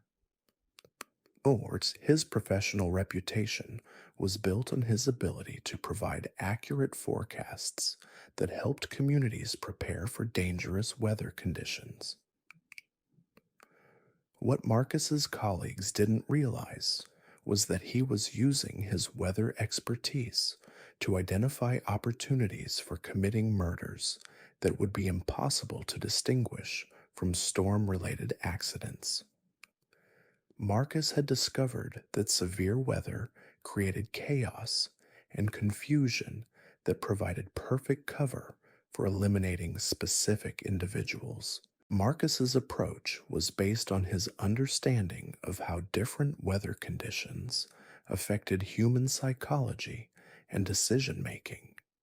He knew that people made predictable mistakes during storms, and he used this knowledge to manipulate victims into situations where their deaths would appear to be the result of poor judgment during dangerous weather. The murder process typically began weeks before severe weather was predicted to arrive in target areas. Marcus would research potential victims who lived in locations that would be particularly dangerous during specific types of storms, then make contact with them under false pretenses to influence their emergency preparedness decisions. Marcus would pose as a disaster preparedness consultant, insurance investigator, or emergency management official to gain access to potential victims and gather information about their homes, emergency plans, and likely responses to different weather threats. His first victim was retired teacher Helen Morrison, who lived in a mobile home in an area that Marcus knew would be directly hit by a tornado he had predicted 3 days in advance. Marcus visited Helen posing as an emergency management official, convincing her that her home was actually safer than the community shelter and that she should remain inside during the storm. Marcus's techniques evolved as he learned more about how to predict and manipulate human behavior during different types of weather emergencies. He developed specialized approaches for hurricanes, tornadoes, flash floods, and ice storms, always adapting his methods to exploit the specific vulnerabilities each weather pattern created. The investigation began when Emergency Management Coordinator Lisa Chen noticed statistical anomalies in storm related fatality patterns. Certain communities were experiencing higher death rates during severe weather events, and many of the victims had made decisions that contradicted standard emergency preparedness advice. Chen spent 2 years analyzing weather related deaths across multiple states, identifying commonalities that suggested external manipulation of victim behavior. The breakthrough came when she discovered that several victims had been contacted by disaster preparedness consultants who provided advice that directly contradicted official emergency management guidance. When investigators tracked down the false consultant identities, they discovered that Marcus had been using his position with the National Weather Service to access detailed information about upcoming severe weather events, allowing him to plan murders days or weeks in advance. Marcus's arrest revealed a murder planning system based on sophisticated weather prediction models and psychological manipulation techniques. His computers contained detailed analyses of how different weather conditions affected human decision making, along with strategies for exploiting these vulnerabilities to cause specific types of accidental deaths. Beat. Marcus's confession demonstrated the same analytical approach he brought to his meteorological work. He described his murders as experiments in behavioral prediction, treating weather events as controlled environments for testing his theories about human psychology under extreme stress. The case led to new security protocols for weather prediction agencies and emergency management organizations. Access to detailed forecast information was restricted to prevent future exploitation by individuals who might use advance warning of severe weather to commit crimes. Marcus died in prison in 2019, but his case revealed how professional expertise in seemingly benign fields could be weaponized to commit murders that would be virtually impossible to detect. His adaptive approach to exploiting natural disasters demonstrated that even environmental phenomena could be turned into weapons by killers who understood them well enough. Our final adaptive killer operated in the realm of medical research, using his understanding of experimental drug development to commit murders that would appear to be the result of legitimate medical complications. Between 1999 and 2014, pharmaceutical researcher Dr. Alan Watts killed 48 people by manipulating clinical trial procedures to ensure that specific participants would die from what appeared to be drug side effects or underlying medical conditions. Dr. Watts had spent over 20 years working in pharmaceutical research and development, specializing in clinical trial design and drug safety evaluation. His expertise in medical testing protocols made him invaluable to companies developing new medications that required extensive human testing before receiving FDA approval. What Dr. Watts's employers didn't realize was that he was using his knowledge of clinical trial procedures to identify opportunities for committing murders that would be attributed to legitimate medical complications. Dr. Watts had discovered that the controlled environment of medical research provided perfect cover for eliminating specific individuals while maintaining complete deniability. Dr. Watts's approach was based on his understanding of how clinical trials were designed to account for expected mortality rates among test subjects.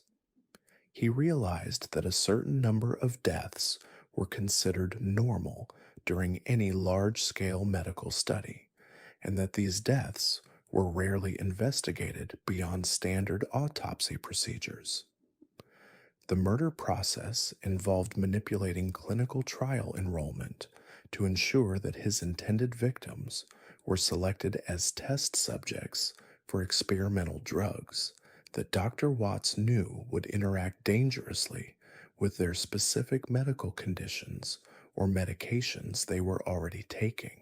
Dr. Watts would research potential victims' medical histories, prescription medications, and underlying health conditions to identify individuals who could be safely murdered during clinical trials without raising suspicion about the cause of death. His first victim was diabetes patient Robert Chen, who had volunteered for a clinical trial testing a new cholesterol medication.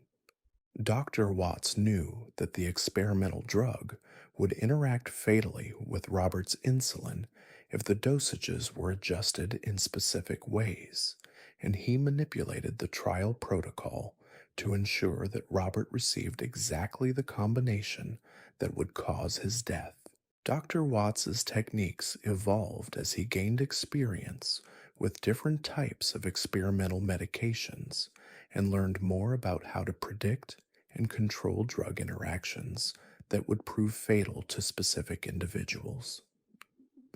The investigation began when biostatistician Dr. Sarah Park noticed unusual mortality patterns in clinical trials supervised by Dr. Watts.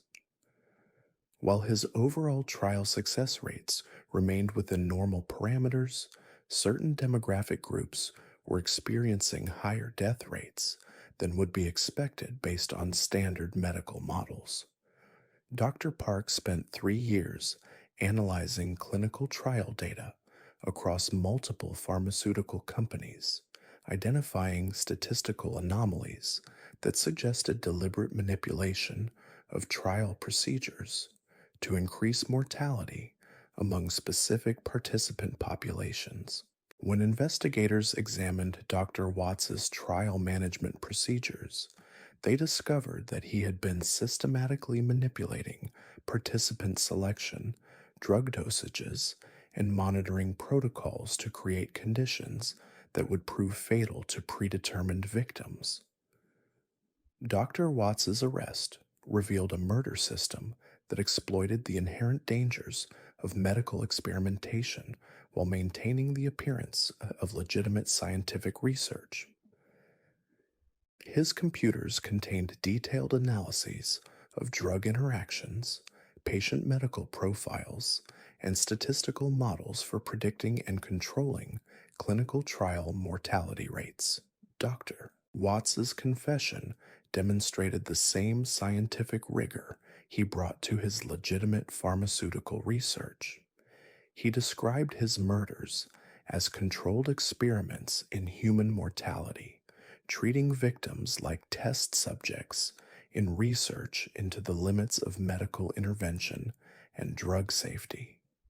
The case forced pharmaceutical companies to implement new oversight procedures for clinical trial management and participant safety monitoring. Independent review boards were established to identify unusual mortality patterns that might indicate deliberate manipulation of trial procedures. Dr. Watts died in prison in 2020, but his case revealed how medical research environments could be exploited to commit murders that would be virtually impossible to distinguish from legitimate medical complications. These adaptive killers represent perhaps the most dangerous category of unknown serial murderers because they combined professional expertise with systematic approaches to improving their criminal methodology. They treated murder like a science, constantly refining their techniques based on feedback from previous crimes and changing law enforcement capabilities. What made these killers particularly terrifying was their ability to exploit the very systems designed to protect society from harm. They weaponized medical knowledge, weather prediction, psychological training, and technological innovation to commit crimes that were perfectly camouflaged within legitimate professional activities. The investigation and prosecution of adaptive killers required law enforcement agencies to develop completely new analytical capabilities and investigative techniques. Traditional methods based on understanding criminal psychology were inadequate when dealing with killers who use systematic approaches to eliminate human error and emotional decision making from their crimes. These cases also revealed how professional specialization could create vulnerabilities that only experts in specific fields would know how to exploit. The killers had identified blind spots in systems that most people assumed were secure, using insider knowledge to commit crimes that would be invisible to anyone without similar expertise. The psychological profiles of adaptive killers showed characteristics that were fundamentally different from traditional serial murderers. They were motivated more by intellectual curiosity and professional pride than by emotional drives or psychological compulsions, making them much more difficult to identify through standard criminal profiling techniques. The technological and methodological innovations these killers developed often influenced criminal activity long after their capture. Their systematic approaches to murder were documented so thoroughly that other criminals could adapt their techniques for different purposes, creating lasting impacts on criminal methodology. The victims of adaptive killers often had no opportunity to recognize or resist their attackers because the crimes were perfectly integrated into apparently legitimate professional interactions. People trusted their doctors, weather forecasters, and technical consultants, making them easy targets for predators who had weaponized professional expertise. The financial and social costs of investigating adaptive killers were enormous because their crimes required specialized knowledge to understand and detect. Law enforcement agencies had to recruit experts from multiple fields and develop new analytical tools specifically designed to identify systematically planned crimes. The legal precedents established during prosecution of adaptive killers changed how courts handled cases involving professional expertise and systematic criminal planning. These killers had committed crimes so sophisticated that existing legal frameworks had to be expanded to address their activities adequately. Perhaps most disturbing was how these adaptive killers had identified and exploited fundamental vulnerabilities in systems that society depends on for safety and security.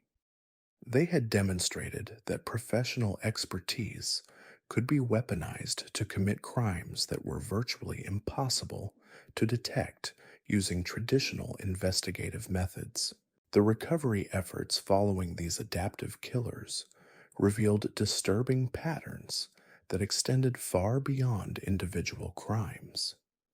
When investigators began analyzing the broader implications of their systematic approaches, They discovered that these predators had fundamentally altered the landscape of criminal methodology in ways that would influence illegal activity for generations. The most chilling revelation came from studying how these killers had documented their evolving techniques. Unlike traditional serial murderers who often acted on impulse or emotion, adaptive killers maintained detailed records of their improvements, creating what amounted to criminal research libraries that other predators could study and implement.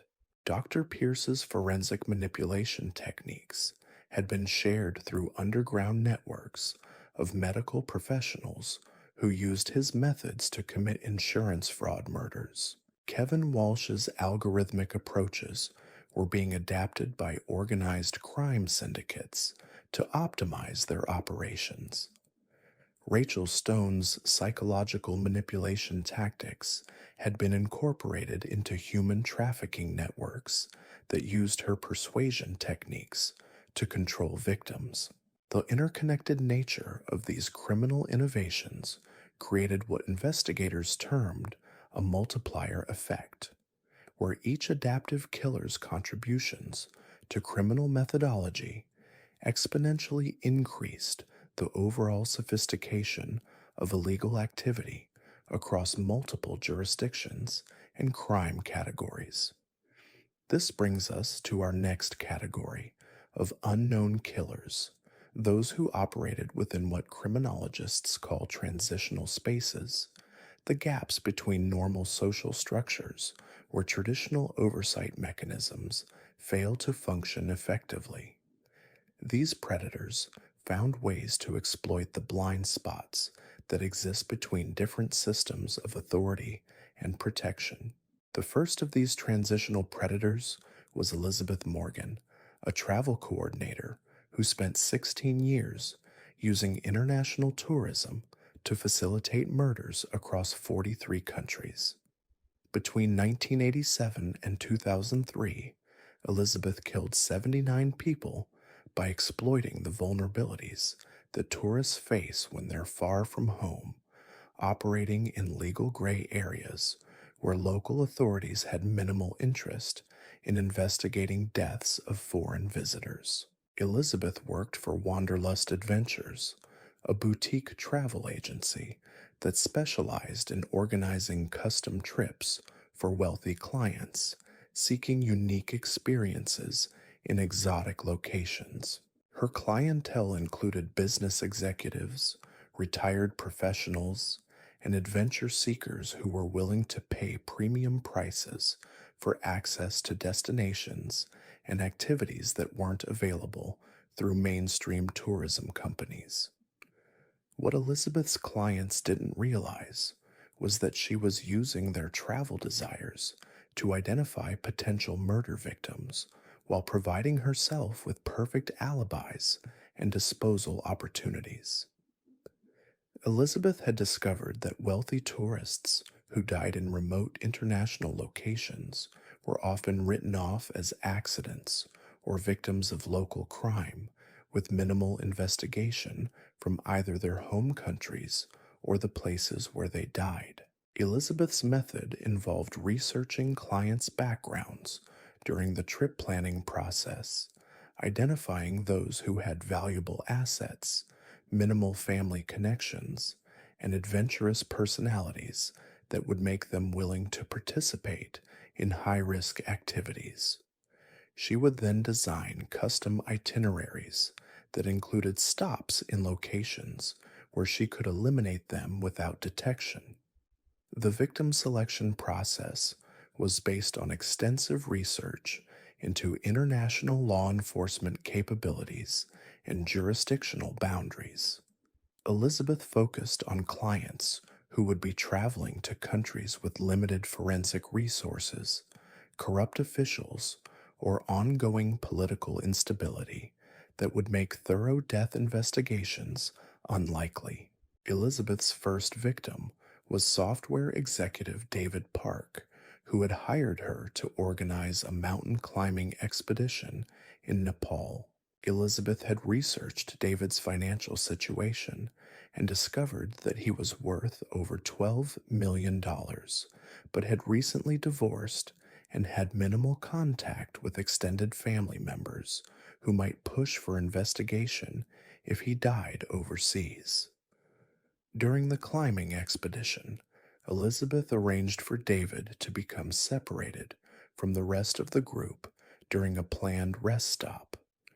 She had researched the specific mountain route and knew that there was a section where solo climbers frequently fell to their deaths due to unstable rock formations and unpredictable weather conditions. Elizabeth pushed David off a cliff during what appeared to be a photography session, then reported to local authorities that he had slipped while trying to get a better camera angle. The Nepalese officials ruled his death accidental without conducting a thorough investigation, and David's body was shipped back to the United States with minimal forensic examination. Elizabeth's techniques evolved as she gained experience with different international environments and learned more about how to exploit specific regional vulnerabilities. She developed specialized approaches for murders in countries with different legal systems, cultural attitudes toward foreign deaths, and levels of law enforcement sophistication. Over 16 years, Elizabeth organized trips that resulted in murders across 6 continents, including deaths in remote jungle areas, mountain climbing accidents, diving incidents, and food poisoning cases in countries with questionable sanitation standards. Each death appeared to be the result of travel risks that adventurous tourists voluntarily assumed. The investigation began when insurance investigator Michael Rodriguez noticed patterns in travel related death claims that suggested systematic targeting of specific client demographics. Wealthy adventure travelers were dying at rates that exceeded normal statistical expectations, and many of the deaths occurred during trips organized by the same travel agency. Rodriguez spent 4 years analyzing international death records, travel insurance claims, and client profiles before identifying Elizabeth's involvement in multiple suspicious deaths. The breakthrough came when he discovered that Elizabeth had been researching her clients' financial assets and family situations far beyond what would be necessary for normal travel planning. When investigators examined Elizabeth's business records, they discovered that she had been maintaining detailed files on hundreds of clients, including psychological profiles, asset evaluations, and risk assessments that had nothing to do with travel coordination and everything to do with murder planning. Elizabeth's arrest required coordination between law enforcement agencies in dozens of countries where her crimes had occurred. The investigation revealed that she had been exploiting weaknesses in international law enforcement cooperation, jurisdictional boundaries, and cultural assumptions about tourist safety to commit murders with near impunity. Elizabeth's confession revealed a murder system that had been disguised as luxury travel services. She described her crimes as providing clients with ultimate adventure experiences, showing no understanding of the moral implications of murdering people who had trusted her to keep them safe during international travel.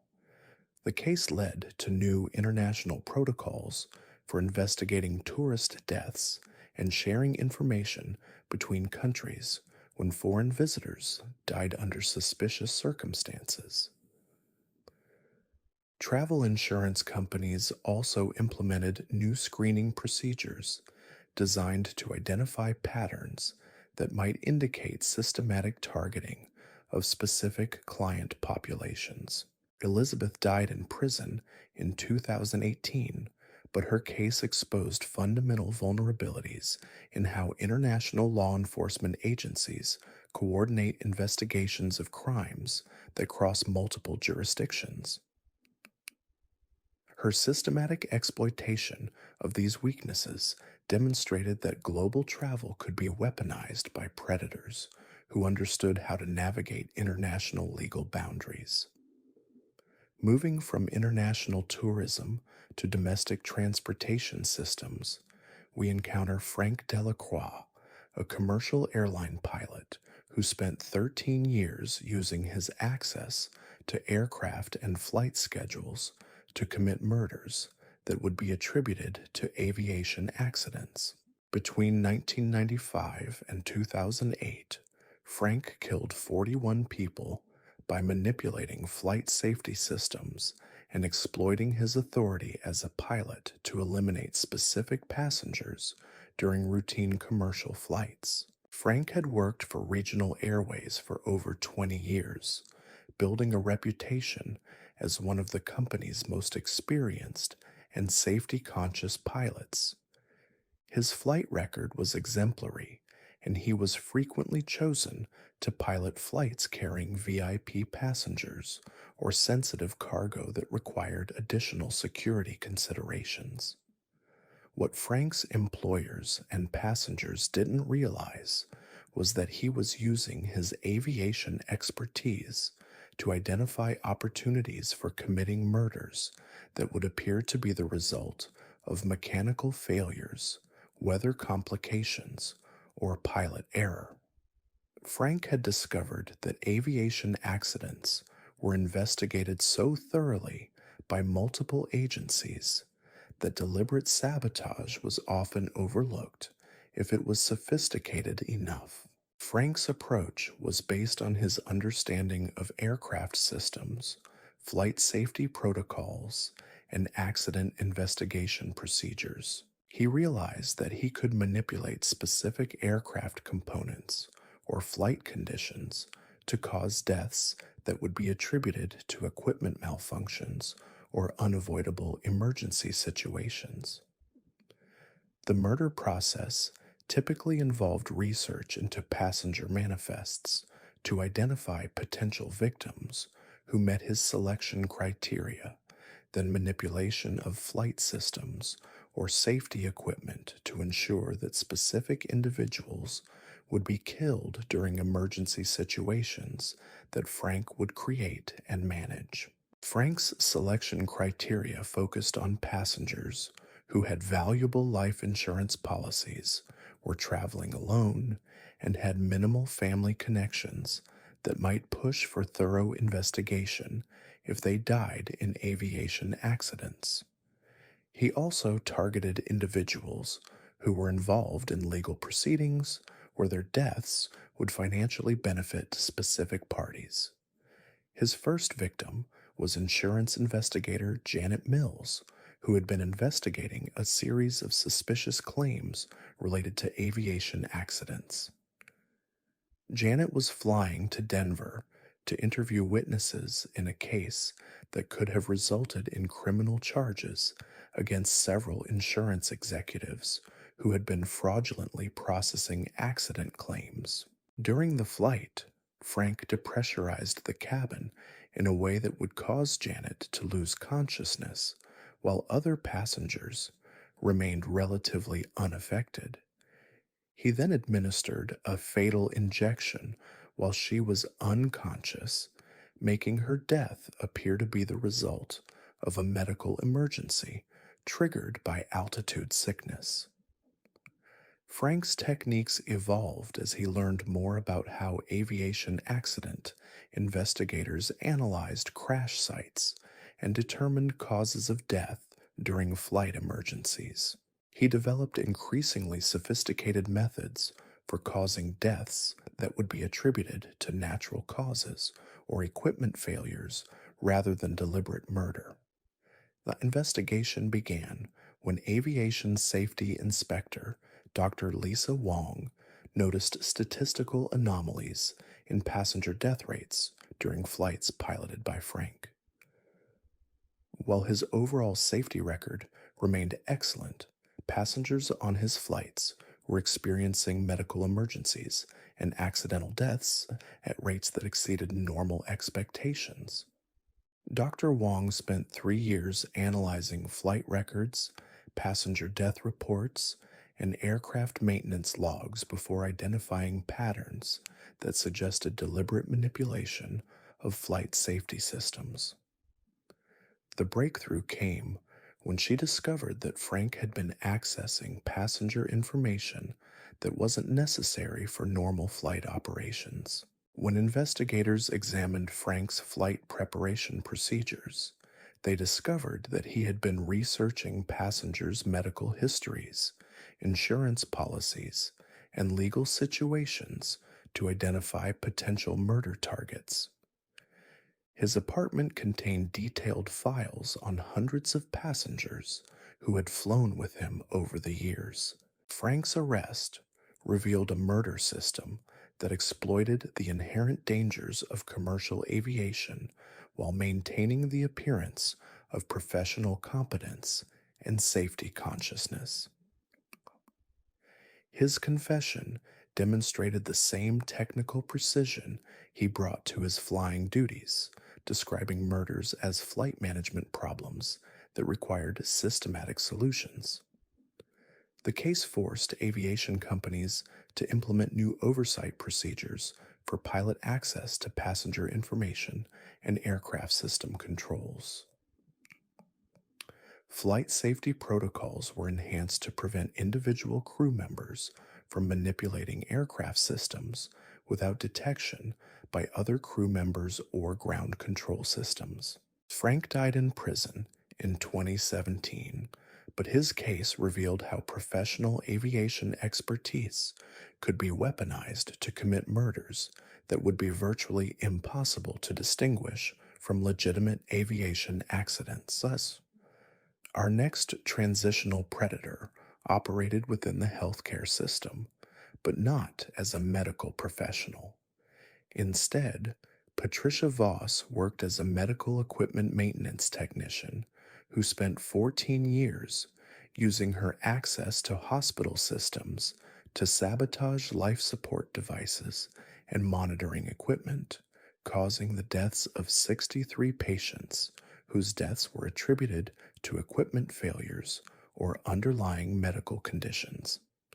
Patricia had worked for MedTech Services, a company that provided maintenance and repair services for medical equipment at hospitals across 3 states. Her technical expertise with complex medical devices made her invaluable to hospitals that relied on sophisticated equipment to provide patient care. What hospital administrators didn't realize was that Patricia was using her maintenance access to identify vulnerable patients and manipulate the very equipment designed to keep them alive. Patricia had discovered that medical equipment failures were so common that additional failures wouldn't trigger suspicion, especially if they occurred during her routine maintenance visits. Patricia's approach was based on her understanding of how different medical devices functioned and how their failures would affect patients with specific medical conditions. She realized that she could cause deaths that would appear to be the result of equipment malfunctions or complications from underlying illnesses rather than deliberate sabotage.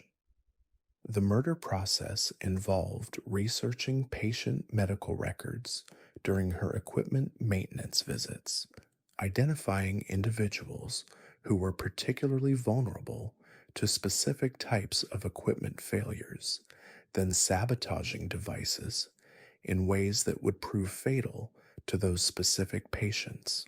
Patricia's selection criteria focused on patients who had terminal illnesses, were elderly, or had complicated medical conditions that would make equipment-related deaths appear to be natural progressions of their underlying health problems. She also targeted patients whose families had expressed interest in discontinuing aggressive medical treatment. Her first victim was cancer patient Robert Hayes, who was receiving chemotherapy treatments that required precise monitoring of his blood chemistry and vital signs. Patricia had researched Robert's medical condition and discovered that a malfunction in his monitoring equipment would delay detection of a dangerous drug reaction that could prove fatal. During a routine maintenance visit, Patricia sabotaged Robert's monitoring system so that it would fail to detect the signs of the drug reaction she knew his next chemotherapy treatment would trigger. Robert died 12 hours later from what appeared to be an unexpected complication from his cancer treatment. Patricia's techniques evolved as she gained experience with different types of medical equipment and learned more about how various device failures would affect patients with different medical conditions. She developed specialized approaches for sabotaging ventilators, heart monitors, dialysis machines, and medication delivery systems. The investigation began when biomedical engineer Dr. James Park noticed unusual patterns in medical equipment failure rates at hospitals where Patricia provided maintenance services. While individual equipment failures remained within normal parameters, the overall failure rates were higher than would be expected based on the age and condition of the devices. Dr. Park spent 2 years analyzing equipment failure reports, patient death records, and maintenance schedules before identifying correlations that suggested deliberate sabotage. The breakthrough came when he discovered that equipment failures were occurring disproportionately among patients who met specific demographic and medical criteria. When investigators examined Patricia's maintenance procedures, they discovered that she had been accessing patient medical records far beyond what would be necessary for routine equipment maintenance. Her home contained detailed files on hundreds of patients, including medical histories and vulnerability assessments. Patricia's arrest revealed a murder system that exploited the complexity of modern medical equipment while maintaining the appearance of routine technical maintenance.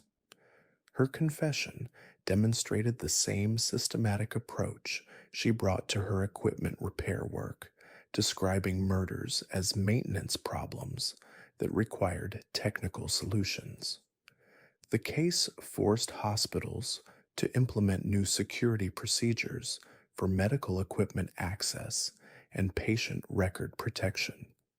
Equipment maintenance protocols were enhanced to prevent individual technicians from accessing patient information or working on devices without supervision from medical staff. Patricia died in prison in 2019, but her case revealed how technical expertise with medical equipment could be weaponized to commit murders that would be virtually indistinguishable from legitimate equipment failures. Moving from healthcare systems to educational institutions, we encounter Robert Kane, a university security officer who spent 11 years using his access to campus facilities and student information to commit murders that would be attributed to campus accidents, suicides, or random violence.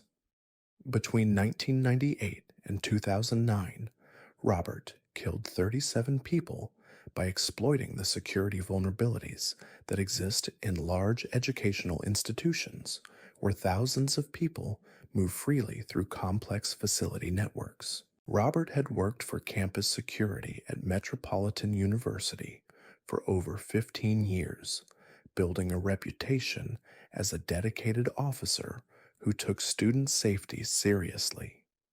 His knowledge of campus facilities, security systems, and student behavior patterns made him invaluable during emergency situations and criminal investigations. What university administrators didn't realize was that Robert was using his security access to identify vulnerable students and faculty members while exploiting his knowledge of campus systems to commit murders that would appear to be the result of campus related accidents or crimes committed by unknown outsiders. Robert's approach was based on his understanding of how campus security investigations were conducted and how different types of deaths would be categorized by both university officials and local law enforcement agencies. He realized that certain types of campus deaths were rarely investigated thoroughly, especially if they appeared to fit common patterns of student risk taking or random crime.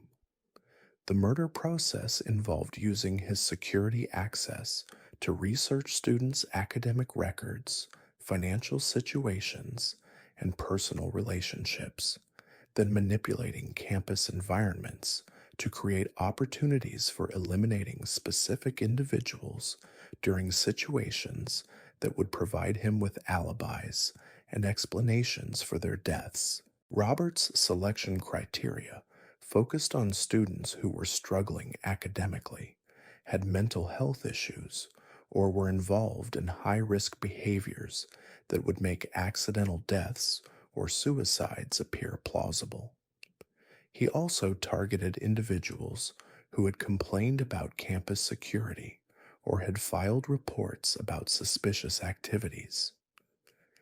His first victim was psychology graduate student Michelle Torres, who had been researching campus crime patterns for her thesis and had identified statistical anomalies that suggested security vulnerabilities were being exploited by someone with insider knowledge of campus systems.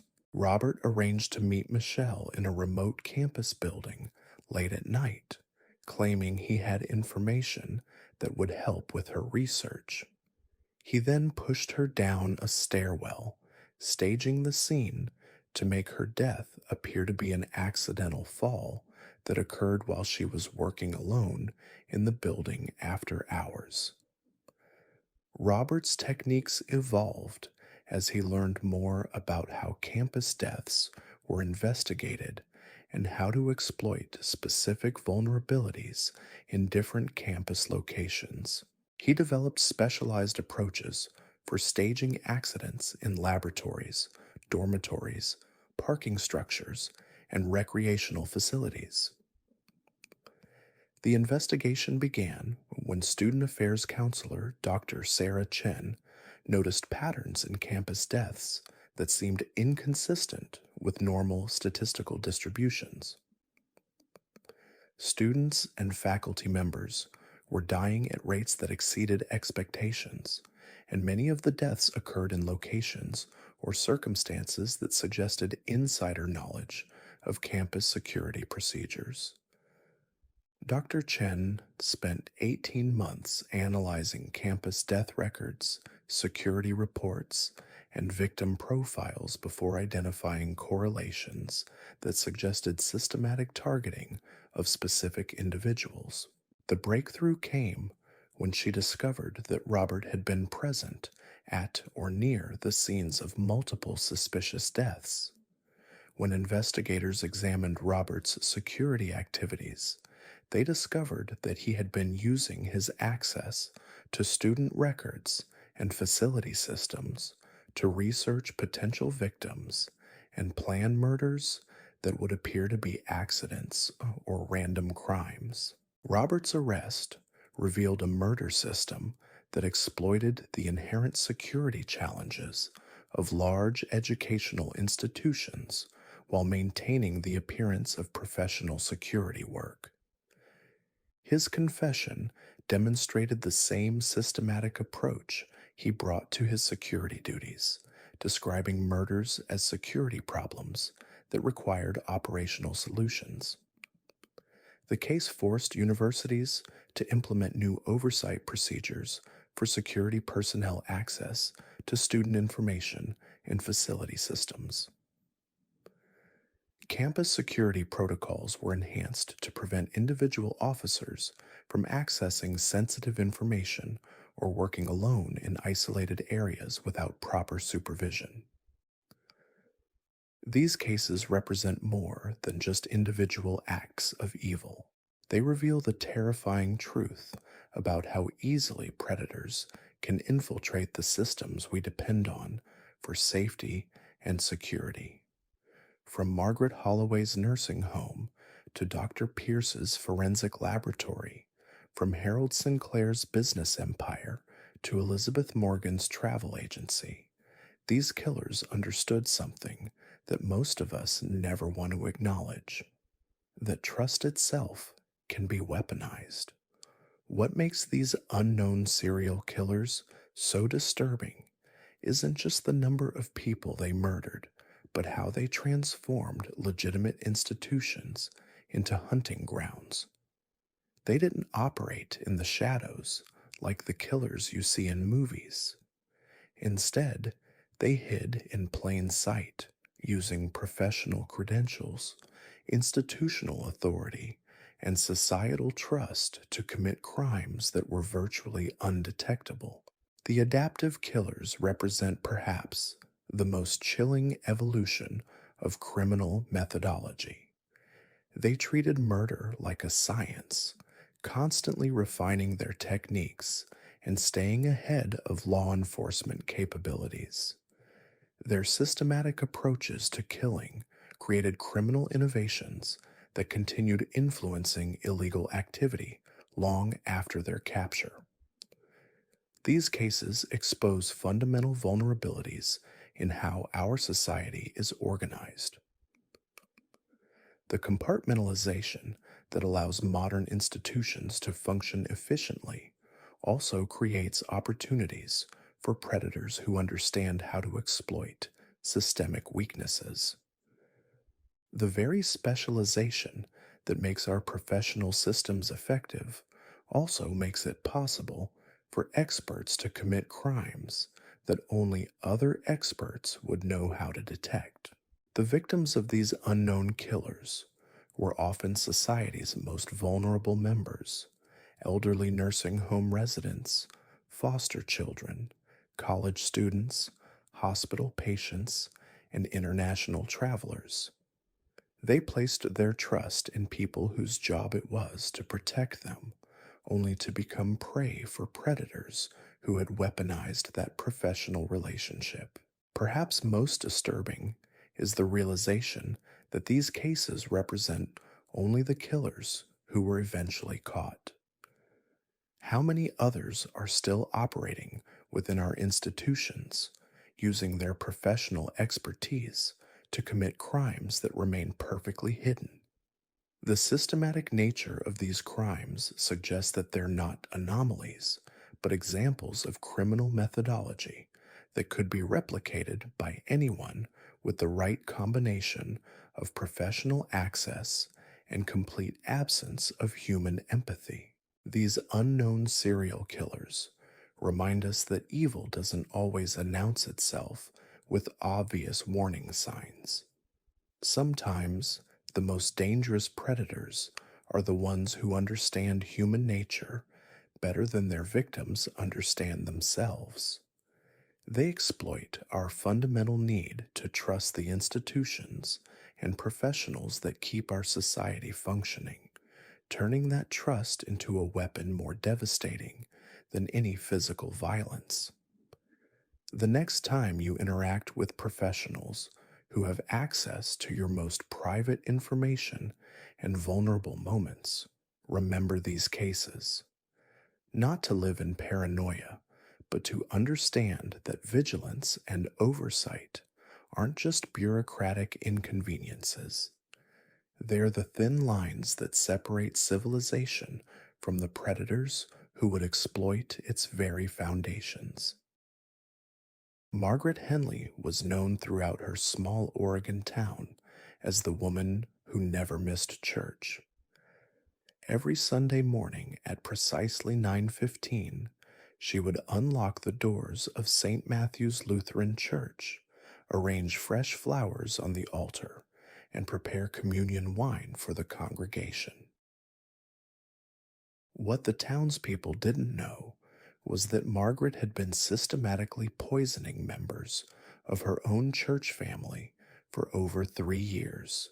The discovery came entirely by accident in the spring of 1987 when a routine health inspection at the church revealed trace amounts of antifreeze in the communion wine. By that point, 11 elderly parishioners had died under mysterious circumstances, all suffering from what doctors had dismissed as natural complications from old age. Margaret's methods was diabolically simple, yet terrifyingly effective. She would befriend isolated elderly members of the congregation, gain their trust through weekly visits and homemade meals, then gradually introduce small amounts of ethylene glycol into their food and drinks. What made Margaret particularly dangerous was her understanding of human psychology. She targeted individuals who had become estranged from their families, people who were lonely and desperate for companionship. She would spend months building relationships with her victims, becoming their closest confidant before beginning the slow poisoning process. The symptoms of antifreeze poisoning mimic many age-related ailments, making detection nearly impossible without specific testing. Her first victim was 82-year-old Harold Brennan, a widower who had recently lost his wife of 58 years. Margaret began visiting Harold twice weekly, bringing him casseroles and staying for hours to chat about his late wife's garden. Over the course of 6 months, Harold's health declined rapidly.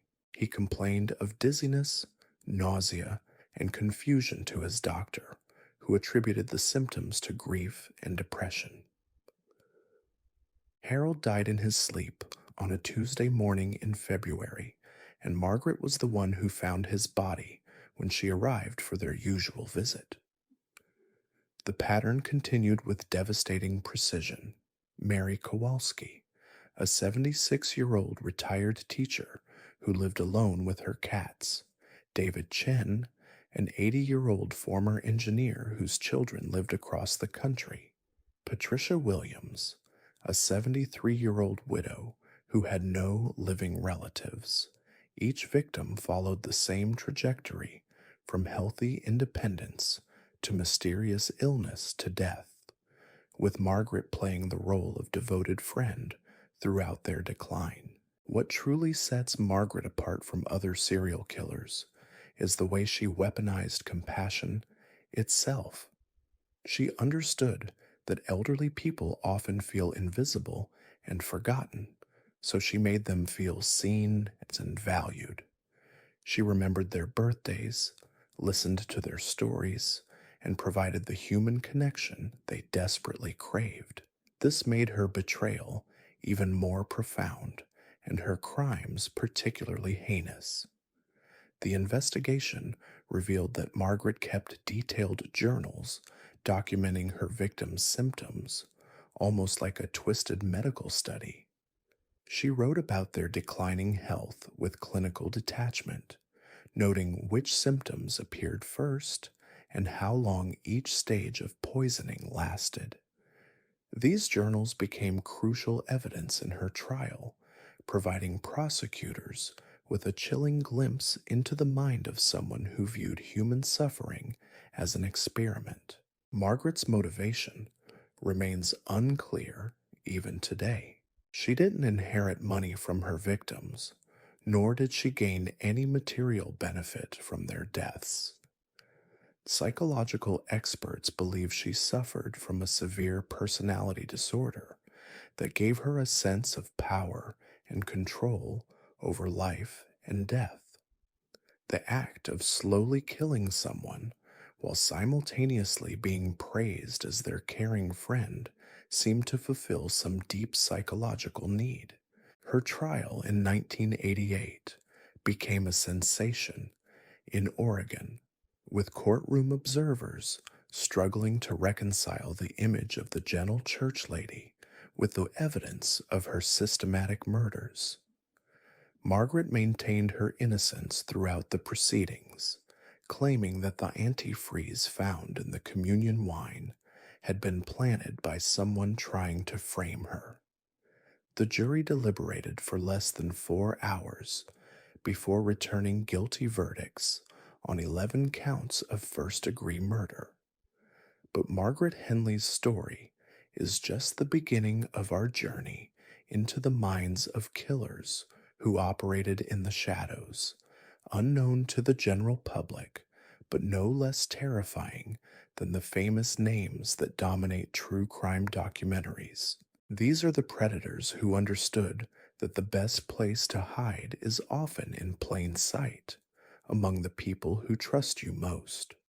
Moving from the quiet church pews of Oregon to the bustling emergency rooms of Chicago, we encounter Dr. Vincent Rosario, a respected emergency room physician who used his medical expertise to become one of the most prolific killers in American history. Between 1992 and 2001, Dr. Rosario murdered at least 43 patients, though investigators believe the actual number could be much higher. Unlike Margaret's slow poisoning method, Dr. Rosario preferred the immediate drama of cardiac arrest. He would inject massive doses of potassium chloride directly into his victims' IV lines, causing their hearts to stop within minutes. The beauty of his method, from a killer's perspective, was that potassium chloride occurs naturally in the human body and breaks down quickly after death, making detection extremely difficult without immediate testing. Dr. Rosario worked the night shift at Chicago Memorial Hospital, a busy urban emergency room where unexpected deaths were unfortunately common. He specifically targeted patients who were already critically ill, calculating that their deaths would be attributed to their existing conditions rather than foul play.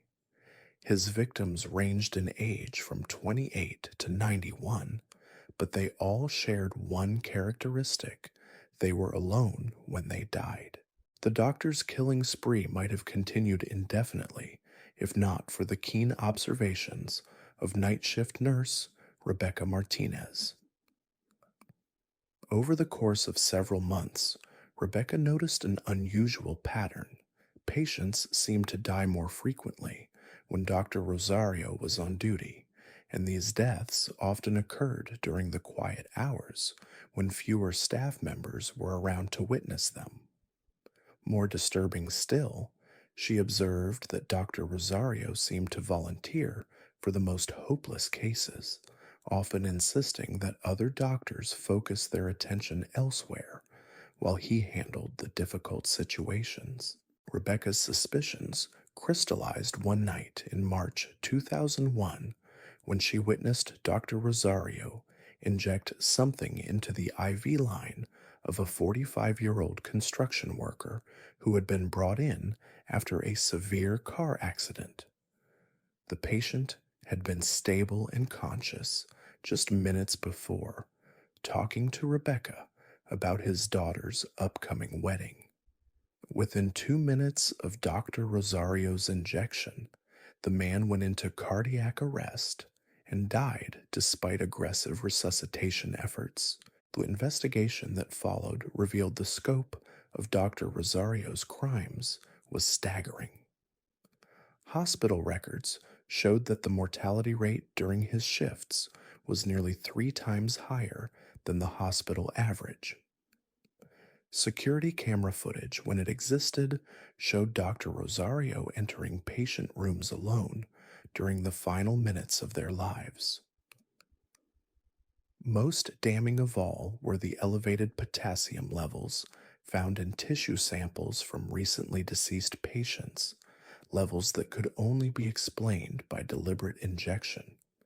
What drove Dr. Rosario to kill remains a subject of debate among criminal psychologists.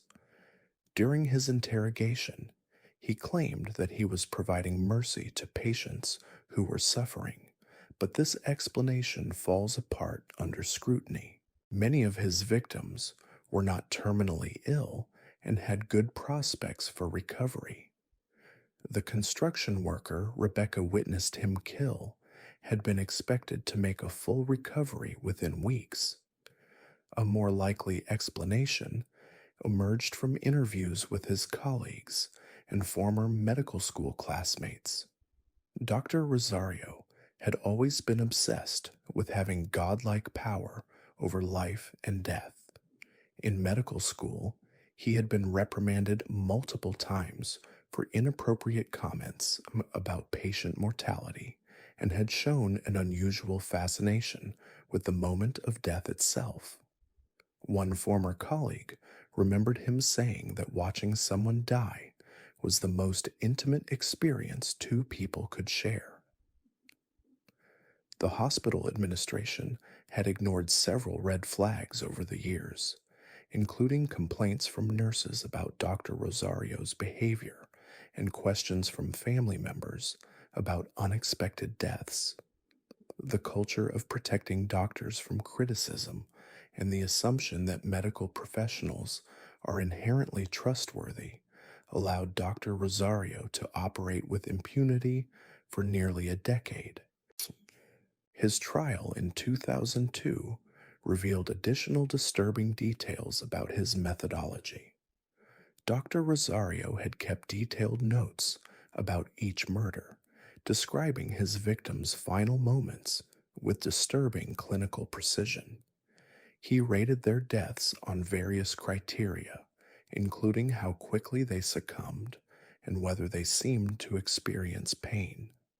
These notes, hidden in a safety deposit box, provided prosecutors with the evidence they needed to secure convictions on multiple counts of first-degree murder. Dr. Vincent Rosario was sentenced to life in prison without the possibility of parole, but his legacy continues to haunt the medical community. His case led to sweeping reforms in hospital monitoring procedures and background checks for medical professionals, yet experts warn that the very nature of medical practice makes it difficult to prevent determined killers from exploiting their positions of trust. The implications of Dr. Rosario's crimes extend far beyond the walls of Chicago Memorial Hospital. His case exposed how easily medical professionals can exploit the inherent trust placed in them by patients and colleagues. But perhaps even more chilling than a doctor who kills is someone who turns childhood innocence itself into a weapon. In the suburbs of Phoenix, Arizona, 14-year-old Timothy Walsh appeared to be every parent's dream child. He maintained straight-A grades, volunteered at the local animal shelter, and was known throughout his neighborhood for his polite demeanor and willingness to help elderly residents with yard work and groceries. What nobody suspected was that Timothy was conducting a series of calculated experiments on the very people who trusted him most.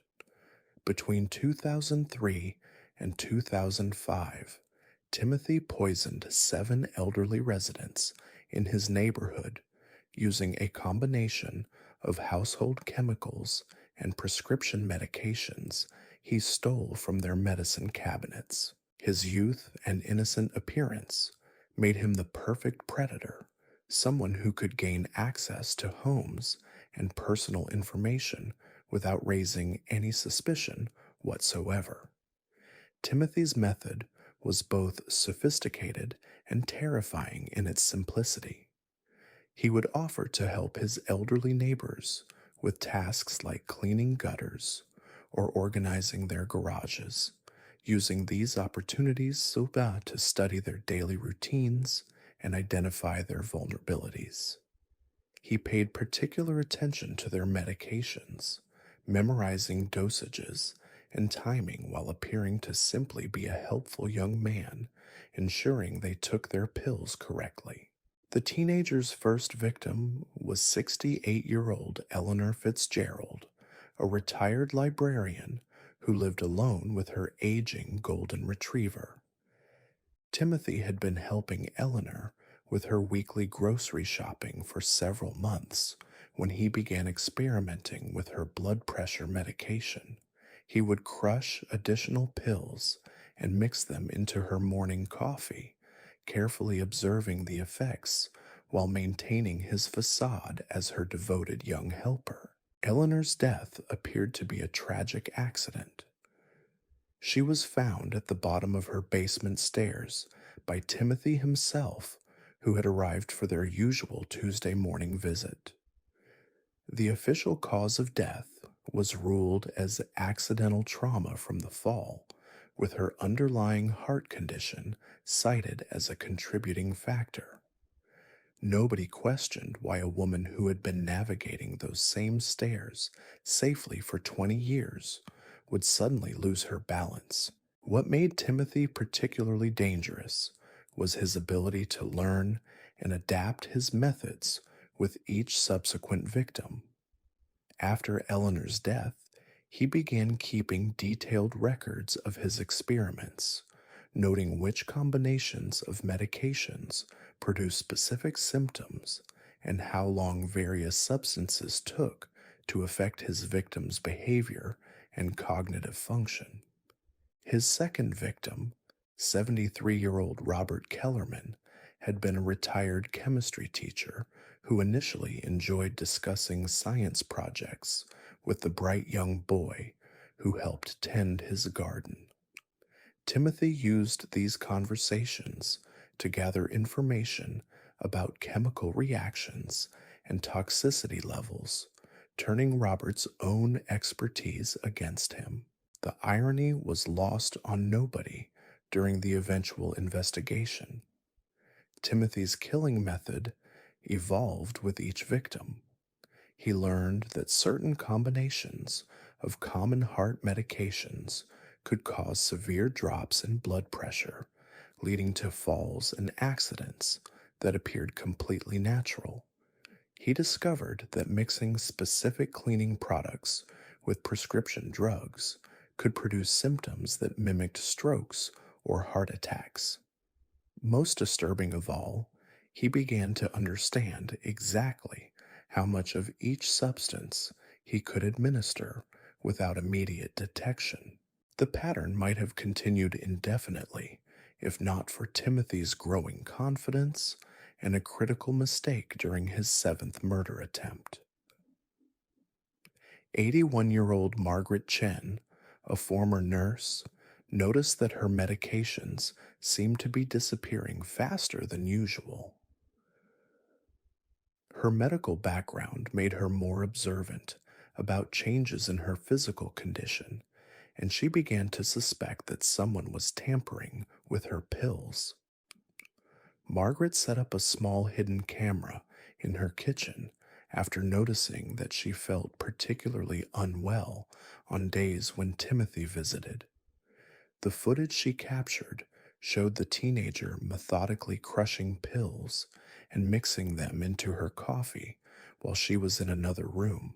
More shocking still was his behavior as he watched her drink the contaminated beverage, taking notes in a small notebook and timing her reactions with a stopwatch.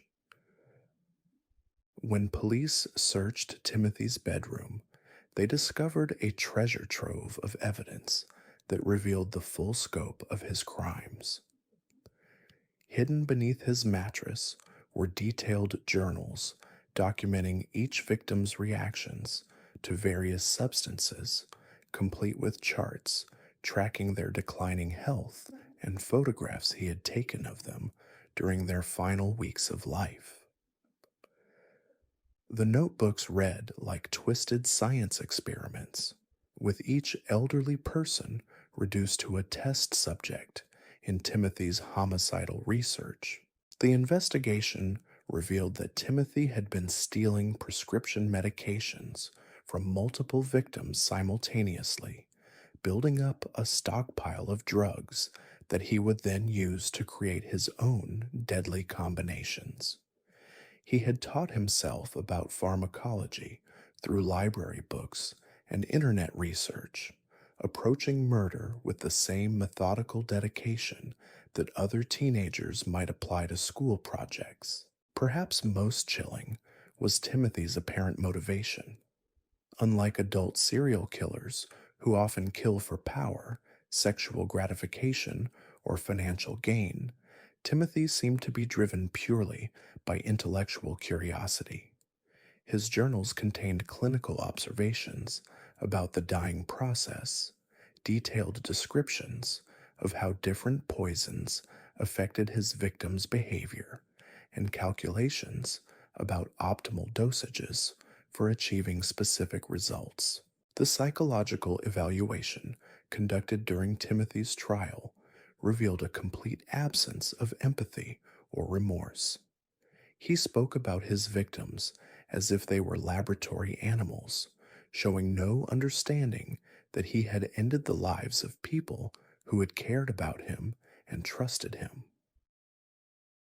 When asked why he had chosen to kill these particular individuals, he responded that they were convenient and that their deaths would be easily attributed to natural causes. Timothy's case sent shockwaves through the Phoenix community and raised disturbing questions about how such extreme antisocial behavior could develop in someone so young. Child psychologists struggled to identify warning signs that had been missed, while neighbors grappled with the realization that they had welcomed a cold blooded killer into their homes and hearts. The teenager was ultimately sentenced to life in prison without the possibility of parole, making him one of the youngest serial killers in American history. His case led to increased awareness about juvenile psychopathy and the importance of recognizing early warning signs of antisocial behavior in children and adolescents. But Timothy Walsh's story raises uncomfortable questions about the nature of evil itself. How does a child develop such a complete disregard for human life? What creates a mind capable of viewing other people as nothing more than subjects for deadly experimentation? These questions become even more disturbing when we consider our next case, which takes us from the calculated cruelty of a teenage killer to the systematic elimination of an entire family line. In the mountains of rural West Virginia, the Blackwood family had lived on the same plot of land for over a century. 4 generations had called the sprawling farmhouse home, from elderly patriarch Thomas Blackwood down to his youngest great-granddaughter, 8-year-old Sarah. What made this family unique wasn't just their longevity in the region, but the fact that they controlled significant mineral rights that had been passed down through generations. Those rights would eventually make someone very wealthy, but only if the entire bloodline was eliminated first. Enter Marcus Webb, a distant cousin who had spent 15 years meticulously planning the systematic murder of every single Blackwood family member. Marcus understood that inheriting the mineral rights required not just the deaths of direct heirs, but the complete elimination of anyone who might have a legal claim to the family fortune. His plan was breathtakingly comprehensive and executed with patience that bordered on obsession. Marcus began his killing spree in 2006, targeting family members who lived furthest from the main homestead. His first victim was 43-year-old Daniel Blackwood, who had moved to Seattle for work and rarely visited the family farm. Marcus befriended Daniel through a hiking club, spending months building a relationship before inviting him on a solo camping trip in the Olympic Mountains. Daniel's body was found 3 weeks later by park rangers, apparently the victim of a tragic fall from a cliff face.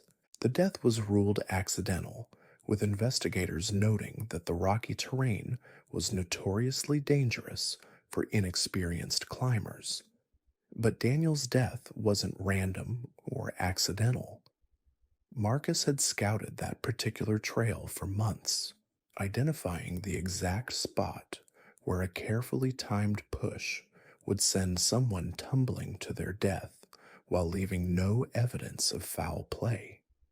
He had practiced the timing, studied the wind patterns, and even tested the theory with weighted mannequins to ensure the fall would appear entirely natural.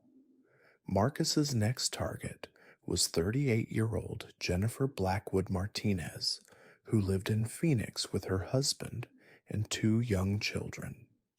Marcus took a job at the same accounting firm where Jennifer worked, slowly integrating himself into her professional and social circles. He learned her routines, her fears, and most importantly, her severe allergy to shellfish that she managed carefully with an EpiPen she carried everywhere. The murder took place during a company holiday party at an upscale restaurant. Marcus had bribed a server to add shrimp powder to Jennifer's supposedly safe vegetarian meal, then created a distraction that led to Jennifer leaving her purse and her life saving medication at the table when she went to the restroom. By the time she realized she was having a severe allergic reaction, her EpiPen was across the crowded restaurant and Marcus was nowhere to be found. Jennifer died in the ambulance on the way to the hospital, another seemingly tragic accident. What made Marcus particularly dangerous was his ability to wait years between murders, allowing suspicions to fade and patterns to become invisible. He understood that killing too many family members too quickly would raise red flags, so he spaced his murders across different states and used completely different methods each time. Some deaths appeared to be accidents, others looked like natural causes, and a few seemed like random crimes. His methodical approach continued with 62-year-old Robert Blackwood, a retired postal worker who lived alone in a small apartment in Cleveland. Marcus spent 6 months establishing himself as Robert's friend and eventually his roommate, claiming he needed affordable housing while attending community college. During this time, Marcus slowly introduced carbon monoxide into Robert's bedroom using a modified space heater that would leak the deadly gas only when Robert was sleeping. The beauty of Marcus's carbon monoxide method was its complete invisibility. Robert began experiencing symptoms that he attributed to the flu, headaches, fatigue, and confusion that worsened over several weeks. Marcus played the concerned roommate perfectly, even suggesting that Robert see a doctor while secretly adjusting the heater to increase the gas output. Robert died peacefully in his sleep on a cold February morning, with the coroner attributing his death to natural causes exacerbated by what appeared to be a faulty heating system. Marcus continued his systematic elimination of the Blackwood family tree with ruthless efficiency. 29-year-old Patricia Blackwood died in what appeared to be a home invasion robbery in her Atlanta apartment, though nothing of significant value was actually stolen. 55-year-old Michael Blackwood suffered an apparent heart attack while jogging in his Chicago neighborhood, though the massive dose of digitalis in his system went undetected during the autopsy. 67-year-old Catherine Blackwood Thompson died from complications of what seemed to be food poisoning after eating at her favorite restaurant, where Marcus had briefly worked as a prep cook. Each murder was planned months in advance, with Marcus studying his victims' habits, relationships, and vulnerabilities with the dedication of a doctoral student. He kept detailed files on every family member, tracking their movements, their health conditions, their fears, and their daily routines. These files, discovered years later, read like intelligence reports on enemy targets rather than information about family members. The scope of Marcus's plan became clear only after his arrest in 2012, when investigators realized they were dealing with not just a serial killer, but someone who had orchestrated one of the most comprehensive family annihilation schemes in criminal history.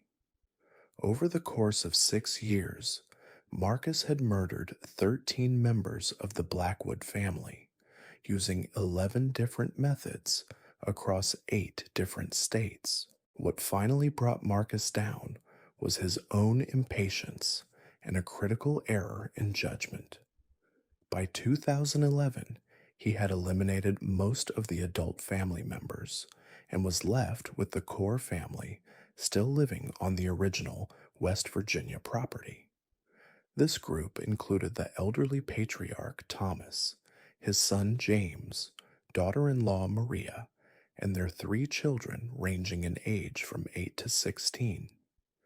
Marcus decided to accelerate his timeline and eliminate the remaining family members in what he planned as a tragic house fire. He had been visiting the family property regularly under the guise of helping with farm maintenance, using these visits to study the house's layout and identify the best locations to start a fire that would spread quickly and leave no survivors. His plan called for disabling the smoke detectors, blocking certain exit routes, and starting multiple fires simultaneously to ensure no one could escape.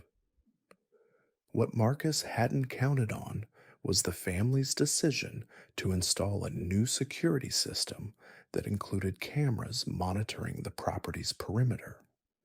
When investigators reviewed the footage after the fire, they found clear images of Marcus moving around the property in the hours before the blaze started.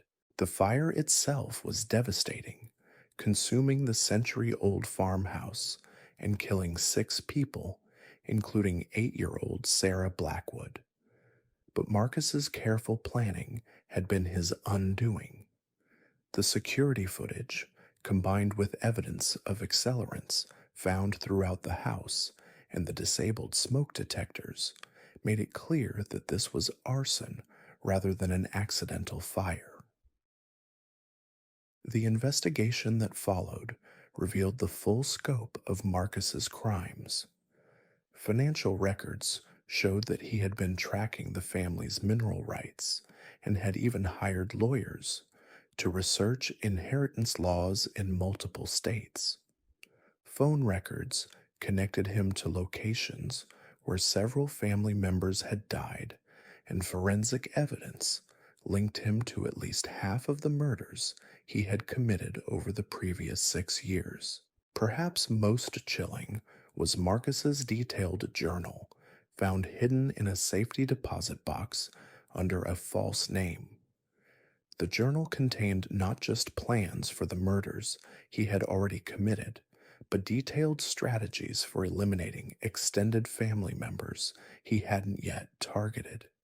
He had researched distant cousins, traced bloodlines through genealogy websites, and identified potential heirs he would need to kill to ensure his inheritance of the mineral rights. Marcus's trial became a sensation in West Virginia and beyond, with prosecutors presenting evidence of what they called the most systematic family annihilation in American criminal history.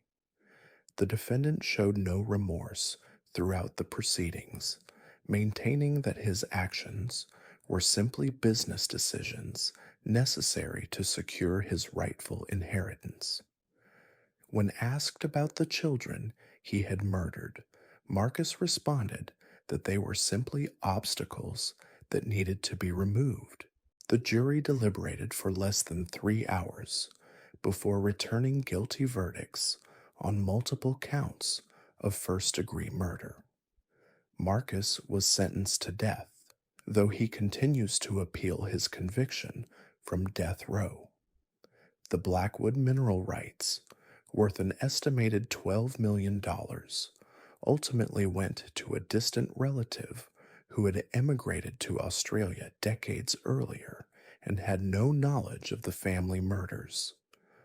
Marcus Webb's case exposed the terrifying lengths to which someone might go when motivated by greed and armed with patience, intelligence, and a complete lack of moral constraints.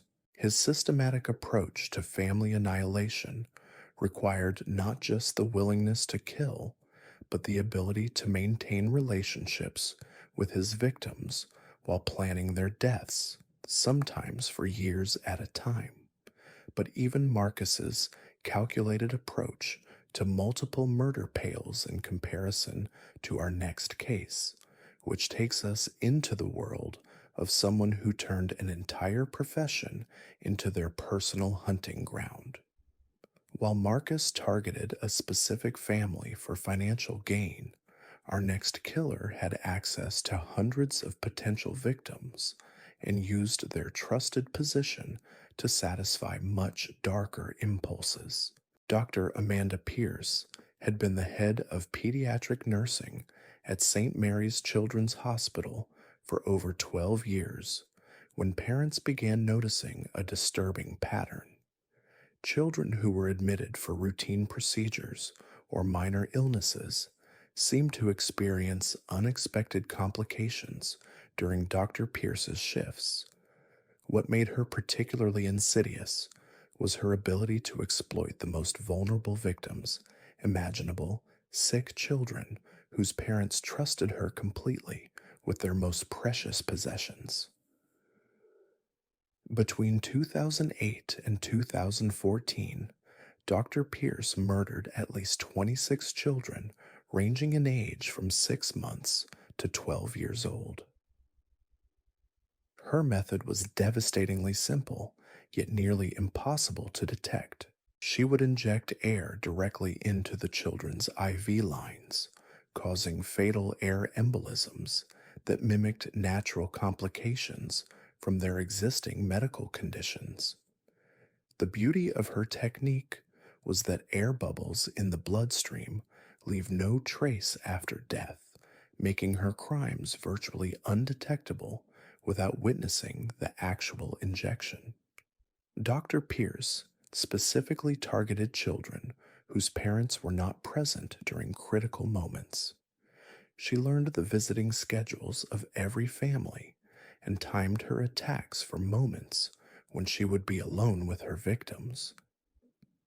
Late night shifts became her preferred hunting ground when exhausted parents had gone home to rest and skeleton crews of overworked medical staff were less likely to notice unusual activity. Her first victim was 7-year-old Michael Torres, who had been admitted for a routine appendectomy. The surgery had gone perfectly, and Michael was expected to make a full recovery within days. Dr. Pierce volunteered to monitor him personally during the overnight shift, assuring his worried parents that she would call immediately if there were any changes in his condition. Michael died of what appeared to be a sudden cardiac event at 3:17 in the morning, with Dr. Pierce the only witness to his final moments. The pattern continued with heartbreaking regularity. 9-year-old Emma Chen died during recovery from tonsil surgery. 4-year-old David Rodriguez succumbed to complications after breaking his arm in a playground accident. 18-month-old Lisa Washington passed away following treatment for pneumonia. Each death was attributed to unexpected complications or underlying conditions that hadn't been detected during initial examinations. What made Dr. Pierce's crimes particularly heinous was the way she comforted grieving families after murdering their children. She would hold sobbing mothers, offer tissues to devastated fathers, and speak eloquently about how their children had been brave and peaceful in their final moments. She attended several funerals, standing beside families she had destroyed while accepting their gratitude for her dedicated care. The hospital administration praised Dr. Pierce repeatedly for her compassion and professionalism during difficult situations. She received commendations for her ability to support families through tragic losses and was often requested specifically by parents who had heard about her reputation for caring. This trust made her crimes possible and delayed detection for years. Dr. Pierce's downfall began with the death of 10-year-old Marcus Johnson, whose mother Rebecca was a registered nurse at another hospital. Rebecca's medical background made her more observant about her son's treatment and recovery process. Marcus had been admitted for routine hernia repair, a procedure with an extremely low complication rate in healthy children. When Marcus died suddenly during his second night in the hospital, Rebecca demanded a complete investigation.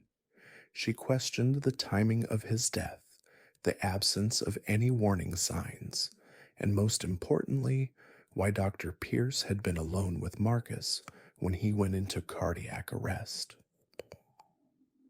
Rebecca's persistent questions and medical knowledge forced hospital administrators to take a closer look at the mortality rates in the pediatric ward. The investigation revealed shocking statistics. Children died at a rate nearly 4 times higher during Dr. Pierce's shifts compared to other nursing staff. More disturbing still, these deaths occurred disproportionately during late night hours when fewer witnesses were present. Security footage showed Dr. Pierce entering patient rooms alone in the minutes before several children went into cardiac distress. The breakthrough came when investigators reviewed the medical supply logs and discovered that Dr. Pierce had been requisitioning unusually large quantities of syringes, far more than her patient load would require. Cross-referencing these supply requests with patient deaths revealed a clear correlation between her syringe usage and child mortality rates. When confronted with this evidence, Dr. Pierce initially denied any wrongdoing, claiming that she was being scapegoated for the hospital's substandard care and inadequate staffing. She suggested that her higher mortality rates were simply the result of being assigned the most critical cases, though hospital records contradicted this claim. The psychological evaluation conducted during her trial revealed a complex personality disorder characterized by a need for control and attention. Dr. Pierce seemed to derive satisfaction from the grief counseling process, positioning herself as the compassionate caregiver who helped families through their darkest moments. She had created a cycle where she caused the very tragedies that allowed her to play the role of comforter and supporter. Her trial in 2015 shocked the medical community and devastated the families whose children she had murdered. Parents who had thanked her for her care during their children's final moments now realized they had been expressing gratitude to their children's killer. The emotional impact of this revelation led to several parents requiring intensive psychological counseling and at least 2 suicide attempts among the affected families. Dr. Pierce was convicted on 26 counts of first-degree murder and sentenced to life in prison without the possibility of parole.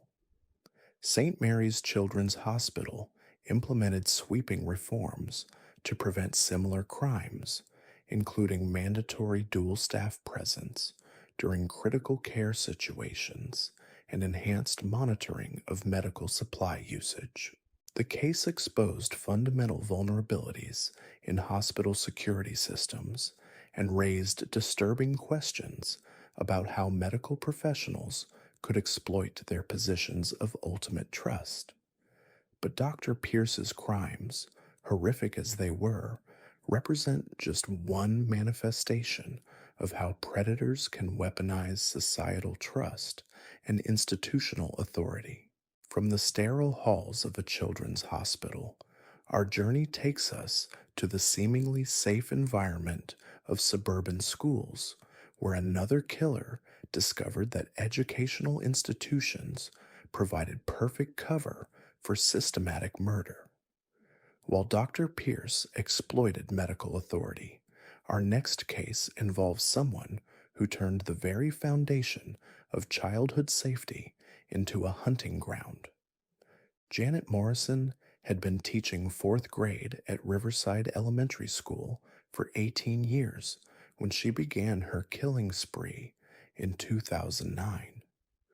Unlike other school-based killers who strike suddenly and dramatically, Janet chose a much more insidious approach that allowed her to murder children gradually over several years without detection. As the school's designated coordinator for children with severe food allergies, Janet had access to detailed medical information about dozens of students. She knew exactly which children carried EpiPens, which ones had life-threatening reactions to specific foods, and most importantly, which parents were less vigilant about monitoring their children's dietary restrictions. Janet's method required months of preparation for each victim.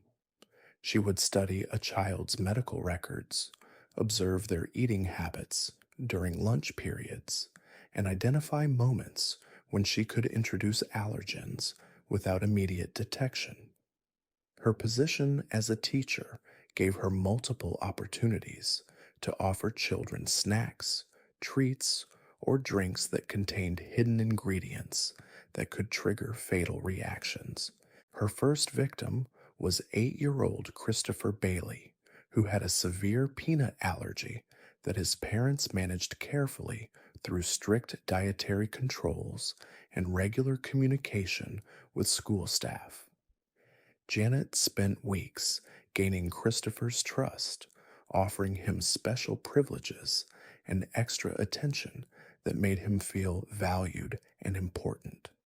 The murder took place during a class party celebrating Christopher's birthday. Janet had prepared special cupcakes for students with food allergies, ensuring that Christopher felt included in the celebration. What Christopher didn't know was that Janet had ground peanuts into powder and mixes them into the frosting of his supposedly safe cupcake. The reaction was swift and severe, with Christopher going into anaphylactic shock within minutes of eating the contaminated treat. Janet played her role perfectly during the emergency, calling for help immediately and appearing genuinely distraught as paramedics worked to save Christopher's life. She held his hand in the ambulance and comforted his parents at the hospital, all while knowing she had deliberately caused his suffering. Christopher died 3 days later, with his death attributed to an accidental exposure to peanuts, despite the school's careful allergy protocols. The pattern continued with devastating effectiveness. 9-year-old Sarah Kim died after Janet gave her a granola bar containing tree nuts during a field trip. 7-year-old Marcus Thompson went into anaphylactic shock after drinking apple juice that Janet had contaminated with shellfish extract. 10-year-old Ashley Rodriguez died following exposure to dairy products that Janet had hidden in what she claimed was a vegan cookie. Each death was investigated thoroughly, but the investigations focused on identifying accidental contamination rather than deliberate poisoning. Food allergy deaths, while tragic, are not uncommon in school settings, and Janet's reputation as a caring advocate for children with special dietary needs deflected any suspicion. What made Janet particularly dangerous was her ability to learn from each murder and refine her techniques. She began keeping detailed records of which allergens produce the fastest reactions, how long children typically survived after exposure, and which symptoms were most likely to result in fatal outcomes. These records, discovered years later, read like a twisted research project on human mortality. Janet's crimes might have continued indefinitely if not for her decision to target 11-year-old Daniel Park, whose mother Elena worked as a food safety inspector for the county health department. Elena's professional background made her extremely knowledgeable about allergen contamination and cross contamination prevention. When Daniel died after eating what Janet claimed was an allergen free sandwich during lunch, Elena immediately suspected that something was wrong. The sandwich had been prepared in Janet's classroom using ingredients that Janet had personally purchased and stored. Elena's investigation revealed that the bread contained trace amounts of eggs, despite being labeled as egg-free. Elena's persistence in questioning the source of contamination led to a broader investigation of food-related incidents in Janet's classroom.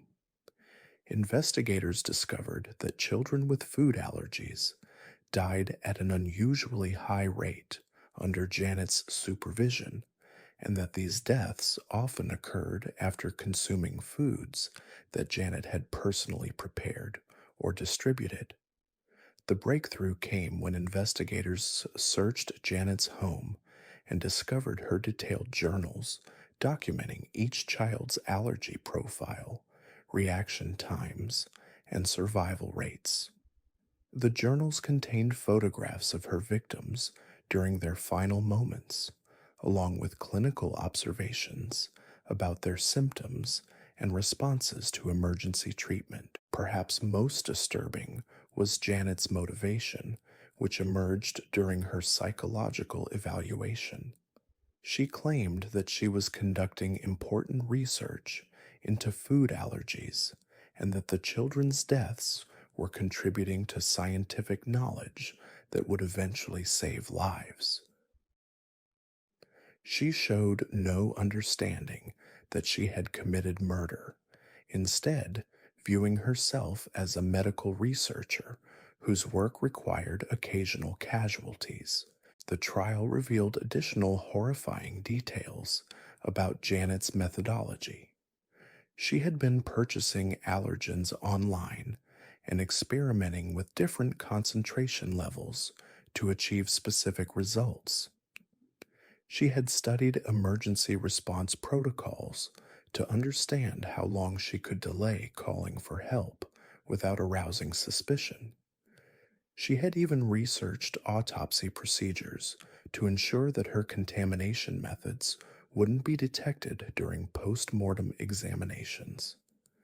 Janet Morrison was convicted on 7 counts of first-degree murder and sentenced to death, though her execution date remains pending due to ongoing appeals.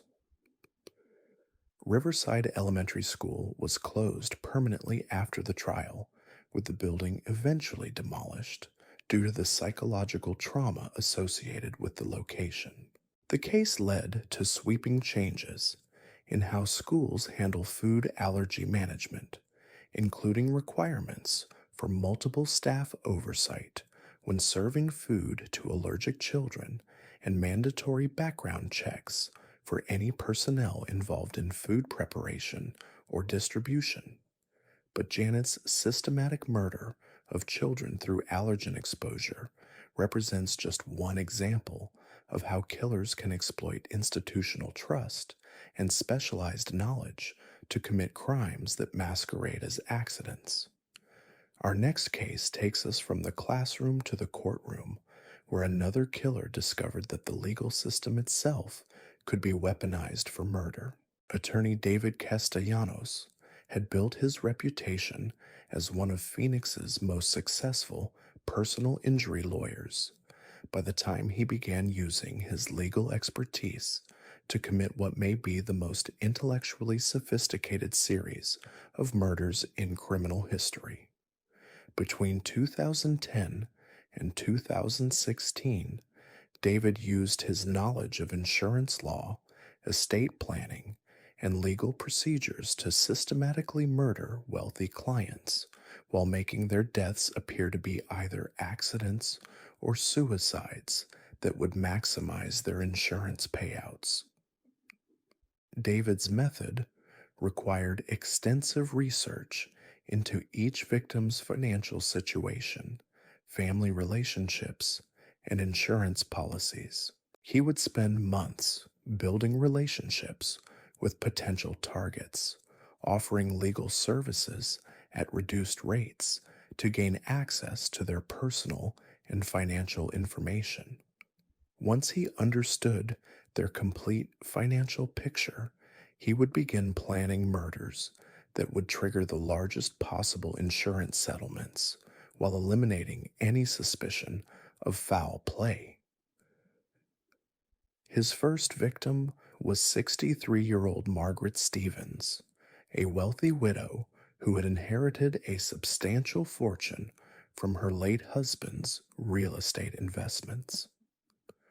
Margaret had consulted David about estate planning and had mentioned her concerns about her adult children's financial irresponsibility. David spent several months convincing Margaret to increase her life insurance coverage and to structure her will in a way that would minimize tax implications for her beneficiaries.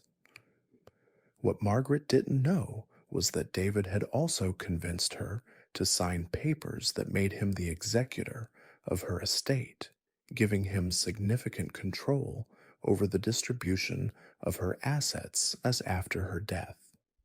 He had identified a 2-week window when Margaret's children would be out of the country on vacation, providing him with the perfect opportunity to commit murder without immediate family oversight.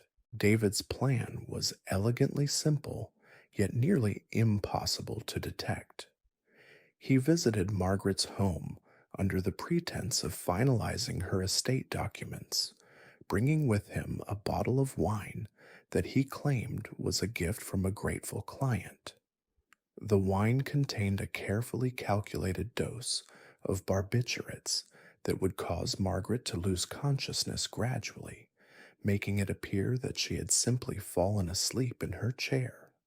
Once Margaret was unconscious, David moved her to her garage and placed her in her running car, positioning the scene to look like a suicide by carbon monoxide poisoning. He left a typed note expressing Margaret's despair over her health problems and her concerns about becoming a burden to her family. The note was written in language that matched Margaret's speech patterns, based on months of conversation and correspondence. Margaret's death was investigated as a suicide, with investigators finding no evidence of foul play. The suicide note, combined with her recent health concerns and the stress of estate planning, provided a plausible explanation for her decision to end her life. David played the role of the shocked attorney perfectly, expressing grief over losing such a valued client while efficiently managing the estate settlement process.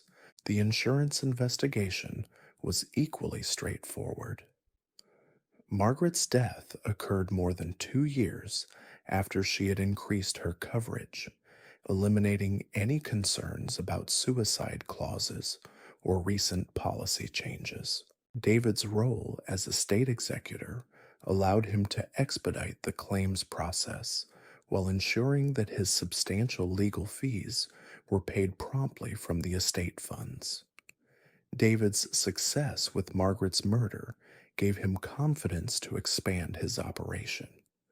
His next target was 48-year-old Robert Chien, a successful software developer who had consulted David about protecting his assets from potential business litigation. Robert was single, estranged from his family, and had recently been diagnosed with early stage cancer that he had told no one about except his attorney. David convinced Robert to purchase a substantial life insurance policy as part of a comprehensive asset protection strategy. He also suggested that Robert update his will to include charitable donations that would reduce his taxable estate, recommending several charities that David claimed to support personally.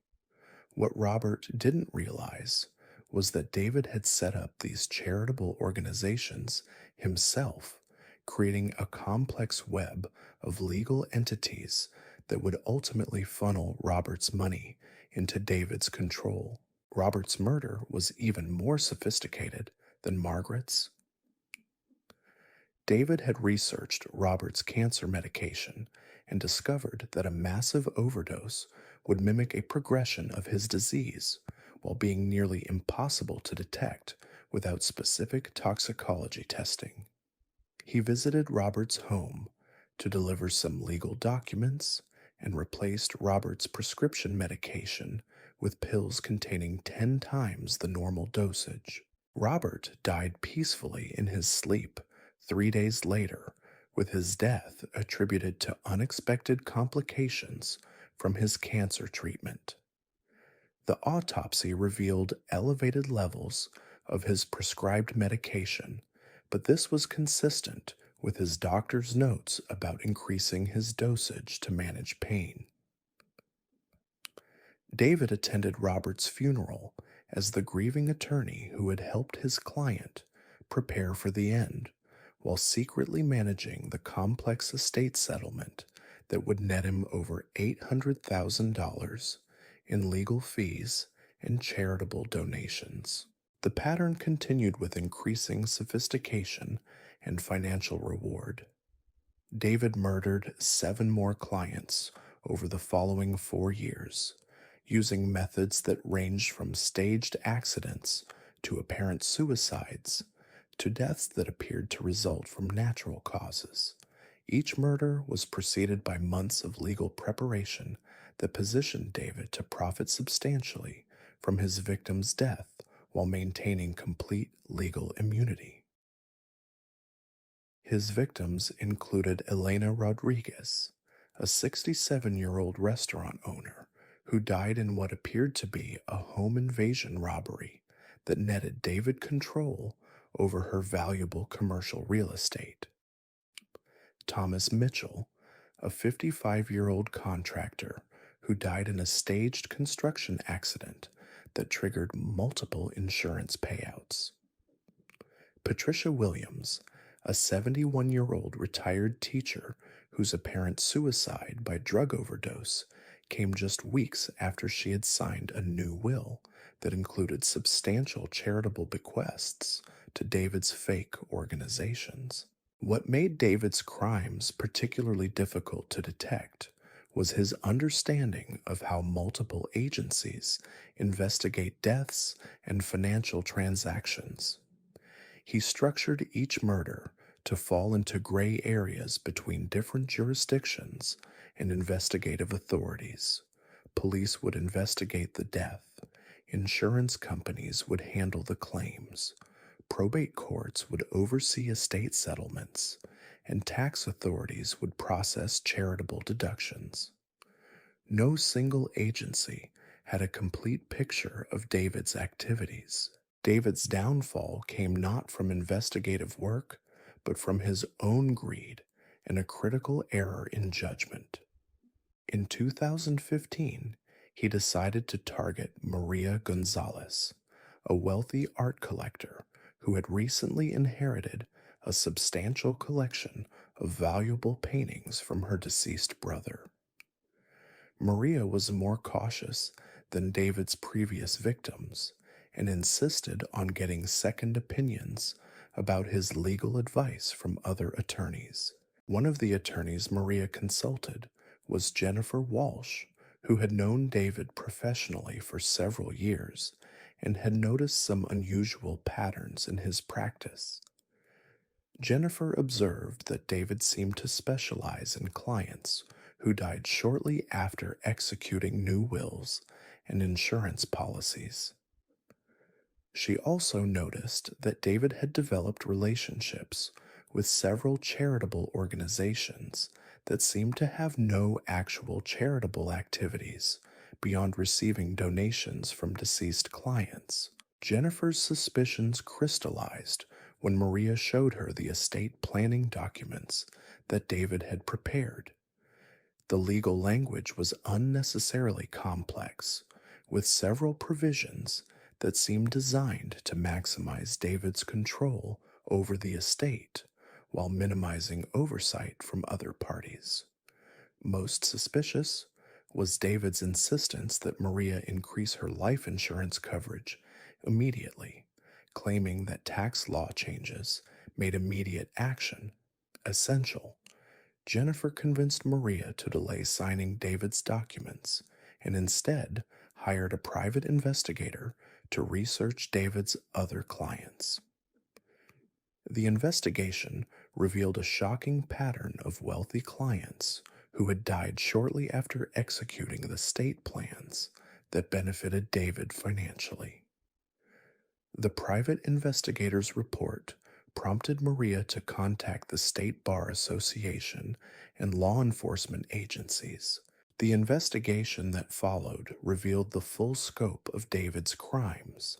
Financial records showed that he had received over $4 million in legal fees and charitable donations from his murder victims over 6 years.